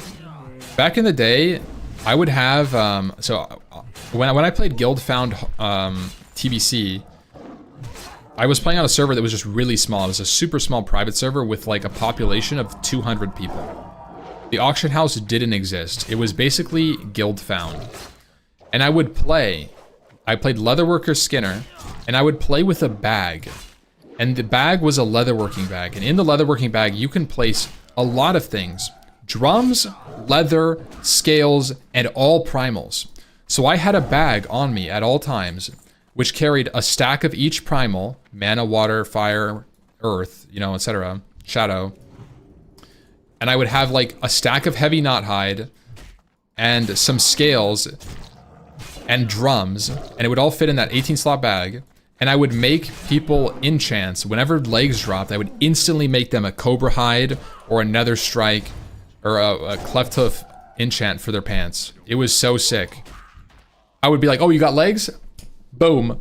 Because like I was the only leatherworker in the guild. So I just pre-farmed it. So we would get like leg drop, equip it right away. We had jewel crafters cutting gems on the spot. The leg enchant was booted up, and the gear is swapped out by the next pack. It was so cool. I imagine I'll probably do that here if I don't just keep everything on a bank alt. The working bag was just 18 slots. It might have been more. Look it up. Let's see. Containers. TBC, Wowhead. Database items, containers, leatherworking bags. Bag of mini hides. So it's 24 slots actually. So it was a big bag. And look at what it can contain. It's crazy. It can contain nether vortex. I would carry nether vortexes. I would carry primals. I would carry all the drums. I would carry primal mites. It could hold enchants or materials for enchants. And then all of the leathers, all of the primals. It's actually super OP. It even holds skinning knives and shit.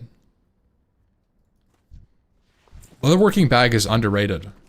Not many people know it's like super good for inventory space, especially if you carry a couple of drums. Like, let's say you have drums of speed, drums of terror, drums of roar, drums of haste. It's already 4 slots.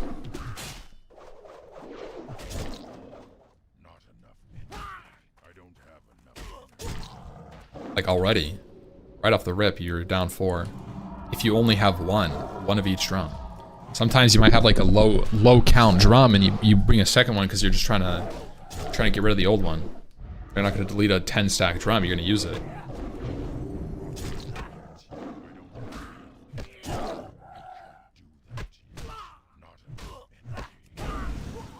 This is hardcore, yeah.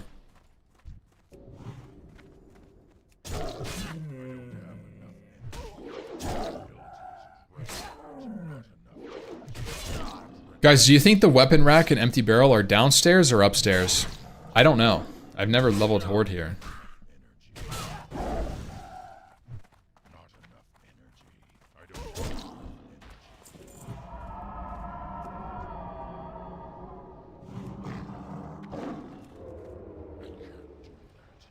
Let's see.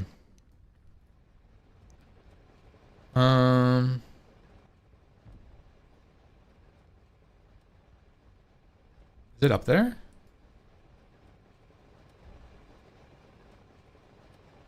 Looks like it's downstairs. Tony is still fucking here.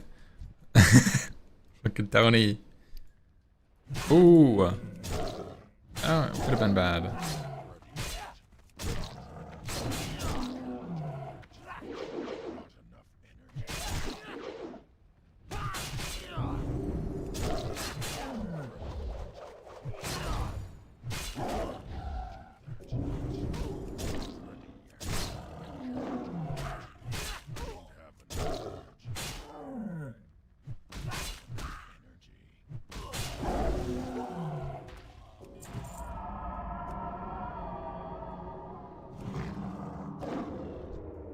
The weapon rack.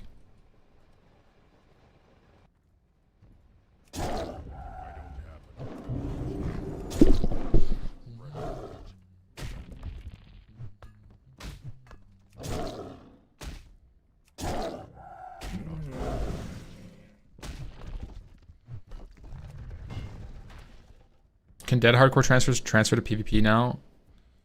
I don't think so. Shit. Triple caster.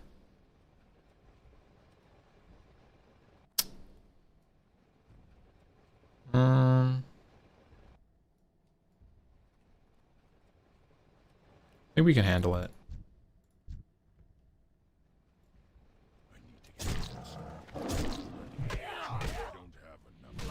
Oh my god, the heal.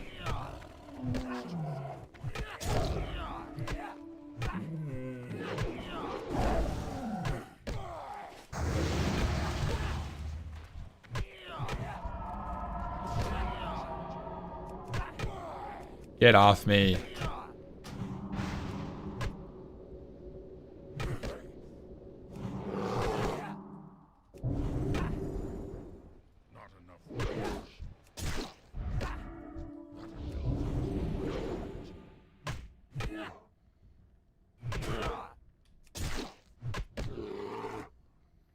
This guy is kind of chonky. Oh my god.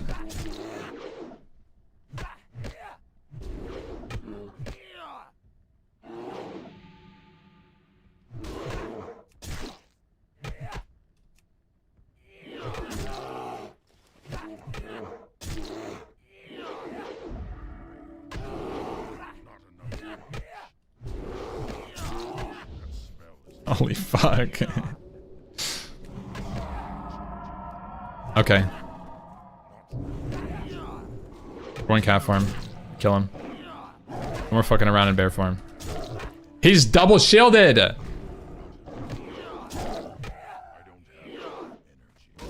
Tony, Tony, Tony.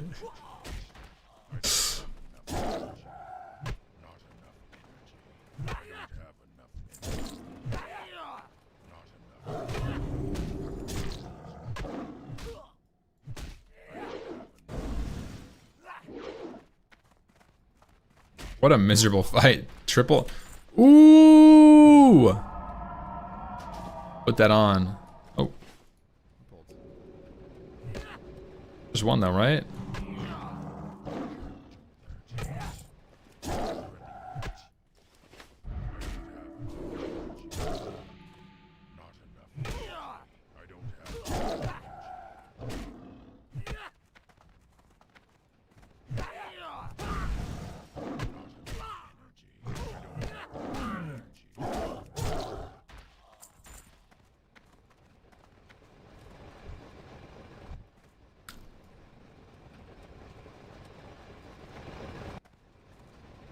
I didn't even have to come down here.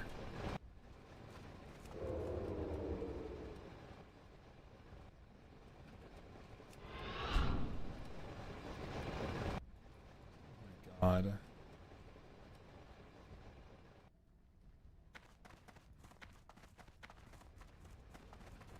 Wow, Spirit, I don't know this quest. Oh, okay, we pulled. Where the fuck is the... Oh my god, it's an oil barrel in that corner. I didn't even know that.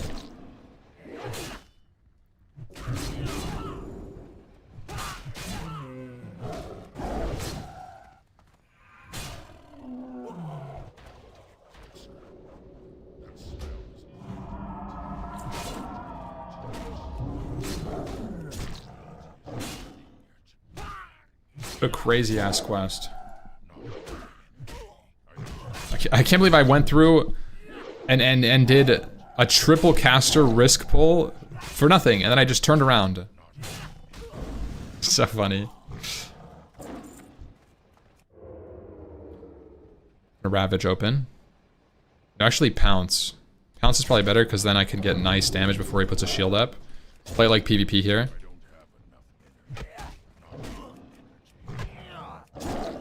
Fight. Oh my god.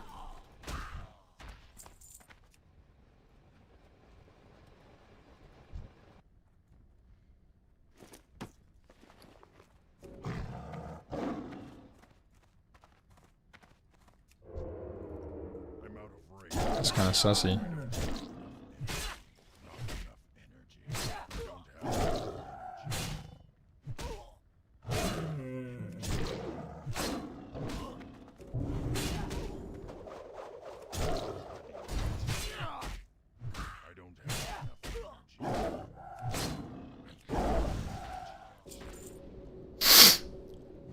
Oh, that was a sneeze.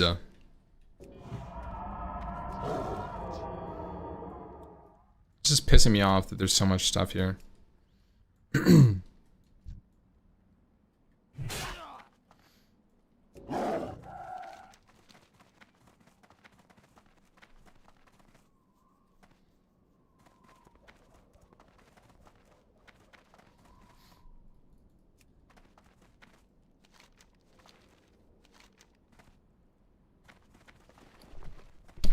How do I possibly fit this in? Take this quest, maybe? Do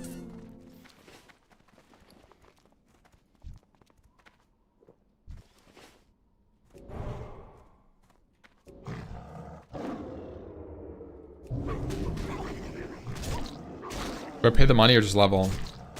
Pay the money. I'm telling you guys, it's so bad.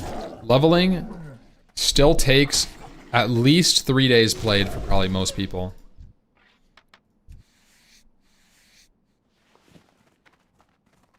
Straight up. So like, would you like to pay $60 or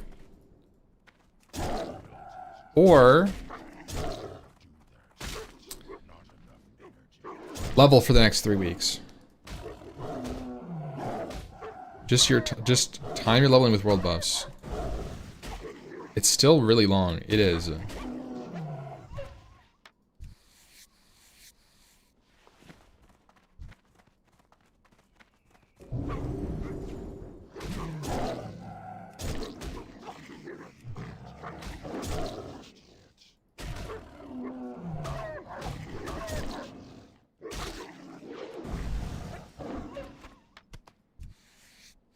Leveling any day. Well, that's good.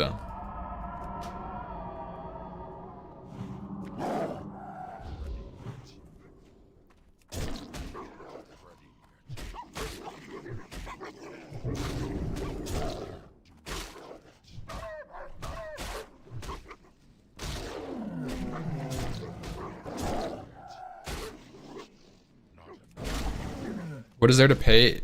If you pay for a boost, well, you can like level professions. I mean, it just depends. I think I would rather be boosted than do another level. And I think this is, to be honest, I think that TBC hardcore leveling takes too goddamn long through vanilla to make you start at level 1.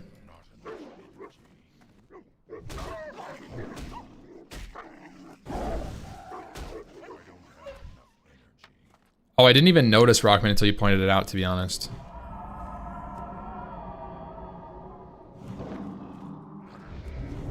I don't have weak auras.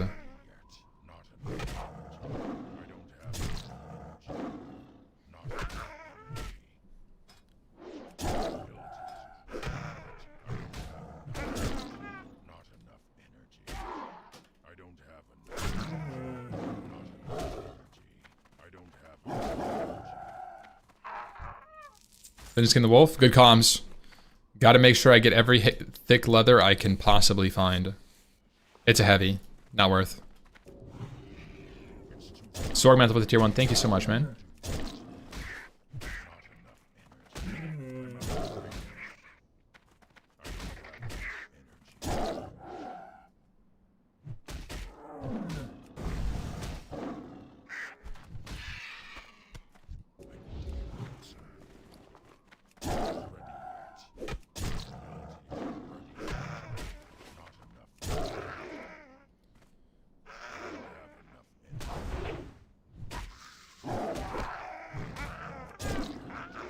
Yeah, I lift 5 times a week. Although this week I'm degenerate, but that's what we've been doing.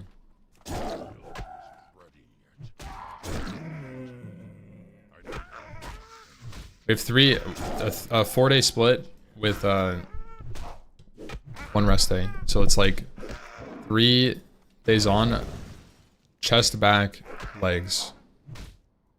Rest day. Repeat.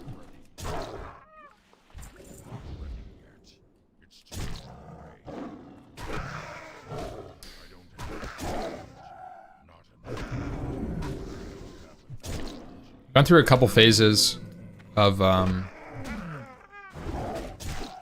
workout routines, and it feels nice. Feels nice. First thing I did when I first got into it was upper, lower. Upper, break, lower, break, and just repeat. But then I felt like I wasn't able to contribute enough effort every workout to exhaust my muscles. I feel like I was missing out on gains because I was tired by the end. It's like it's hard to do chest, back, biceps, triceps, shoulders. Like, it's hard.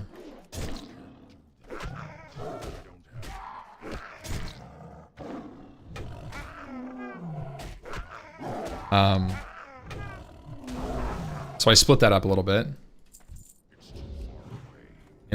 It's kind of a recent development. In the last like 4 months, I started taking it much more seriously. But yeah, the goal, I don't know.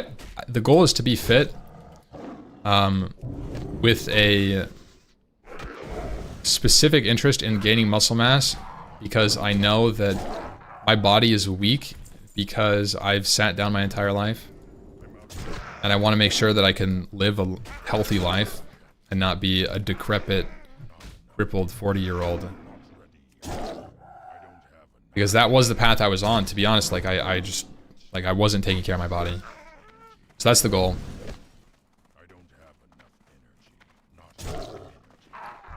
How old are you? I'm 27.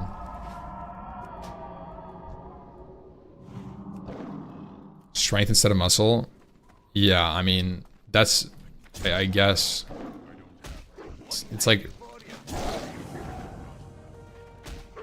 kind of the same thing. But I know what you're saying.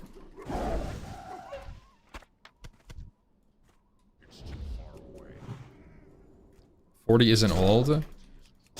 I would be an old 40 if I didn't take care of my body. They are not the same. But you are right.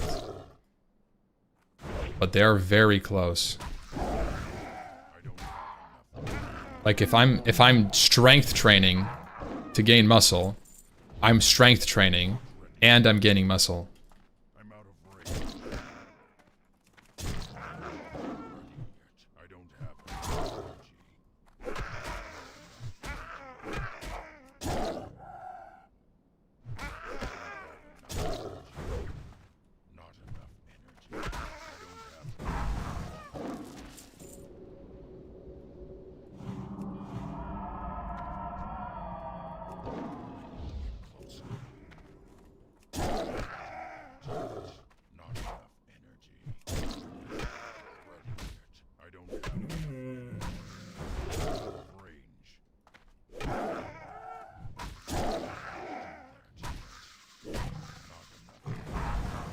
Exercises, a combination of everything.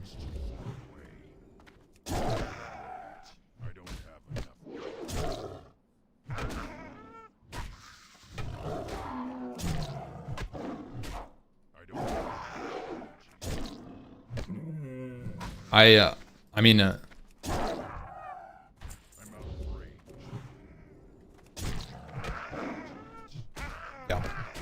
it's a lot.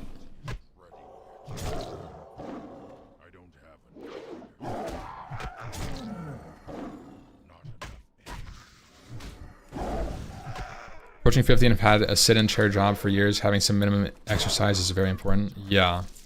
I think one of the bigger problems is that I didn't start sitting down when I was 20. I didn't start sitting down when I was 15. I've been sitting down since I was like 12. Like, I've been no-lifing video games. Maybe not no-lifing video games in school, but like, as a kid, my free time was mostly spent sitting down playing World of Warcraft. So like, that's, you know, I've been unhealthy pretty much most of my life. I wasn't very active.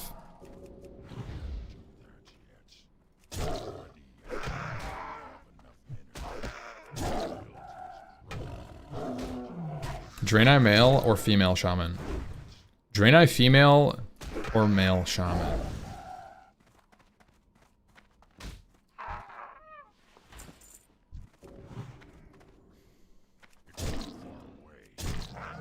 Would you rather have really big, obnoxious looking shoulders or really small, abnormally small looking shoulders?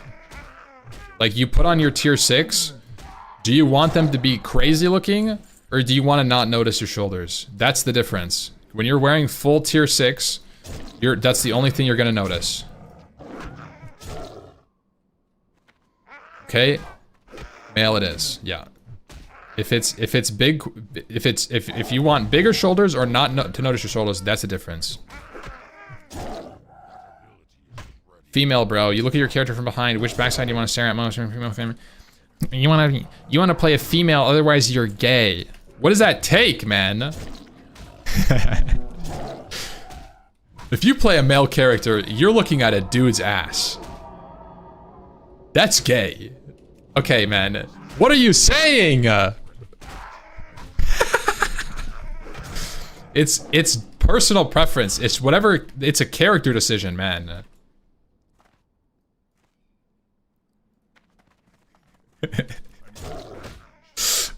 Holy. I'm apparently a furry because I'm looking at a cat ass. God damn it.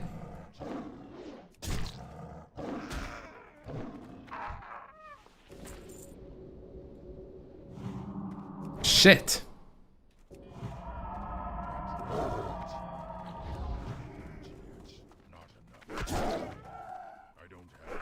No, I mean, look. You play a female if you're a gooner. You play a male if you want to look cool. Okay? That's the damn truth. Don't hide behind your character's ass argument, okay? Just say you like boobies. You like your character's boobies. Just say it, man. Man up!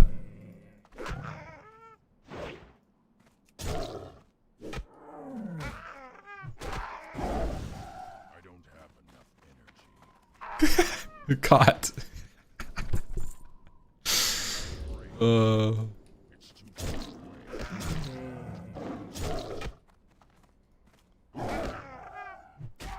There, I said it. There, you know what? I said it. The whole animation thing is a deal, though. Like the animations do make a difference. Yeah, pretty big difference, I would say. Look at this. TBC classic. Chat, what is Shaman tier 6 called?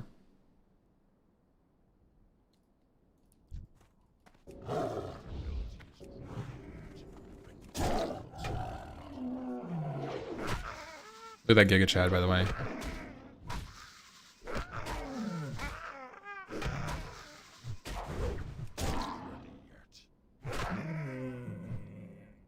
Okay. This is male Shaman. This is what male Shaman looks like in full tier 6, by the way. It's actually pretty fucking sick looking. The shoulders are huge, right? Okay, this is female. Do you notice him? No, you fucking don't. Okay, that's the difference. Male, female. I actually think male Shaman with full gear show helmet looks kind of cool. I notice him. Stop. No are LARPing. But if you like to see your character's boobies, you could play a female. That's an option, guys. Or if you really like the way that the character presses chain heel. Because the male Shaman does this.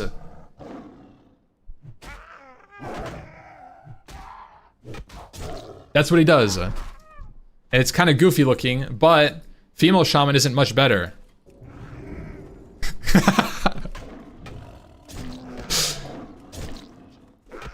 Let's see. I closed it.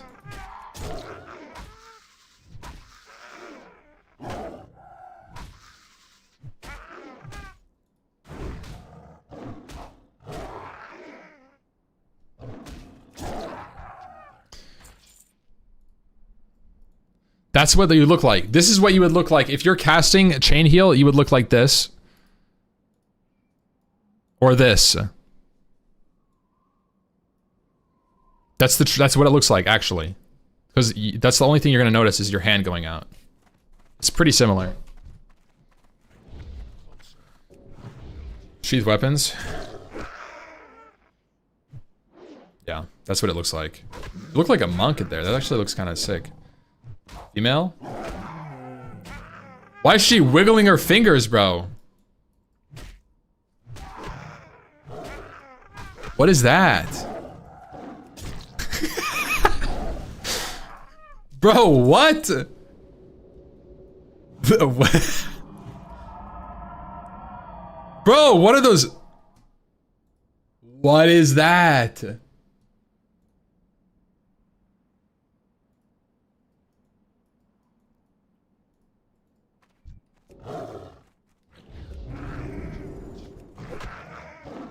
The charging? Look, that's pretty sick from the male. That's Riptide. If you had that, that's Wrath. Shit, you don't have that. Spell cast. This is spell cast on a male shaman. Spell cast on a female shaman. You're gonna see this a lot. This is totem. That's I think that's, oh no, this is like flame shock, and then this is totem.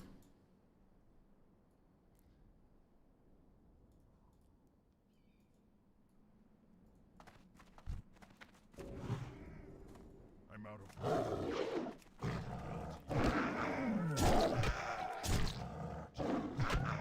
Oh, that's recall totem. Yeah, I don't know. I don't know what the totem cast would be.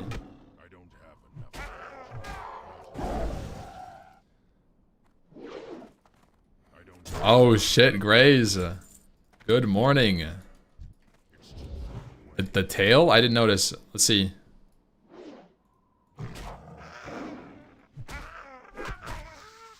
Spellcast.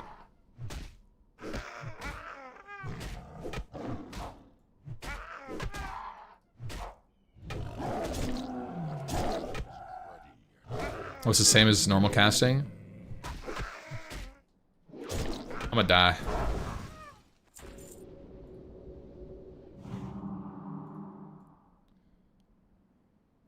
I still think it's so funny. Bro. That's so creepy.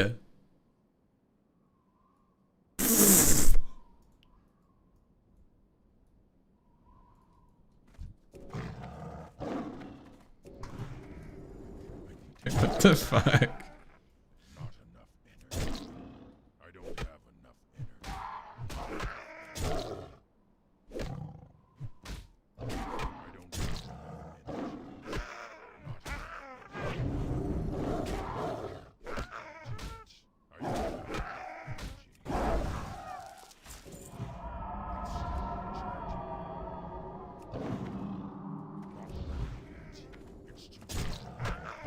Crossbow flip is pretty nice. Yeah, male Draenei honestly has decent animations. I'm gonna be keep it honestly. They do.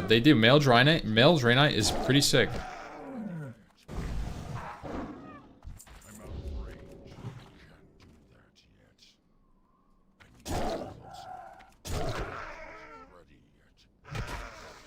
Male running animation is kind of goofy. I don't think it's a little goofy, but it's not that bad.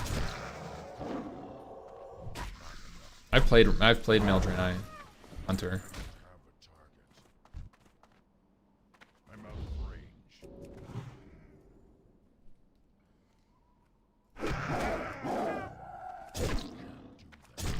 Turn above.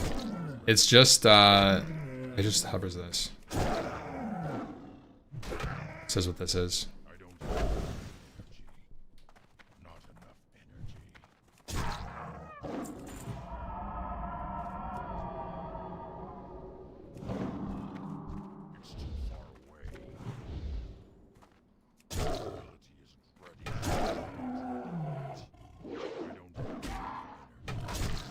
Yo, give it the raid, bro.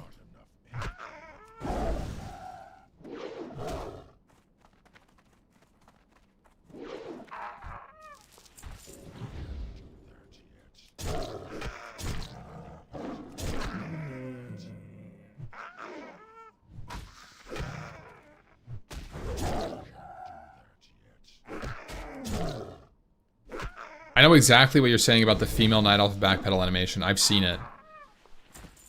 I know exactly what you're saying.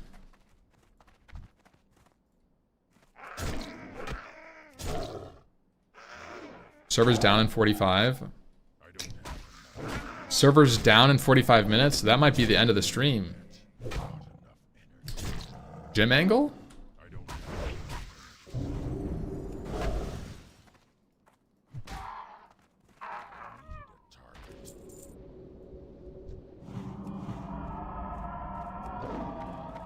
Why? Because I'll have been live for 10 hours. Server's down for an hour. Just call it a day. 10-hour gaming sesh? It's a pretty solid session. I'm not trying to rush super hard. Like, I'm rushing, like, don't get me wrong, I'm playing a lot, but like, you know, I'm not.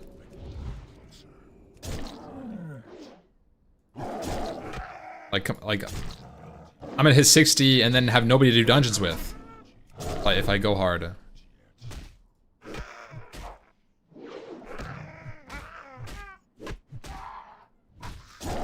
Like my healer's level 35, man.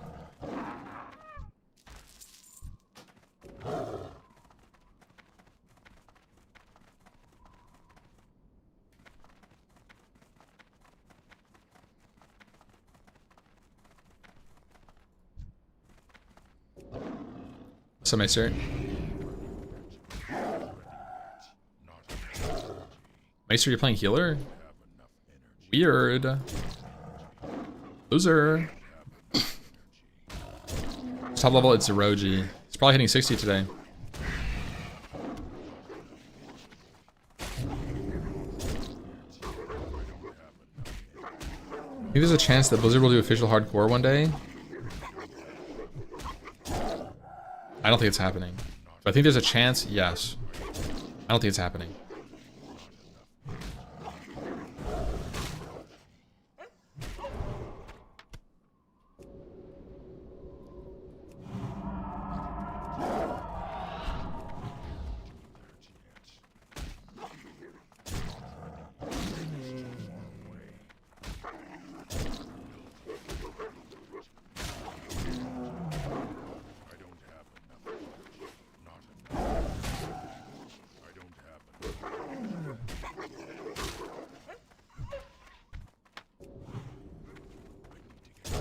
I need to be skinning. Shit.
Yo, Danikina, thank you so much. Big support.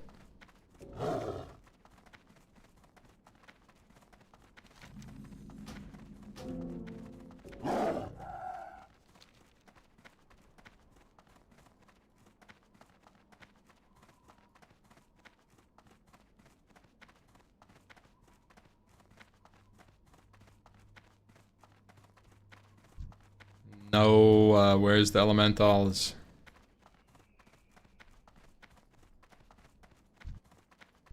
I'm out of range.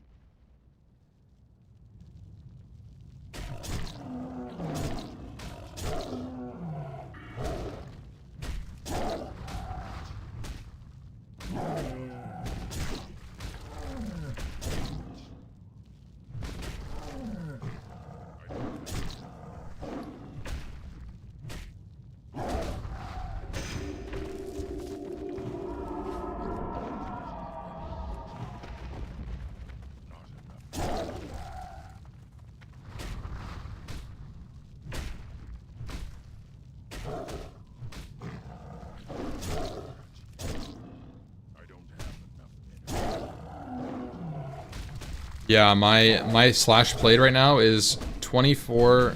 It's exactly 40 hours right now. About to ding 41. It's about an hour level, and I feel like I'm not fucking around. Like don't get me wrong, I'm not like Omega speedrunning, but at the same time, I'm following Rusted XP like pretty closely.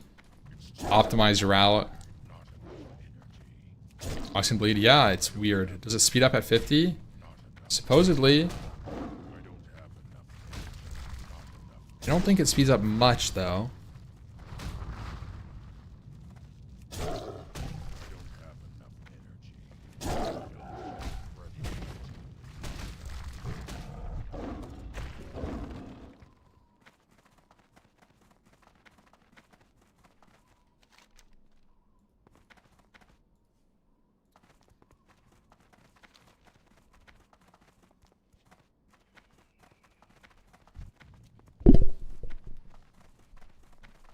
Mangle? I guess Mangle will speed up, yeah, but like that's it.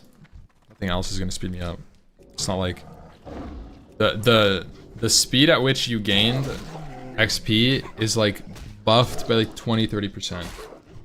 Feels.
Bro, where is Boss Thogron? He's not even here.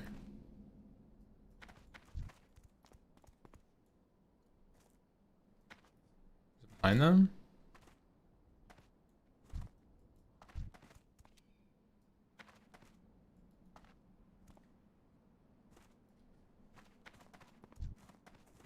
I'm out of range.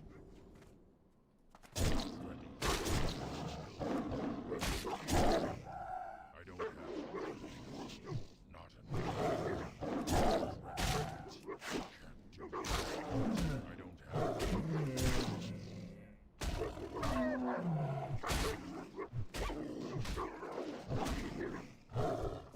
enough.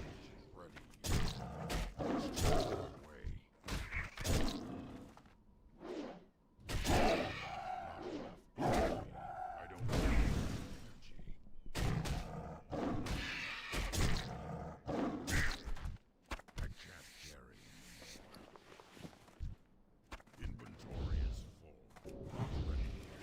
Give me some wings. I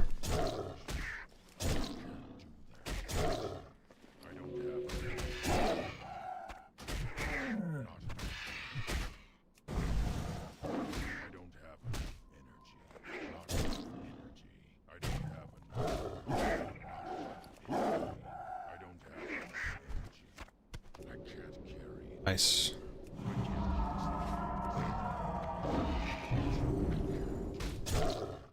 Not enough. I don't have enough. Not enough energy. I don't have enough energy. That ability is not ready yet. I don't have enough energy. Inventory is full. I need to get closer.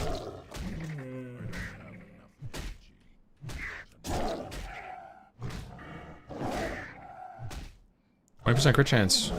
Kind of blasting.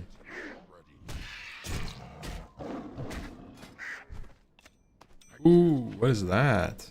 In spirit. I don't think I've ever seen that ring. Welkin ring. These buzzards got some loot on them.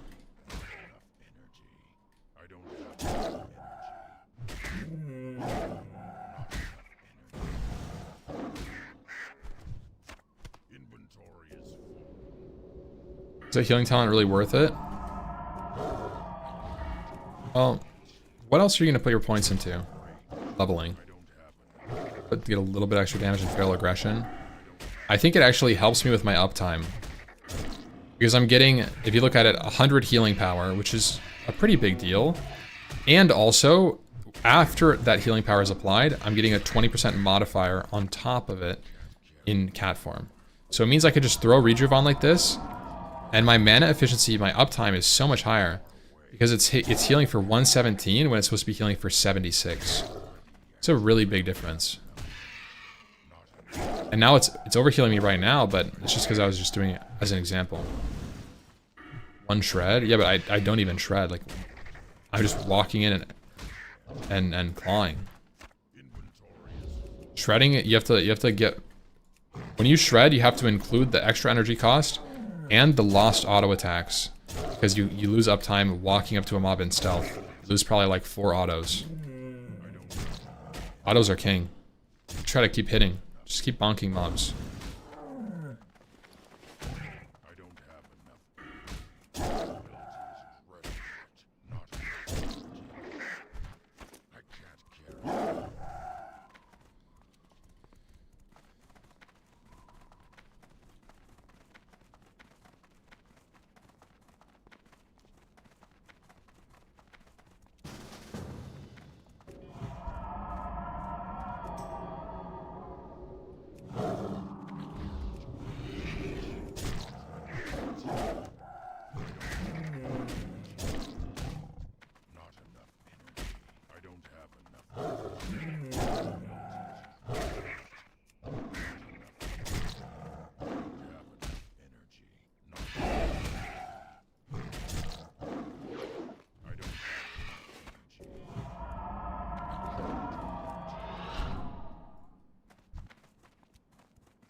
Damn, this place is even worse.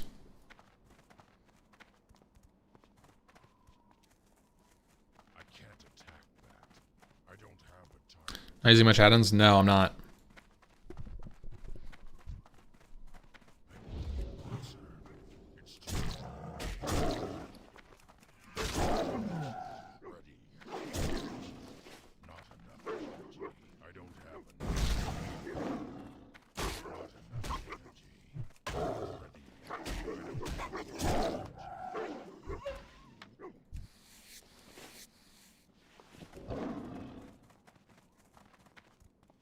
I have thorns on.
The buzzards have despawned, but that means they might respawn in like a couple minutes. Do I stick around here and wait for them to respawn? Or do I just move on and hope that I can find 2 buzzard wings while I'm moving? It's a gambit. It's a risk. Buzzard wing gambit. Bro, have a good night. Yo, thank you, bro. Good night.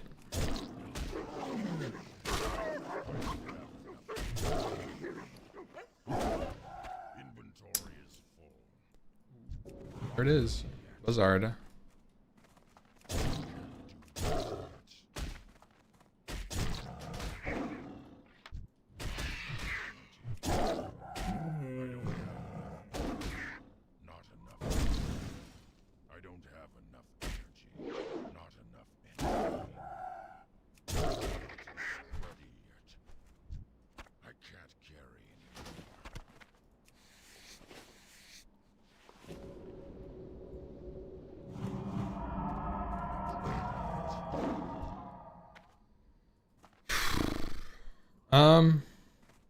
Did I die? No. Have not perished.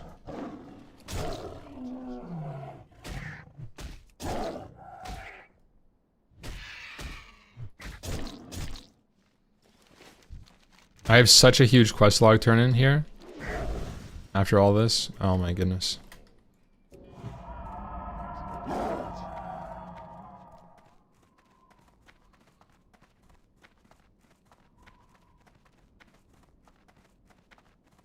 Ooh. Ooh. Patrolling buzzard. Oh my god, both. 2 of them.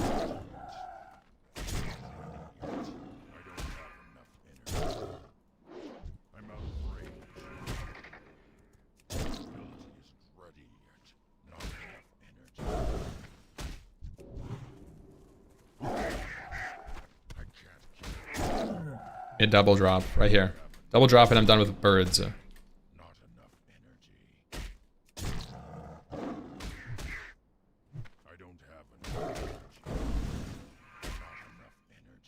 What's up, ECO? What's up, Keeb? Ooh, the double drop actually happened. Crazy. Let's go.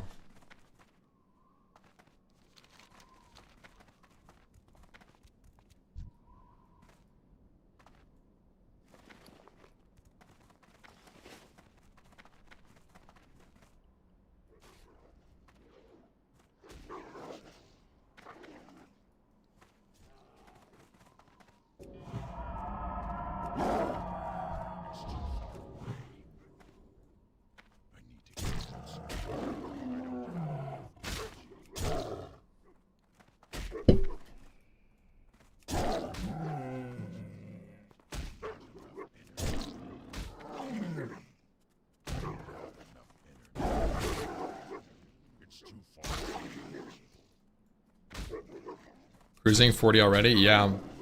Yep.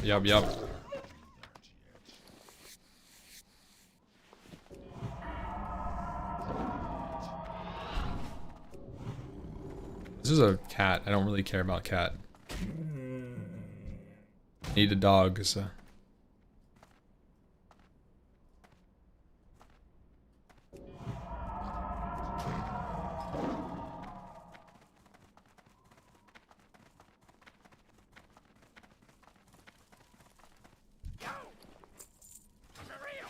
What do you need? Hey, how you doing? Have a good one. 41. Nice. Glad I could help. Speak, friend.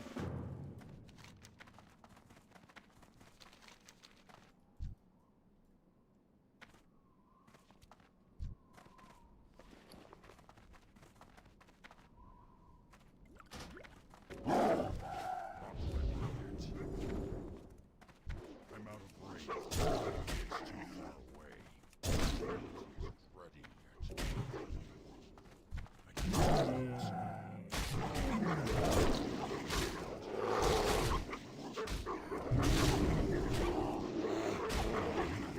Swipe, swipe, swipe.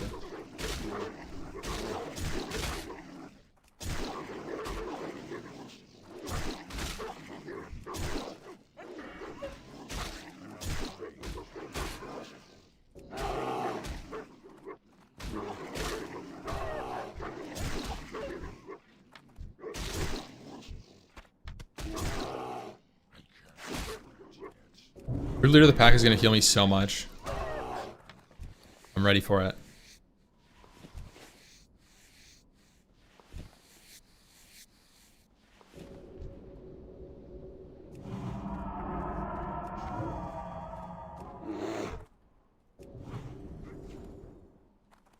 Did you ask her the Jagus thing?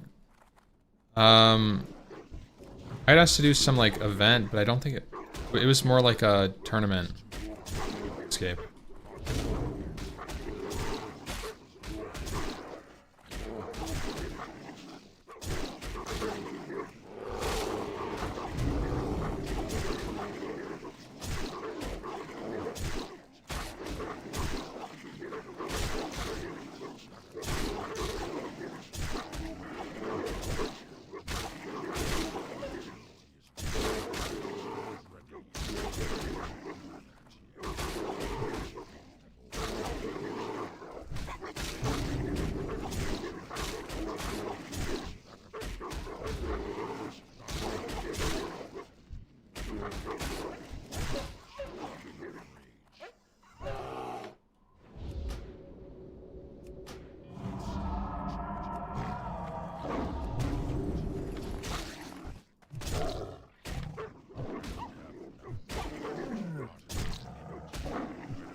Satisfying? I don't know right now. I'm kind of cooked. That's a hard question.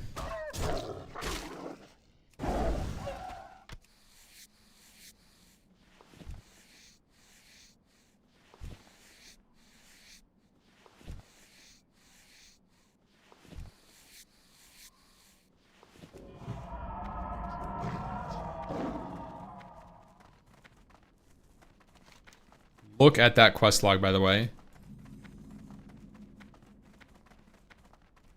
It's nine quests completed. If every quest gives me 3,000 XP. No, it all gives 4,000. Holy shit. 36k. That's half a level.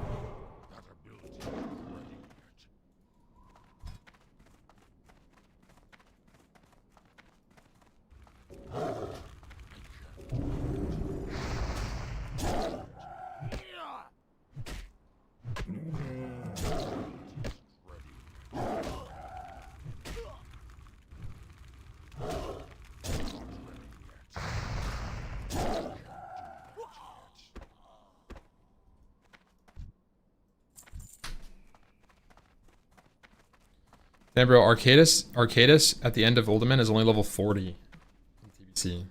We gotta do Ulta tomorrow. That's another reason to go to sleep. Go to sleep, wake up, do Ultimate with like Snow. Snow plus some people.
Just stealth up and grab it at this level.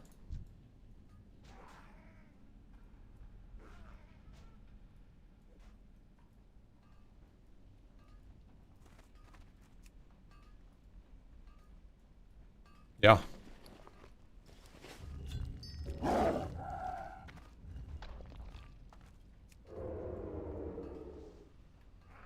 Nice.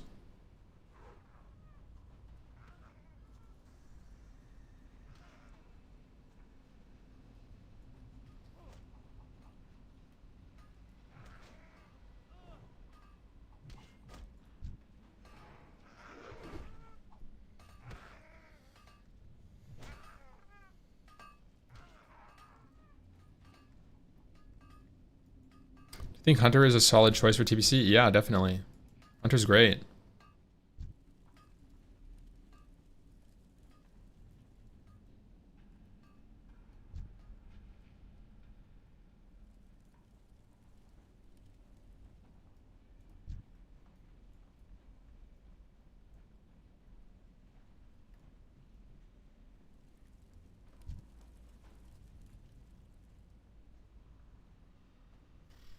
This is a little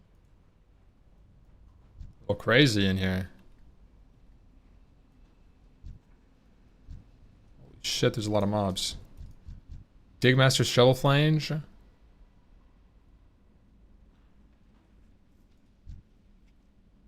I loot that box without killing him?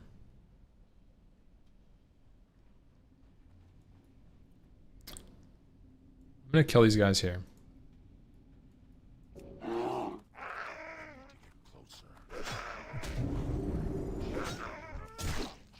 I'll bear for him.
Roar is not damn.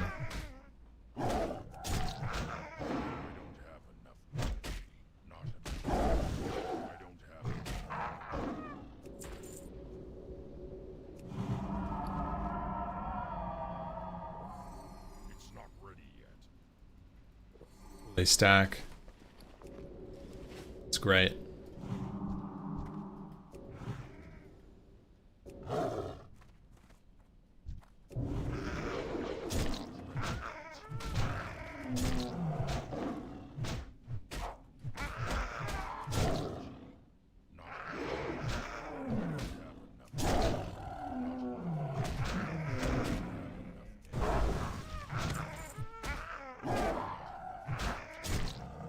No, you can't taunt Flea. That'd be sick.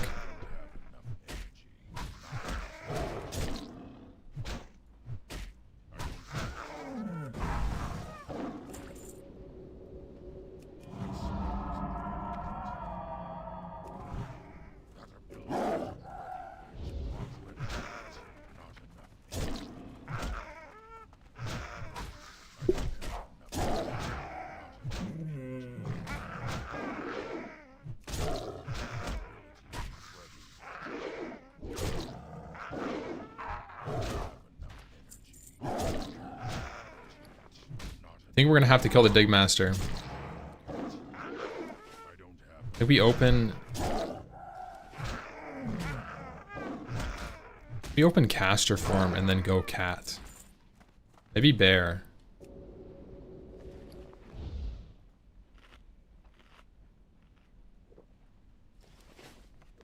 I think we do like some mana usage here.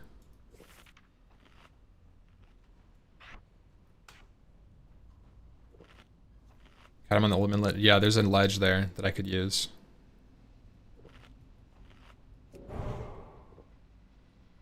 Dot full bleeds. It's like maybe I'll just go there. Take it slow.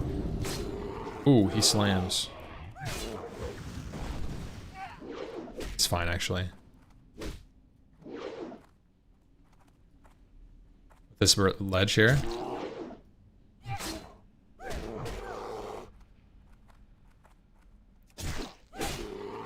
Trying to get sundered. I'm out of range.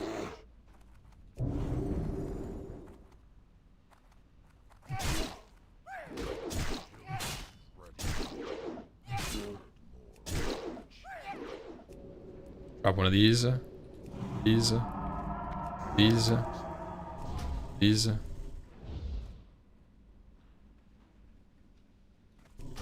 Maybe.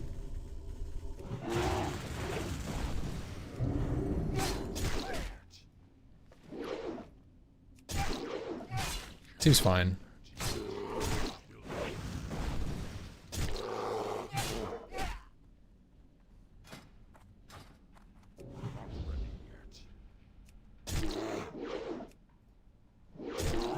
It's physical damage.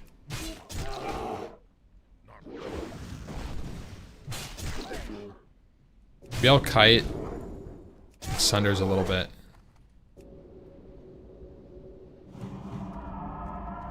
Oh, what the fuck? This guy's really fast. Is he a dungeon mob? Is he gonna stun me? I think he's gonna stun me.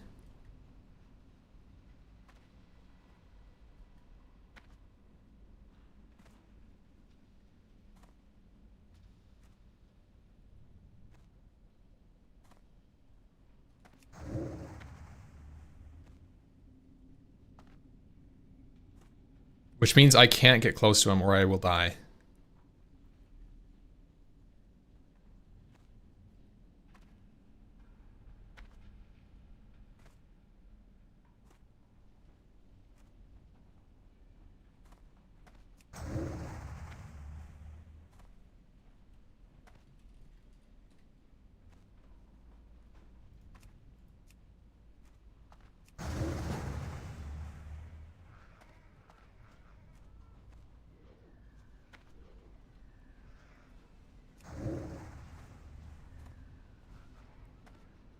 This is so sus. What the fuck, man? The fact that this mob is considered an elite dungeon mob is crazy. Like dungeon boosting, by the way. I'm boosting! You think I'm boosting?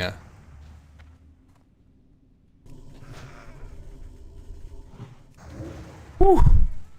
It's crazy that Sims was right here. Mining boots. Those are kind of nice.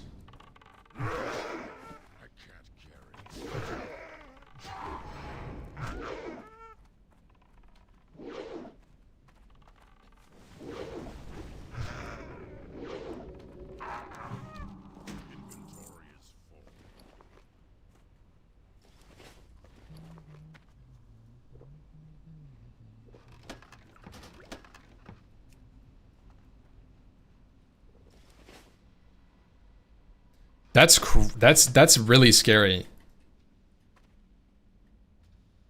Scary about the mob. So this mob is Digmaster Shovel Flange.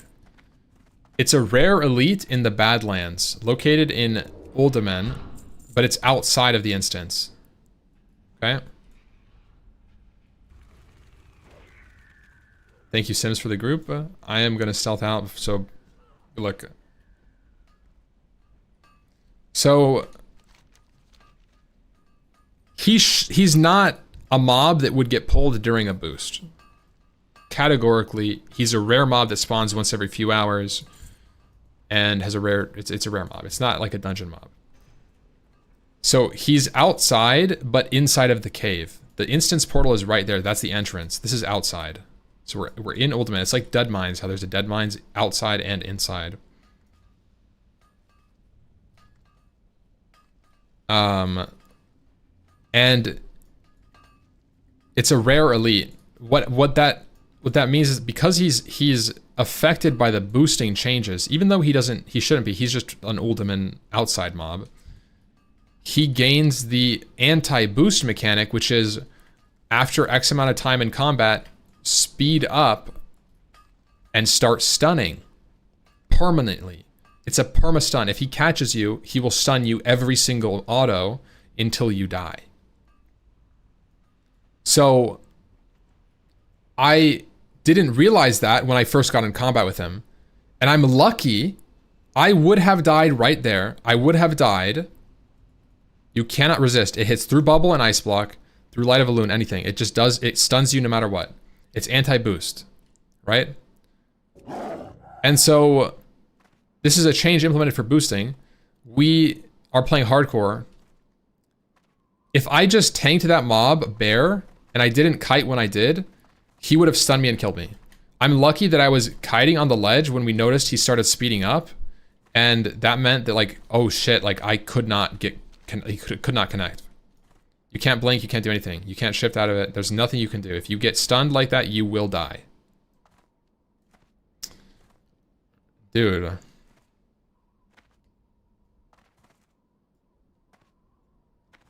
Yeah, they don't want people to boost outside and let people throw grenades. Fair play. No, that's not what happened, bro. They just took they took a spreadsheet of the mobs, or they looked at their spreadsheet of mobs, and they said apply all these changes to these mobs because they're dungeon mobs. And the mob is flagged as Uldaman, and just because it says Uldaman doesn't mean it's inside. All of those mobs are not, nobody has ever boosted outside of fucking Uldaman. Those mobs are ass, they're all ranged, they're not even elite, they don't even give bonus XP. Like, it's just like saying that you can boost using these coyotes. Like, yes, you can. Like, yeah, you're right. You can throw dynamite and tag people on coyotes. But nobody is doing that kind of shit.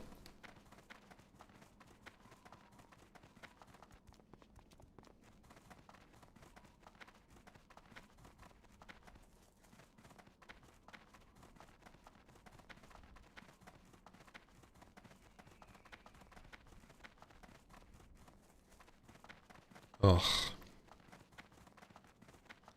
Like, I would be really careful about elite mob soloing in those areas. That's crazy.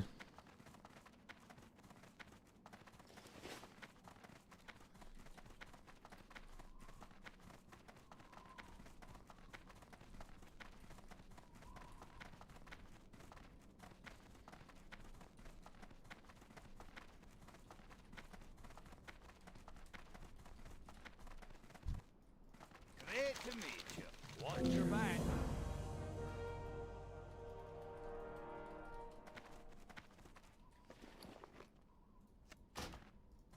What's on your mind? Safe travel.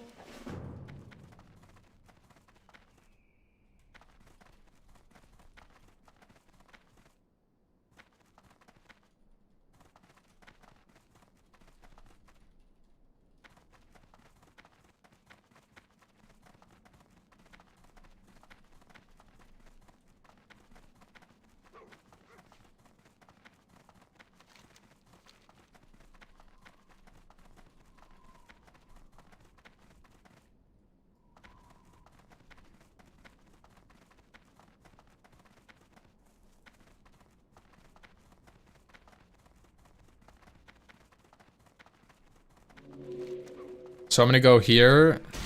Ah. We're so small.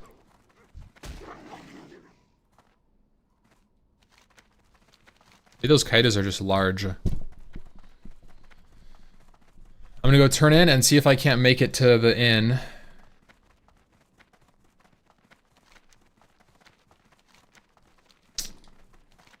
Ah, there's no way, right? Is it worth going into TBC just for leveling, or is it better if I stay on hardcore? If I know my endgame only contains leveling. TBC leveling would be interesting in that like it's new. So if you haven't played it before, maybe it's worth trying. But if you're just leveling, like hardcore is hard to beat.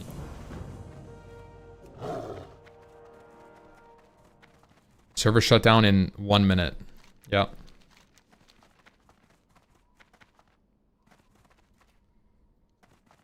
Hopefully I can make it to the end. I think I can make that in 45 seconds.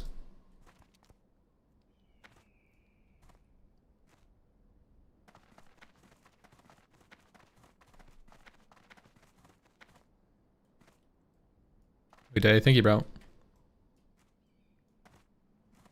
Shut down? Some maintenance thing. We don't know.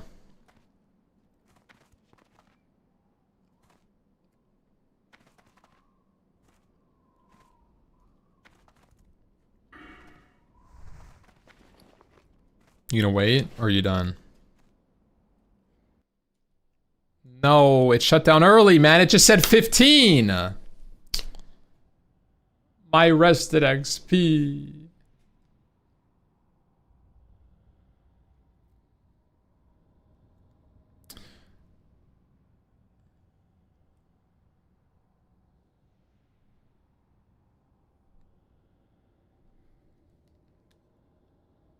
Damn it.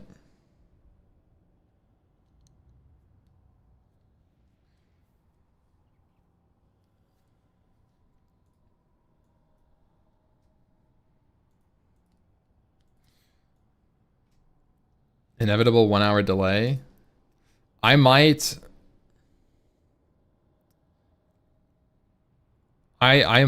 keep streaming. I might keep streaming. I think I'm gonna take like 5 to 10 minutes and hopefully it comes up quick. And if it comes up quick, then I'll keep going for a bit. Take a quick BRB. I'm really hungry, so I want to see, maybe make some food or something.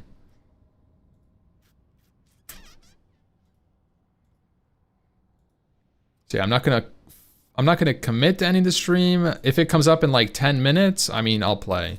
If it's like a 45-minute thing, then I'm not gonna do more, I don't think. We'll see how. I'll give it 7:15. If it's a 15 minute, if the servers are showing like they're gonna come up soon, that's the play, I think. I'll be right back. 1 minute, boys. Like 5 minutes. Like 5 minutes. What's for breakfast? I don't know. I might make like some more cereal. I might make some eggs. I have no idea. I'll be right back. Oh. Some brain rot? No. No, man. You can find your own goddamn brain rot.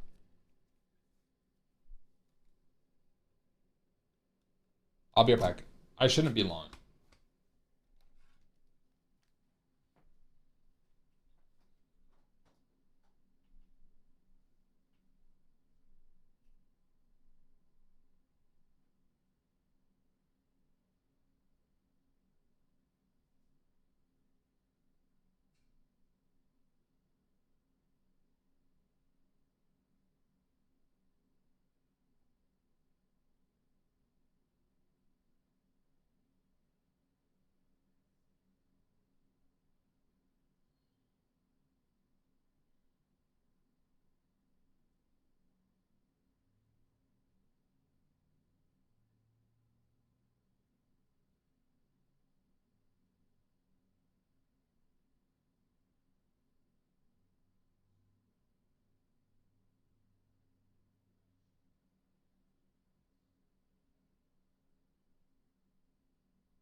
Yo. We're back, boys.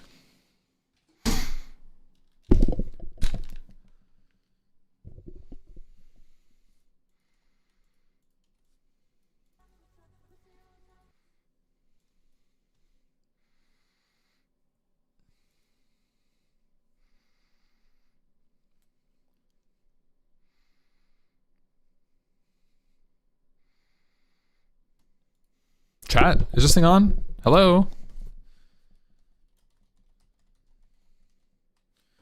Nice shirt, thank you, bro.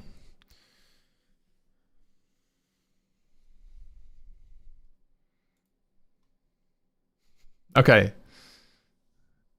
I wasn't sure. I don't know. You guys are sleeping. What's going on? I guess everybody's up doing something during the maintenance. I'm not gonna keep streaming. I'm gonna call it. It was a good sesh. Maintenance, we don't know how long it's gonna take. It might be quick, but I'm gonna go to the gym. I wasn't gonna go to the gym today, but I have some time.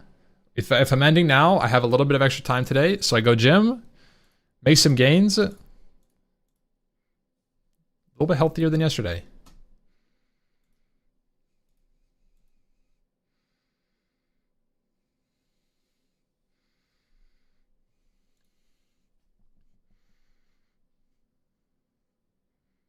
Bye, guys.